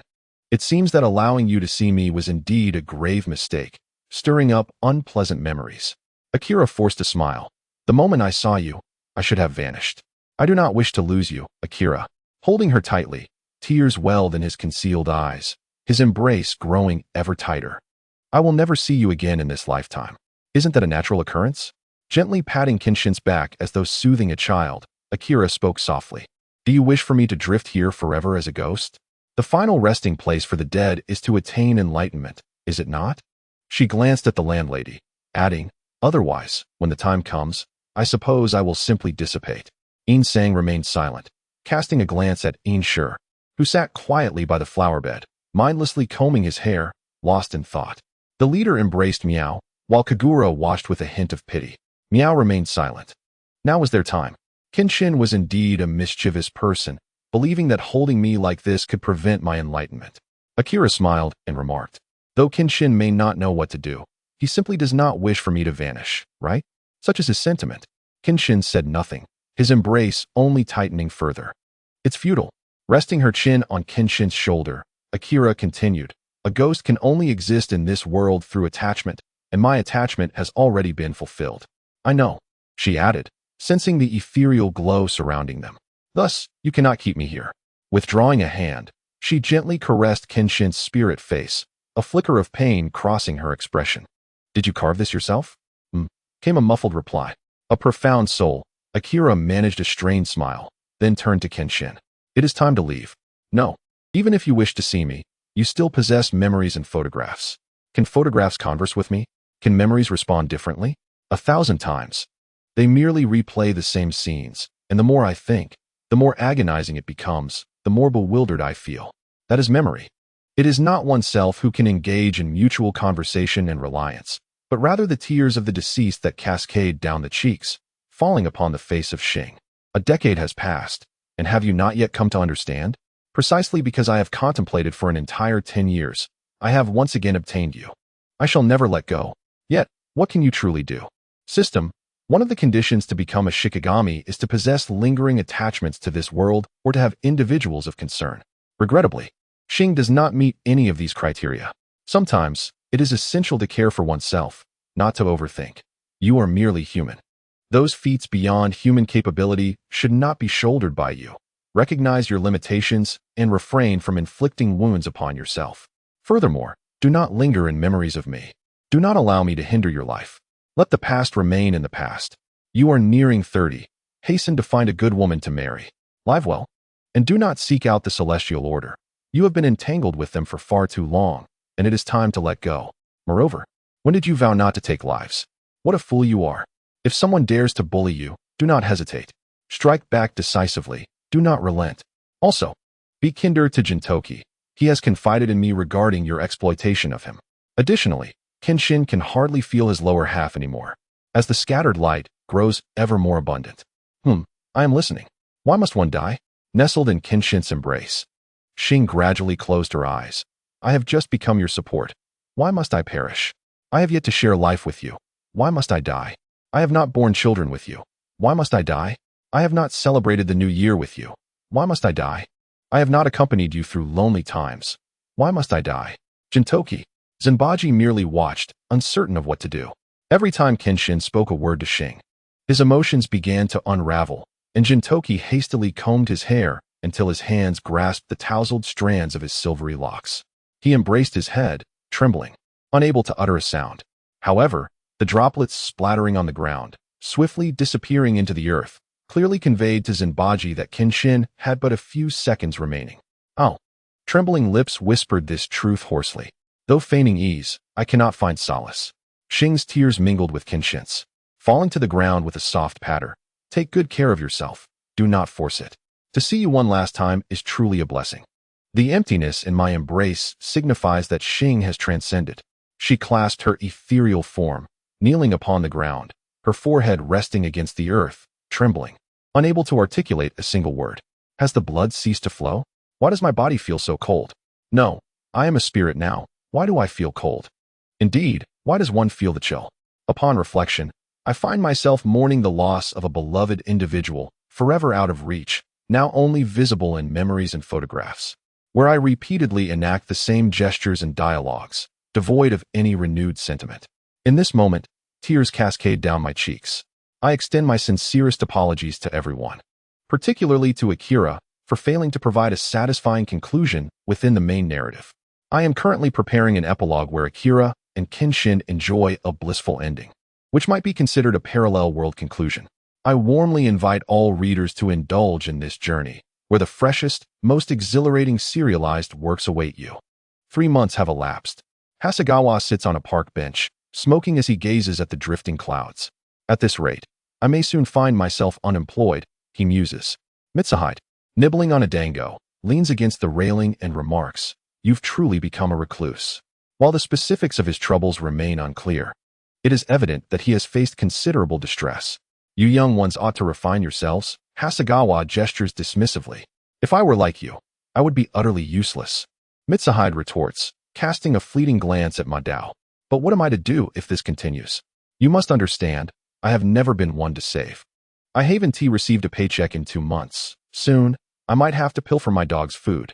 Who knows? You might still find success in fishing.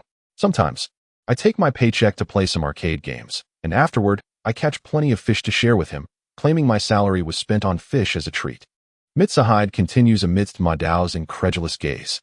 "Thus, one must learn to adapt. Even if food runs scarce, you can still eat first and then deal with the consequences. Do not utter such absurdities with such nonchalance. To endure a beating for a meal is utterly preposterous. I refuse to live like that," Madao exclaims, thumping the chair. "Moreover, I am currently vexed beyond measure." "Oh, do enlighten me," Mitsuhide replies, curiously picking at his nails. "In a few days, Aki is scheduled to come and tidy up my home. But as you well know," Madao cradles his head, "my supersized container of a house is nothing more than a metal box. Consider yourself fortunate. Do you have any inkling of how many would covet what you possess yet remain empty-handed?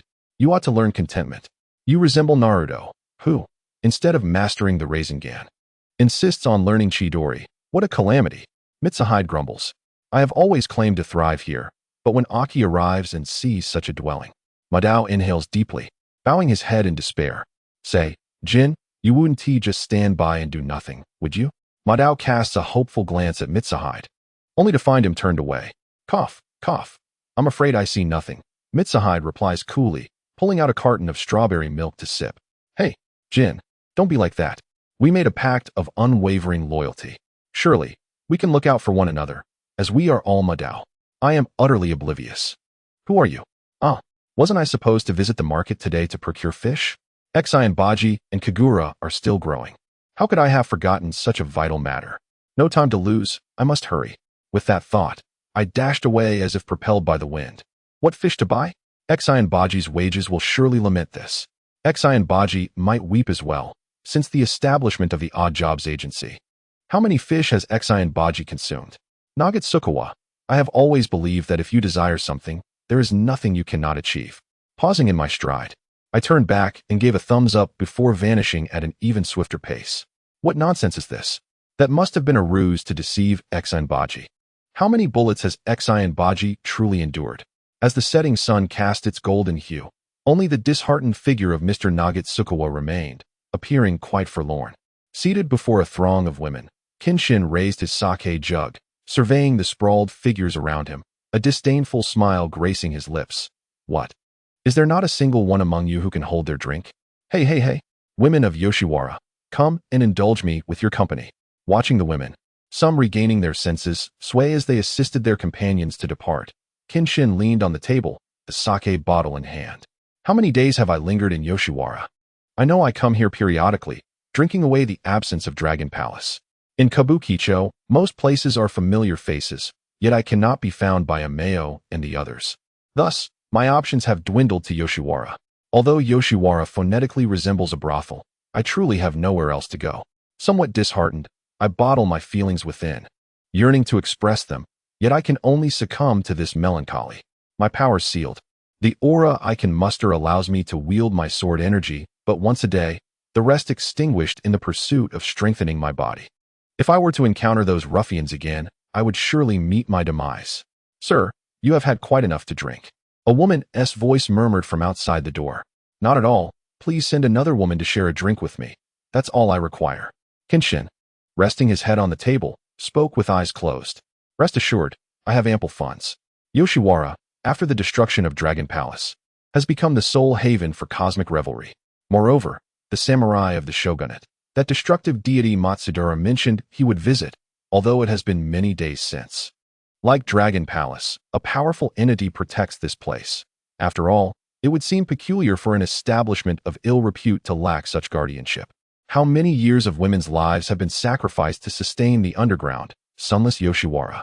This place has existed since my youth. Merely observing the opulence and the cacophony of voices reveals the profound darkness and the cruelty hidden beneath the shimmering surface. In any case, it bears no relevance to me. I am merely here to drink, and nothing more. Hey, hurry up and bring the drinks. Are you all too weary and sort of move? A series of sounds echoed from outside, and after a startled exclamation, the door swung open. Through hazy vision, a woman clad in a black bathrobe adorned with a maple leaf pattern came into view.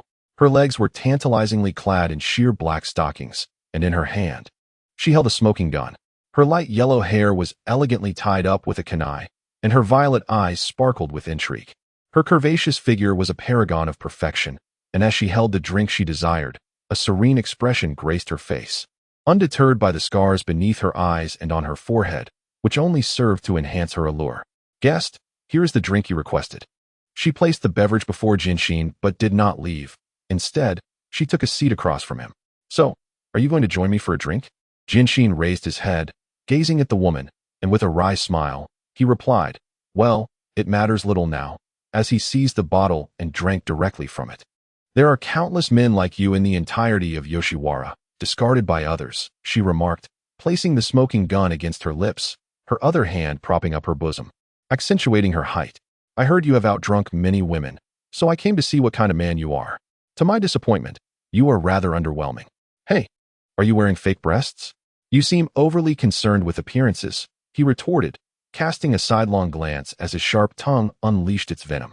The woman, pausing with the smoking gun at her lips, fixed her gaze on Genshin. It seems I misjudged you. You are indeed an ungrateful man. Well, if a woman of your stature and looks is willing to accompany a worthless man like me for a drink, that is quite abnormal. Genshin swiftly finished a bottle of wine. A woman like you must have garnered quite a reputation in Yoshiwara, perhaps even as a top courtesan. With a swift motion, a kunai flew past Genshin's forehead, embedding itself in the door. No wonder you remain unwanted, you tomboy, he said, grabbing another bottle. You ought to learn to be a bit gentler. Overly violent women. He suddenly halted his movements. Violence, you say? How amusing. I suppose I am indeed hitting myself. She quipped. Man, I offer you a chance. Apologize. Exhaling a plume of smoke, she eyed the inebriated Genshin. In Yoshiwara, things are quite different from the outside. Apologize? Genshin smirked, tossing the bottle of wine at her.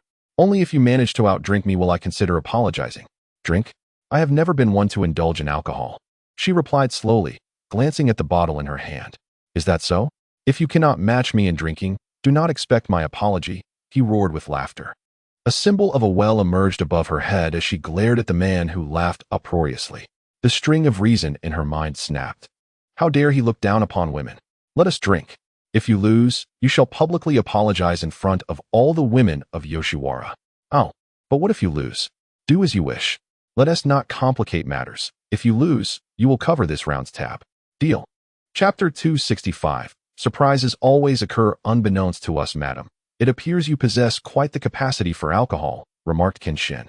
His cheeks slightly flushed as he surveyed the array of empty bottles before him. I am rather displeased, you know.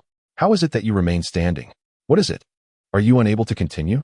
She retorted, her face tinged with a rosy hue as she mockingly regarded Kenshin. To think you would dare to challenge me with such meager tolerance for liquor is indeed a sign of your arrogance. Before you utter such words, perhaps you should introduce yourself. I have been here for quite some time, yet remain unaware of your name, Kenshin replied, tilting his head back to down another drink, burping as he glanced at her. At the very least, we can be considered acquaintances over drinks. Revealing your name shouldn't be too much to ask. I am Tsukiyomi, the protector of this Yoshiwara, she declared, her eyes narrowing as she scrutinized Kenshin. I also serve as a guardian for the women here. Are you looking down upon us, having bested so many of them in drink? Hey now, you are hardly in a position to judge, Kenshin scoffed, observing Tsukiyomi's crimson complexion, even more pronounced than his own. Well, if the courtesan were to come to me, I certainly could not afford her services. Courtesan? You seem to have misapprehended something, sir. I am not what you envision, she said, squinting at him, the irritating man before her blurring into a trio of figures. Do not deceive me.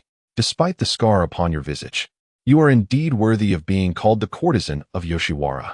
Is there truly a woman more beautiful than you? Perhaps intoxicated, Kenshin leaned in closer, their noses nearly touching. Huh. While I am uncertain of the misconceptions you harbor, you are indeed too close, Tsukiyomi exclaimed, her cheeks still flushed as she delivered a direct punch. With a thud, Kenshin stumbled backward, colliding with a heap of empty bottles. Hey, can't you speak without resorting to violence? You could have warned me. Kenshin, clutching his eye, rose unsteadily, his anger fueled by the alcohol as he glared at Tsukiyomi. Who cares about your grievances? Do you not understand the importance of maintaining distance from a woman? Furthermore, do you truly look down upon us? She challenged, her leg resting upon a nearby chair, her posture one of superiority. You owe me a proper apology. You struck me first. How dare you demand an apology from me? Kenshin exclaimed, his temper flaring. Rolling up his sleeves, he lunged at Tsukiyomi, pinning her down and growling. Apologize. This cannot go unpunished. You dare to resist?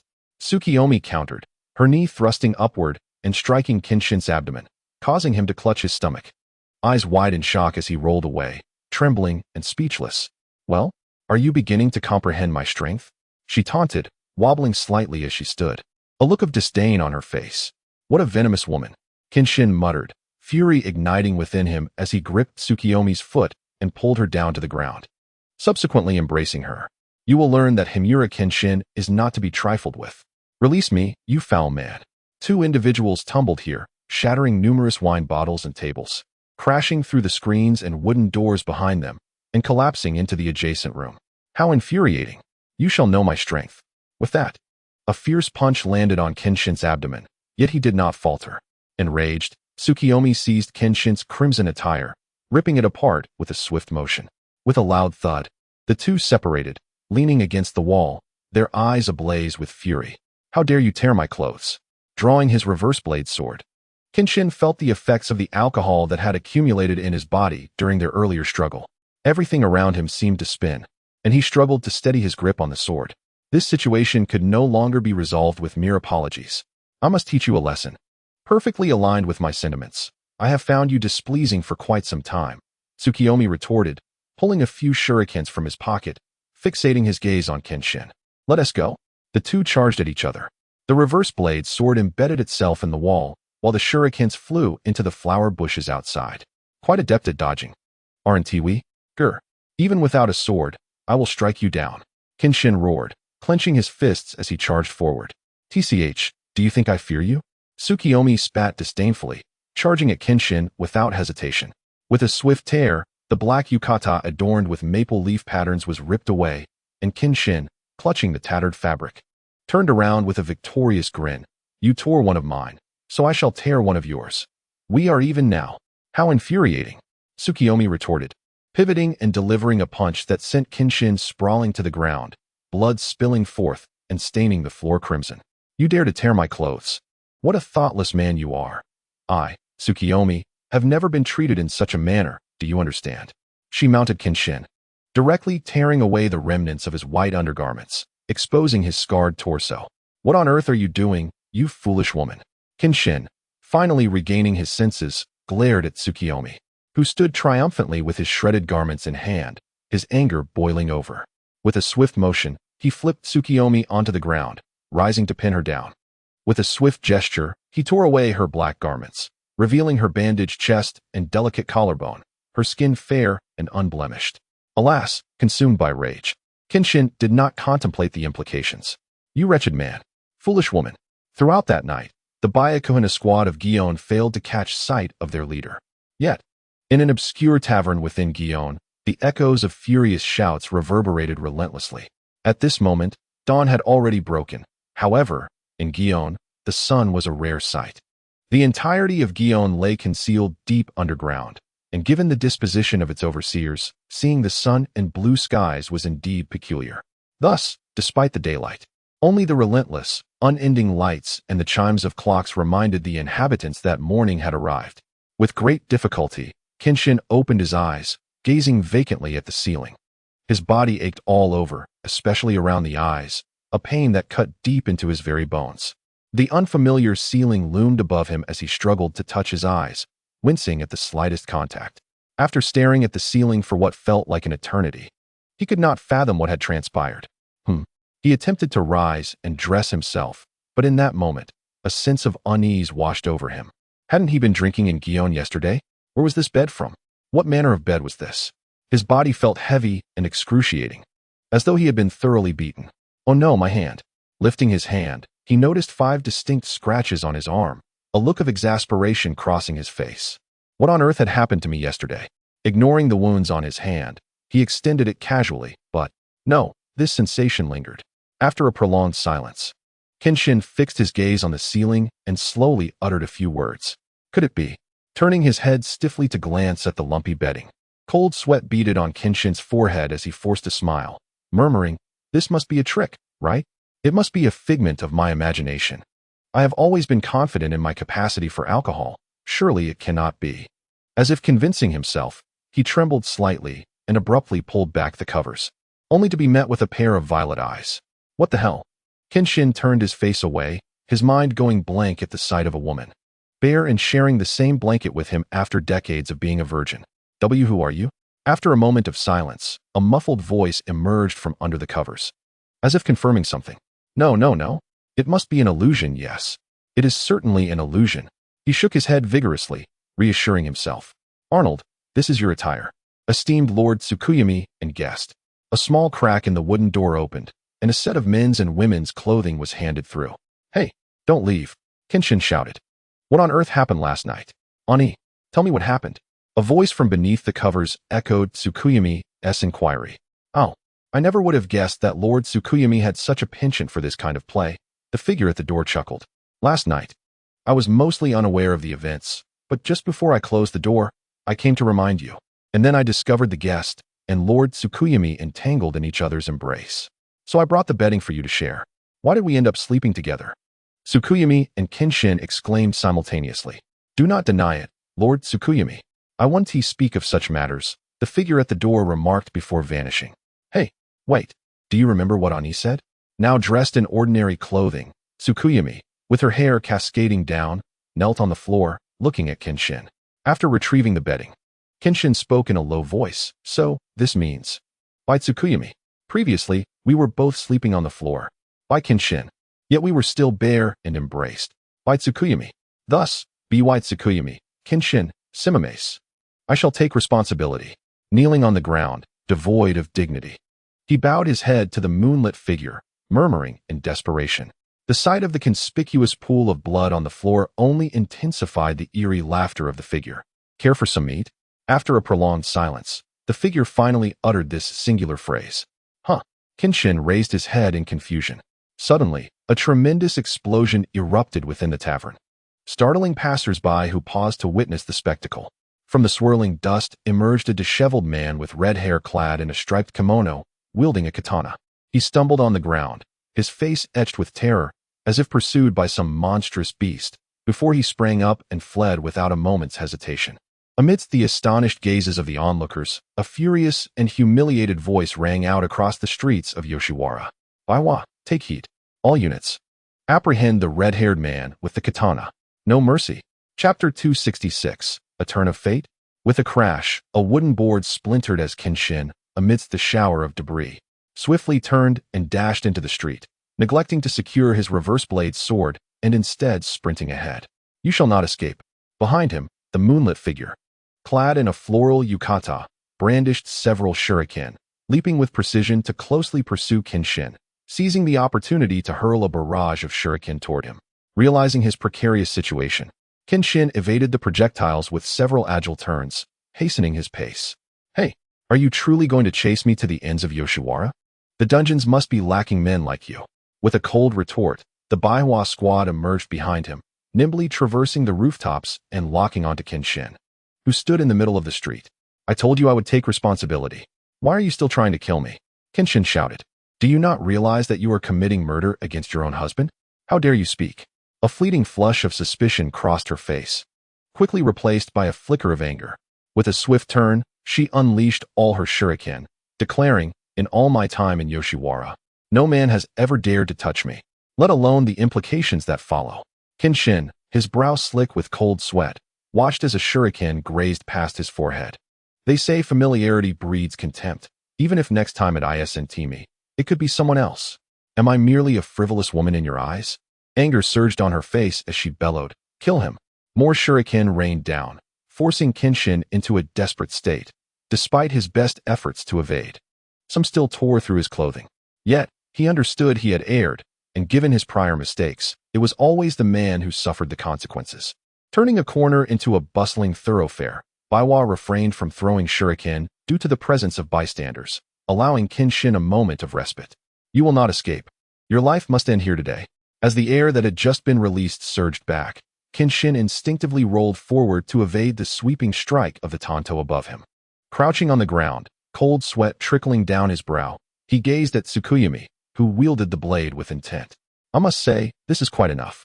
I truly did not wish for such a situation to unfold, yet when one drinks, these matters tend to happen, he said, waving his hand dismissively while slowly retreating. Kenshin chuckled mockingly at the advancing Tsukuyami. Do you intend to evade responsibility under the guise of drunken debauchery? Tsukuyami's icy gaze bore into Kenshin as she stepped closer. And no, what I meant was, overall, you enjoy it. I enjoy it, so, before he could finish his sentence, a shuriken flew past him. You enjoy? I enjoy? A flush of embarrassment crept onto Tsukuyami's face as she glared fiercely at Kenshin.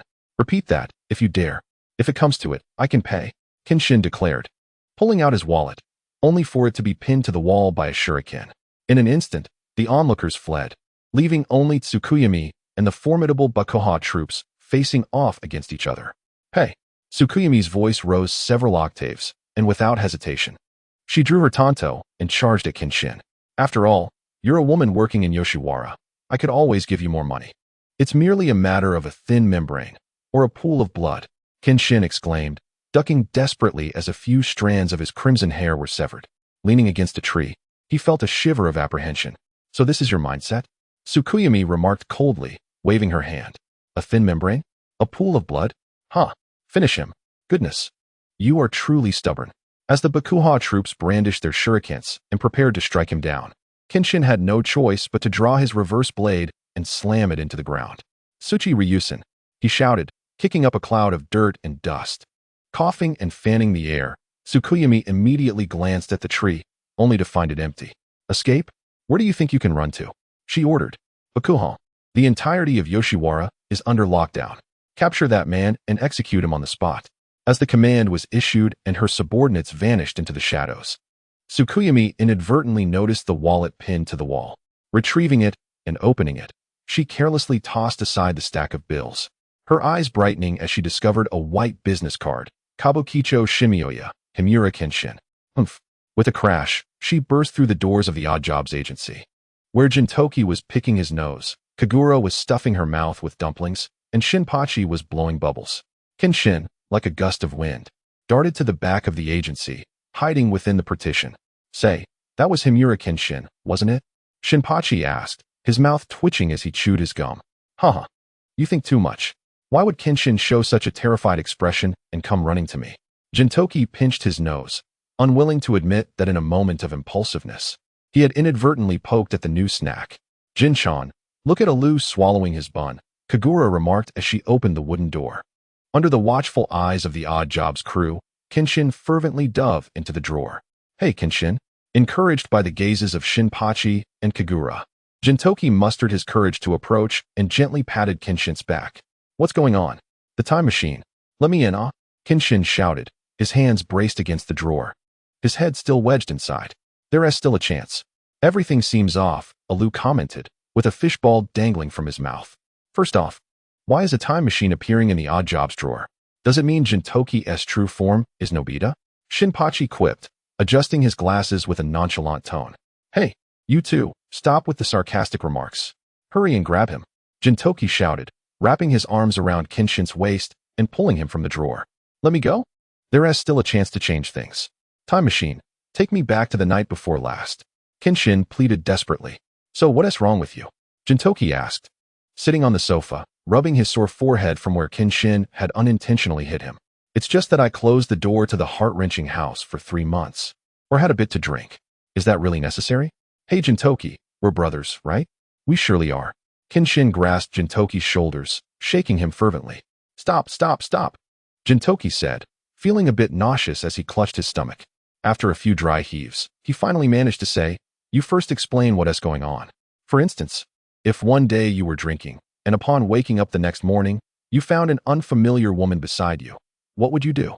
A peculiar silence fell over them. Kenshin looked perplexed and raised his head, only to find the Odd Jobs trio staring at him with the disdainful eyes reserved for scoundrels. "What kind of look is that? How rude. Don't give me that I'm pretending to look down on you gaze," Gintoki retorted, rubbing his ears. "Where was this?" "A brothel," Kenshin replied stiffly. "I seem to recall seeing a pool of blood when I woke up." With a sudden clap, Gintoki placed his hands on Kenshin's shoulders, a bewildered expression crossing his face. "Kenshin, how many years have we been together?" "Must be over a decade." "That's right," Gintoki said, lifting Kenshin and executing an overhead throw. "You were the first to After all these years, you've finally become a beast." "No, rather, you had the money to visit a brothel without taking me with you." "Jin-san," Kenshin exclaimed, his hands resting on Gintoki's shoulders. "What was that woman like?"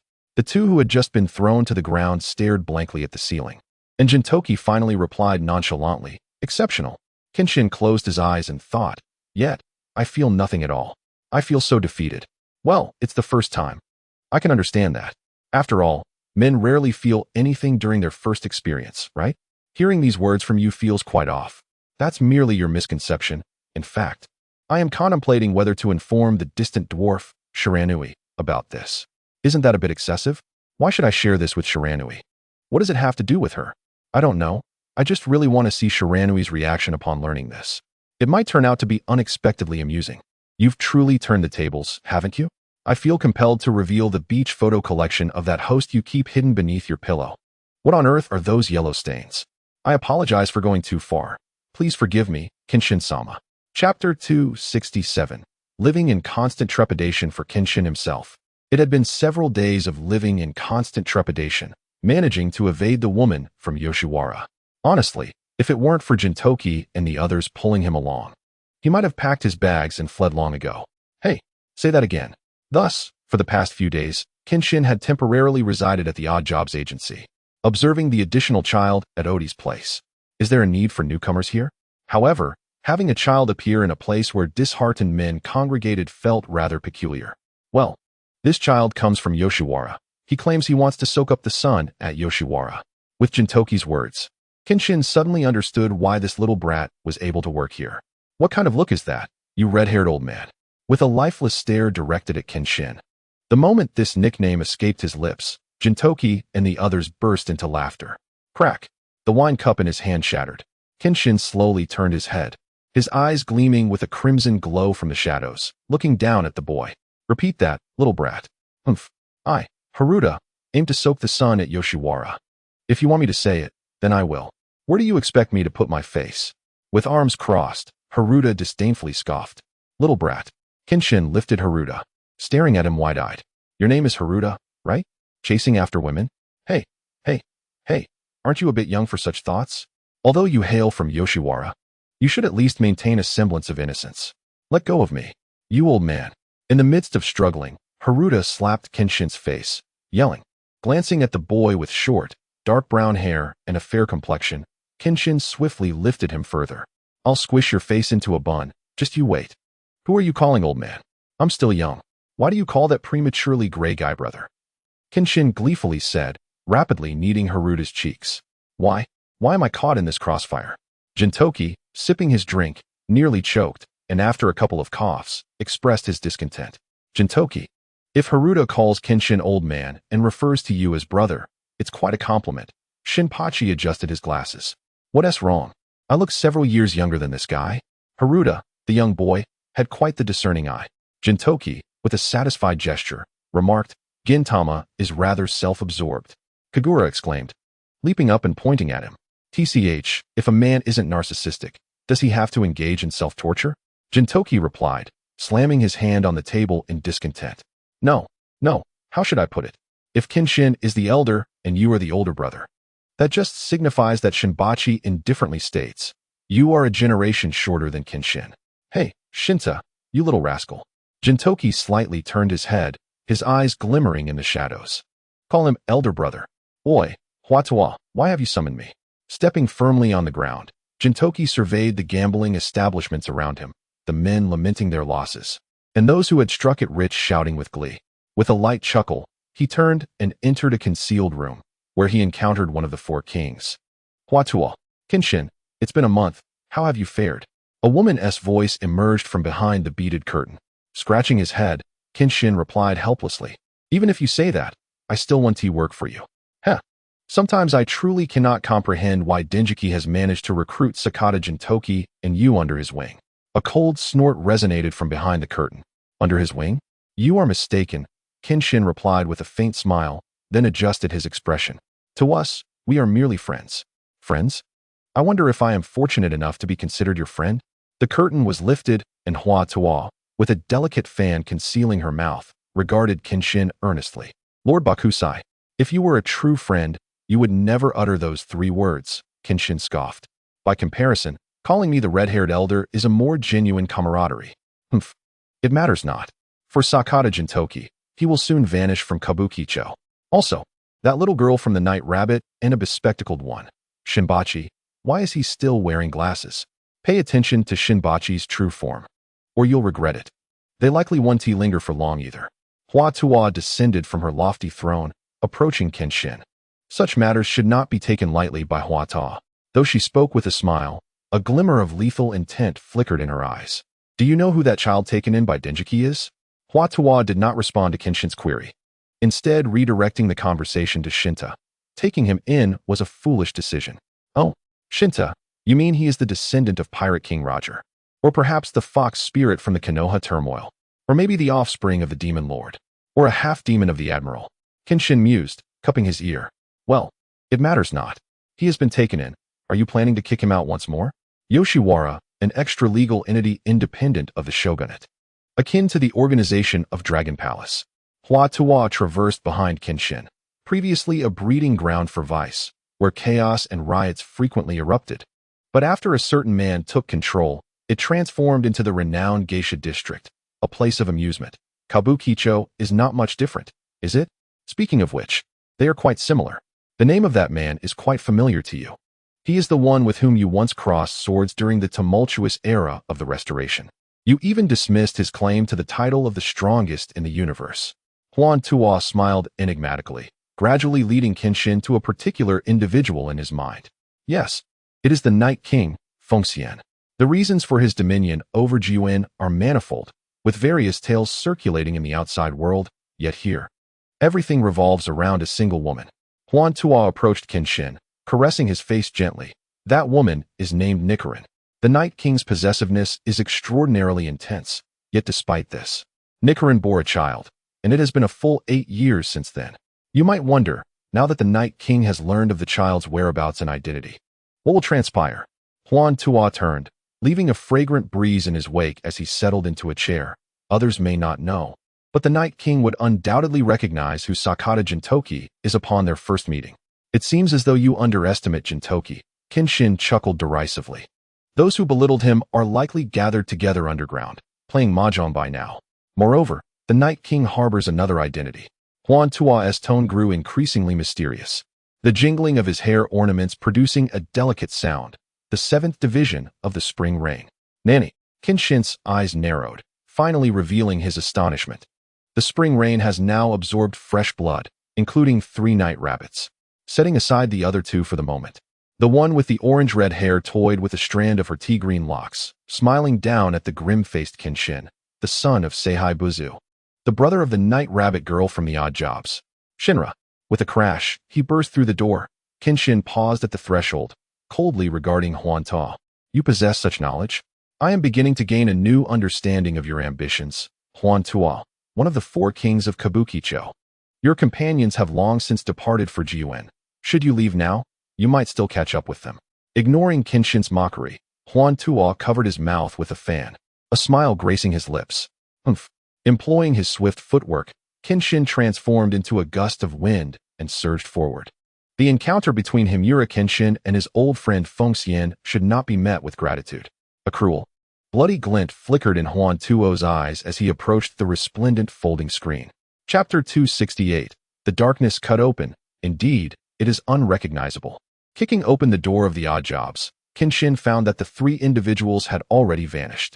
Gritting his teeth, Kenshin felt a surge of anxiety.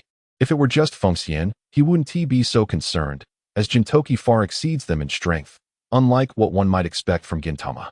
But now, the addition of Shinra, the son of Seihai Buzu, the 2 great legends of the Night Rabbits, the Night King Fengxian and Seihai Buzu, both of whom he had faced before, one-on-one, without fear.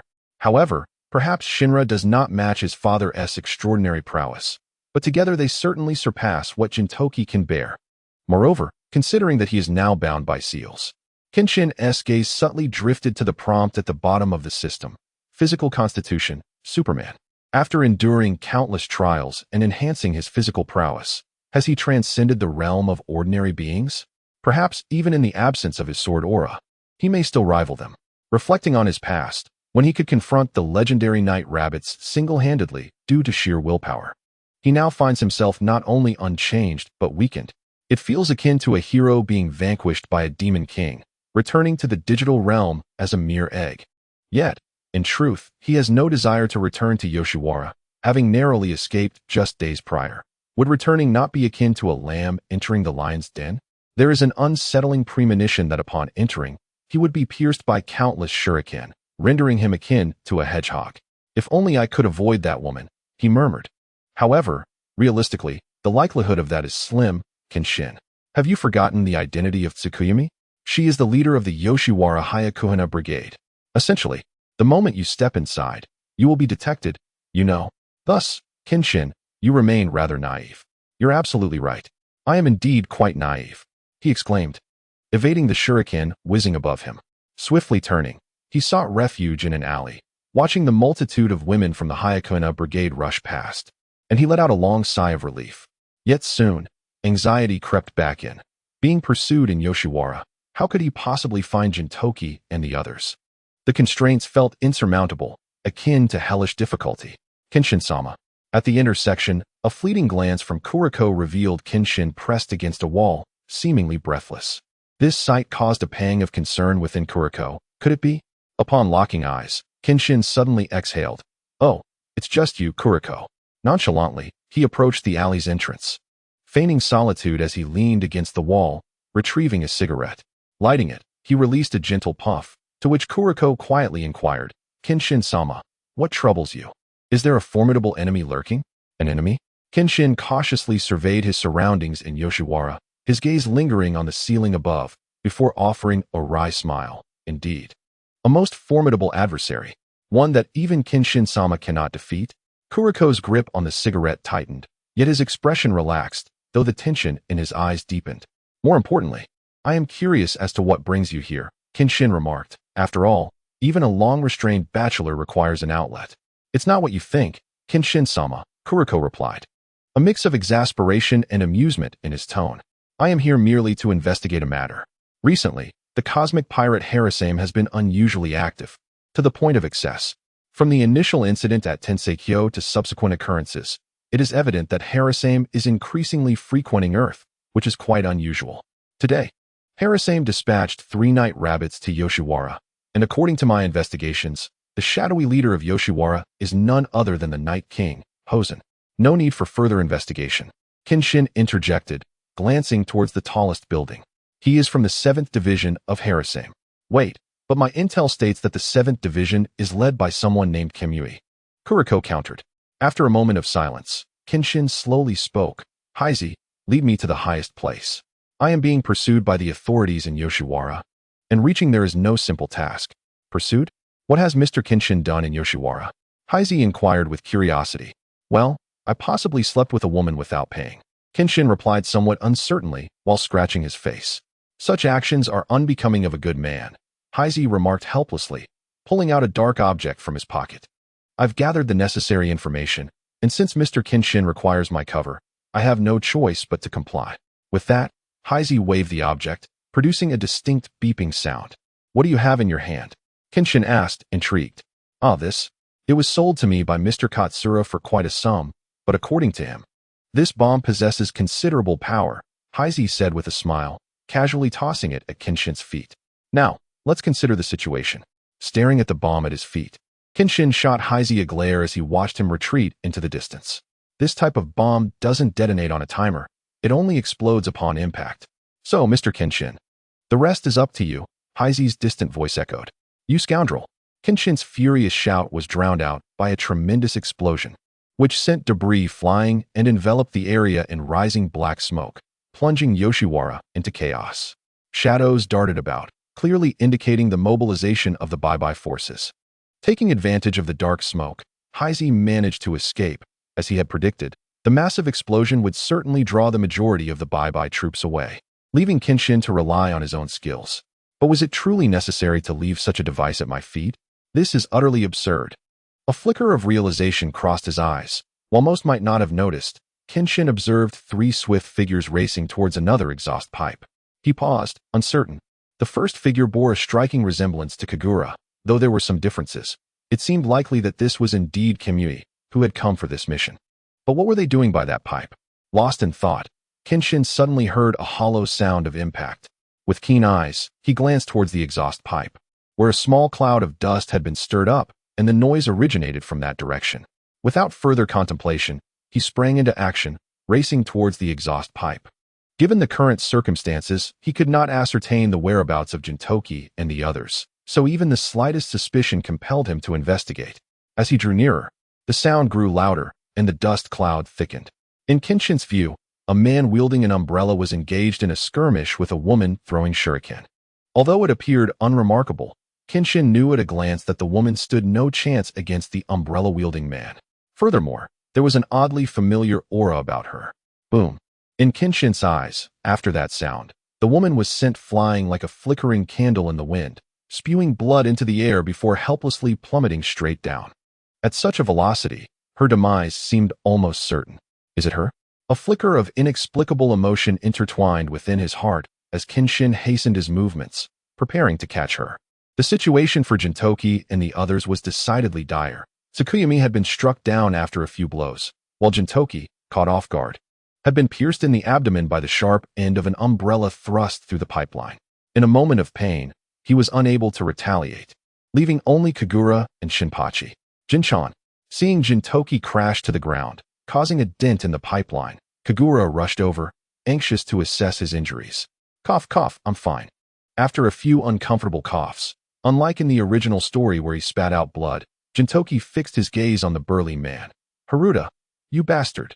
Clenching her teeth, Kagura brandished her umbrella, ready to charge at Haruta to reclaim what was lost. Before she could react, Shinpachi's anguished shout pierced the air. Kagura, behind you. What? A gust of wind surged from behind, aimed directly at her head. If struck, it would surely spell her doom. Kagura desperately twisted her body, and as she turned halfway, she caught sight of the person behind her. Shock froze her desire to evade. Get lost. With a cold snort, the youth clad in a Zhongshan suit, his orange hair braided and draped over his chest, and a bandage concealing his chin, showed no mercy. The murderous intent in his gaze startled Kagura. This was supposed to be my brother. Why? Why does he bear such a look towards me? Boom. Chapter 269. Can this Kamui handle a gun? I don't feel the sensation of striking flesh, he said with a grin, observing the shadowy figure amidst the dust. Are there any reinforcements? Shut up. The dust swirled as an umbrella whirled through the air, embedding itself in the pipeline, while a reverse blade sword struck fiercely against Kamui's cheek, sending him flying. As the dust settled, Kenshin, cradling Tsukuyumi, maintained his stance, positioned protectively before Kagura. Kenshin, Gintoki, having just caught the dislodged Haruta, spoke uncertainly upon landing. Ah, it's me.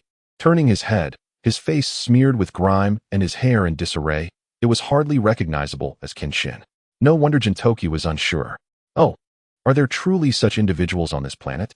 Rubbing his face as he stood up, Kamui, still smiling, withdrew the umbrella and slightly opened his eyes to gaze at Kenshin. I'm quite pleased. Pleased? Kenshin scoffed, shielding Shinpachi behind him. I could see your mood darkening the moment I arrived, though I know not why. I am the one who will take your life, so it is only natural you would not feel joy upon seeing me. Kamui stepped forward, standing beside Abuto. I never expected to find someone intriguing aside from Fu. May I be so fortunate as to know your name? A name, you say? Kenshin grinned. Kurosaki Ichigo. With that dark, explosive hair of yours, it's no wonder Kamui couldn't recognize you. So, Mr. Kurosaki, shall we engage in a duel? Tilting his head with a smile, he said, a duel between men is not to be refused, and until a victor is determined, it cannot cease, can it? Embracing the sword, Kenshin smiled faintly. Such might truly be worthy of the Night Rabbit's reputation. May I concede? As his words fell, a figure accelerated, rushing towards Kenshin with such swiftness that there was no time to react. Instinctively, Kenshin raised his sword in defense. The condition of victory is life for the victor and death for the vanquished. With widened eyes, the chilling intent exuded was both frenzied and rational. Kagura's muscular arm erupted with strength, propelling Kenshin backward. Ah, the captain seems quite thrilled, AFO Rabbit sighed, hand on his forehead. Therefore, before that, I cannot allow you to interfere. With a grin, Gintoki blocked their path, unsheathing the Toya Lake sword. Do you possess the confidence to defeat this earthling? 1 against 2? Hey, we truly have been underestimated. AFO Rabbit's eyes flickered with killing intent as he drew a red umbrella from his cloak, a resigned expression adorning his stubbled face. Earthlings are indeed quite arrogant. Boom. The two umbrellas clashed violently against the Toya Lake sword, forcing Gintoki to step back a few paces to alleviate the impact. Gazing at the two night rabbits before him, a bloodthirsty smile emerged. Nothing more than this. Stepping back, blood trickled from his mouth as he single-handedly blocked the umbrella pressing against his reversed blade. Kenshin faced off against Kamui. How delightful. I never anticipated such unexpected gains. Mr. Kurosaki, unleash more of your strength to excite me. With a cheerful tone, he executed a powerful kick against the reversed blade, sending Kenshin flying. A long mark was etched into the ground as Kenshin stumbled and half-kneeled, propping himself up with the reversed blade. He raised his gaze towards Kamui, tightening his embrace around Tsukuyumi, gripping the reversed blade firmly. It seems I have been thoroughly underestimated.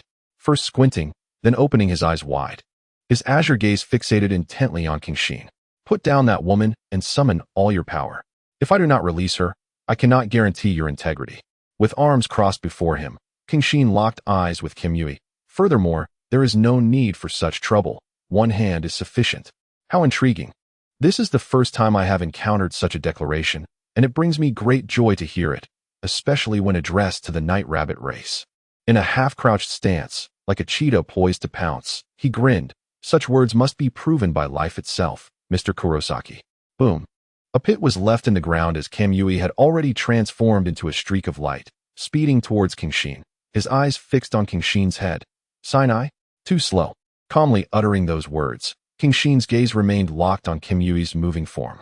As his arm swung, he deftly evaded Kamui's punch, and in a swift motion, the reversed blade slashed across Kamui's back, sending him flying.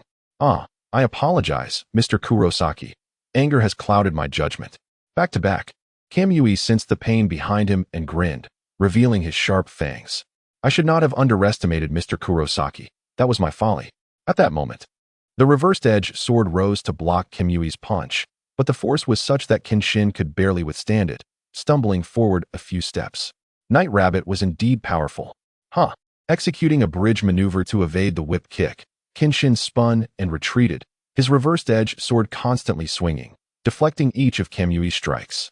Why can Mr. Kurosaki counter every one of my moves?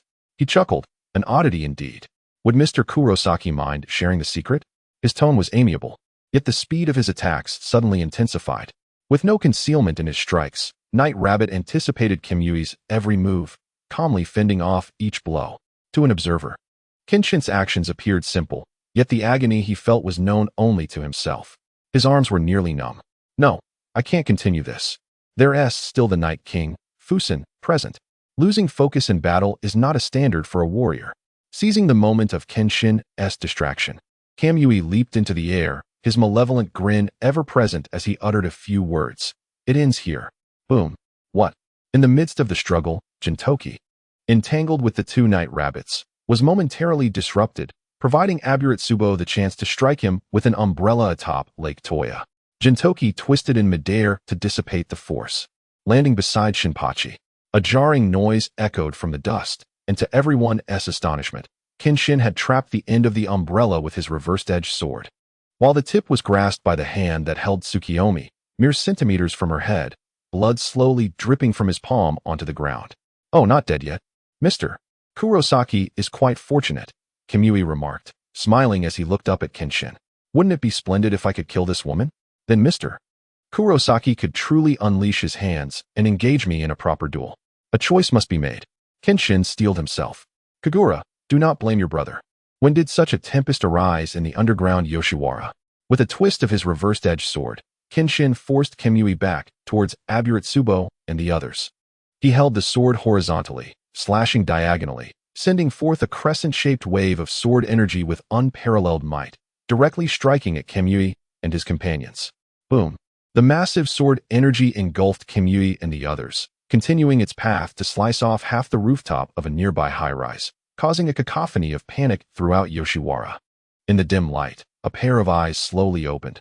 Ah, such a familiar face, such a familiar fighting style, such a familiar flying sword technique.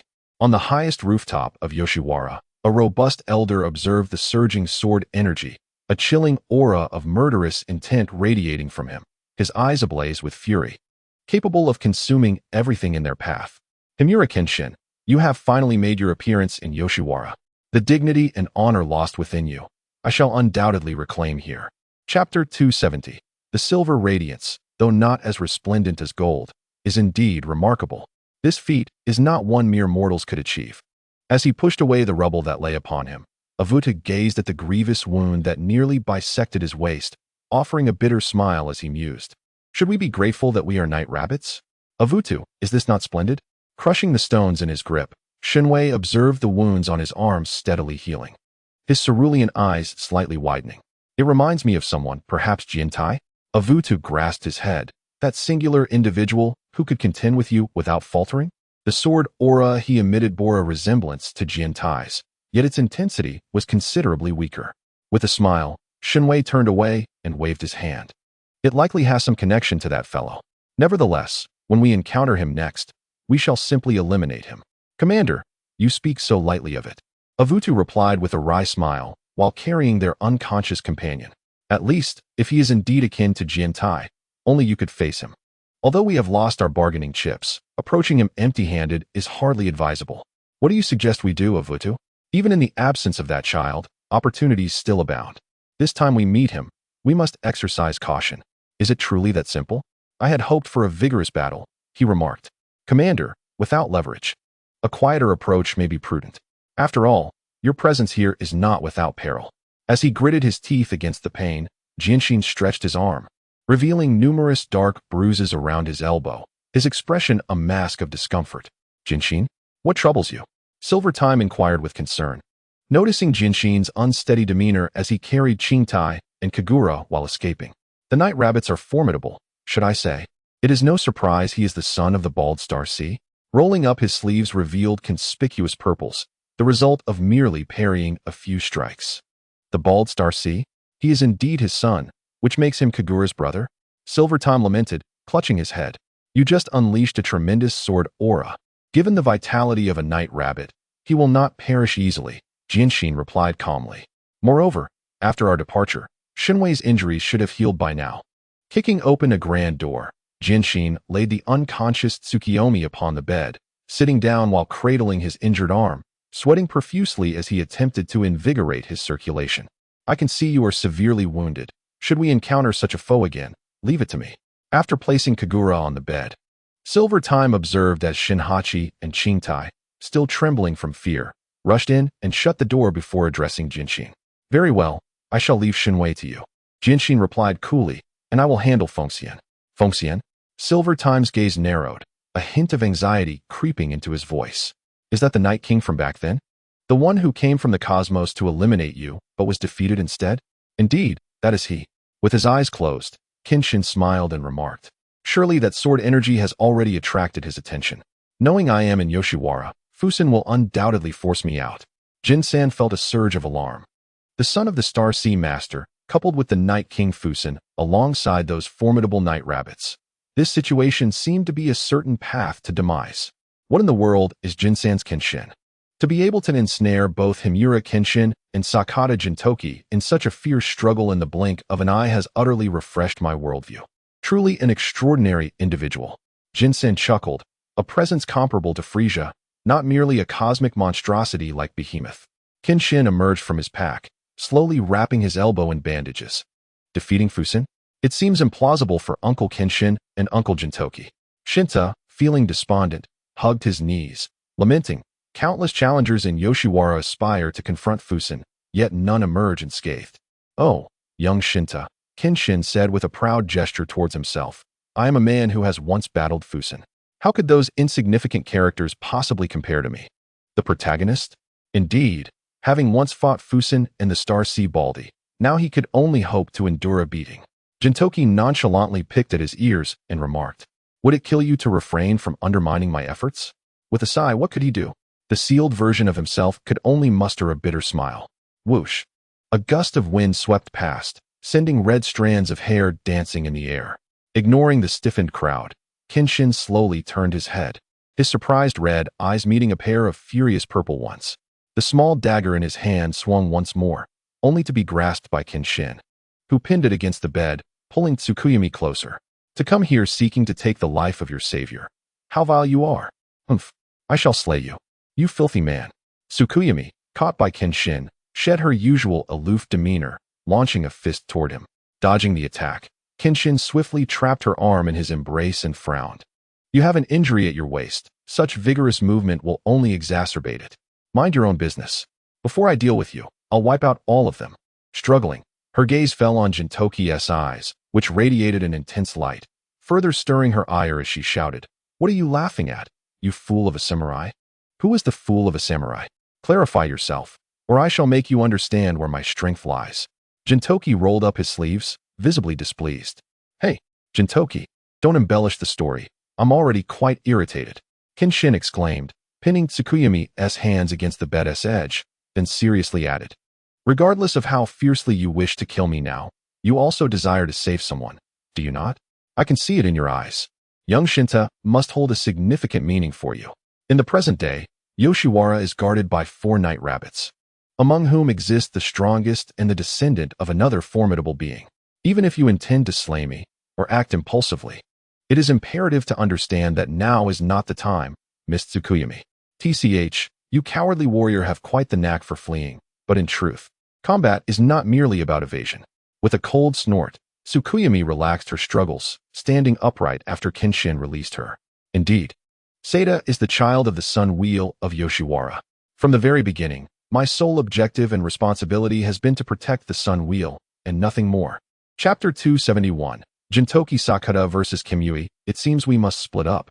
Kenshin surveyed everyone present, sheathing his reverse blade's sword at his waist. Kimui, I trust you can handle the remaining 2 night rabbits without issue. Gintoki? You truly hold me in high regard. What? Do you intend to confront Hijetsu alone? Gintoki waved his hand in exasperation. Spare me. I lack the strength to face 3 night rabbits by myself. Or rather, why aren't you the one to take on Kimui while I deal with Hijetsu? Hey. One must maintain a clear sense of self-awareness. Do you not recall the battle from that time? Kenshin chuckled softly, scratching his head. No wonder you stand as one of the pinnacle figures among the night rabbits. Even with both of us together, I doubt we could manage to contend with him. Therefore, you must swiftly deal with Kamui, then come to assist me." As he spoke, Gintoki patted Shinpachi's head. "Hey, focus. Well then, I shall take charge of the Baiwa Brigade in Yoshiwara." Tsukuyami stepped forward, observing the tense atmosphere in the streets. "After all, I am the leader of Baiwa, and I can contribute in some way. Now, the only pressing question is how we shall infiltrate." Upon hearing this, Kenshin turned to Seda. "Keep yourself safe. You must not fall before you see your mother." "Ah, I understand." Seda nodded firmly, declaring his resolve. "Then, you should go ahead." Kenshin moved forward, blocking the main entrance. "Exit through the window. The door is my domain." "Hey, don't die?" Gintoki chuckled lightly, shouldering Kagura and leaping through the window. "Hey, Gintoki-san." Before Shinpachi could finish his sentence, he was lifted and tossed out by Tsukuyami. Amidst Shinpachi's shouts, Tsukuyami turned her gaze towards the man safeguarding the entrance, adding, "You still owe me an explanation." Exhaling a puff of smoke, she turned her back to Kenshin. "Before you leave something behind as a memento." As she spoke, Kenshin produced a card from his pocket and tossed it to Tsukuyami, his voice accompanying it. "A discount coupon for Shimiyu at 20 off. Humph, gripping the coupon tightly. Tsukuyami let out a light snort before also leaping out. As she arched her arm to shield her temple, the door shattered, a swift kick landing heavily on Kenshin's arm, sending him crashing through the wall. "Ha! To find us so quickly. It appears you have already met with Hijetsu."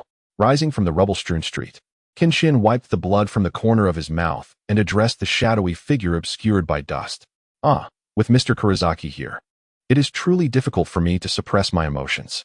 I am eager to meet Mr. Kurizaki," he said, stepping forward with animated fingers.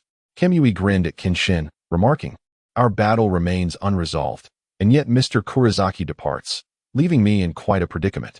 Are all-night rabbits as mad as you?" Kenshin stood, brushing off the dust. "At least there should be more delightful beings like Kagura. Oh, have you met my sister? I cannot fathom her innocent thoughts, but for me, a true warrior should harbor no compassion." His eyes, which had been narrowed in mirth, suddenly widened. "Mr. Kurizaki, in order to ascertain your precise location, I made an unpleasant agreement with Fusen. Huh, would you like me to treat you to a meal as compensation, rather than dining? I prefer to leave a residual shadow," and, in an instant, appeared before Kenshin, delivering a powerful blow, a clash of blood and violence. Boom. The force of the punch reverberated through the air, causing Kenshin's ears to ache unbearably. As their arms entangled, he seized Kimui's arm and hurled him away.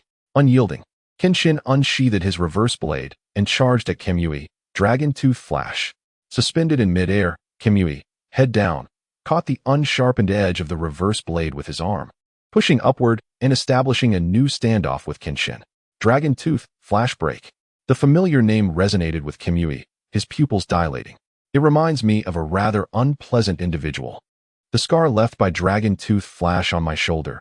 Indeed, Mr. Kurizaki is connected to Mr. Kenta." With a thud, their foreheads collided, launching Kenshin backward.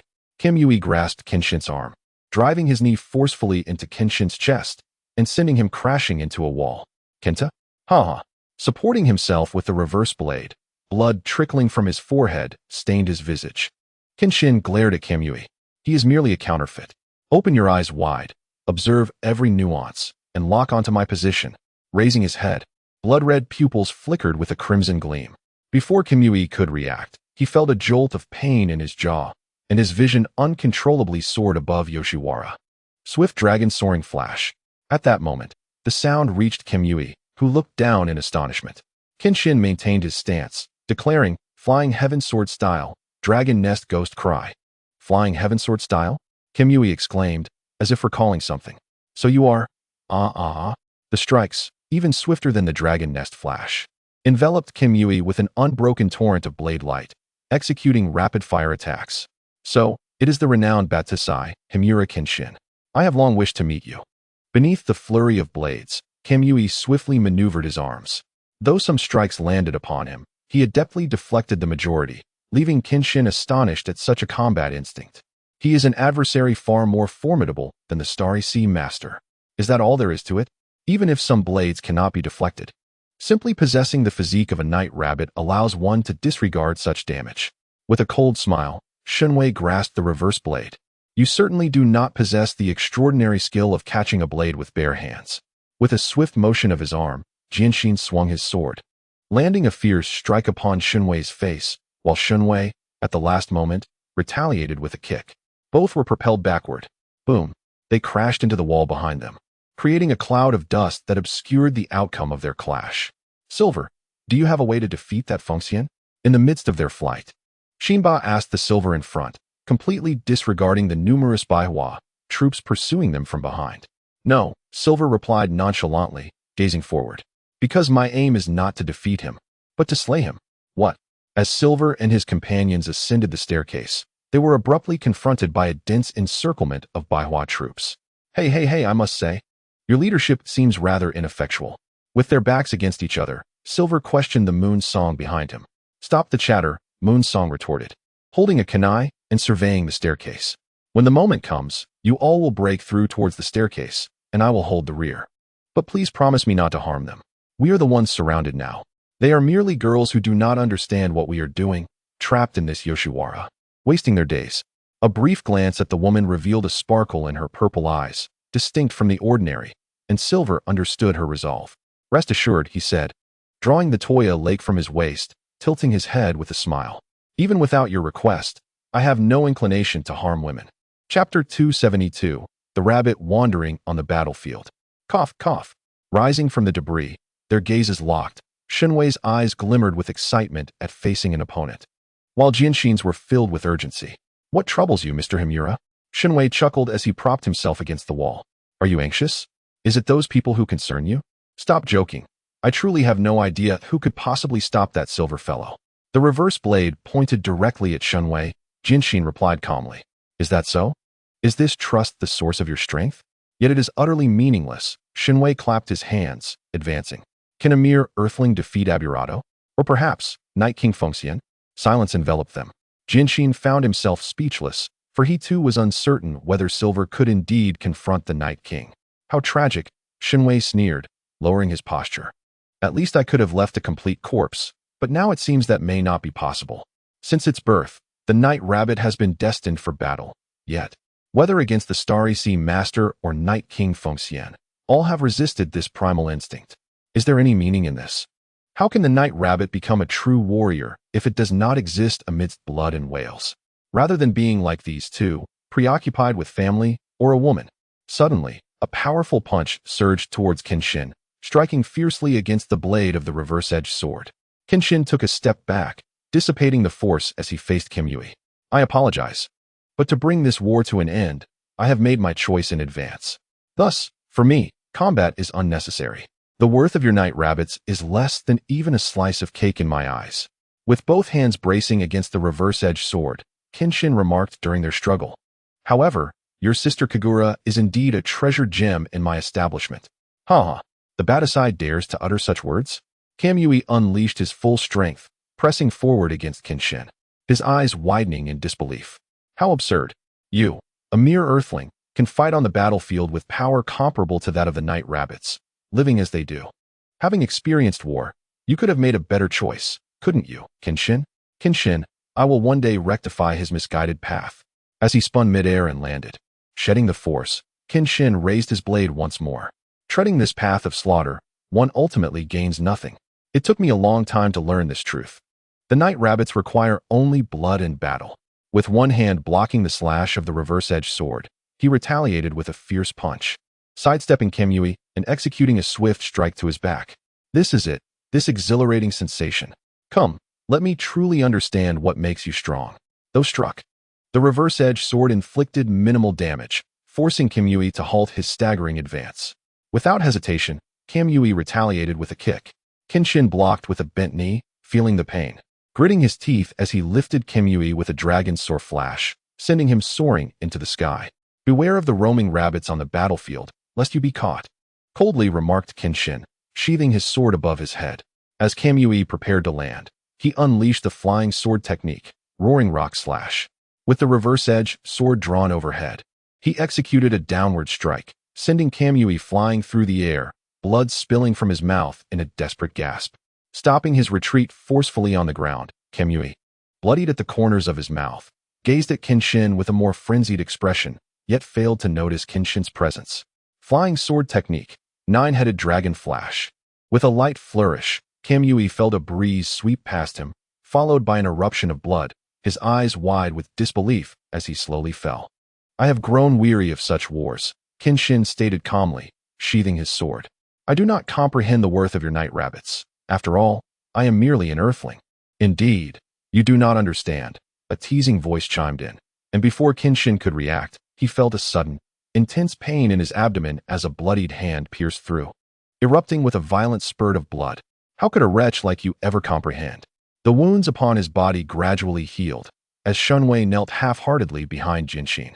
With a sudden jolt of his arm, he sent Genshin hurtling away, the blood spilled along the way staining the ground crimson. You are merely entangled in the triviality of worthless companions and women, just like Fengxian. Genshin, clutching his abdomen, knelt on the ground and spat out blood, offering a wry smile. Truly careless of me. I forgot about your self-healing abilities, Night Rabbit. How ironic that a once invincible legend has fallen to such depths. Shunwei licked the blood from his hands, his eyes widening as he gazed at Genshin. This legend shall not fade away so easily, dying here by my hand. Is not such a terrible fate, is it? You are finished, and you will soon encounter those few individuals, won't you? Closing his eyes, Genshin seemed to accept his fate. As the footsteps of the flying sword style drew closer, Shunwei found his smile deepening at Genshin's words. Do you still wish to resist? Such an endeavor is utterly futile. Tianxiang Longshan. What? Damn it. Where has Haruta gone?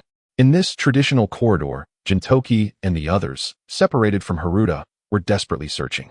Although Tsukuyami held the rear, Gintoki could not shake off his anxiety.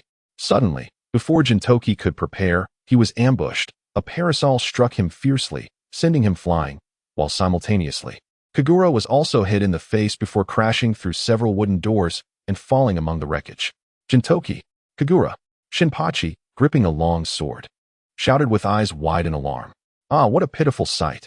A Volt, draped in a black cloak, rested the parasol on his shoulder, observing the lone Shinpachi. The path ahead is blocked. Whether it is blocked or not is not for you to decide. With a violent crash, the wooden door shattered, and a blow from Lake Toya struck a Volt's face, sending him soaring through the air. At that moment, a red figure swiftly leaped forward, lifting a parasol to strike, sending a Volt flying once more. It's you. A glimmer of unnoticeable light flashed in Kagura's eyes as she spoke solemnly to Gintoki and Shinpachi. Gintoki, Shinpachi, you two should go ahead. I will handle this guy. There are matters I need to confirm. Are you foolish? Even with the three of us. This fellow is a formidable adversary, Gintoki replied, his tone flat as he regarded Kagura. It's fine, Gintoki, you should hurry. I can protect myself. Shinpachi, uncertain of the situation, stood in front of Kagura, blocking her from advancing. What are you saying? You being here will only be a hindrance. Hurry and leave with Gintoki, Kagura exclaimed, her surprise evident as she shouted at Shinpachi. I can manage, I will definitely do it. Though fear made his legs tremble, Shinpachi did not falter. Despite his lack of strength, there were still things he could accomplish. This was a lesson taught to them by Gintoki and Genshin all along, was it not? Humph. We'll meet at our usual place, Gintoki remarked with a sigh, waving his hand as he strode away. Let us meet after our victory. The man Alael has truly drawn a cursed card. It would be quite fortunate for him to leave with his life under Fengxian's command, Fo said with a grin. The captain has also vanished. It's quite frustrating. Can't one of you at least spare me some worry? Although that man drew the cursed card, for you, it is merely a minor card. Chapter 275. Will it end in death? What is the matter? Have you finally decided to show yourself instead of lurking in the shadows? Fengxian smirked, rubbing his cheek where he had been struck, his gaze fixed intently on Kenshin. Himura Kenshin. Ah, we might as well be old friends. Kenshin sheathed his reverse blade sword and turned fully to face Fengxian. It appears you remain unchanged, still quite detestable. Himura Kenshin, because of you, the Night Rabbit's strongest has become a mere joke. Because of you, I am forced to seek meaning on this earth. Do you think the emergence of this Yoshiwara is mere happenstance? Do you think the rising sun is a coincidence? From the moment you defeated me, I have been bound to this place. Fengxian smashed a stone pillar beside him, glaring menacingly at Kenshin. Is that so? Then the redemption that you should have received. You have chosen to obliterate that hope yourself. With the band around his head loosened, his crimson hair danced in the wind. Ultimately, It is impossible to dictate a person's emotions and inner feelings through the thoughts of you celestials. Haha. Covering his face, Fengxian erupted into wild laughter. How long do you plan to remain idle? Gintoki murmured softly, as Kenshin assumed a stance against Fengxian. Hey, Haruta, what is your responsibility now? Huh? Haruta stared blankly at Kenshin. Why have we all come here? You must understand. Kenshin turned to Fengxian with a smile. The son of Yoshiwara, huh? He cast a fleeting glance at the silently observing Tsukuyami, silently adding, and the moon of Yoshiwara as well. Himura Kenshin, come, let me see how strong you have become. Fengxian pointed at Kamui. Kamui, do not interfere. Alael, this was originally my prey. Kamui lamented, biting his head in frustration. It's truly disheartening to have it taken from me by my master. Humph, if you're discontent. Those women over there will provide ample opportunity for you to unleash your suppressed murderous intent. Fengxian sneered, glancing at Tsukuyami and the others. No, slaughtering the weak pales in comparison to facing a true strong opponent. What I pursue is precisely a powerful individual like Himura, one whose body and spirit are in perfect harmony. His gaze locked onto Kenshin. It was evident that Kamui struggled to restrain his bloodlust. Even the seated stone lion was partially crushed in his grip. I can't hold back much longer. I'm on the verge of eliminating Himura. With his arm bent to shield his eyes, Kenshin faced Fengxian, this former adversary, lowering his body. Fengxian, if Yoshiwara exists because I defeated you, then here, I shall bring an absolute end to everything you are. Do you truly believe that the White Knight demon is my equal? From the very beginning, my objective has been to draw you out. With a colossal umbrella raised high, fragments of stone and fissures surged forth towards Kenshin, while the wild laughter of Fengxian echoed around. Kenshin deftly stepped forward and vanished from Fengxian's sight. What? Startled, Fengxian had already regarded Himura Kenshin with considerable gravity. Yet such swiftness surpassed anything she could have anticipated. The voice of the flying heaven sword style resonated behind, prompting Fengxian to swiftly shield herself with the umbrella. Her mind racing to discern the nature of the attack. Was it dragon soaring slash? Or perhaps flying dragon slash? In an instant, the reverse blade sword was drawn and hurled towards Fengxian. With a smirk, she forcibly twisted her body to grasp the reverse blade. Now you've lost your weapon. As Kenshin approached rapidly, he seized the hilt of the reverse blade, spinning and casting Fengxian away, his motion fluid and unceasing. Tornado slash. Futile. As Fengxian was flung through the air, she opened the giant umbrella upon landing, its surface perfectly shielding her from Kenshin's tornado slash. With a swift motion, she pivoted the umbrella, its edges slicing through the air towards Kenshin. Kenshin raised the reverse blade to deflect the oncoming cut, yet sparks ignited upon contact. Your flying heaven sword style has long since become ineffective. Roaring in fury, Fengxian retaliated with a kick that struck Kenshin squarely in the abdomen. A devastating blow that sent him crashing to the ground, rolling in agony, unable to rise. Has it come to an end? Shinwei clapped softly. Mr. Himura, is this truly all you can muster? Indeed. Kenshin, is this the extent of your prowess? Fengxian rested the umbrella upon her shoulder. Where's your sword aura? Your celestial cross? Unleash them. For you, I believe I need not employ all my strength just yet. Clutching his abdomen, Kenshin rose slowly. A pool of blood stark against the ground. With the reverse blade supporting his weight, he declared, or perhaps, just one sword is sufficient. You samurai and your singular approach. One man, one sword? Such a laughable notion. Do you truly consider yourselves night rabbits? Fengxian scoffed. And your so-called weapon, a reverse blade. Are you insulting me? Turn that blade around. I seek to defeat not you, Kenshin Himura, but the Battasai. Yet I feel stronger than I ever was as the Battasai. With the ground beneath him trembling, Kenshin charged forth, reverse blade in hand. The derision in Fengxian's eyes deepened, as she nonchalantly raised the giant umbrella. If you cannot revert to the Battasai of old, then you are merely at this level, destined to perish by my hand without question. Dragon-S nest slash. In an instant, Kenshin was upon Fengxian, unleashing a flurry of strikes. Fengxian opened her umbrella once more, deflecting the Dragon-S nest slash while not forgetting to mock. Dragon-S nest slash? This massive umbrella was crafted specifically for you. Ignoring Fengxian's taunts, Kenshin relentlessly slashed at the surface of the umbrella, his movements growing increasingly rapid and frantic, as if caught in a tempest, unleashing a torrent of attacks.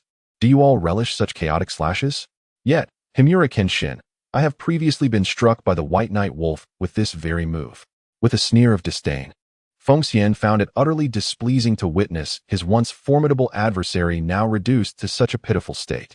He sought to conquer not this feeble incarnation of the Batusai, but the once fearsome Azura who roamed the battlefield.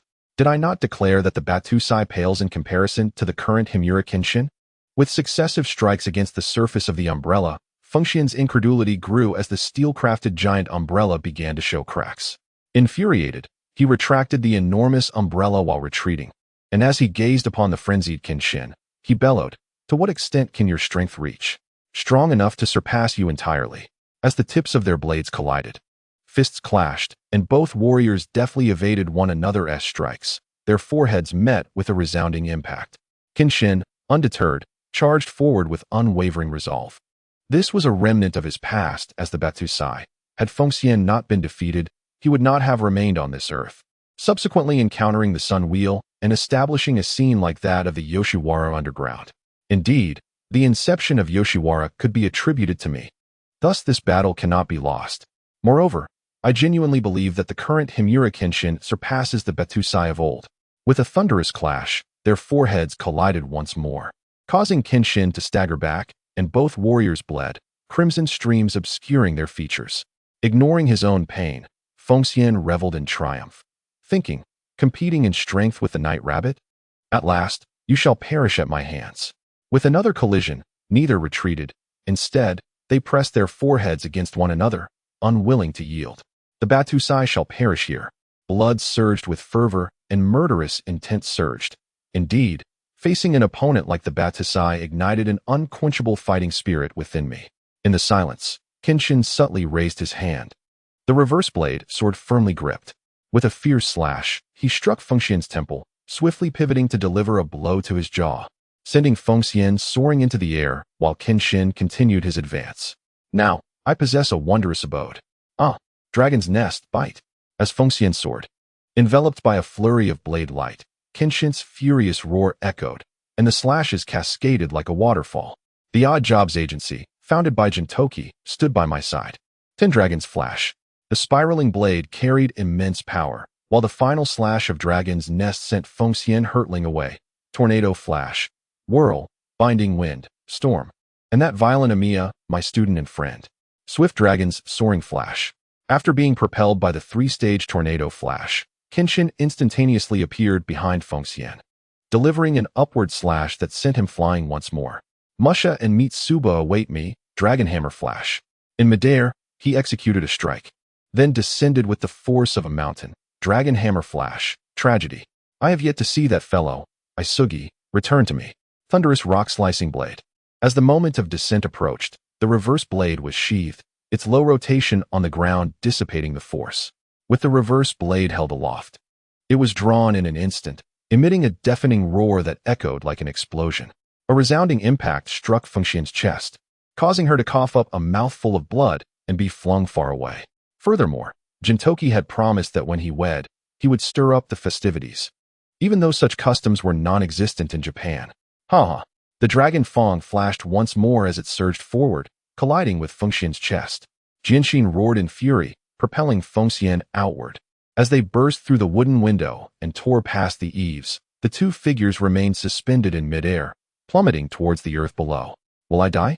Fengxian pondered, intent on ending Jinshin's life, believing that if she succeeded, everything would come to an end. How could I possibly perish so easily? Adjusting her posture, she accelerated once more in midair, the tip of the blade pressed against Fengxian's chest. With Fengxian beneath and Jinshin above, they descended towards the ground. Imagining the kind of harm Fengxian would endure if they landed with Jinshin's dragon fang poised against her. Gintoki! A thunderous shout erupted, and the sound of fabric tearing through the air was heard from behind. A sturdy wooden sword was thrust against Fengxian's chest, hastening their descent. Jinshin, do our promises still hold? The fierce winds whipped through his naturally curly silver hair, blood splattered across his face, yet a radiant smile illuminated his countenance. Oh, on the day of your wedding, I shall create quite the ruckus. The red glow paled in comparison to the silver, akin to a mere flicker of candlelight. Yet it remained unyielding. Before that, do not perish. Even if life is filled with humiliation, despair, dissatisfaction, and deprivation of strawberry milk, even if pursued by a violent woman. Life can be exhausting, filled with betrayal and debt, and rife with pain and disappointment. We must continue to shine our own light and strive to live. Chapter 276. The Lazy Ones Under the Sun and Moon. Genshin-san, Gintoki-san. Haruta, bearing the sun wheel, gazed at the three figures soaring away and could not help but shout in anger. "Hurry, Haruta," Moonsong urged, approaching the dusty breach with her small blade in hand. Addressing the dazed Haruta, "Do not let them down." At the brink of tears, Haruta paused momentarily upon hearing such words, suddenly recalling what those two had instructed him. "Do not let our actions in bringing you here become meaningless." "I understand." Wiping away the tears from his eyes, Haruta, carrying the heavy burden of the sun wheel, took step after step forward. Despite the weight, was this not what he had longed for? To carry his mother and witness the true rise of the sun. The Baiwa troops beside their leader regarded Moonsong, their gazes laden with unspoken meaning. "I always felt there were things we could still accomplish." In his arms, the coupons lay steadily, yet those two who had spoken so boldly were now lost in this dark street, unaware of their fate. Did that not seem rather ironic? The women of Baiwa were momentarily taken aback, having just witnessed such a fierce battle and the series of strikes executed by Kenshin in an inexplicable state. Although they were reluctant to admit it, it was evident that he had surpassed the capabilities of an ordinary individual. "We shall join the fray." With that declaration, Tsukuyami leaped forward, asserting, "After all, only I can bring about his demise. And as for Yoshiwara, if we do not strive, who else will?" With a resounding clash, the dual blades were pressed against Fusen's chest, and the combined force of their assault sent him crashing to the ground, causing him to spit out a mouthful of blood. Kenshin and Gintoki, in a disheveled state, rolled away and only came to a halt after colliding with a nearby structure. "White Knight Demon, are you truly collaborating with Badasai? You have quite the opinion of this old man." Fusen rose from the ground, bloodied and battered, with a gaping wound in his chest where the blade had struck, clearly indicative of broken ribs. Despite the carnage, a wild smile remained etched on his face, even while engaged in combat with Kenshin and Gintoki. The strongest of the night rabbits showed no sign of fear. Let the soul endure eternally, clutch it tightly with both hands. Suddenly, Kenshin and the reverse blade sword in hand, along with Gintoki, flanked Fusen. He extended his arms, gripping the incoming dual blades firmly. "Kamui, are you not yet ready to act?" "Oh, the night rabbits have always fought against overwhelming odds. Is that not normal?" At some point, Kamui had taken to the rooftop, observing the standoff below. "Lord Fusen, I shall provide you with my support from here." "You brat, were you planning my demise from the very beginning?"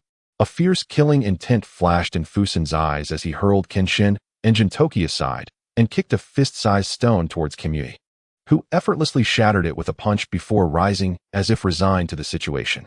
If it must be so, then it cannot be helped.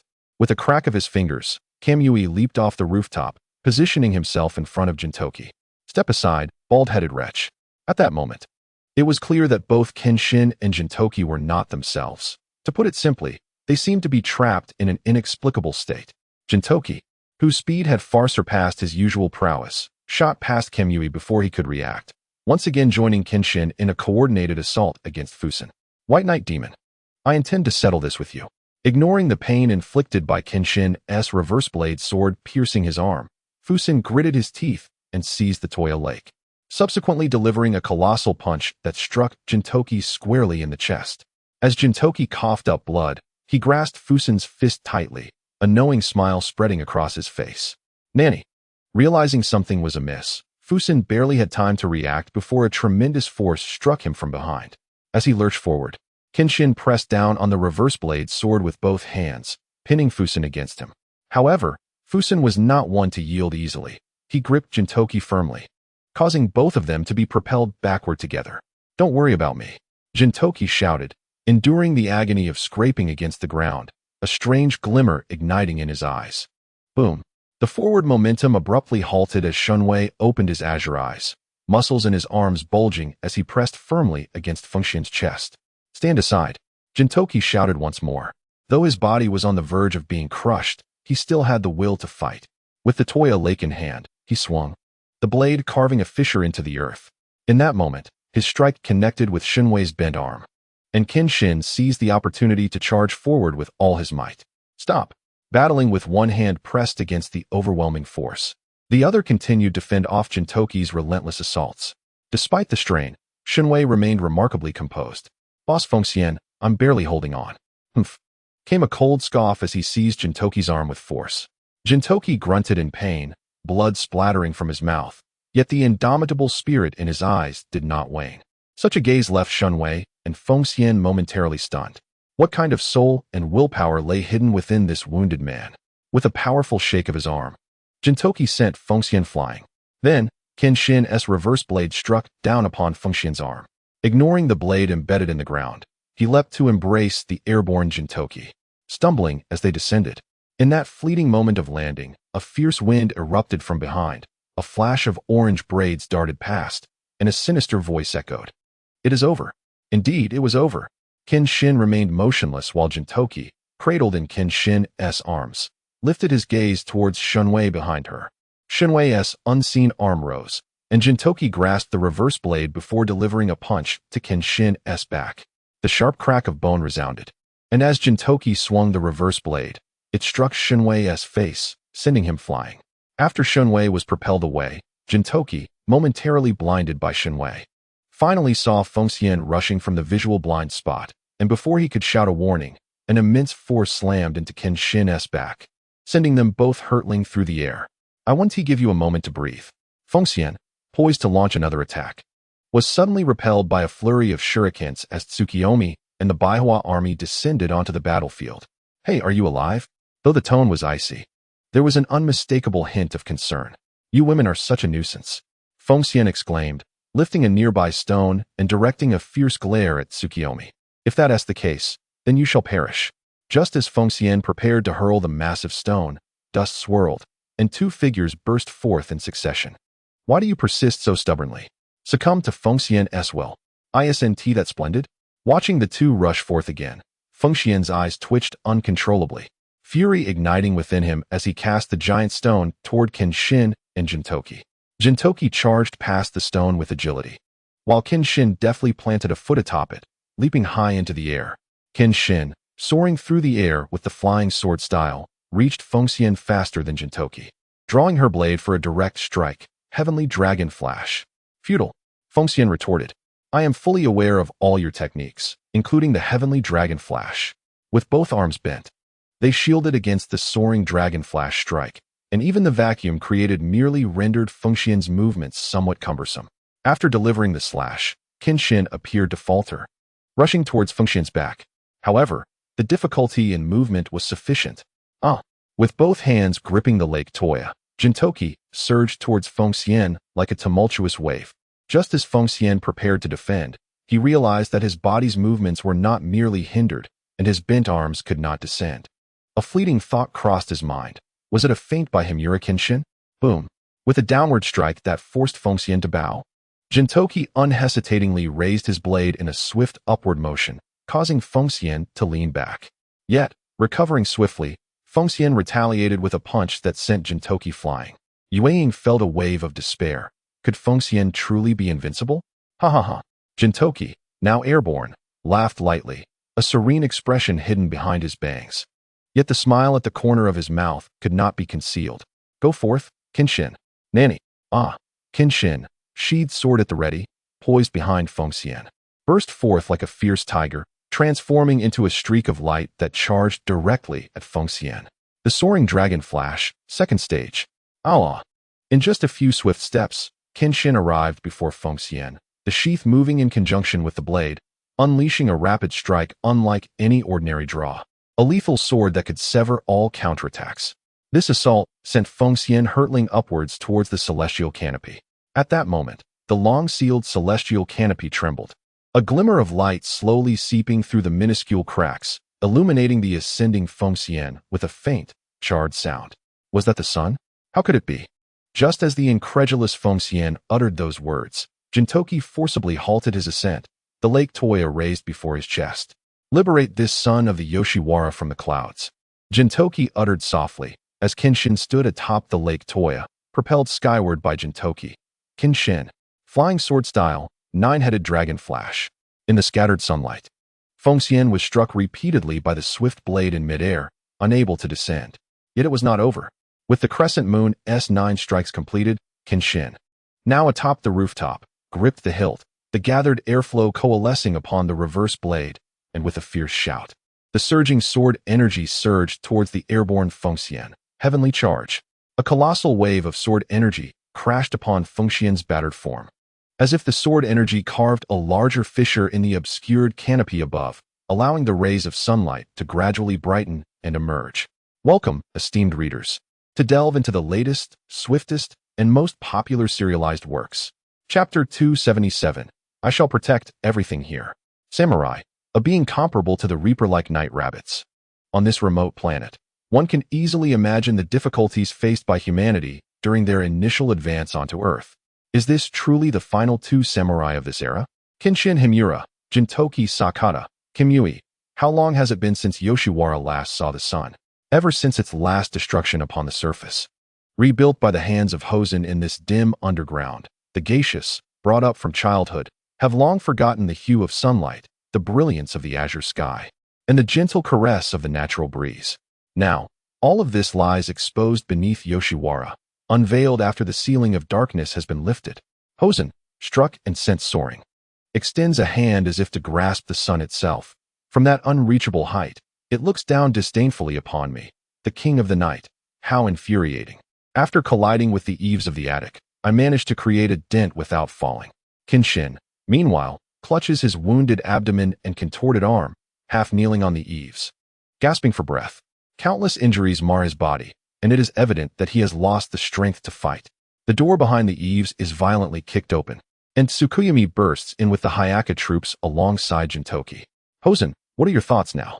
With his wounds worsening, Kenshin simply sits on the eaves, observing Hosen's gradually charred form. Perhaps now, you can calm yourself and ponder deeply. Humph, it seems I still cannot get along with you, Kenshin Himura. With closed eyes now sunken, Hosen lowers his arm. What can I think? This sun remains as loathsome as ever. Hosen, someone once told me that you night rabbits wander the battlefield by nature, seeking your worth amidst blood and fire, proving your existence. Kenshin glances at Kamui, who approaches leisurely under an umbrella, before continuing. There will always be an end to war. After that, standing amidst a battlefield littered with corpses, what can one gain? A sense of satisfaction? The night rabbit exists solely for the purpose of killing. One who has not tasted blood or borne a life is merely a joke. The title of night rabbit was carved out in the cosmos.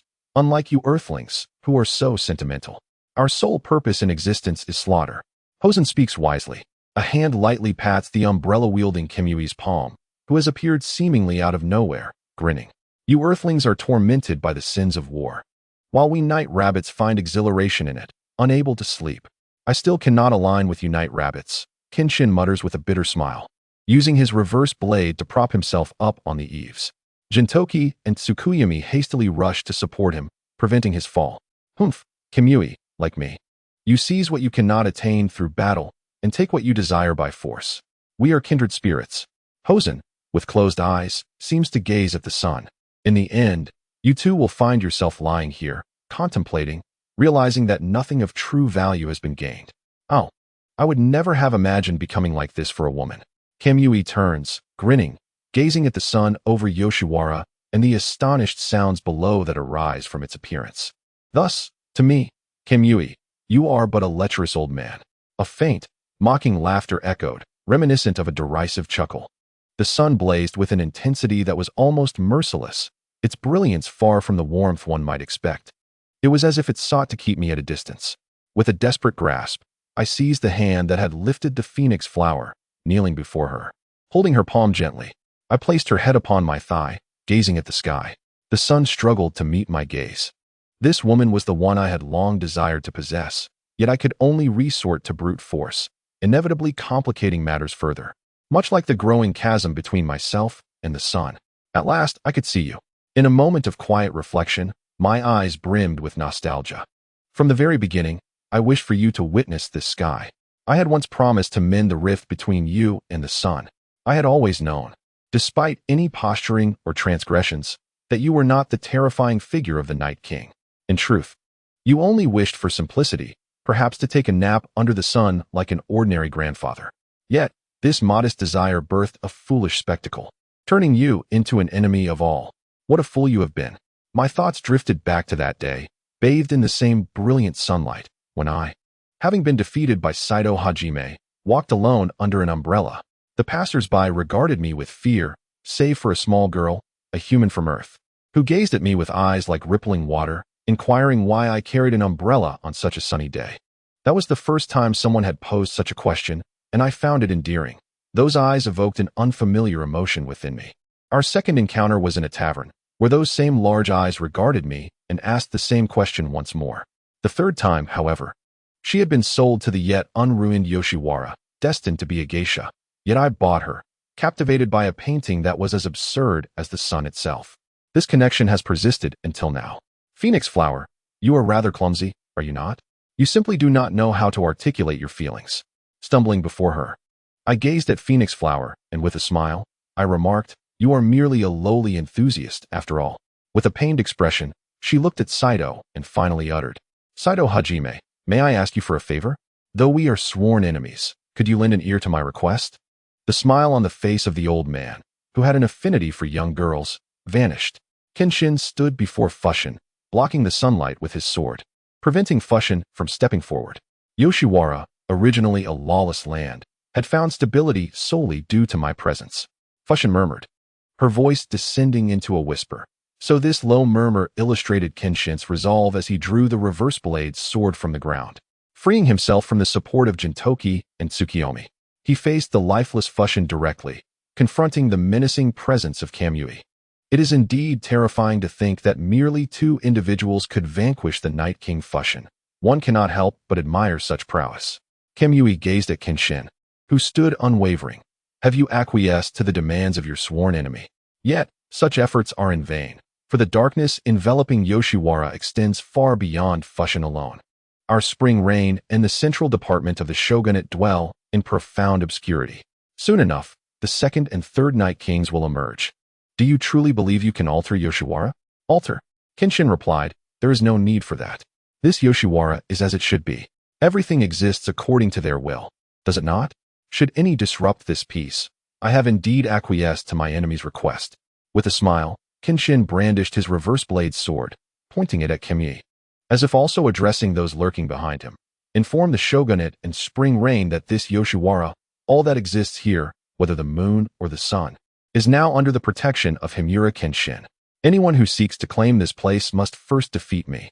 Perhaps I alone cannot fully safeguard this realm. But as long as you dare to encroach, neither the heavens nor the shogunate, nor even the Batusai, has ever known fear. Should you withstand my wrath and my assassination attempts, feel free to try. Remarkable, truly remarkable. Kamui chuckled, his eyes widening with amusement. Then come and attempt to defeat me. The next Night King, with a series of impacts, holes were made in the eaves, and after the wooden door was shattered, Kagura emerged, holding an umbrella, her face radiating with murderous intent. Kamui, I shall defeat you now and rectify your twisted disposition. No, Kagura. Kagura was abruptly embraced by the excited Kagura, who desperately tried to halt her. You cannot do this in your current state.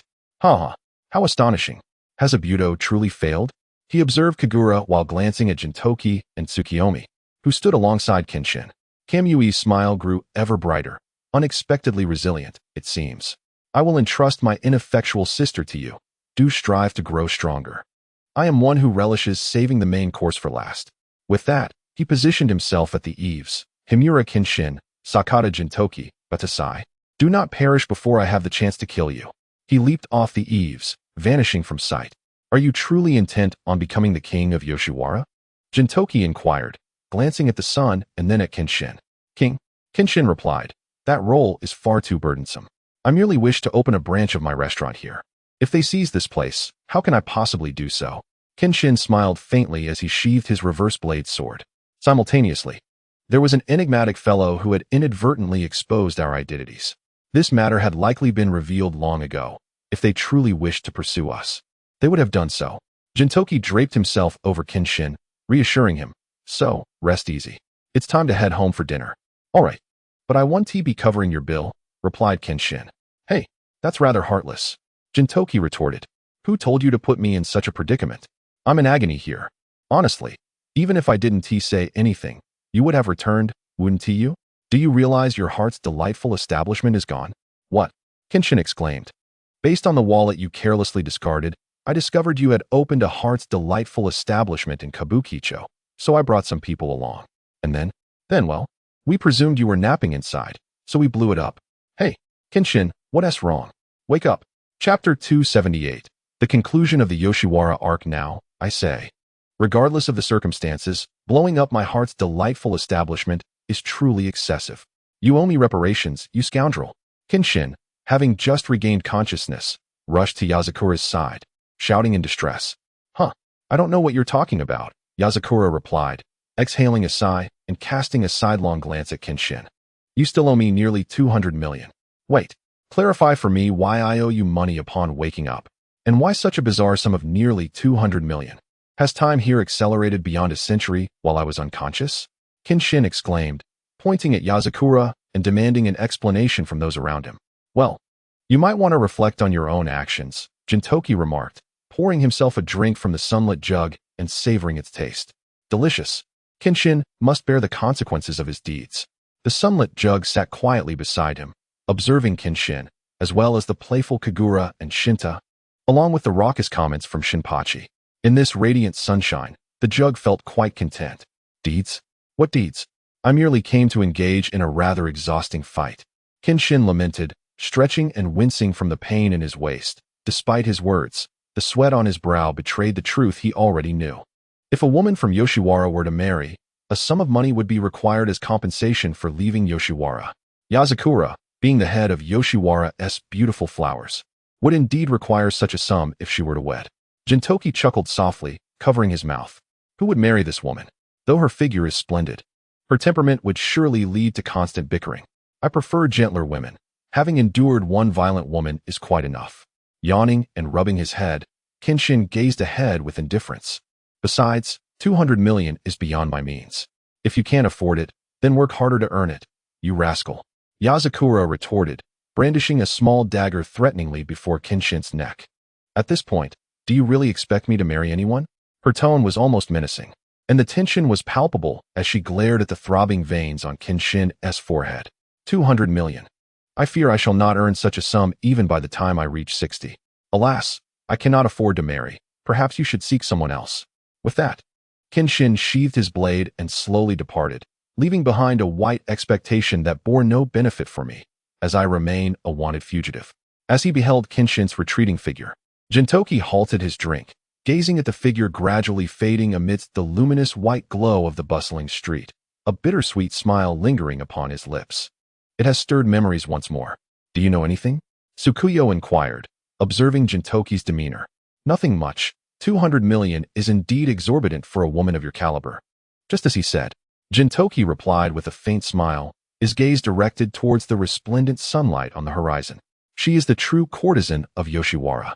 A gentle breeze stirred the sultry air as the scent of the beach sand wafted in, the midsummer sky remaining perpetually clear and cloudless.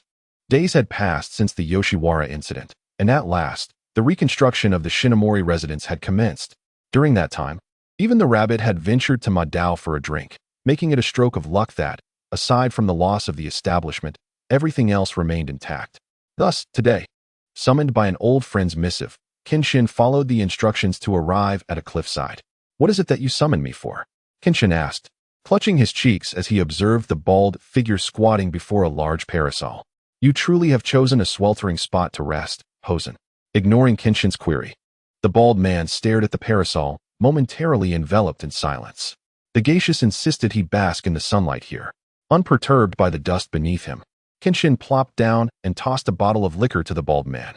Here, at least there remains something amidst the ruins of Shinomori, aside from this liquor.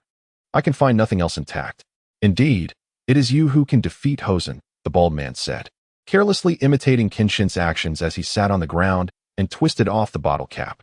There is no one else on this earth with such power. No, it was not I who vanquished Hosen, but rather the sun and moon, unseen in the darkness. His gaze distant, his tone unusually relaxed, Kenshin continued. I nearly fell to Hosen myself.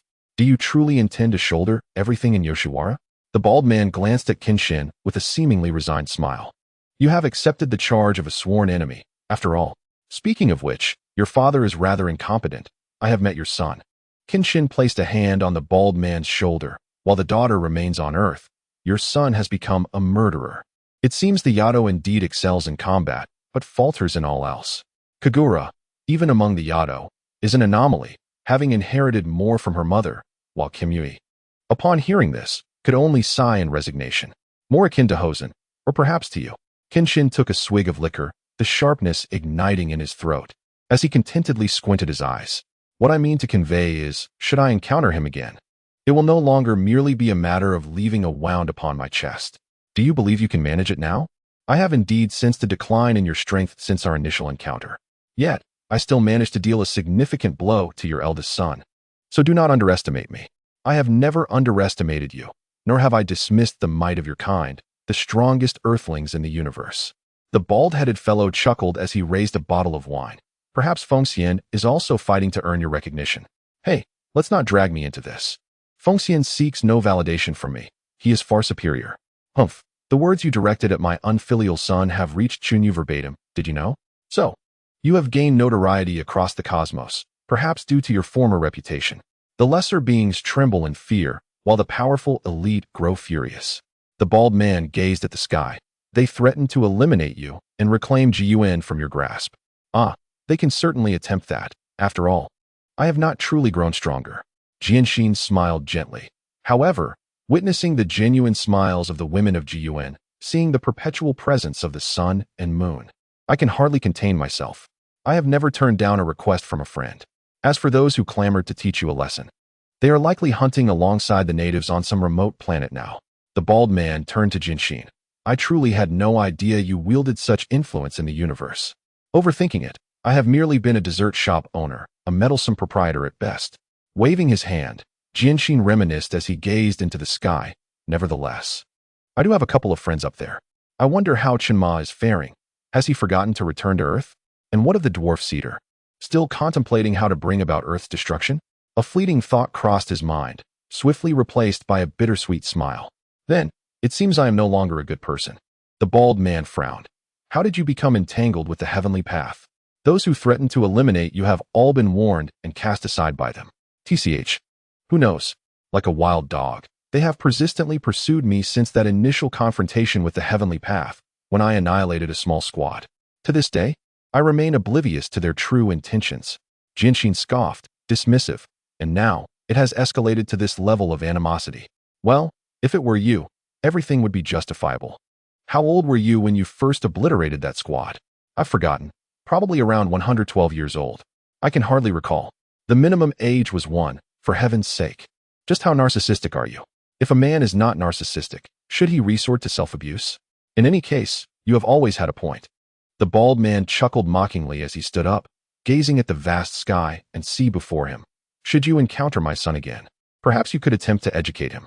If it were you, he might just discover a different answer. With a dismissive scoff, the seemingly inept father relinquished the responsibility of educating his son to me, despite my lack of qualifications as an educator.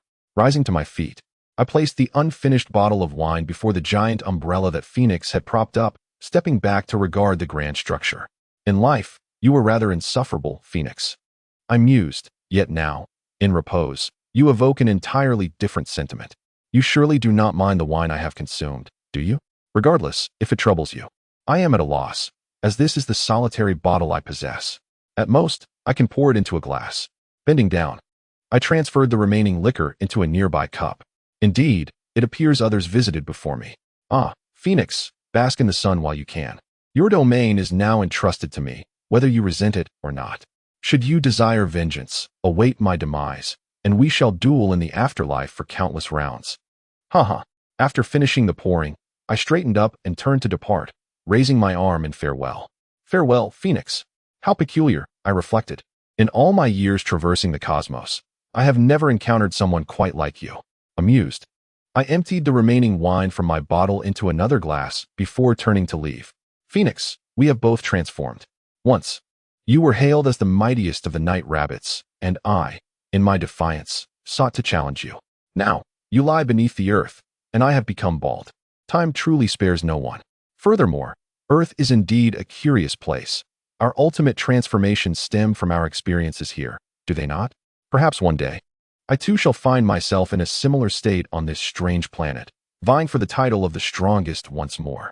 As my voice faded and I departed, in this place where the sea meets the sky, a different vista unfolded before me, revealing an alternate realm.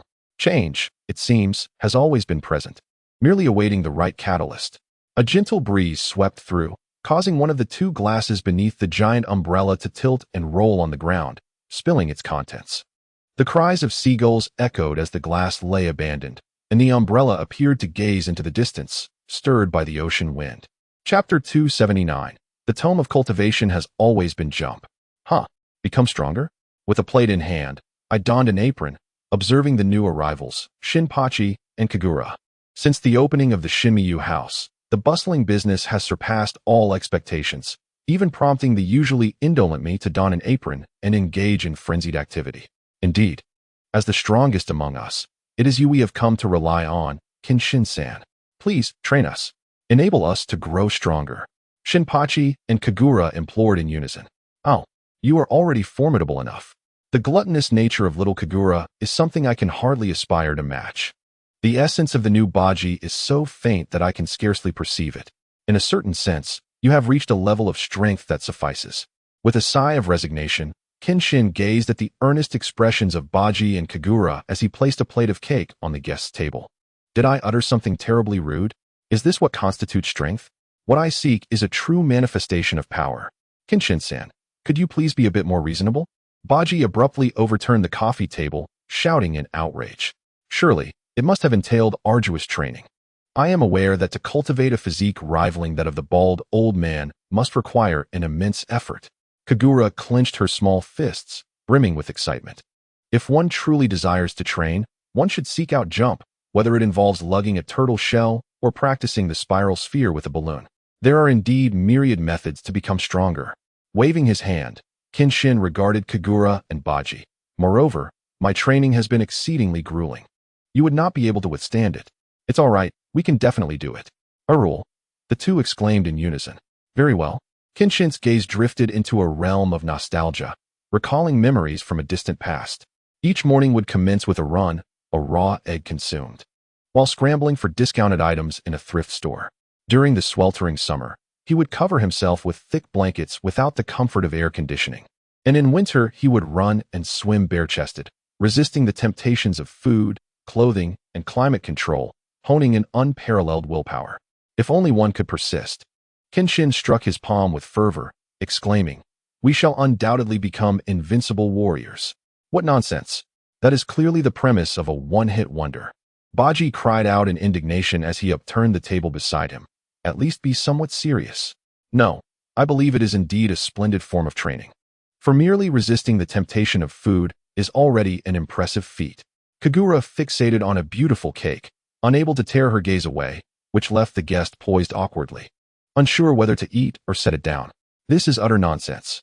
If such triviality could forge a strong individual, then what would that render the many grandmothers scrambling for discounts in stores? Very well, if this approach does not suit Baji, I have another method. Kenshin spoke quietly, his expression growing cold, making Baji swallow uncomfortably. To attain something, one must sacrifice something. You wish to grow stronger, but it requires a price. Isn't the sweat from arduous training the price paid for unparalleled strength? Baji questioned, somewhat perplexed. No, sometimes it need not be so complicated. A slight infliction of damage can suffice to become an unparalleled warrior. Kenshin spread his palm. Rabbit. At that moment, a rabbit, upright and walking, dashed in from the inner door, delivering a book into Kenshin's hands.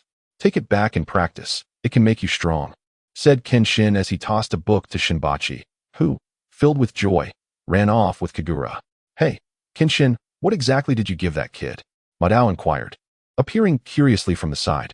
Can practicing what's in that book truly make one stronger? Indeed, it merely requires a slight sacrifice of pain, Kenshin replied. What is it? May I have a copy? I too wish to become strong so that no one can snatch my cardboard boxes in the park, Madao remarked. Che, did you just say you want one too? And no, it's nothing.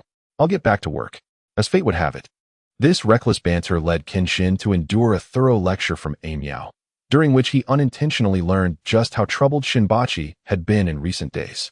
Honestly, what is there to be so conflicted about? Silver Time had said, resulting in Amiao sending him to the hospital. Thus, one must be cautious with their words, especially in the presence of acquaintances. Today is Shoko's birthday, isn't it? As Kenshin walked along a path carrying a cake, memories of the delicate little girl resurfaced, now transformed into a remarkably strong young lady, truly unimaginable. Isn't that right?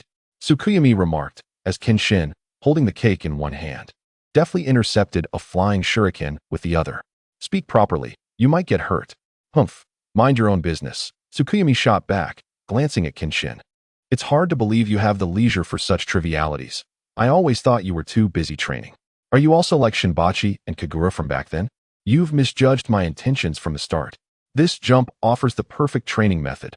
Why seek anything else? It's simply picking up a sesame seed and discarding a watermelon, Kenshin lamented, tugging at his hair as he gazed at the sky. I never expected you'd have a day to leave Yoshiwara. Don't you need to protect it? I'm genuinely curious about your past identity. Even the rowdy Ronin are more frightened upon hearing of the existence of the Batasai than they are of the Night King, Tsuruyami said, resting a hand on Kenshin's shoulder. Would you mind sharing?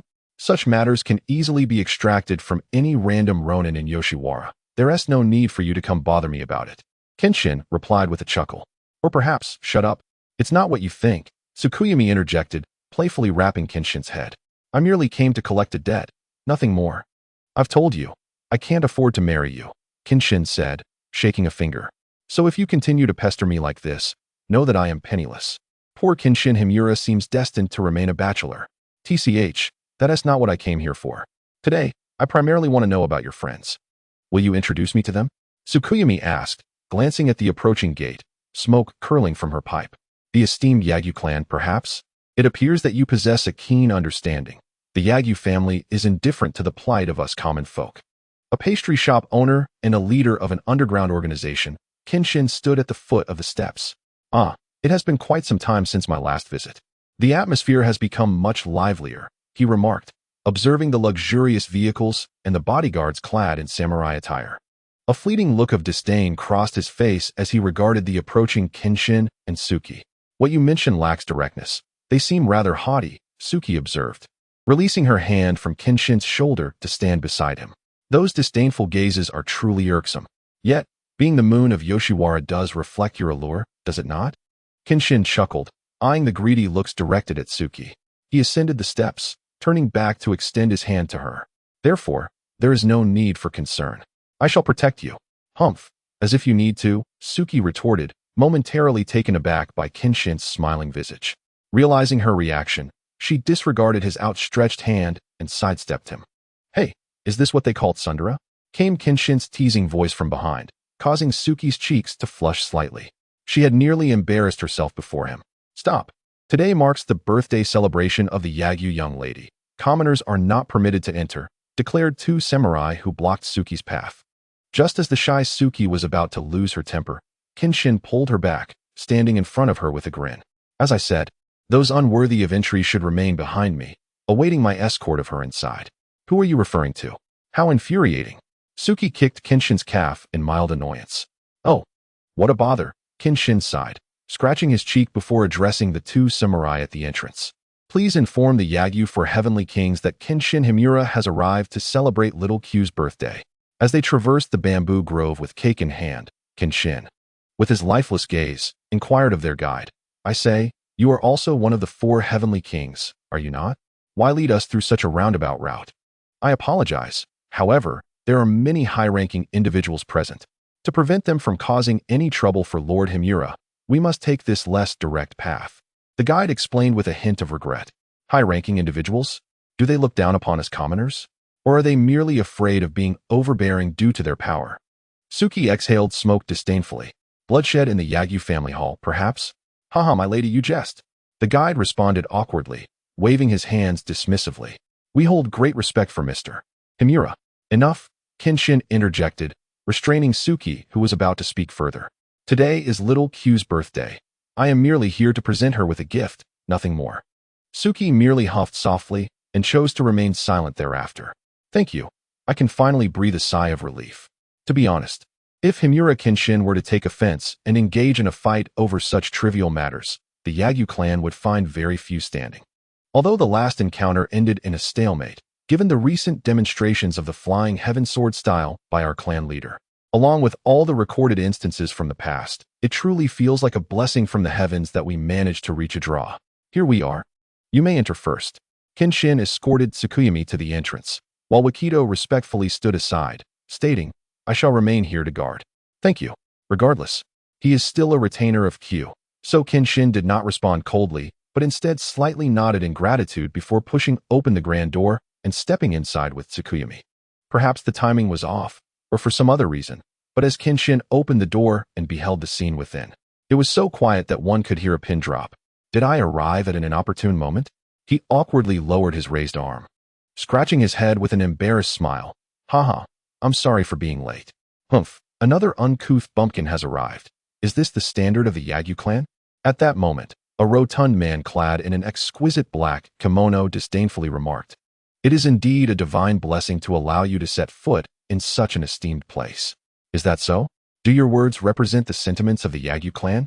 Kenshin felt as though he had been shoved aside, and as he staggered to the side to yell at Tsukuyami, she leaned against the doorframe, calmly observing the insolent man. Humph, I assume the Yagyu clan share such sentiments.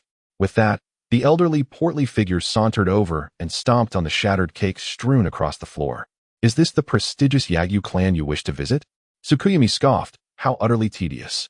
Let us speak civilly and refrain from posturing. Kenshin, somewhat at a loss as he glanced towards Jin and the others, scratched his head. Honestly, I still have no idea what has transpired. However, one thing is certain. Placing the box containing the cake on the ground, Kenshin continued. This was originally a double-layer cake made at Amayo's request, symbolizing good fortune. Now, with one layer missing and footprints marring the remnants, it feels rather unnecessary. After setting the items down, Kenshin turned to Tsukuyami. Would you mind if I went to Yoshiwara for a drink with some ladies? Just to clarify, it will not be with you. I cannot afford such luxury. Is that so? The gates of Yoshiwara shall always be open for you. Tsukuyami exhaled a puff of smoke, gesturing. What about those fellows over there? Tsukuyami pointed towards Jin and his companions. Well, they are likely involved in this affair, but since they have already made me unwelcome, why keep them around? Facing the scornful gazes of those in power, Kenshin chuckled disdainfully. Indeed, I am ill-suited for this place. Wait a moment, Mr. Kenshin. A figure named Higashi stepped forward slowly. Approaching Kenshin. Humph, individuals like this should be expelled. Come now, let us showcase the might of the Yagyu clan. The rotund man began to bellow once more, stirring the atmosphere among the powerful surrounding them. As Dong Xingbu approached Jinshin, he bent down to lift the cake that lay on the ground. Indeed, how could such a cake, left by the common folk, be worthy of the noble Yagyu family? It would be best disposed of early, cast aside alongside these commoners. The rotund man observed the unfolding scene with satisfaction, for it allowed him to feel a transcendence beyond his ordinary existence. A peculiar sensation befitting a vassal of the Kamui shogunate. In full view of the crowd, Dong Xingbu seized the collar of the corpulent man with one hand and hurled him away. Suddenly, the once boisterous hall fell into an eerie silence. I do not recall inviting you here, he declared, addressing the intruders who, like dogs sniffing about unbidden each year, bore an audacious air of disdain. What audacity allows you to radiate such contempt here? Stepping over the groaning figure on the floor, Dong Xingbu continued, the cake you scattered, along with the one I hold, may seem of little value to you. However, they are indeed priceless treasures, are they not? Once more, the door swung open to reveal a man clad in a flamboyant yellow yukata, who lamented, it appears that something beautiful has been marred. How detestable. Lo and behold, it was the shogun. The members of the odd jobs trio, including Jin-san, froze in place, recalling the incident at the barber's. Gazing at the shogun's gleaming bald head, they felt a profound sense of despair. If you don't mind, may I join you? The shogun inquired, pulling out a chair to sit at Jin-san's table. My sister wished to join the festivities, but I never expected to encounter her friend Kagura, along with the rare company of you three. Indeed, it is quite rare, replied Jin-san with a hint of sarcasm. Nevertheless, on this board of Monopoly, I shall not be defeated, proclaimed the wig-wearing individual, tossing the dice onto the table. Witness my divine roll. Humph, you are too naive, my dear wig. The lands ahead belong to me. Hurry and pay up. Jinsan chuckled as he observed the number rolled by the wig. Ahead lies my bank, and you all must deposit your funds. Hurry, I demand your money. Oh, and who might this be? Inquired Hasegawa, eyeing Tsukuyumi beside Genshin, while Amiao stared intently at Tsukuyumi's bosom, feeling a sense of inadequacy in certain respects. Hello. I am Tsukuyumi, Genshin's girlfriend. Tsukuyumi introduced herself, slightly embarrassed. The glass in Shimbachi's hand shattered, sending a chill down his spine. He felt a sudden shift in expression as he cast his gaze upon Kagura, who was conversing with Seiya, and the others who were engrossed in their game. A profound sense of helplessness washed over him. Miss Tsukuyumi, it would be best to clarify such matters, he warned, as she cheerfully crushed the shards of glass into powder, her demeanor appearing rather terrifying in Shimbachi's eyes. That day, I entrusted my first time to Genshin. Although he is currently unable to redeem me, and we lack a solid emotional foundation, I believe we can cultivate our bond over time, Tsukuyumi confessed, her cheeks tinged with a blush. Is that so? A palpable tension enveloped this small circle, affecting every corner with a sense of foreboding. While others remained oblivious for the moment, Exine Baji felt an acute sensation that any movement could lead to his demise. He could only watch as Genshin approached, dragging Xiao Jiao along, his gaze pleading for salvation. Is everything all right, Genshin? Xiao Jiao inquired, noticing Exine Baji's wide-eyed expression. Everything's fine. This lecherous fellow, Exine Baji, has probably spotted that beautiful girl again, Genshin quipped casually, leading Xiao Jiao towards the group engaged in a game of Monopoly. Next up is Xiao Jiang. Be quiet. Xiao Jiao is here. It's clearly her turn. Yurazuya, cease your antics and put down the money. You're trying to cheat. Hey, when did I ever cheat? Haha. While we were distracted, I successfully purchased this property. Really? How infuriating, underestimating the wig. Not to worry, in the spaces that Mr. Wig is about to land on. It's all my territory. Well done, Xiao Jiang. Now witness Genshin's golden rule EX. Yet you walked straight into a trap. Observing the playful banter among the group, Dong Xingbu smiled, then turned to face the unexpected assembly of influential figures. Among them were powerful personalities and those of significant social standing. However, none of it bore any relevance to him. May I kindly ask you to leave? The Yagyu family has not prepared lunch for you. Chapter 281. The Path of the Samurai in the Entertainment Industry. This episode of Gintama is quite short. Genshin remarked comfortably under the sun, holding a copy of Jump. By the way, why have the streets been so deserted lately? Hey, Genshin, you're unaware? It seems this street is hosting a competition for an official fan club, drawing a crowd of otaku. Since the day before yesterday, the number of people has dwindled, Hasegawa explained, hauling a bench over. Chasing stars is merely a pastime for these underage kids. Yet pursuing stardom can lead to financial rewards, apparently provided by the officials, Genshin replied nonchalantly. Though I may no longer be young, I still have the heart of a fan, Hasegawa declared passionately, shouting at the old man. Forgive me, I was jesting. Yawning, Genshin reclined on a lounge chair, turning away from Madao's loud complaints. He lifted his Jump magazine. Whatever, at least I can enjoy some peace for a few days. Amiao has taken Xiao Jiao on a trip, Tsukiyomi has matters in Yoshiwara, and Gintoki's Yurazuya has been swamped with work. Finally, I can find some tranquility. Actually, I think it may not be so simple, Genshin. Madao, sprawled lazily like a cat on the lounge chair, pointed towards the swiftly approaching crowd. I suspect you will soon find yourself in a predicament. Huh, what are you talking about? Genshin questioned, turning to Madao, only to notice the sudden cloud of dust rising on the street. He couldn't help but rub his forehead. Goodness, apart from him, I can't think of anyone else who could muster such a commotion. Fortunately, I had made preparations in advance. As I spoke, I retrieved a button from my pocket and pressed it, causing a 3-meter-high steel plate to emerge from the ground, encircling the heart of the house, leaving only an opening above to bask in the sunlight. When did this come about? Madao inquired, curiosity piqued as he tapped the steel. Whatever. All I desire is to enjoy the sun, said Kenshin, removing his shoes and socks, reclining on the lounge chair, allowing his body to relax. With the Jump covering his face, he let out a satisfied hum. Ah, this feels wonderful.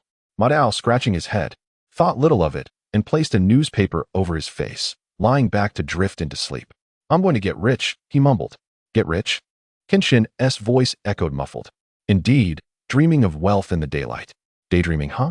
What else can I do? I was on the verge of fortune, but that fellow cheated. And the money vanished. That's just your misfortune, isn't it? Whatever, it's not my concern. I'm going to sleep. Hey, Kenshin-san. A voice called from outside the steel plate, but Kenshin paid no heed. Hey, is that you, Shinpachi? Kenshin-san, I've come for cake. Chimed Kagura. Kenshin, I'm here to return the money, came the unmistakable voice of Gintoki. Listening to the various calls from outside, Madao reluctantly removed the newspaper from his face and, donning sunglasses, gazed at the sky. Should we respond? He suggested. Will you take responsibility for the ensuing troubles? Kenshin replied gloomily. Just play dead and don't speak. He couldn't believe Gintoki would mention returning money. It was hard to fathom that Gintoki had come without trouble. However, with them calling out from outside, Kenshin casually grabbed a cup nearby and hurled it upwards. A sharp sound echoed through the air, followed by Gintoki's scream. That's a 1 in 4 chance. In some sense, that's quite unfortunate. Hasegawa, play dead. Jump's voice came, followed by a snoring sound. Yet, throwing the cup inadvertently revealed their position to Gintoki. As the area above was not sealed, Kenshin, a shout resonated from the sky. Sensing something was amiss, Kenshin removed the jump from his face. Once his eyes adjusted to the bright light, he beheld Gintoki plummeting rapidly towards him. Oh no! Without a moment to contemplate, he launched a kick, sending the descending Gintoki flying, who landed atop the steel plate. Are you trying to scare me to death? Do you wish to kill me, you fool? Kenshin bellowed, maintaining his kicking stance. Oh, Gintoki got hit. Kenshin-san is inside. Kenshin-san, open the door. Came Kagura's excited exclamations from outside the steel plate. With a slight twitch of his lips, Kenshin envisioned Gintoki being hoisted and thrown in by Kagura. Well, the act of playing dead has failed. Reluctantly, Kenshin allowed the steel plate to descend, but in an instant, 2 figures grasped his arms, one on each side. The new Ba-ji may be overlooked. But why has the appearance of the character Tuchang reverted back to that of Jaishirsi? With a vest and sunglasses, wielding a katana on his back, he mockingly chuckled while clasping his elbow with his left hand. Humph. Kenshin and Jin have been longtime friends, and he once stayed at our home, having a good relationship with my sister. Jaishirsi will surely assist me. Ba-ji remarked disdainfully while glancing at Jaishirsi. What? Kenshin was acquainted with us long before he met you. He is also the master of Sugo, and both I and Xingyu have learned much from him. Moreover, with Mitsuba involved, how could he possibly assist you? Jaishirsi retorted, tightening his grip on Kenshin's arm. So what? Ultimately, you are merely Jaishirsi. He scoffed. Enough of your chatter. I am no different from Shirsi. What on earth is happening?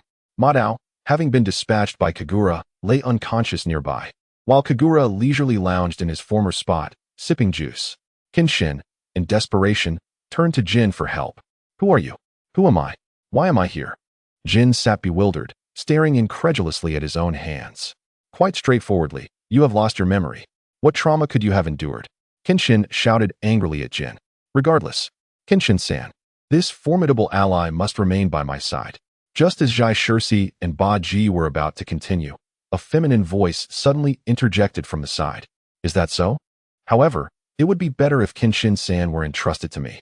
As a sleek black car came to a halt, a girl wearing sunglasses stepped out, gazing at Kenshin with a smile as she removed her shades. Right, Kenshin? Kenshin, taken aback by the appearance of Sun, flipped over the coffee table in disbelief. What is happening? Miss Sun? Ba-ji and Jaishirsi stared at her in astonishment. Because my official guard team requires only one person, she stated, gripping Kenshin's shoulder with a glint of coldness in her eyes, yet smiling pleasantly. Isn't that right, Kenshin? After a moment of silence. Chapter 283. Why can't you understand that not acting will lead to death? In the eyes of others, I am an undeniable symbol of invincibility. Yet only I am aware of the foundation upon which this invincibility rests. Kenshin, pondering, asked, what was the outcome of your match? Where is Shirsi? As he wiped a cup, he glanced at the somewhat dejected Jin and the others. Jaishirsi has likely vanished, Ba-ji replied, his head hung low, appearing rather disheartened. In the end, he still could not fulfill his wish. That should suffice. The outcome is inconsequential. What truly matters is that you allowed him to experience something, to feel that he was no longer alone. The so-called results arise from the endless process of experience. Kenshin gently patted Ba-ji on the head. Though my understanding of Jaishirsi is shallow, he remains a worthy companion. How long will such a conversation continue? Hey, where's my red bean cake? Gintoki, with a hint of dissatisfaction, rapped the table and murmured, "Can't you keep it down?" Kenshin, exasperated, rubbed his forehead, placing a freshly cleaned plate flat on the table, upon which he set down a piece of red bean cake for Gintoki. The latter accepted it and began to savor it slowly. "Now, surely you cannot oppose what comes next," Gintoki remarked, scooping a small piece of the cake into his mouth while gazing at Kenshin. "Something has happened to show you." "What happened to show you?" Kenshin turned slightly, pouring juice, momentarily taken aback. He then handed the juice to Kagura. Shoyu had transformed from a humanoid creature into a polygonal being, reminiscent of the animation style of the second generation. Gintoki sighed. "Right now, at the source, I wonder what has become of him. We should go check it out later. Are you coming?" "You all go ahead. I have matters to attend to. Once I'm finished, I'll seek you out." Strands of hair fell across his eyes as Kenshin regarded Gintoki, and in the glint of Gintoki's gaze, he suddenly understood something. "You little rascal. You do know what day it is today, don't you?" Kenshin chuckled, amusement dancing in his voice. "Well, my old friends have dispersed. Even if today is a splendid day, it seems I can't find anyone else. The only one still standing before me is you." Gintoki smiled faintly. "The others have vanished without a trace." "That's not right. I'm here too, Gintoki. Please don't always forget about me." Just then, another person took a seat beside them. Gintoki glanced over, unfazed. "What? You're here too, Peruk." "It's not Peruk, it's Katsura," the individual, now seated properly, snapped his fingers and called out, "Boss, bring me a meatball." "Shut up, we don't have that here." Kenshin placed a dumpling before Katsura. "This is all we have. Eat it if you wish." "Such preferential treatment," Gintoki grumbled. "You have everything you want, while what I desire is absent." Discontent, he seized the dumpling and took a bite. Katsura looked surprised. "The texture is unexpectedly good. Kenshin, your culinary skills are quite impressive." "Is that so?" "Unlike you, who consumes dry snacks all day.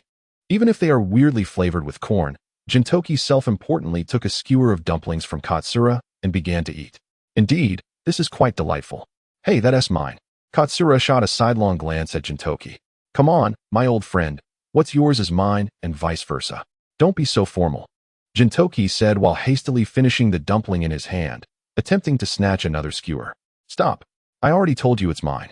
If you really didn't want to be so formal, you should have remembered me just now. You completely forgot about me, didn't you? You scoundrel."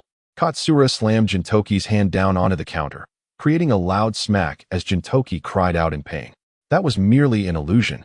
How else would you have appeared the next moment? I was merely going to mention it, but since you showed up, I lost the urge to say it. You must understand my plight." "Plight? What nonsense. If you have the ability, just call my name properly and let me hear it." "Listen well, Peruk." "Who asked that?" "Be quiet.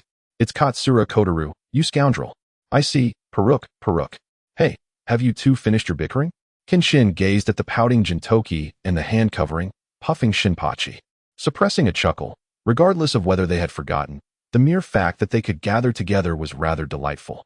Gintoki and Shinpachi exchanged glances, and as they turned their attention to Kenshin, who was diligently wiping the table with a cloth, a sense of relief slowly washed over them, prompting gentle smiles to emerge.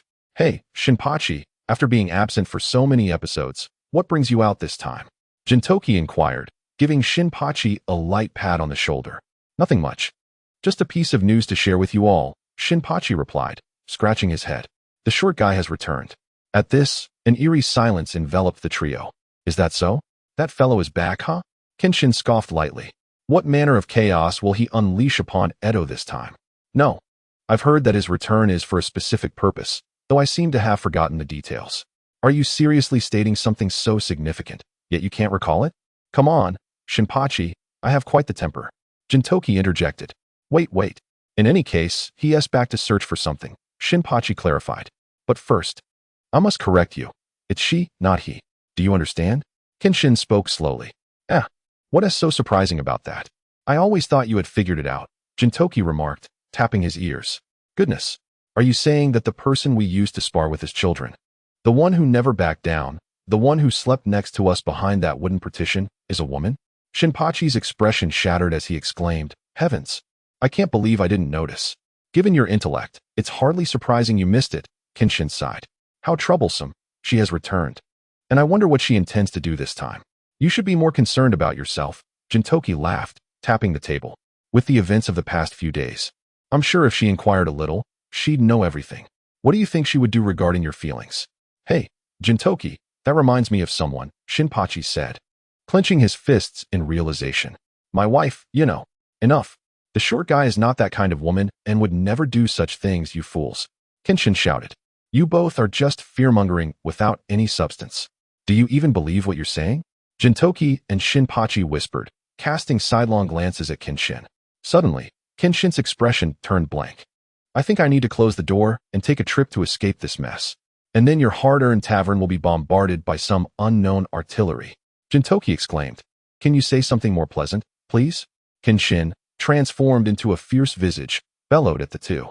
Ah, the appointed time has arrived. I shall go seek out the old man, Genkai.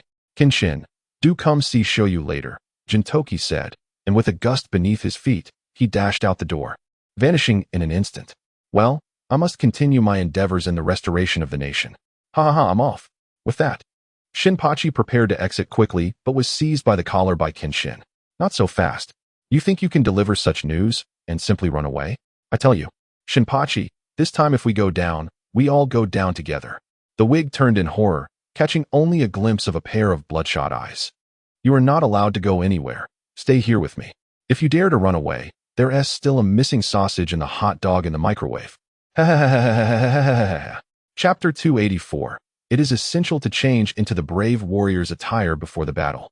Oh, Genshin has arrived, said the old man, observing Genshin as he entered through the grand door, wielding a wire connected to the bizarrely transformed Xiaoyu. According to Gintoki, something has happened to Xiaoyu. I came to check on him. How is the old man? Genshin inquired, stepping closer to the elder. He glanced at the flickering lines of code displayed on the screen. Not well, the old man replied, adjusting the buttons in his hands. This type of virus does not exhibit significant symptoms in its early stages, yet it has managed to wreak such havoc on Xiaoyu's defensive system in an instant. It must have been lurking within Xiaoyu's body for quite some time. Furthermore, based on the highly intelligent Xiaoyu, it has simulated a new form. Existing as a parasite within the computer's neural pathways, I fear that eradicating it will be a formidable challenge. Is that so? Recently, I have heard discussions on the news about such topics, claiming that the Central Information Tower nearly fell under attack, Genshin remarked, suddenly recalling something. By the way, what about Gintoki and the others? Gintoki and his companions have been shrunk down and entered Xiaoyu's body. This virus can no longer be eliminated from within Xiaoyu alone. External assistance is imperative, the old man sighed deeply, gazing at Xiaoyu. However, current computer antivirus methods are utterly ineffective. Even if we connect, I fear that this evolved virus will link with all other viruses in the network and invade Xiaoyu's body. What then? I understand now, Genshin replied, gripping his reverse blade sword tightly as he looked at Xiaoyu. Old man, send me in as well. Spare me. I have no spare special toothpicks for you. The elder waved his hand dismissively. I have only crafted 3 toothpicks capable of eliminating the virus. Even if we were to start anew, it would take until tomorrow at the earliest. I do not require such things, old man. Genshin chuckled, producing a small weapon from his bosom. What is this? The elder asked curiously as he took the small black tanto, realizing it was a miniature model typical of those sold near elementary school entrances. This is made from readily available materials, Genshin explained with a smile. We do not need that virus-eliminating device. All we require is for you to create a sheath that can be charged. Indeed, for you, Genshin, each swift draw of the blade is a strike. And when sheathing the sword, the sheath can imbue the weapon with the ability to eradicate the virus. Once the blade is returned to the sheath, it can replenish its power. What a brilliant idea. The old man clapped his hands in delight. I will prepare it right away. You should get ready as well, and I will send you in shortly. Then I would like to go back and take a shower and eat an apple, Genshin said, waving his hand as he prepared to leave. A shower? What is that? The elder asked, puzzled. Even a virus can take on a humanoid form. A ritual of purification before slaughter may lead to an unexpectedly pleasant mood, Genshin replied over his shoulder, giving a thumbs up and smiling. Under the sunlight, a glimmer of light sparkled in his expression. As you bathe, I shall let it be, but what manner of appearance is this, you wretched lad?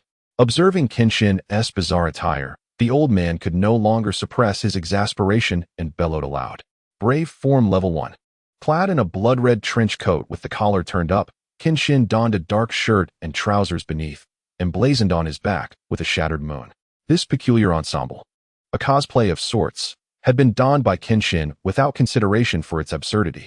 Who cares? In any case, you shall first receive a blow. With that, the frazzled old man commanded his robot to raise a hefty hammer aloft. Resist not, for this contraption shall reduce you in stature. Goodness! Are you some sort of bizarre creation? What strange things you conjure. With a slow and sardonic remark, Kenshin did not resist the descending hammer. He was struck, enveloped in a cloud of dust, and upon shrinking, found himself awkwardly sprawled on the ground. Here, before Kenshin could rise, the old man tossed a knife at him. Did you procure this from the local elementary school? The children there adore jump. And this blade seems to be called the Celestial Lockmoon Cutter? But is it not a katana? Why then is yours straight? Incorrect, incorrect. This blade is known as the Black Blade, Dark Moon. Picking it up and securing it at his waist, Kenshin's confidence shone through as the dark fabric of his collar reflected his bound crimson hair. Since my birth, I have been a fully leveled hero. Listen closely, Kenshin. Silver Time and the others have already entered. Initially, your mouth would have been the best entry point, but it seems that since Silver Time's intrusion, it has been compromised by the Maku. Thus, the moment you step in, you shall be besieged by countless Maku viruses, so prepare yourself. The old man extended his hands, allowing Kenshin to stand upon them, and positioned him before the mouth of the small jade creature. Furthermore, since your weapon lacks the constant capability to eradicate Maku like Silver Time's, your sword will only possess this ability for 1 minute upon drawing, and it will require a recharge of 15 seconds afterward. Hence, I have fashioned this for you, handing over a slender iron rod. He explained, this is to be used while your sword is recharging. It does not possess the ability to eliminate viruses, but it will serve as a makeshift weapon. Understood. With that, Kenshin secured the iron rod, let us call it an iron sword for now, upon his back. Observing the gradually blurring figure of the small jade creature below, Kenshin took a deep breath and leaped down. This time, you are inevitably destined to slay, to unleash carnage. Though not truly human, I must still proclaim, you must be resolute. Above, the old man's voice echoed with caution. In the gusting wind of dissent, Kenshin smiled slightly. Anthropomorphic beings? I shall show no mercy in my slaughter, especially as they inflict harm upon my friends. The moment he entered, Kenshin felt a shuddering sensation. As if he had transcended some boundary, the intermittent force within him vanished, replaced by a torrent of energy. The power has returned? For in the perception of the small jade creature, the valiant Kenshin-sama is a legendary hero at full capacity. Now, as he plummeted toward the throat, a voice resonated forth. Kenshin let out a bitter smile. Was I still perceived in Xiaoyu's eyes as that invincible figure from the past? Thus, in this moment, the conflicting powers of the dragon veins within me were temporarily subdued. Regardless, this newfound certainty offered a greater sense of assurance. Was this merely a matter of perception? The data had obscured the dragon veins' power, and I never anticipated that within the internal world of an individual, such capabilities could manifest. Or perhaps, this was a unique ability of Xiaoyu's? Kenshin scoffed lightly and shouted into the dark expanse, Xiaoyu, when will you land? After a brief silence, a voice emerged, indicating the legendary hero Kenshin-sama's landing site, the heart of the battlefield where the red-white army clashes with the viral army. I needed not further elaboration, I understood. Witnessing the chaotic battle below, Kenshin chuckled derisively, having thought he had distanced himself from such scenes. It seemed he would once again engage in the act of drawing his sword. No, this time, Kenshin-sama was not merely drawing his sword, but stepping forth as a hero. A resolute voice from the darkness echoed Xiaoyu's words. Is that so? With a keen eye on the designated landing point below, Kenshin adjusted his posture in midair, preparing to counter upon touchdown. Then, the esteemed hero Kenshin shall join the fray. With a fierce roar, his blood-red cloak unfurled. A flash of brilliance igniting the battlefield as he shimmered 9 times before erupting into a cloud of dust. The sudden tremor momentarily stunned the 3 armies of white, red, and black, all gazing at the stirring dust. Kenshin Hiko, reporting in. With his black blade, he pressed against a black viral soldier, propelling him forward in a straight line. Having regained his full combat prowess, Kenshin now bore an intense desire to fight. Next, he gazed toward the command center of the dark viral forces, a cold smile gracing his lips. With a swift upward strike that sent the enemy flying, he sheathed his blade. Crescent moon slash. With a thunderous shout, he unsheathed his sword for a horizontal slash. unleashing a surging green sword aura that tore through the black viruses, transforming them into scattered data, vanishing from the battlefield. With but a single strike, he had carved out a conspicuous clearing amidst the chaos. Xiaoyu has been waiting for you for quite some time, perched on Kenshin's shoulder. A diminutive Xiaoyu stood there, still in her peculiar pixelated form. Kenshin surveyed the halted battlefield and the red-white army, symbols of Gintoki and himself. Clenching his blade tightly, he declared slowly, "I will not hand you over, Xiaoyu." Chapter 285. The return to the battlefield. Is that the figure of Lord Red Blood Cell, the legendary hero? The appearance of even the fabled hero has graced this scene. Kenshin's emergence on the battlefield had a significant impact on both sides. The red-white faction surged with immense momentum and fighting spirit, while the black faction stirred restlessly, plagued by disarray and unease. Transmit this battle report to Lord Baku. From the rear, amidst the thick darkness, an inconspicuous figure in black discreetly detached from the main force, departing the battlefield like the wind. Xiaoyu, if all the viruses here are exterminated, can this heart region be reclaimed by you? As the battle reached a lull, Kenshin turned to the small figure perched on his shoulder and inquired. Indeed, once the virus is vanquished, I shall reclaim this place. However, if the nightmare is not eradicated, this stronghold shall inevitably fall again, replied the small figure. That is of little concern.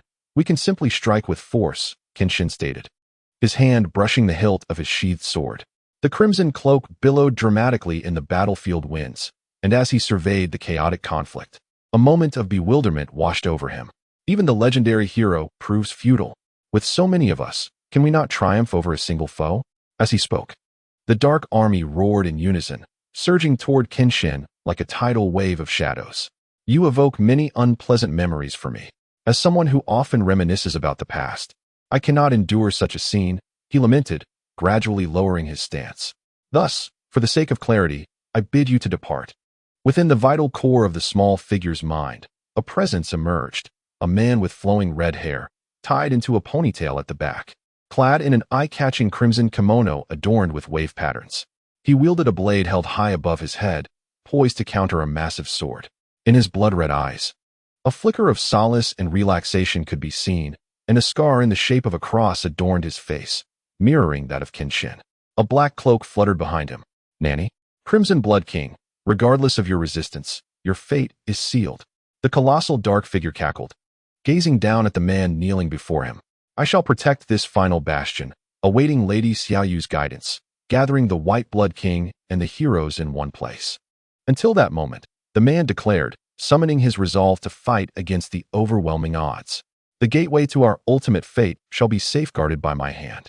Ugh, troublesome adversary. Yet, as a top-tier intelligent automaton, I anticipated the presence of someone like you within, the giant remarked as black flames surged anew. Raising his massive sword, he proclaimed, but all is in vain. What realm remains unclaimed by me? Your efforts are but a futile struggle, Crimson Blood King. Is that so? Sidestepping the oncoming strike, the Crimson Blood King leapt into the air, his long blade slicing downwards, leaving a slender gash on the giant's arm. There is still a glimmer of hope. Crimson Blood King, he shouted. From the wound, a surge of black mist erupted, swiftly sealing the injury as if it had never existed. You fool. You were so close to victory. With a derisive chuckle, the Crimson Blood King sheathed his sword and executed a spinning slash, severing one of the giant's feet. Yet in an instant, the black mist surged once more, and the severed limb regrew, retaliating with a powerful punch that sent the Crimson Blood King crashing against the door behind him. Gasping as he landed awkwardly, blood spilling from his lips, the Crimson Blood King steadied himself with his weapon, defiantly gazing up at the giant. The harm you have inflicted upon me holds no power, and all your antiviral capabilities are utterly ineffective. Although the peculiar entities within your mechanism have managed to withstand my presence for an extended period, it bears no consequence. The Titan let out a resounding laugh, lifting its foot and forcefully stomping the earth, creating tremors that stirred up fierce winds, pushing the King of Red Blood Cells back once more. My lord, we are in grave peril. At that moment, a black minion hurriedly approached and knelt before him. The forces attacking the cardiac region have been vanquished, and the Kingdom of White Blood Cells has also fallen to an unusual coalition. It consists of a cosplay warrior from Dragon Quest, 3 humans wielding toothpicks, and a robot constructed from pixel art. The king of red blood cells observed the twitching corners of the Titan's mouth as the giant's form emitted a cloud of black mist, returning to the size of an ordinary human. Could it be that fellow, the king of white blood cells, has actually performed admirably? It seems reinforcements have finally arrived. Wiping the blood from his lips, the king of red blood cells stood with a grin. Thus, perseverance until the end does indeed hold the promise of victory. Do not celebrate too soon, king of red blood cells. As long as the stationed forces of red and white in the cardiac region are obliterated, we can still breach the gateway to your rear world. The black figure, attempting to conceal its panic, roared defiantly. The heart? Huh. It appears you were not truly listening. The king of red blood cells chuckled, cupping his ear. The troops you dispatched to assault the cardiac region have already been defeated. Nanny? Taken aback. The figure stepped back nervously, glancing at its kneeling subordinate. What transpired over there? They were defeated by a remarkably powerful human in merely 5 minutes. The subordinate spoke, fear evident in his tone. A veritable deluge of green sword energy engulfed the battlefield in an instant, emanating from a formidable individual clad in a blood-red trench coat, with similarly hued hair. Upon witnessing the other half of the king of red blood cells, the figure was momentarily stunned, then pointed at him. He resembles you closely. Another king of red blood cells? With uncertainty, the figure scrutinized the king of red blood cells, pondering deeply. This is impossible. A being like you is singular. Why would another appear? If you doubt my words, you may summon the data videos of the esteemed Lord Xiaoyu that you have pilfered. The king of red blood cells smirked. Why not see for yourself? You are fortunate this time, king of red blood cells. Once I deal with those pests, I shall unleash my full power to obliterate you. With that, the figure wrapped its cloak around itself and vanished. After the figure had departed for a while, the king of red blood cells leaned against the door, spitting out blood, as he observed codes faintly emanating from his hands and feet, dispersing into the air. He could only manage a bitter smile. My true form, and the king of white blood cells, time is running short. Fortunately, the area that allowed me to manifest this form has been preserved. As the scene shifted back to Gintoki and his companions, they were traversing a narrow path, with Xiaoyu leading the way. She glanced back at the bickering Gintoki and the king of white blood cells. The preparatory area has been preserved? Is that true, Lord Xiaoyu? Upon hearing the news, King White Blood Cell immediately abandoned his quarrel with Gintoki and rushed to stand before Shadama, inquiring eagerly. Indeed, the Red and White Army managed to preserve a significant portion of their strength and is currently advancing towards the main region, Shadama stated. Furthermore, due to the residual presence of my main system, the invasion by the Dream Eater is not entirely complete, thus our time is temporarily limited. The main region has not been fully eroded? What on earth is happening? This is entirely different from what I had previously witnessed, exclaimed King White Blood Cell, his eyes widening. The moment I laid eyes on you, I began to understand, Gintoki interjected, stepping forward.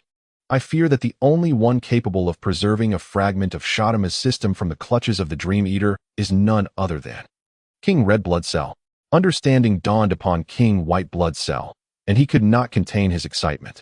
So that's why I have been unable to locate King Red Blood Cell.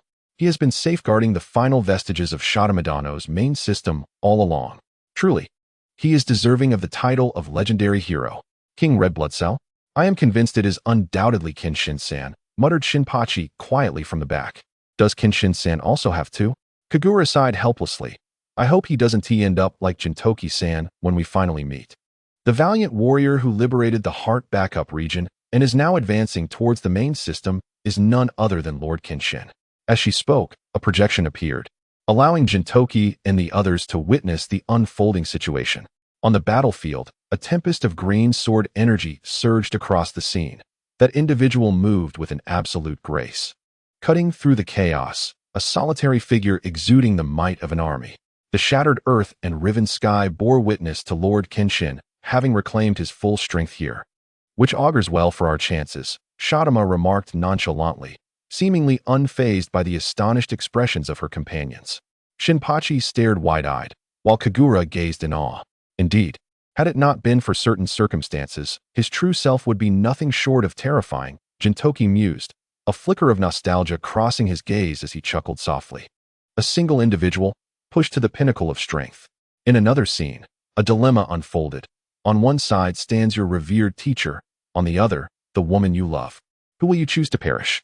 The blade gradually soaked in blood. The sound of it piercing flesh was jarring. Before him lay only the satisfied smile, the whisper brushing against his face, and the lips of the one who kissed him, as the torrent of blood filled his mouth, and he collapsed against his shoulder, powerless. Kenshin Himura, the Batusai, felt utterly helpless in the face of this scene. Was the task he undertook to assassinate here from the very beginning a grave mistake? No.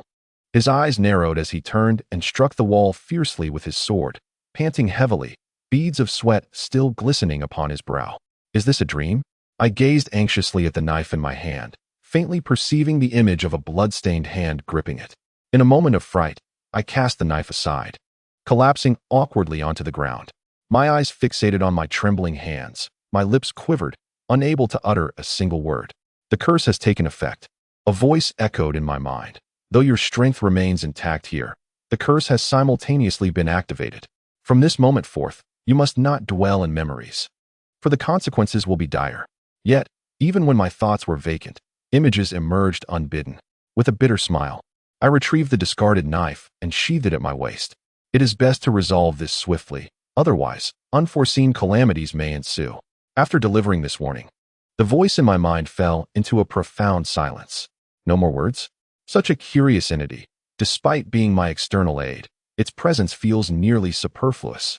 With a resigned chuckle, I gazed at the imposing structure outside and steadied my emotions before stepping out.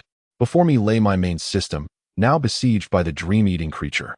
The diminutive figure on my shoulder, Xiaoyu, explained, it has deeply entrenched itself within my main system.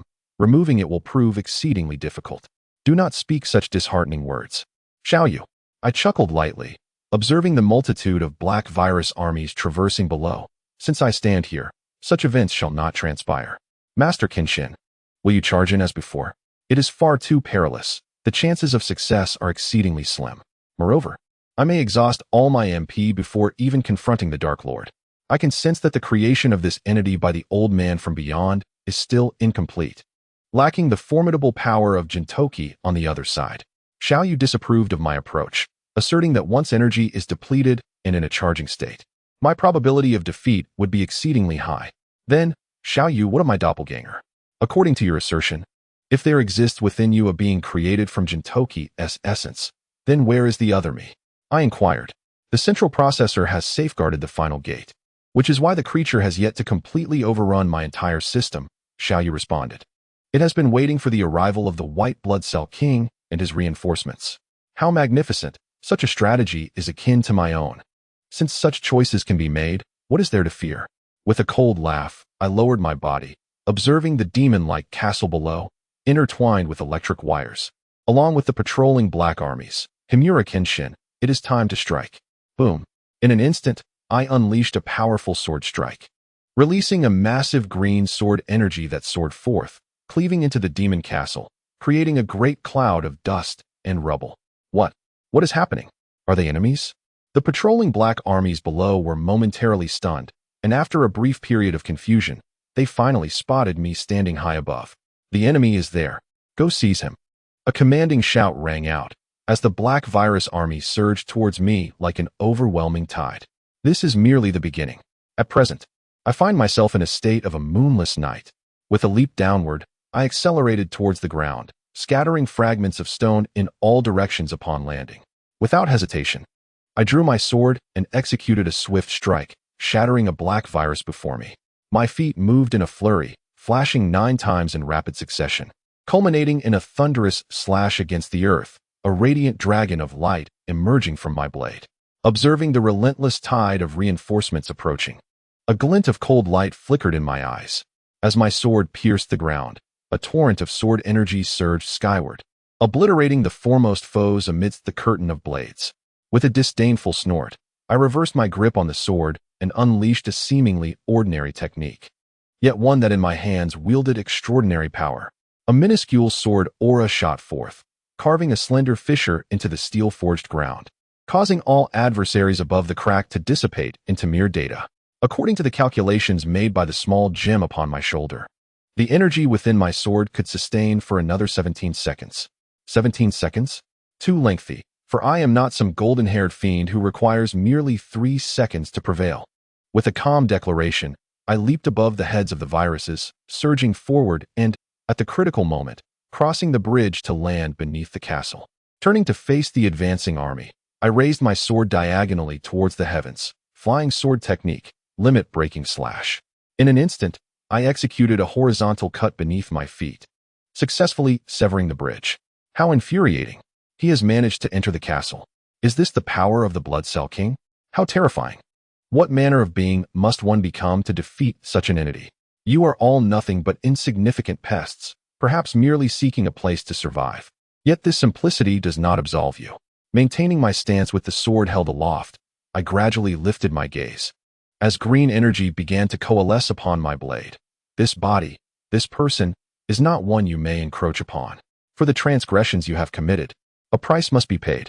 Flying sword technique, heavenly slash of the divine. In the midst of the virus's fearful gazes, a colossal green sword was raised high, casually swept through by its master. Indeed, I have encountered a remarkable adversary.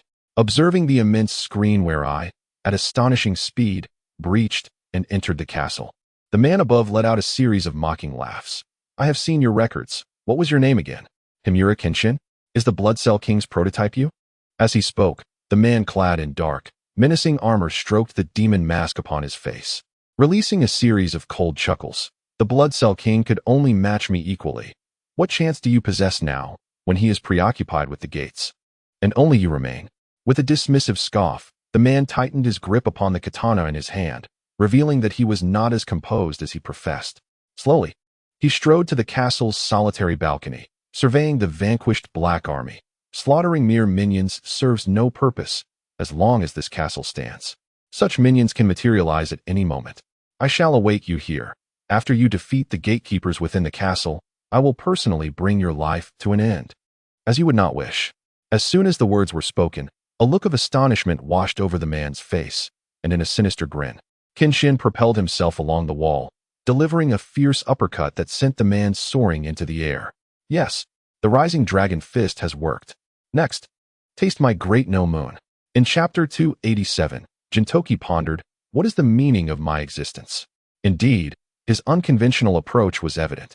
The mask shattered from Kenshin's punch, and the man known as the Dream Eater knelt on the ground, emitting a chilling laugh. However, this is also my fault. Influenced by this so-called game world, I genuinely believed you would ascend through the layers. This is reality. What kind of absurdity is your setup? Kenshin retorted, resting his sword upon his shoulder as he scrutinized the man before him. You have a point, but can you actually do it? With that, the Dream Eater suddenly stood, revealing his unmasked visage. His silver, naturally curly hair and lifeless eyes were unmistakably that of Gintoki. Before the words had even left his lips, Kenshin launched a punch that sent the Dream Eater crashing into the wall. Rubbing his knuckles, Kenshin remarked, "Just right. I've wanted to strike that face for quite some time. Come, allow me to bestow upon you a heartfelt punch. Must you be so ruthless? I am your sworn brother." The Dream Eater shouted in desperation. "Precisely because we are sworn brothers, debts must be settled. And I am tired of the trouble you bring me," Kenshin replied, advancing slowly. "Dear brother, let us be clear about this. Do you wish to be beaten to death, or shall I simply finish you off?" With a sneer, the man bearing Gintoki's visage contorted his features. Then, obscured by the wall, his true intentions became unclear to Kenshin. What does this fellow intend to do? Kenshin thought, cautiously widening his stance, hesitating to advance. At that moment, a deadly crisis rang in Kenshin's mind. Without time for contemplation, his body reacted instinctively. Leaping away from his original position, boom, a slender katana struck the ground with tremendous force, and without hesitation, the assailant charged forth, the long blade descending upon Kenshin's head. Kenshin, barely stabilizing his stance, could only lift his black sword in a feeble attempt to block the onslaught, yet the overwhelming force forced him to kneel. The man, donned in a striking purple samurai robe, with long purple hair tied back and a refined countenance, wielded a long blade. This was Sasaki. Struggling, Kenshin gasped, "An heroic spirit?" The so-called virus data possesses the ability to mimic anything. The figure before him smirked. "I am now Fate's heroic spirit, Sasaki Kojiro." "How utterly unfair," Kenshin exclaimed, sidestepping to evade the blade's edge. He then slid his black sword along Sasaki's long blade, sparking a series of fiery clashes before launching a counterattack toward Sasaki. Sasaki skillfully evaded the strike, his long sword flicking upward and unleashing a barrage of debris at Kenshin's feet. Yet, Kenshin closed the distance, recognizing that in this close-quarters battle, the elongated weapon was at a disadvantage. The hilt of the sword collided with the blade of the black knife, the resulting shockwave propelling both combatants backward. Simultaneously, a surge of sword energy erupted from the long knife and the black blade, clashing in a resounding explosion. Above, the electrical wires seemed unable to withstand such force, snapping and cascading downwards, landing between the two and stirring up a cloud of dust. At that moment, the secret sword technique, Swallow's Return, was unleashed. The flow of dust shifted, even twisting in the air as three attacks, which had sealed all avenues of retreat for Genshin, rapidly approached. How could the Swallow's Return of the three swords Yinji possibly kill me? Genshin scoffed, drawing his blade back into its sheath, his body twisting low as he bellowed. Heavenly sword flow, heavenly dragon flash. An exquisite radiance appeared, shattering the blade light before him in an instant, and with unmatched speed. It struck the chest of the adversary, sending him soaring into the air. The vacuum created around them made it difficult for the creature to descend gracefully. As Genshin prepared to follow up with the second segment of the heavenly dragon flash, he was puzzled to see that the man had not fallen. Looking up, he beheld a figure clad in a black robe adorned with red clouds, orange hair, and peculiar black markings on his face and hands. Staring down at him with an icy demeanor, Genshin's eyes narrowed. Damn, Tendo Pain. Panic set in as he observed the adversary raising both hands. Swiftly, he drew his sword, executing the dragon tooth flash and darting away into the distance. Shinra Tensei, the cold voice intoned, and a shockwave radiated from the figure, annihilating everything in its vicinity. As if the very earth had been plowed. How can one fight against such overwhelming force? In the last moment of escape, Genshin cast a bitter smile at the sheer destruction surrounding him. Fortunately, in this world, when the creature utilized its data-altering abilities, Master Genshin could do the same. It was indeed thanks to the Red Blood Cell King that a portion of that power was preserved. Little Jade, who was still hidden behind Genshin's neck, remarked, "Is that so? Then I have nothing to fear," Genshin replied with a cold smirk, finally sensing an opportunity to transform. If Gintoki were to know, he would surely go mad. What's the matter? Himura Kenshin, come out. The creature scanned the surroundings, but failed to detect Genshin's presence. A transformation began. Behind a heap of rubble, a surge of green energy shot toward the heavens, shimmering with brilliance. How did you know you could transform? The creature's expression shifted from one of dominance to disbelief as it shouted at Genshin. My system hasn't been completely overtaken, so our powers are equally matched. Came Little Jade's voice from Genshin, enlightening the creature, who then seethed, realizing it was all the fault of the Red Blood Cell King. Bankai, Senbenzakura Kageyoshi, he stated calmly, plunging his sword into the ground, causing rows of blades to rise behind him, emitting a soft chime in the wind. With that, the blades transformed into a flurry of cherry blossoms, cascading toward the creature. Cursed be this. Shinra Tenzin let out a reluctant roar, the powerful repulsion scattering the cherry blossoms that surged toward him. Yet, even more cherry blossoms surged forth to take their place. Shinra Tenzin had 5 seconds, right? Kenshin glanced at the Baku. Facing the seemingly endless sea of cherry blossoms, 5 seconds was more than sufficient. Why are we still trapped in this labyrinth? Weren't we supposed to be here to save someone? What is the meaning of this? Yato shouted, clutching his head in frustration. We've been wandering for quite some time now. Hey, as a hero, one must possess absolute patience and a keen eye for suspicious objects in the surroundings, remarked the king of white blood cells, grabbing a tuft of Yato's hair. This is excellent material for crafting armor. Get away. Why would my hair be used to make armor? Shouldn't a hero's hair be placed in a summoning array to conjure me as an archer? Yato retorted, clearly displeased. Huh, an archer? How pathetic. A hero possesses infinite potential. Shut it. My archers are all top tier. Behold my infinite sword. Damn it. Hero level 1 skill, / What? Watch as I unleash my pseudo-spiral sword nuclear sword saint to obliterate you. Useless. Heroic special skill activated. Guardian of the spirits. You actually activated Avalon. Taste my EA. Humph. How naive. Hero's ultimate technique. Overhead /. Observing the playful bickering between Yato and the king of white blood cells, Shinpachi and Kagura exchanged glances and could only sigh slowly. Compared to Kenshin's rapid speed in breaching the stronghold to confront the Demon King, these heroes were indeed quite unreliable. Truly foolish beyond redemption, as Shinpachi and Kagura mused. Welcome, dear readers, to indulge in the latest and most thrilling serialized works. Chapter 288. An unexpected conclusion. Do not hold your breath. At the very least, your companions will not be facing me, spoke the Baku. Having reverted to his original form, a striking man in black attire crowned with horns, gazing at Kenshin. They will believe that the one seated in the castle center is me. Yet, the true form is here, battling with me, isn't it? Kenshin scoffed. I must apologize. I genuinely believe I can defeat you single-handedly. Even with your so-called true Master-S assistants at your side. You may share half of the authority, but to vanquish me? His expression darkened as he slowly grinned. What a joke. Whether it is a joke or not, you shall experience it yourself, Kenshin declared, raising his blade, not transforming into another form, but simply engaging the Baku in battle with his true self. Is that so? The Baku sneered, gradually shifting his form into another's visage. Accessing your data was no easy feat, but fortunately, I have managed to obtain it. Too many words can be fatal. With that, Kenshin drew his sword and advanced directly before the Baku, delivering a fierce strike. Come, do not halt. Strike down here. A man with long gray hair donned in a grayish-white kimono gazed at Kenshin with a smile, motionless above the head of the Dream Eater. His hand, though trembling and yearning to deliver a fatal blow, was utterly unresponsive to the commands of his mind. You should be quite familiar with this visage.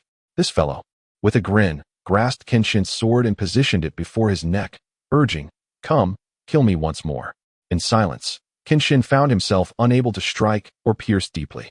My disciple, how humble you are, remarked the Dream Eater, delivering a powerful punch to Kenshin's shoulder, sending him crashing against the wall. Fragmented remnants began to dissipate from Kenshin's shoulder. I have acquired the ability to transcend computer viruses, thus enabling me to influence reality. You no longer pose any threat to me. Before the Dream Eater could finish his sentence, a long sword erupted from his throat. In disbelief, he turned around, realizing the red blood cell king had appeared behind him, the sword driven deep within. I care not for that fellow's thoughts. For me, it suffices to protect Lady Tsubaki. With a swift slash, he severed the Dream Eater's neck, observing the unwilling head widen its eyes as it fell. The red blood cell king did not spare a glance at the Dream Eater, simply turning to depart. Stop. Do you understand the impact of that scene on me? A suppressed voice called from behind. You know it was an illusion, yet you could not strike. If that is the case, allow me to take over. I possess no such chaotic memories as yours. The red blood cell king scoffed. At the connection point with the main system, the Dream Eater shed a fragment of himself. The moment the sword pierced his throat, he transferred himself there. He is likely engaged in battle with your friends and the white blood cell king now. I said to stop. The collar of the red blood cell king's garment was seized, as Kenshin raised his fist yet refrained from delivering a blow. You place such importance on feelings. On that individual.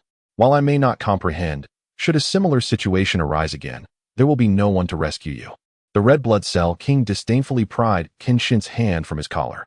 Anyone threatening Lady Tsubaki's life shall be eliminated without exception. What if the enemy resembles Tsubaki?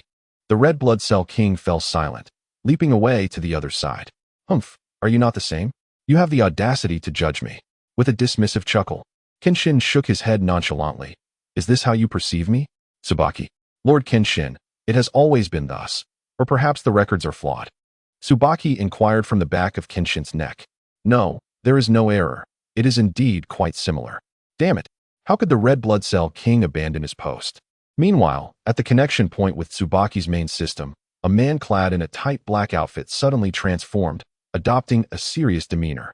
In this melodramatic father-son reunion, it was preferable to face the Dream Eater rather than direct his actions towards Tsubaki. Kagura relentlessly stomped on the large man beneath her, exclaiming, Now's the time to deal with you, father. Below, the white blood cell king watched helplessly as Gintoki and his companions pummeled the taper, whose face was contorted in anguish. TSK, if the white blood cell king and the red blood cell king were to meet, it would be troublesome indeed. Despite being assaulted, the taper's gaze flickered towards the white blood cell king. In an instant, he sent Gintoki and his companions sprawling before swiftly approaching the white blood cell king, seizing him by the neck and lifting him off the ground. With the red blood cell king having left the entrance, I see no need to continuously attack the main system. Gripping the white blood cell king tighter, the taper menacingly declared, I shall deal with you first. I cannot allow you to meet the red blood cell king. As the taper tightened his grip, the white blood cell king's pained cries echoed through the air. Gintoki, having stealthily maneuvered behind the taper, wielded a high-tech toothpick and struck with a horizontal slash. It won't be that easy.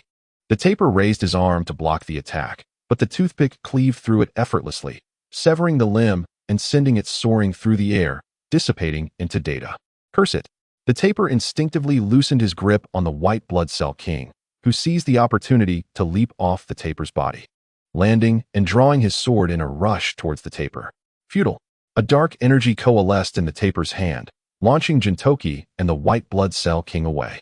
Although they were caught in the embrace of Shinpachi and Kagura, the taper charged forward, energy sphere in hand. Quick dodge. In a moment of desperation, Shinpachi and Kagura could only hurl themselves to the sides, pulling Gintoki and the white blood cell king with them. The energy sphere struck the ground, creating a crater in the iron-forged earth. Cough. There is certainly some skill involved. The white blood cell king, feeling discomfort, stretched his neck as he lay on the ground, watching the taper. But fortunately, the Demon King's abilities are in a cooldown phase. Cool down my foot.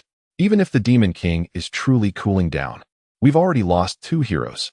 Gintoki's furious shout diverted the white blood cell king's attention, revealing that Kagura had transformed into a pixelated form. Unable to move forward and only capable of shifting sideways, while Shinpachi had shrunk, his lower half now a pixelated silhouette. How is this possible? We are human, right? Why are we also falling victim to a computer virus? As the pixelation began to encroach upon his upper body, Shinpachi shouted in confusion. It's fine. As long as you're okay. Gintoki knelt on the ground, gazing at his glasses. My main body is right here. Don't ignore me. And who exactly is this new tank you speak of? Even as he was on the verge of becoming pixelated, Shinpachi retained his penchant for sarcasm. This is sarcasm at the cost of my very life. I am no mere computer virus anymore. Now, I am akin to the creator beast of the digital realm. The taper spread his arms, conjuring 2 energy spheres, and declared to Gintoki and the white blood cell king, you shall perish here. Once you are dead, the legend of red and white shall inevitably come to an end. It won't be that simple. As they spoke, Gintoki and the king of red blood cells swiftly closed in on the Dream Eater from either side. Unyielding, the Dream Eater unleashed a barrage of energy orbs, creating a series of craters behind the two, yet failing to strike them. Infuriated, he merged his hands, gradually forming a colossal energy sphere at his chest. This technique will send you to your demise. Oh, Demon King, the hero's innate ability lies in waiting for you to gather your strength, yet you are interrupted. Left in a state of weakness, let us unleash a concentrated attack. Gintoki and the king of white blood cells, flanking left and right, thrust their weapons into the Dream Eater's wrist, forcibly extending his arm and propelling him forward. The hero's level 10 skill, double powerful thrust. Chapter 289, Father's Divine Assistance. Naive, though his hands were pinned to the wall behind him, the Dream Eater showed no sign of panic. Instead, he let out a series of mocking laughs. The energy sphere in his hands remained intact, aimed squarely at Gintoki and the king of white blood cells. Farewell. In that critical moment, a blade and a sword flew in from a distance, piercing the energy sphere and disrupting its internal balance, causing a thunderous explosion. Pulling Gintoki and the king of white blood cells away from the epicenter of the blast, the four stood in silence, gazing at the cloud of dust. You finally meet, said the king of red blood cells amidst the debris, as a figure gradually rose, extending a hand to inspect the wound. A commendable strike, but ultimately futile. As his wrist and palm writhed, the wound began to heal slowly. His weakness lies behind his ears. The king of red blood cells stepped forward, shielding everyone behind him. Leave this to me and the king of white blood cells. You all step back. Why must we retreat? Gintoki replied in a low, discontented tone. Ultimately, we are mere substitutes for you. If anything were to happen, Lord Shoyu would be quite saddened. The king of white blood cells and the king of red blood cells stood together. Even if we perish, it would merely be the loss of a segment of data, which can be recreated at any time. The king of red blood cells tightened his grip on his sword, staring intently at the Dream Eater. Thus, why should we be the ones to save you? Substitutes? I despise such terminology. With that, Kenshin drew his long sword, enveloped in a green aura, and struck down towards the Dream Eater. You are a product of my essence. I understand your actions are merely an attempt to protect us. Humph. What does a dying man have to say? Dark purple energy coiled around his hand, effortlessly absorbing Kenshin's strike while gripping the sword. Having transcended the virus, such a simplistic antivirus procedure holds no power over me. I would never abandon what I wish to protect and flee. Gintoki, with a faint smile, charged forward. It seems you merely resemble me in appearance, shoving your responsibilities onto others and retreating prematurely. With a swift strike, he aimed directly at the Dream Eater, only to be blocked by the surrounding energy currents. Are you fools? Charging in like this? The king of red blood cells charged forward with his sword, bellowing. Do you not realize that recklessness leads to demise? We are but your replicas. Even if we perish, you can still be recreated. The king of white blood cells followed closely behind the king of red blood cells. Yet, as the two were about to enter the battle zone, they were forcefully thrust back by a surge of outward energy. So it seems that by eliminating the two of you, you will naturally vanish. The creature known as Mako observed with a sinister smile as he witnessed the few beings he had flung away. Then I shall not hold back, he declared, as a dark purple energy coalesced behind him, forming the visage of a demon, the overwhelming power exerting pressure upon the heart of the sword wielder. There exists no such thing as substitutes in this world. Even those birthed from my essence possess their own will, the sword wielder pondered, recalling the entity that had emerged from him, one that sought to end his life, yet was entirely distinct from him. Have you thought of the sword? Jin smiled, gazing at his adversaries. To little you, it is you who protect and guard her here. You are her irreplaceable, vital companions. The surging energy erupted, fracturing the iron-forged ground. Mako, observing the distant figures, truly felt his authority challenged. You still have the leisure to engage in irrelevant discussions? Very well. Excellent. In his fury, the dark purple energy surged to an even greater intensity. Let us dispense with idle chatter, the king of red blood cells stated, seemingly having come to a realization. If we are to educate, let us postpone that. We must focus on eliminating this being first. No one shall perish. The sword wielder stepped forth, drawing his blade from its sheath to unite it. While I channel my power to withstand this attack, you must maneuver around and deliver the final blow. Are you seeking death? The king of white blood cells retorted coldly, standing alongside the sword wielder. Do not underestimate the power of the king of white blood cells. With a swift motion, he drew his sword, which shimmered with a blue glow. Begone! The dark purple energy transformed into a beam of energy, erupting from Mako's hand, hurtling directly toward the sword wielder and the king of white blood cells. The sword wielder remained silent, demonstrating his resolve through action. A colossal blue energy intertwined with green currents, forming a magnificent beam that soared into the heavens, colliding directly with Mako's assault, establishing a barrier between the two forces. Hurry! This overwhelming energy can only be sustained for a minute, if that, more likely mere seconds. Cracks began to appear on the sword's sheath. Indeed, even his father's craftsmanship could not withstand such high power output. Furthermore, what do you intend to do? The king of white blood cells seized the incoming force, his blue and white energy converging with the sword wielder's, straining to withstand the onslaught. Go now, my brothers, they urged in unison. With that, Jin and the king of red blood cells charged forth from either side. As Mako prepared to retract his energy in retaliation, he found himself suppressed by the combined might of the sword wielder and the king of white blood cells. Once retracted, such an assault would be sufficient to bring about the demise of the creature known as the Taper. O Dark Lord, surrender the princess. Silver Time and the king of red blood cells struck simultaneously at the temple of the Taper, while the king of red blood cells advanced swiftly, delivering a powerful blow to the back of the Taper's ear. Humph, indeed you are formidable, but do not underestimate me.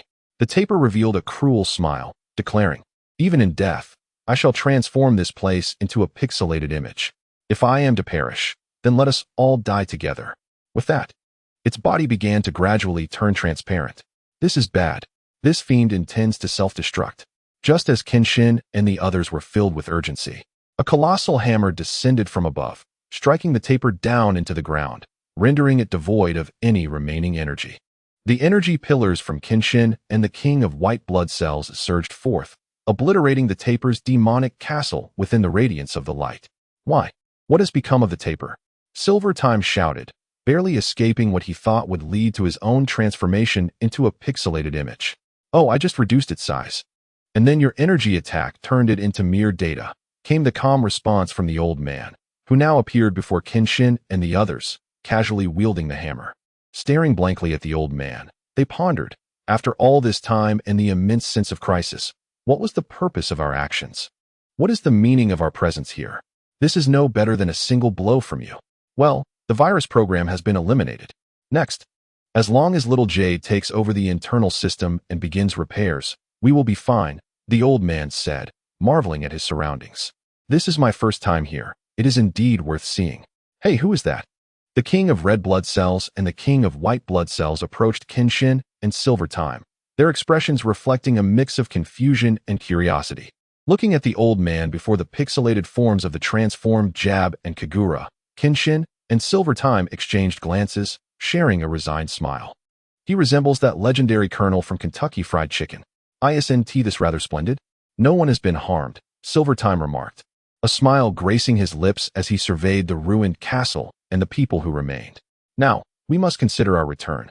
Well, you expected the old man to come in like this, and now he has shrunk so considerably, he said with a sigh of exasperation. How on earth will he grow back to size? Fear not. At the bottom lies the birthplace of red and white blood cells, the initial village. If you return there and transform back into an egg, it is indeed possible, the king of red blood cells assured, stepping forward with his sword, observing the gradually materializing little Jade. Little Jade, you have not disappointed. Indeed, everyone is safe. How wonderful. A dialogue box appeared. As the still pixelated little Jade expressed her relief. Where do you intend to go, king of red blood cells? The matter has concluded, and I believe I must return to my realm to continue fulfilling my duties, the king of red blood cells stated, picking up the fallen blade and sheathing it at his waist as he walked into the distance. Wait, stand still. Simultaneous voices called out from the king of white blood cells and Kenshin. Before departing, one must insist on being included. The king of white blood cells approached the king of red blood cells, resting a hand on his shoulder. Do not be so aloof. It has been ages since we last met. Let us share a drink in the gastrointestinal region. No, my duty is to guard the entrance. Indulging in libations is of no concern to me. The king of red blood cells, dismissive of the white blood cell king's exuberant pleas, continued on his path. Did you not hear me when I commanded you to halt? With a hand resting on the shoulder of the red blood cell king, Kenshin gazed at him as he turned slightly. Even if you must leave, shouldn't you at least seek to understand that matter? I have nothing to discuss with you. The red blood cell king retorted, brushing Kenshin's hand aside as he fixed his gaze ahead. With a disposition like yours, you will inevitably bring ruin upon those around you, forcing a realization upon yourself. What do you mean? Kenshin's expression darkened as he scrutinized the red blood cell king.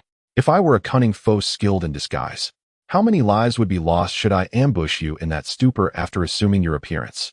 Have you considered this? The red blood cell king scoffed. Your inability to make decisive choices is your fatal flaw. Isn't it natural for humans to experience such emotions? What makes me any different if I cannot deliver a strike? Kenshin replied, his voice low. A moment's hesitation can alter the course of many events. I believe you understand this better than I do, the red blood cell king asserted, pulling the boisterous white blood cell king forward. In just a second, one can experience regret, despair, and disbelief. I am grateful to be merely a program, free from the burdens of excessive thoughts like yours. Everything I do is to safeguard Lady Tamaki, even if it costs me my life. He stood before the elevator, declaring, all actions are undertaken with the protection of Lady Tamaki as the priority. Wait, Gintoki interjected, addressing the two before him. Before our arrival, you could be deemed an excellent defense mechanism, akin to knights protecting a princess. Yet just now, you placed yourselves in peril due to a trivial team, surrendering to another version of yourselves and choosing to trust.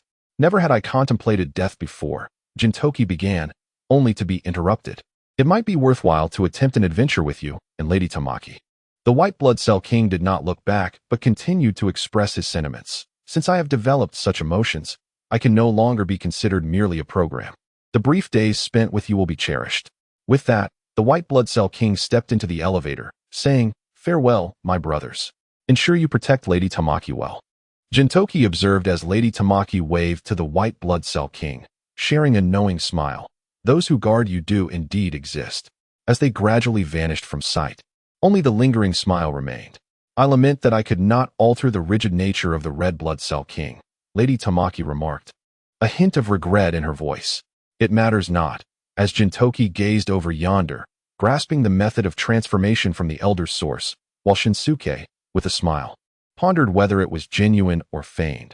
He must have comprehended his own situation. Time slipped away, and indeed, a considerable duration had passed. As for how they had grown, I am at a loss, for the manga did not elaborate, thus I can only hastily gloss over it. What a trivial concern. Ah, this celestial being remarked, as Kenshin handed over the grotesquely battered figure of the celestial to the Shinsengumi. Simultaneously, he sprayed the hair growth serum he had exchanged from the system onto his scalp, instantly transforming his sparse hair back to its once lush crimson glory. Upon witnessing the bald-headed Hijikata and the gorilla, he could not suppress a hearty laugh. Hey, hand over whatever you have in your possession, transforming into a version of Kuro.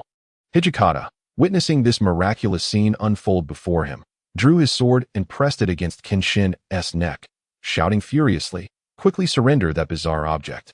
It must be stolen property, right? It has to be. Confiscate it, you scoundrel. Calm down, Juzo. Such a thing in Kenshin's hands. What if you provoke him and he discards it? We, the Shinsengumi, would all be bald. Are we to become a gang of bald heads?"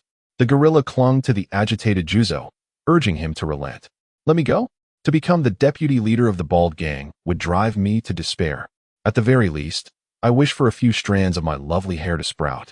I, Juzo, am a handsome fellow ranked on the popularity list, and now I've turned into a bald brute." Juzo gazed fervently at Kenshin, or rather the potion in his grasp. "Huh, are you looking down on baldness? I must inform you, if the teacher hears you say such things, he will be quite displeased." Kenshin teased, tapping his ears while weighing the potion in his hand, prompting gasps of alarm from Juzo and the gorilla. "Be careful. A single punch could send you flying into the cosmos. Who cares? Even if the teacher knew you possessed such a thing, he would undoubtedly come and knock you out to seize it," Hijikata retorted. Just then, they spotted a bald figure in a yellow superhero costume, sporting a cape and carrying a basket of vegetables, passing by, causing the atmosphere to freeze in an instant. "Ah, my apologies. I was unaware that the officers were apprehending someone," he said, his eyes, duller than Gintoki's, gazing vacantly into the distance as he ambled off. "Tonight shall be a delightful chicken and egg rice bowl." Kenshin, unfazed by the doubtful glare cast upon him by Hijikata, replied without hesitation, "Who is he? That is clearly a counterfeit. He has wandered into the wrong scene, you fool. This comparison is as trivial as that between Sun Wukong and Superman." Before Hijikata could finish his sentence, he was swiftly kicked away.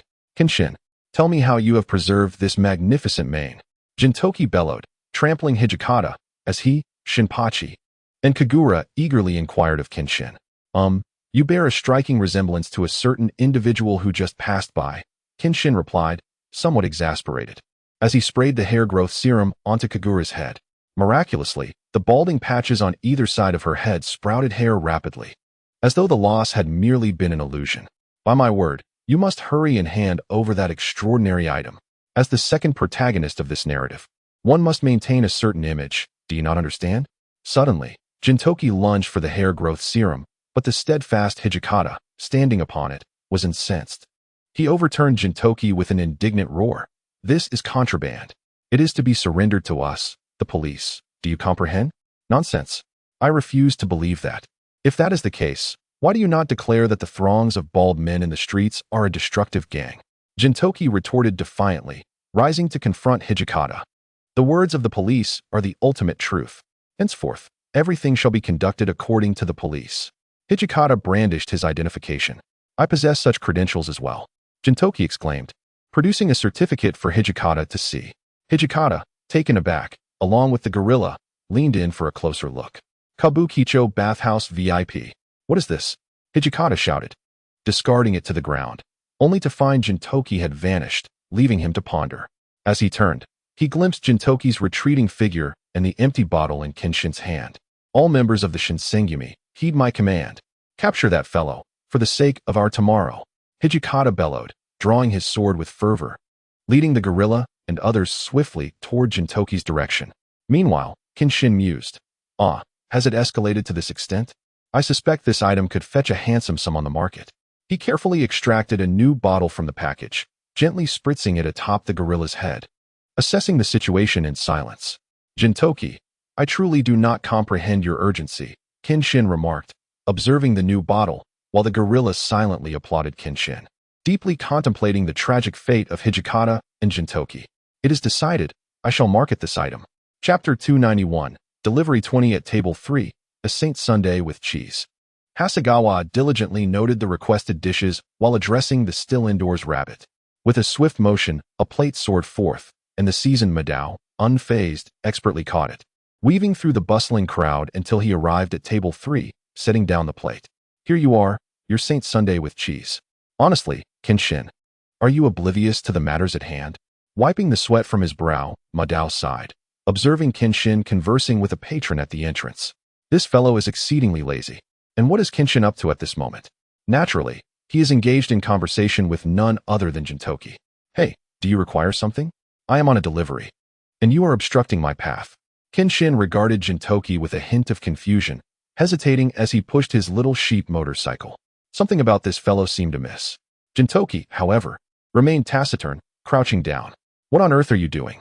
Kenshin queried, eyeing Gintoki warily. As the saying goes, strange occurrences often herald sinister intentions. Gintoki's behavior certainly instilled a sense of trepidation within him. Just then, Shinpachi came barreling down the street, his formerly sleek white fur now appearing unkempt and frizzy. Woof woof woof woof woof. Then, a series of incomprehensible sounds emerged. With a furrowed brow, Kenshin gazed at the two miscreants, initially suspecting they were attempting to amuse him. As Gintoki circumvented Kenshin and entered the establishment, Kenshin's gaze followed him. Upon witnessing Gintoki engaging in a friendly manner with Rabu in the kitchen, it seemed as if they had known each other for ages, causing a few strands of annoyance to appear on Kenshin's forehead. Meanwhile, on this side, Chizuru continued to emit inexplicable cries, and as Kenshin observed Chizuru, he noticed its excitement escalating, as if it were urging him to discover the answer swiftly. Although reluctant to admit it, Chizuru had a point. Kenshin pointed to the tail of Chizuru, asking, is it truly acceptable for someone to be hanging there? The wig-clad individual, a fervent aficionado of the rotund creature, clung tightly to Chizuru's tail, blushing profusely while rubbing against it. Kenshin was left to watch helplessly. Despite numerous internal admonishments to kick them away, he reminded himself to maintain the demeanor of a proprietor, especially in front of his own establishment. Ultimately, considering Gintoki's indulgent visit and the unpaid debts that warranted a reminder, Kenshin resolved to act. With Chizuru's excitement intertwined with its antics against the wig wearer, he mounted his small motorcycle and departed. The takeaway order remained unresolved, after all. Hey, this is your delivery. Kenshin knocked on a grand door, taking the opportunity to observe his surroundings with a leisurely demeanor. Indeed, it was a mansion of wicked affluence. Upon reflection, he realized that a significant portion of his finances stemmed from the meager charity of this very household. Please leave it at the door, he called out. In response, the payment for the delivery was slid through the gap of the door, landing on the ground. Kenshin, viewing the situation with exasperation, placed the delivery at the doorstep, picked up the fallen money, and tucked it into his pocket, turning to leave. After all, this was the family's request. Once the delivery was made, any subsequent loss or theft was of no concern to him. Speaking of which, had the number of dubious figures lurking around Edo increased recently? As he mounted his small sheep, Kenshin surveyed his surroundings, noting the hurried figures cloaked in black robes, pondering this peculiar phenomenon. Yet, he quickly dismissed it. After all, what did it matter? When calamity struck, there would always be someone tall to shoulder the burden, right? Ultimately, he was merely a humble confectionery shop owner. Miss, please grant my request, he intoned as he rounded a street corner, where daily life unfolded, a gorilla's romantic advances being thwarted. Thus, with a look of incredulity, Kenshin rode past the stall selling vegetables. As I glanced over to the other side, I noticed the wig, taking refuge under Elizabeth's cover, slipping into a narrow alley. While Hijikata and Sugo, accompanied by the fervent members of the Shinsengumi, pursued the wig with fervent shouts of intent to capture. Life continued for everyone, a daily rhythm that mirrored my own.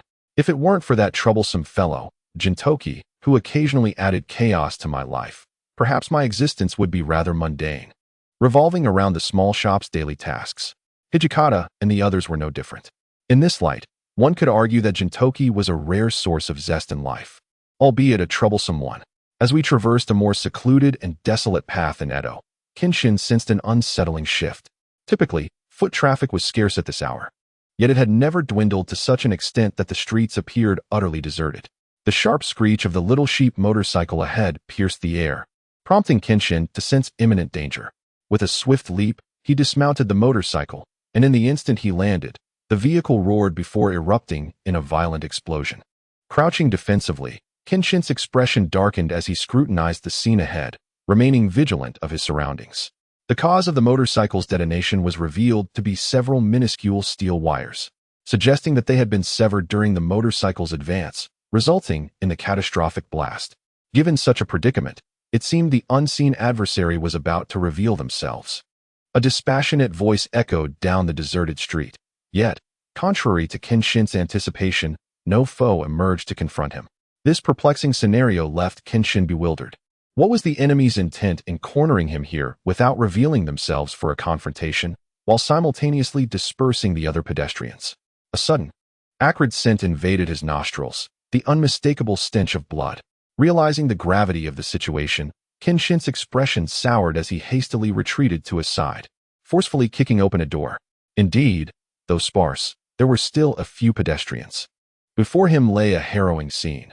A family of 3 suspended from the eaves by thin steel wires, their limbs grotesquely twisted, as if manipulated by some malevolent puppeteer. The struggle against death was evident, their blood having pooled beneath them, forming a shallow crimson pit upon the ground. Fuming with disbelief, Kenshin rushed to another house, only to be met with a scene eerily similar to the last. He ventured into another room, and the same grim tableau awaited him. It became painfully clear that every household here had been touched by this horror. An explosion had occurred up ahead. He needed to investigate what had transpired. Engrossed in this dreadful incident, Kenshin suddenly heard a voice calling out, sending a wave of unease through him. Setting aside his connections with Hijikata and Sugo, he realized that his presence in such a place, amidst a scene of death, would not be easily dismissed. If they were to catch sight of him, no matter how much he insisted it was of no concern, they would find it hard to believe. With a swift motion, he vanished around the corner of the alley, surveying the stillness of the street. Although it was a slum, it had once been a place filled with joy, children playing and couples enduring hardships, yet clinging to hope. Clenching his fists in frustration, Kenshin vowed, "No matter who you are, such deeds shall not go unpunished." It felt as though the murderers still lingered in this place. Kenshin cast a final glance at the street, his eyes ablaze with a long-suppressed thirst for vengeance. He scaled the courtyard wall and distanced himself from the new master of Gion. In the depths of darkness, a silent man lay in wait, akin to a spider patiently anticipating its prey to ensnare. A low, sinister laughter echoed through the air. How feeble! It is with great pleasure that I welcome readers to indulge in this captivating narrative, where the latest, swiftest, and most thrilling serialized works await your discovery. Chapter 292. The spider's intricate trap. Did we not agree upon a sum of 100,000? Why does it seem so scant now? This amount scarcely meets our needs. The short-haired thug weighed the coins in his hand, regarding the gaunt man before him with a brazen smile. If that is the case, I can no longer provide you with anything, you know? My sincerest apologies, but funds are exceedingly tight at the moment, the emaciated man said, wiping the perspiration from his brow with a feigned smile as he gazed at the young thug. Though the money falls short, could you not perhaps reduce the amount owed to me? What? You do realize that once this is opened, it loses its efficacy, correct? Now be gone. The thug tossed the coins to his subordinates behind him, adding, as for this meager sum, it shall suffice for our drinks. And no, you cannot treat me this way. The gaunt man exclaimed in desperation. At the very least, I have been a loyal customer. Could you not show a modicum of leniency and grant me just a little? Well, there is a method that requires no payment from you. I hear your wife is quite the beauty. The thug's expression of dominance grew as he considered the man's spouse, a flicker of desire igniting within him. I shall seek another way. The gaunt man hesitated before replying. Huh, in that case. The thug's words were abruptly cut off as a sharp pain pierced his wrist. The powder concealed within his sleeve fell to the ground, pinned beneath the blade of a katana pressed against his throat and against the wall. Curse you! Where did you spring from? Despite the peril, the thug maintained his brazen demeanor. You are aware of the happenings in the slums, I presume? The red-haired man fixed his gaze upon the thug. I remember you. You once gathered your lackeys there to collect items. Many criminal activities transpired in that area. Thus I wish to inquire about the current situation. Why should I divulge anything? The thug's arrogance faltered as he beheld the silent collapse of his subordinates, unaware of their demise. I shall assess your worth based on your response. The crimson-eyed man's gaze shimmered with lethal intent, a final ultimatum. Please, spare me. I shall speak. The thug, recognizing the futility of resistance, promptly divulged everything.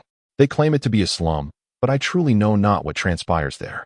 Ever since the defeat of Gyeonshosen, all activities have shifted there, whether it be the expulsion of foreigners or the trade of illicit substances. Everything has descended into the shadows. Even for us, the small-time thugs under the big brother's command, we can scarcely manage to sell more than 2 bags a week. With a resigned sigh, the thug lamented, I heard this morning about the residents of the slums being silenced, but truly, I have no idea. I haven't returned there in ages. In silence, the man gradually released the knife that pressed upon the thug, and in a somber tone, he remarked, Let this be the end of such business. It will inevitably lead to your demise. With a shiver of dread, the thug touched his neck and fled the alley in a hurried tumble, disappearing in an instant. The man sheathed his blade, casting a gaze upon the unconscious figures strewn across the ground, tightened his hat, and exited the alley. Currently, the incident in the slums has garnered significant attention.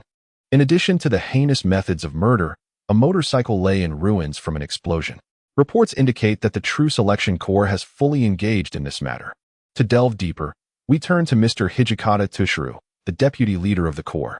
The interview conducted by the anchor Ketsuno on the large street screen caused the man to pause, raising his gaze slightly above the crowd to the display. The case has begun to take shape.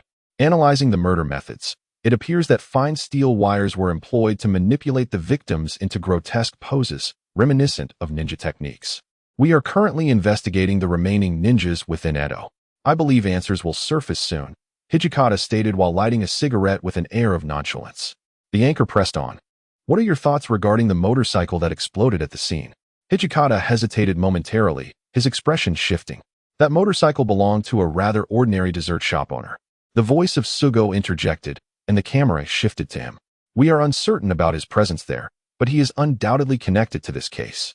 His disappearance suggests that he may either be one of the masterminds behind this incident or has already met his end.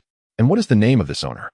I'm afraid we cannot disclose any information pertaining to the involved parties. The assertive voice of Gori abruptly concluded that line of inquiry, and the discussion shifted to other topics. The man lowered his hat, observing 2 patrolling members of the True Selection Corps ahead in the crowd. In a flash, he entered the alley, vanishing from sight. Kenshin Himura. Halt. A voice called from the opposite side, prompting him to stop.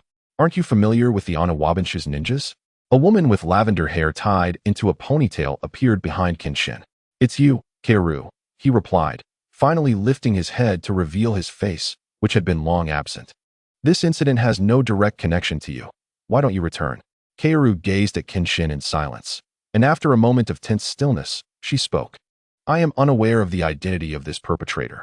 However, the fact that he is willing to annihilate an entire impoverished district, comprising men and women of all ages, in order to thwart me speaks volumes about the intensity of his feelings towards me. Kenshin gazed at the little monkey and remarked, I cannot allow myself to be seen by them.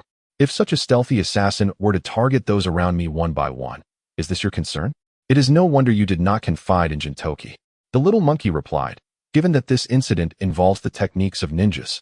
The Shinsengumi has been quite a nuisance to us. Yet, thanks to this, Gintoki entrusted us with the task of locating you. Why not simply assume that I have been slain? According to Gintoki, you are undoubtedly still alive. He may not understand why, but he possesses an instinctive certainty. The little monkey expressed a hint of envy, saying, I wish I could be treated with such regard by Gintoki. Furthermore, the magnitude of this incident has indeed attracted the attention of our ninja forces from the Shinsengumi, yet regrettably, we have received rather disheartening news. The little monkey solemnly stated. This event was indeed orchestrated by ninjas, but not ordinary ones. Rather, it was a traitor. Suddenly turning to face the little monkey, Kenshin inquired anxiously, who is it? The little monkey sighed. He should now be referred to as Daireya. He was once a prodigy of IGA ninjutsu, the former top ninja of Edo. He single-handedly eradicated all the radical ninjas of the Shinsengumi. Just then, Kanzu appeared before Kenshin, exclaiming, "Ah, after such intense exertion, it seems my hemorrhoids have flared up again." But why would he commit such acts? The people of the slums have no connection to him whatsoever. Kenshin shouted in fury. "It is of no concern to you." Kanzu revealed the eyes hidden beneath his bangs. "For you have defeated Housen." "What?" Kenshin was taken aback. Dairei's initial appearance occurred in Yoshiwara, where he subsequently seized control of all underground dealings in Edo. Since Yoshiwara was liberated because of you and Gintoki, Dairei's primary aim is likely to impede your movements, preventing you from obstructing his plans. Daireya is the very ninja who trailed the shogun during the Sano Joy period. "Iasentihi?" Kenshin murmured. "I have crossed blades with him. He is indeed a formidable adversary." Kenshin, the little monkey, removed his conical hat. "Your strength is such that even all the ninjas of the Shinsengumi together could not claim victory over you. Hence, Daireya has chosen to observe my daily life, ultimately orchestrating such an event in the slums to expose me to the shogunate and the public, thereby hindering my progress." Kenshin pondered. "Yet I still fail to comprehend the true reason behind his actions. Is there any place in this world that embodies all evil more than Yoshiwara?" Kanzu remarked. "He seeks to dominate Yoshiwara. Thus, you and Gintoki are his greatest obstacles. Aware of his inability to defeat you, he resorts to such tactics. It seems that the Shinsengumi's timely discovery may have been a deliberate ploy on his part." Xiaoyuan sighed, reflecting on the gravity of the situation, acknowledging that the responsibility largely fell on the Yudo bands. "Thus, we shall proceed to Gion to thwart Delia's nefarious plot." "Very well, I shall join you shortly." Kenshin clenched his fists, tormented by the thought. Was it because of me that those familiar faces from the slums met their demise? "Understood, we shall go ahead." With that, Tozo and Koyu stood side by side, urging, "Do not worry, we will find a way to stop him."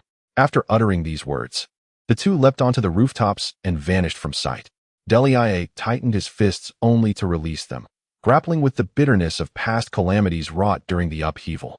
"First, I must seek Tsukiyomi," Kenshin murmured, adjusting his conical hat as he stepped into the alley, his figure gradually engulfed by the encroaching darkness. Chapter 293. The conspiracy unfolds at this moment. Let us shift our focus to the cosmos and the distant realms. "Ah," Era remarked, while Kimui shifted his shoulders, observing the bandages that began to seep blood, yet maintained a smile as he regarded the solitary figure of Isai. "Your wounds seem incurable. What a troublesome fellow you are."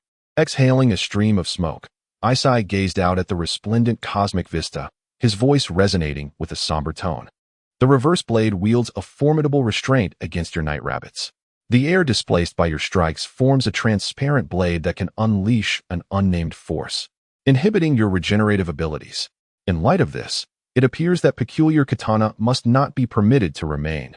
Kimui tilted his head, regarding Isai. "When next we encounter him, may I rush in and slay him at once?" "With utmost speed?" "You may attempt it," Isai replied, his demeanor indifferent to the fate of the adversary. "Then, upon our next meeting, I shall forego pleasantries and strike him down immediately," Era declared, his left fist resting against his palm. Though he spoke with a smile, the palpable aura of menace surrounding him clearly conveyed that he was not jesting. "How fare your endeavors, night rabbits?" Isai finally drew his gaze back, turning to face Kamui, his chest no longer concealing the tumultuous waves of emotion, while his unbandaged eye fixated on him. "Has the pact with Haruame succeeded? Or do they stubbornly insist on establishing a celestial nation upon Earth?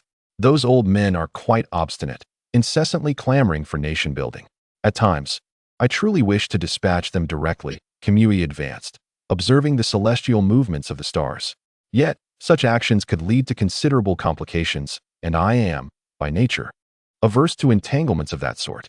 However, the most significant impediment currently does not stem from the Earth, but rather from the cosmos." Kamui directed his gaze toward Isai. "The quick response team is rather bothersome. They have thwarted several of our missions." "Is it the quick response team, Chahama?" Isai scoffed. "This fellow dares to fantasize about obstructing me, even within the cosmos? How naive."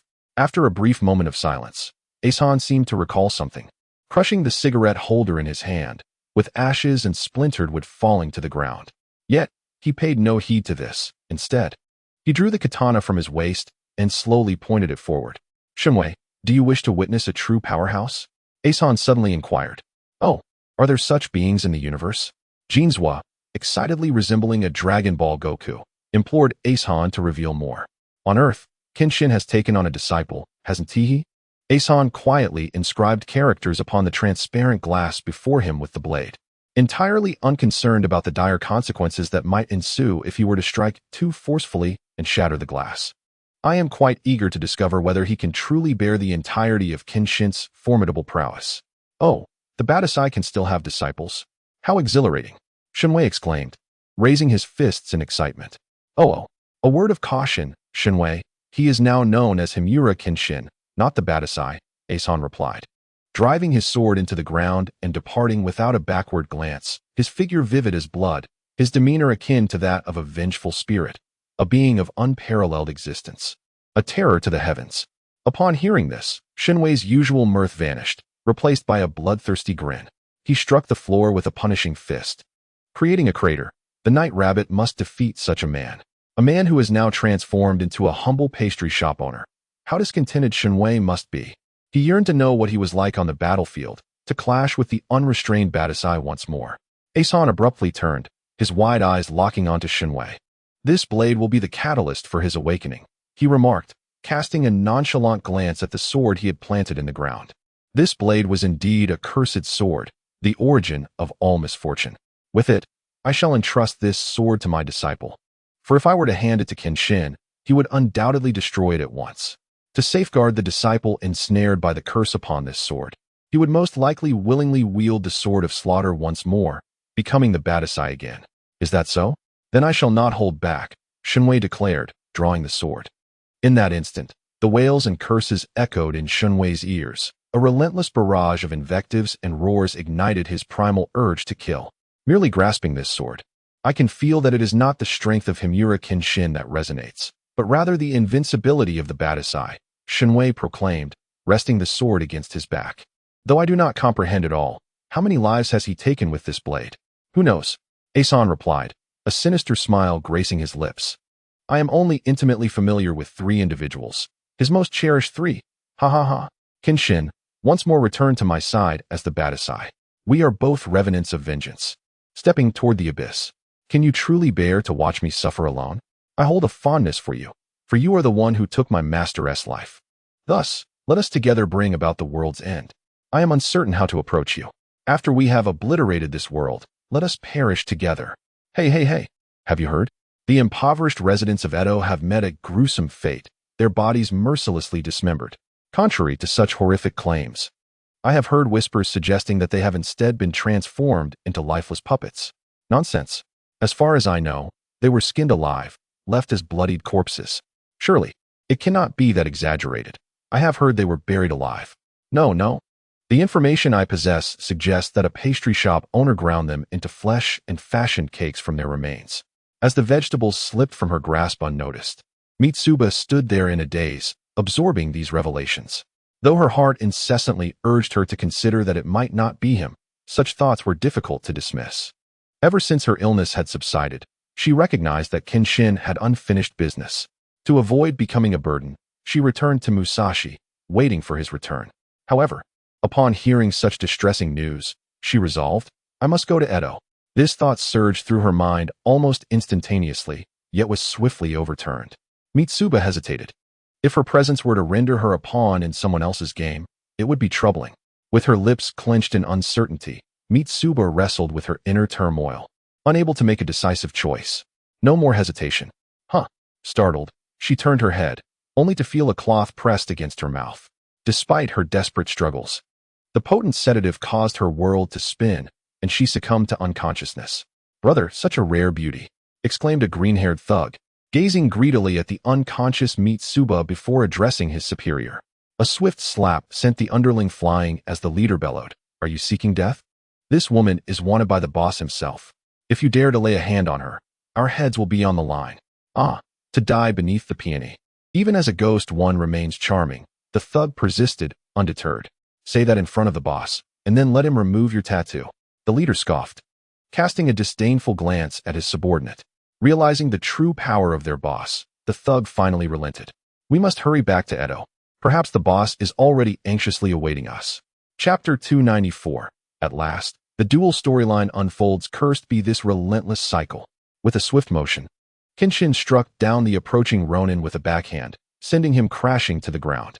Rising to his feet, he surveyed the inferno engulfing Yoshiwara, his anxiety reaching a crescendo. What on earth had transpired? As he sprinted, he caught sight of the fiery tendrils above, and Kenshin clenched his teeth, filled with regret for failing to protect Yoshiwara. There! Stop him! A group of Ronins seemed to have spotted Kenshin and charged towards him. In his urgency, Kenshin paid little heed to them, casting aside his straw hat as he swiftly navigated through the throng of Ronin, intent on moving forward without a backward glance. Kamanashi Kenshin murmured the name, once merely an encounter with a ninja during the Bakamatsu, now resurfacing to commit a series of transgressions. Judging solely by his intellect, the ability to discern the strategy of divide and conquer is indeed commendable. However, absolute strength can shatter all wisdom. At that moment, the entire squad of the Shinsengumi ninjas mobilized, and alongside Kenshin, the ever-loyal Zenzo matched his speed, running in parallel. Yet, Kamanashi had gathered a considerable number of ruffians and Ronin, including some who remained loyal to the shogunate, many of whom had long coveted the riches of Yoshiwara. Is the shogunate involved in this affair? A suppressed voice within Kenshin concealed his simmering fury. Not all within the shogunate, but those who disobeyed the shogun's orders and made unilateral decisions. Zenzo observed ahead. Compared to you, Kamanashi's prowess, honed through years of service to the shogunate, is deemed more trustworthy. They believe Kamanashi can defeat you, thus enabling them to seize control of Yoshiwara, and many now wish for your demise. From the past to the present, there have always been those who desired my downfall, yet I remain resilient. Kenshin scoffed, gazing at the chaotic web of steel above Yoshiwara, where flames blazed fiercely. He followed the source of the wires to the highest edifice, the very place where Hosen once dwelled. Is that where it lies? Presently, Kamanashi had triumphed over the reconnaissance team composed of Gintoki and Tsukuyo at the docks, in their search for you. They inadvertently uncovered the lair of the underground leader of Yoshiwara. However, Zenzo sighed, lamenting their failure to defeat Kamanashi, who was likely recuperating at Hinokagutsuki. While Tsukuyo was undoubtedly at that highest point, Kenshin's keen eyesight bestowed upon him an extraordinary vision. From the ground, he could see Kamanashi's face caressing Tsukuyo's, and the kunai gliding across her visage, igniting a sudden shock within him, followed by a surge of rage that rushed to his head. There was no time to lose. Drawing his blade, Kenshin leapt from the nearby stall onto the rooftop, adopting the stance of the flying heaven sword style, lowering his body and fixating intently on Kamanashi's movements. Hey, Kenshin called out. But before he could finish, Zenzo was unable to intervene, and he could only feel the long-awaited winds of Yoshiwara stirring once more, the flames dancing wildly in response. This gust rushed toward Kamanashi's location, while Gintoki, suppressing his body's pain, despite the bandages wrapped around his head, felt a sense of relief. With his presence, everything would be fine. The winds of Yoshiwara had risen again. Under the protection of Kagura, Shinpachi, and the small monkey, Hinokagutsuki, seated in her wheelchair, felt the air's movement and a smile crept across her lips. At last, has the moment arrived?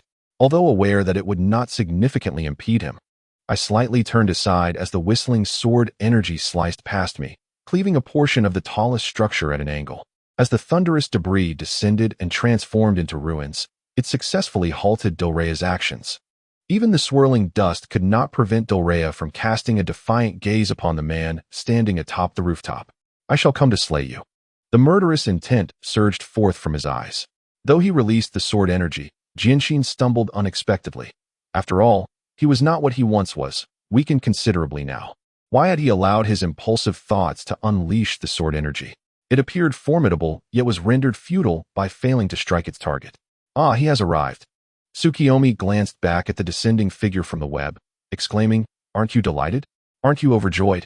I share in your sentiments." Nanny. The gravely injured Tsukiyomi incredulously lifted his head. Still as formidable as ever, Dorea's scarred visage resembled that of a grotesque demon emerging from the depths of hell. Yet, he had made the grievous error of destroying my most cherished creation, a transgression that would exact a price. Please, I beg you, spare him. Though aware of Genshin's formidable prowess, Tsukiyomi, lacking comprehension of Genshin's past, merely perceived Dorea as the stronger adversary.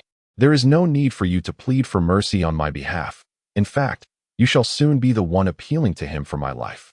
Dorea remarked with a smirk, approaching the torn earth and gazing at Genshin, who was rapidly closing in. Come forth. I have prepared your final resting place here. The time I took to set this up was solely to ensure your demise. Today's true selection team was as it typically was, though just moments ago. Sugo had managed to confine Hijikata within the ruins, expressing, "It seems your mood is quite splendid today, Hijikata-san. You truly lack consideration for others. If only you experienced a touch of misfortune, it would bring me great joy. It is but a trivial matter, merely a day's worth of minor misfortunes." It was akin to suffering from a laxative or finding mayonnaise diluted with water, or even struggling to draw one's sword during battle. Just a few minor inconveniences. And yet, they could bring me such happiness. Hijikata-san is certainly worth a try. Hey, although you have committed no crime, I merely inquired about some information.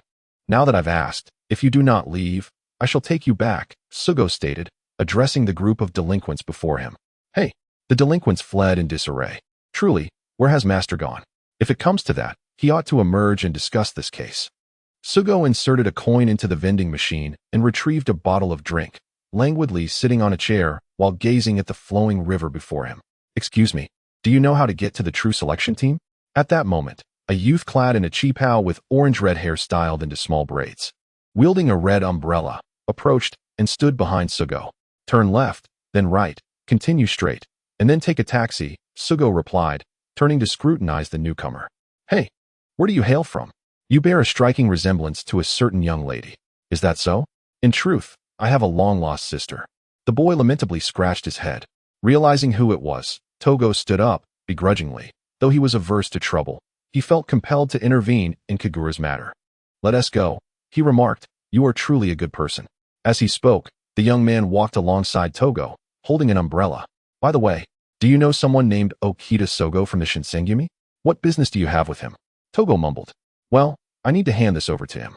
As he spoke, the youth untied a black cloth from his back, revealing a striking red katana. This blade is surprisingly impressive, Togo said, his interest piqued. Its craftsmanship and materials are exceptional, and it is a sword stained with countless bloodshed. This is merely a bonus. What I truly wish to give him is this. The young man produced a handkerchief from his pocket, wrapping something within it and presenting it to Togo. Confused, Togo unfolded the handkerchief, and upon seeing its contents, his expression shifted dramatically. Boom. The hilt of his sword blocked the impending attack as Togo glared at the assailant, his eyes akin to a true demon. Who are you? And where did you acquire this? The youth remained silent, exerting a slight force that snapped Togo's katana in two, sending him flying. If you wish to know, the young man declared, removing the sword from his back and driving it into the ground. Bring this blade and seek me at the rock hill. There you will find someone of interest to you. A friendly reminder. Without this sword, you shall not gain entry. Don't even think about escaping. With that, the broken katana soared from the dust, yet the auburn-haired youth had already vanished from the scene. Damn it! In a fit of rage, Togo hurled the sheathed sword to the ground, staring at the red blade embedded in the earth. The familiar scent and the connection to flesh and blood made him acutely aware of the meaning behind the adversary's words. Sister,